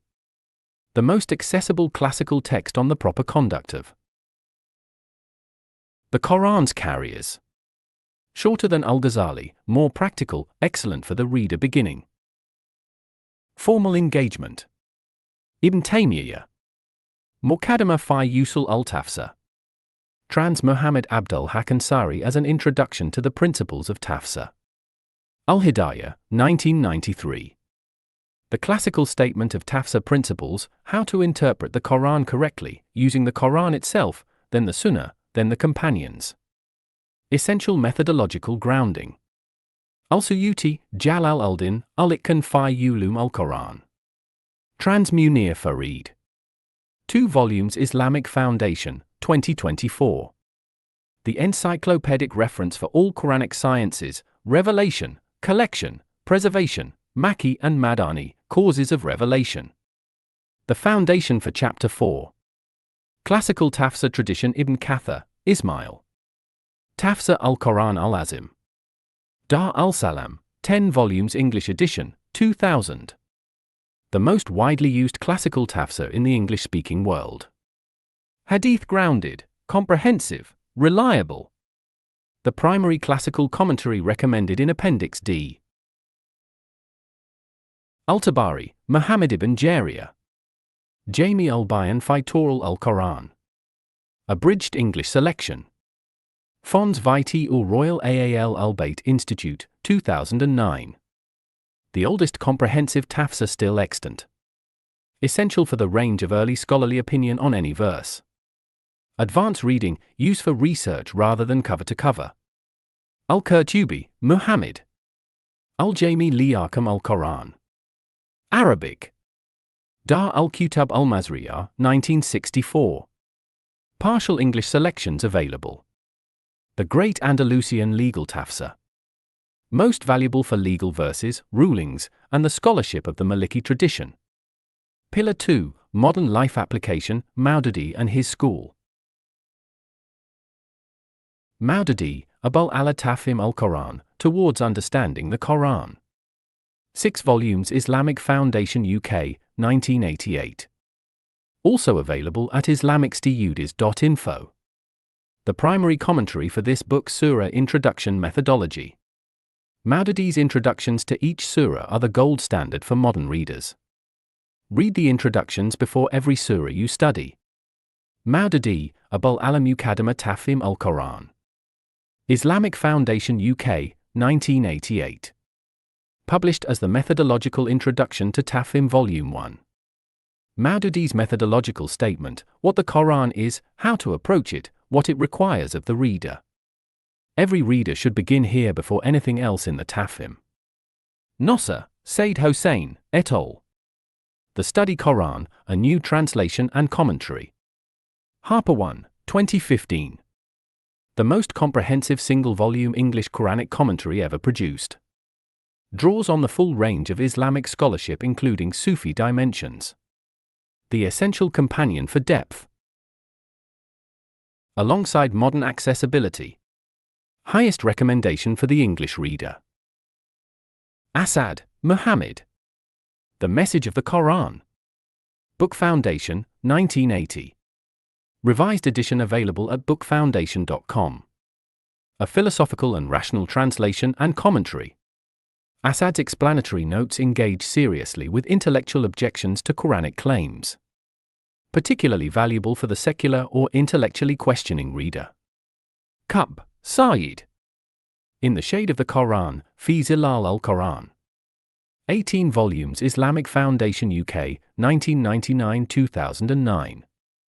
Profound literary sensitivity and emotional depth. Cupp wrote much of this commentary while in prison awaiting execution. His passages on the Makkan surahs are among the most powerful pieces of Quranic writing in any language. Rahman, Fazla. Major Themes of the Quran.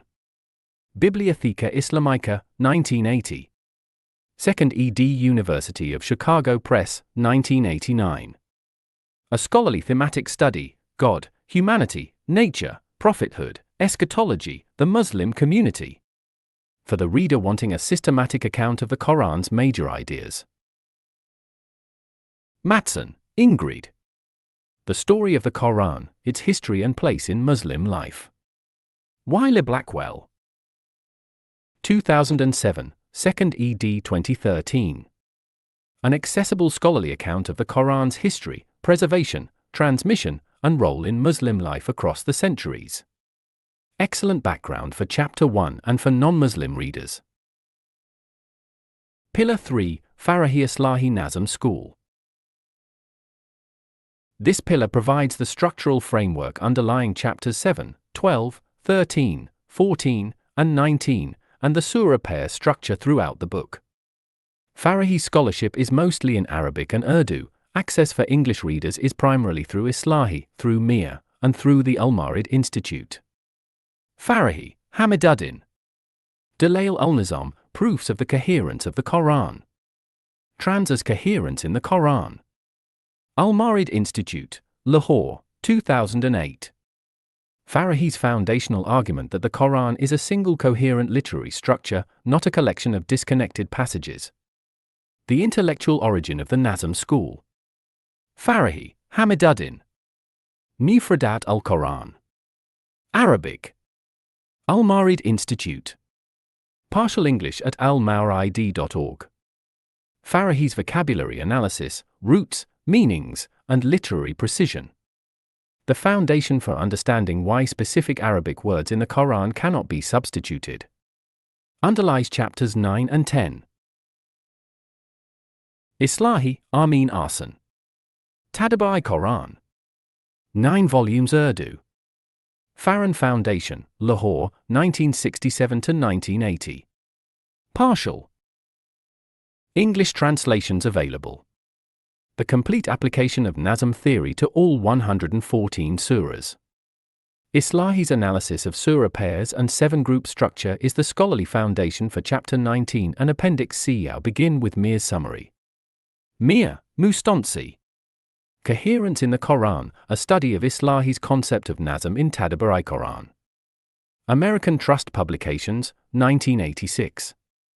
The most accessible English introduction to Islahi's methodology.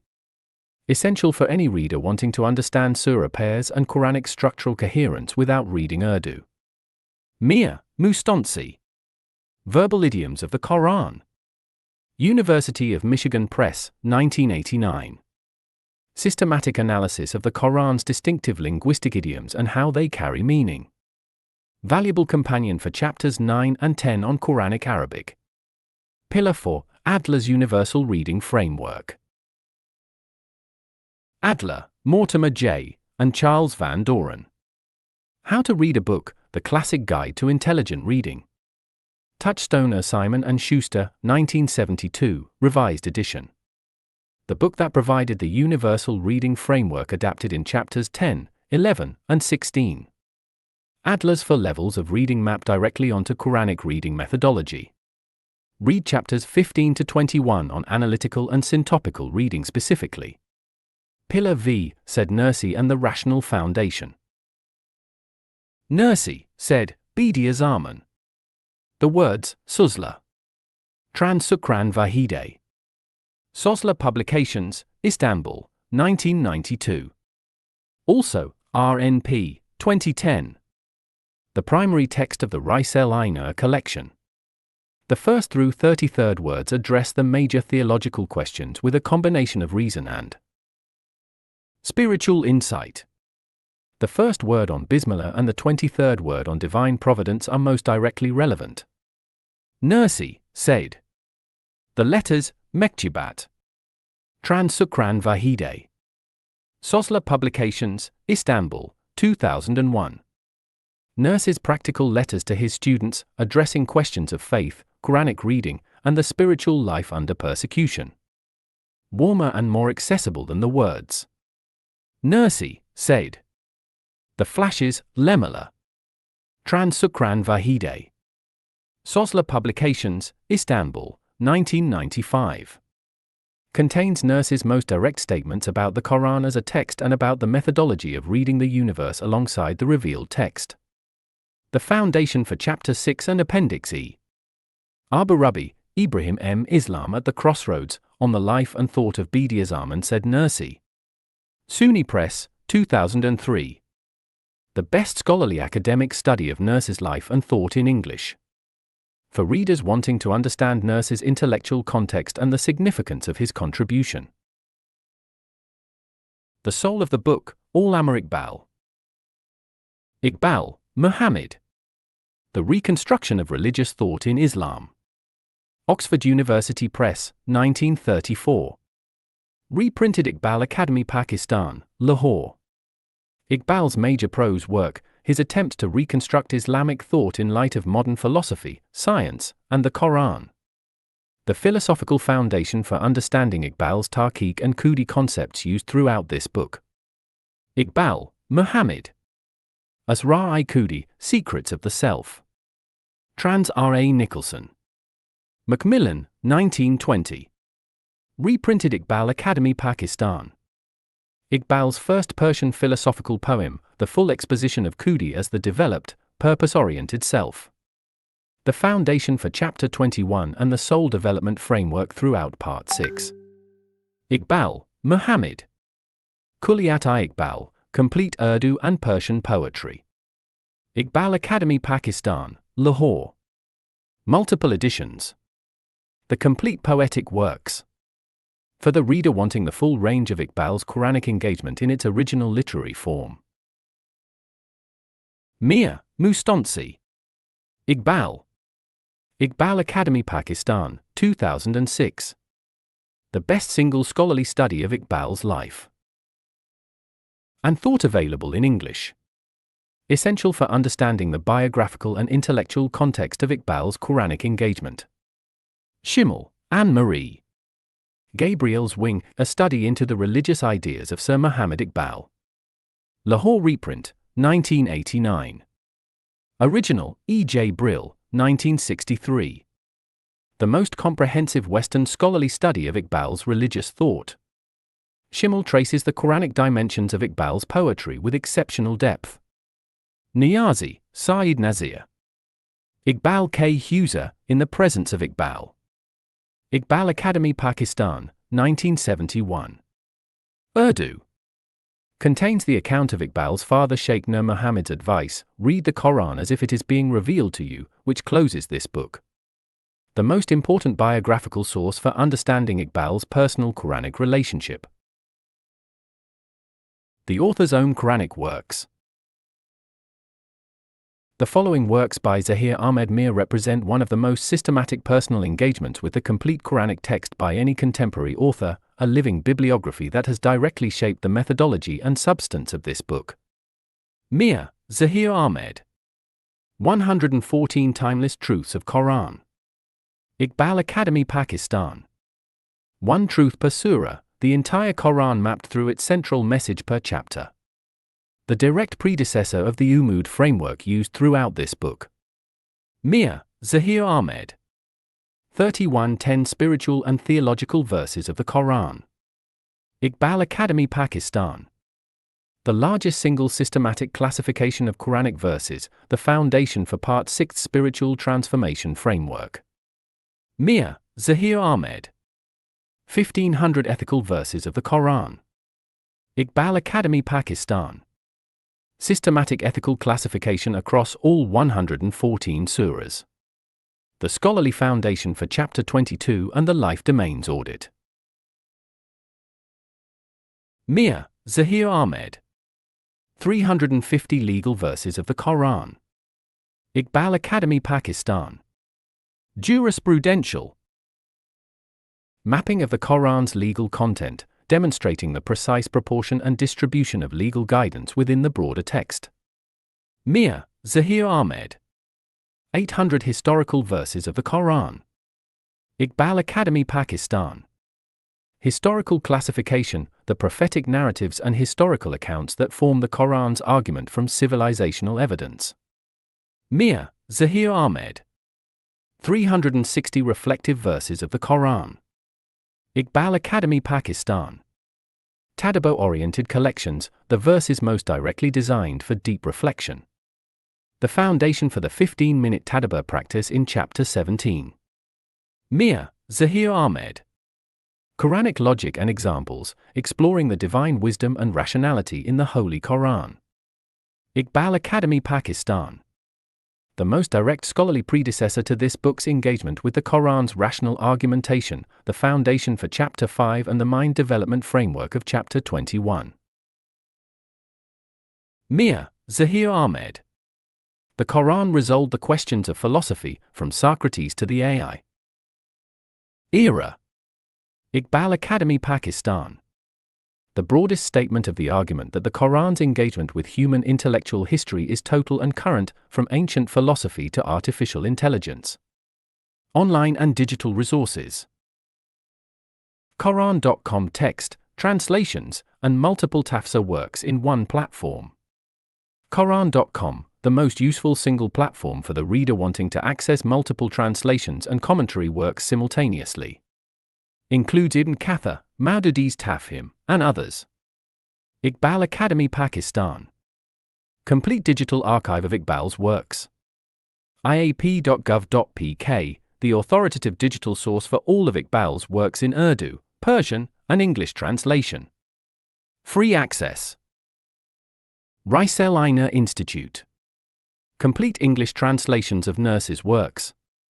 Risalaina.com, the most complete source for nurses' works in English. Al-Marid Institute. Farahi Islahi School Resources. almawridus.org, the primary English language resource for the Farahi Islahi School. Hosts English translations of Farahi's works and Islahi's shorter essays. Yaqeen Institute. Peer-reviewed contemporary Quranic scholarship in English. yaqininstitute.org, high-quality academic engagement with Quranic themes for the contemporary reader. Particularly strong on the Quran and modernity and the Quran's universal address. About the author. Zaheer Ahmad Meer, constitutional and corporate lawyer, author of 55-plus works, student of the Quran, a member, governing body, Iqbal Academy, Pakistan. Zaheer Ahmad Meer spent decades as an educated, professionally accomplished Muslim, a constitutional and corporate lawyer with 35 years of practice, a prolific author, a servant of justice who founded Pakistan's first free legal services movement in 1990, a man who recited the Quran faithfully and regularly throughout his adult life. But for years, he recited it without the methodology to unlock what it was truly saying. This is not an unusual admission. It is, as this book's introduction argues, the most common experience among Muslim readers in every generation, the gap between recitation and understanding, between the words on the tongue and the transformation in the life.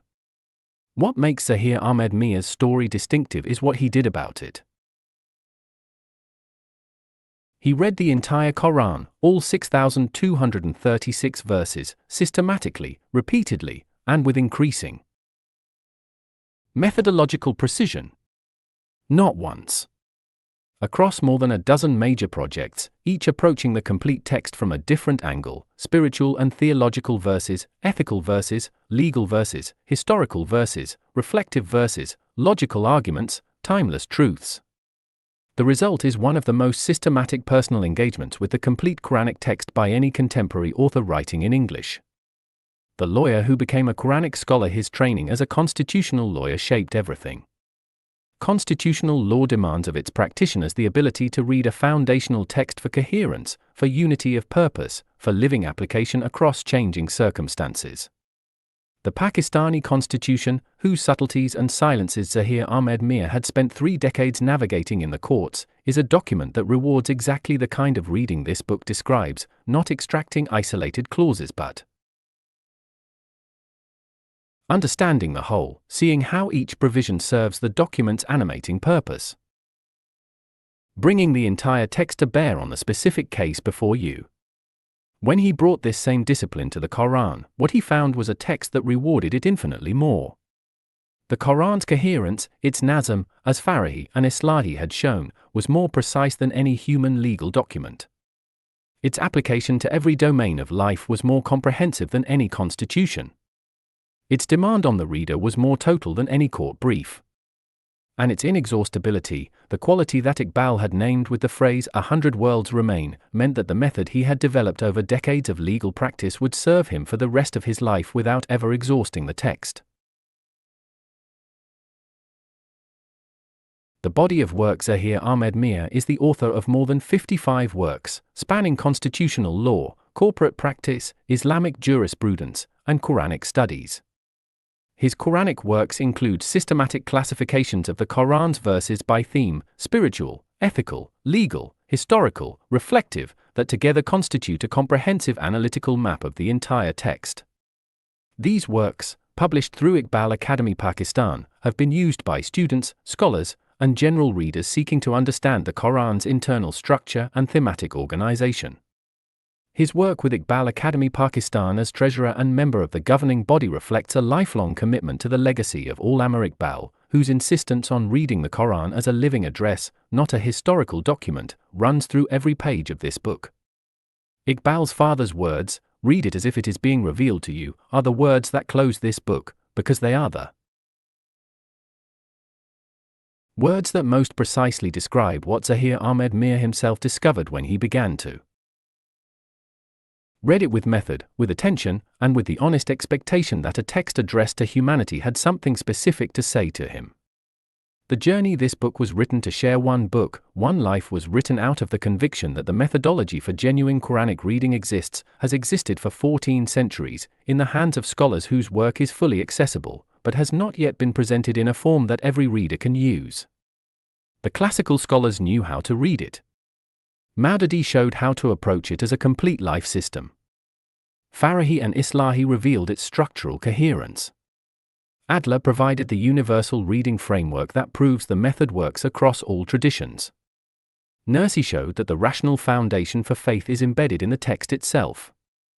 Iqbal showed what happens to a human being who reads it fully.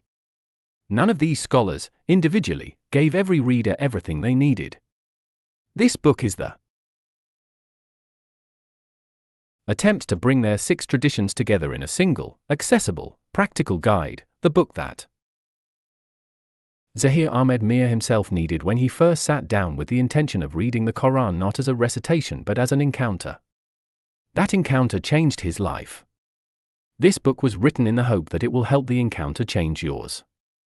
Contact and correspondence, Iqbal Academy Pakistan, iap.gov.pk total, 2 for chapters, 5 independent.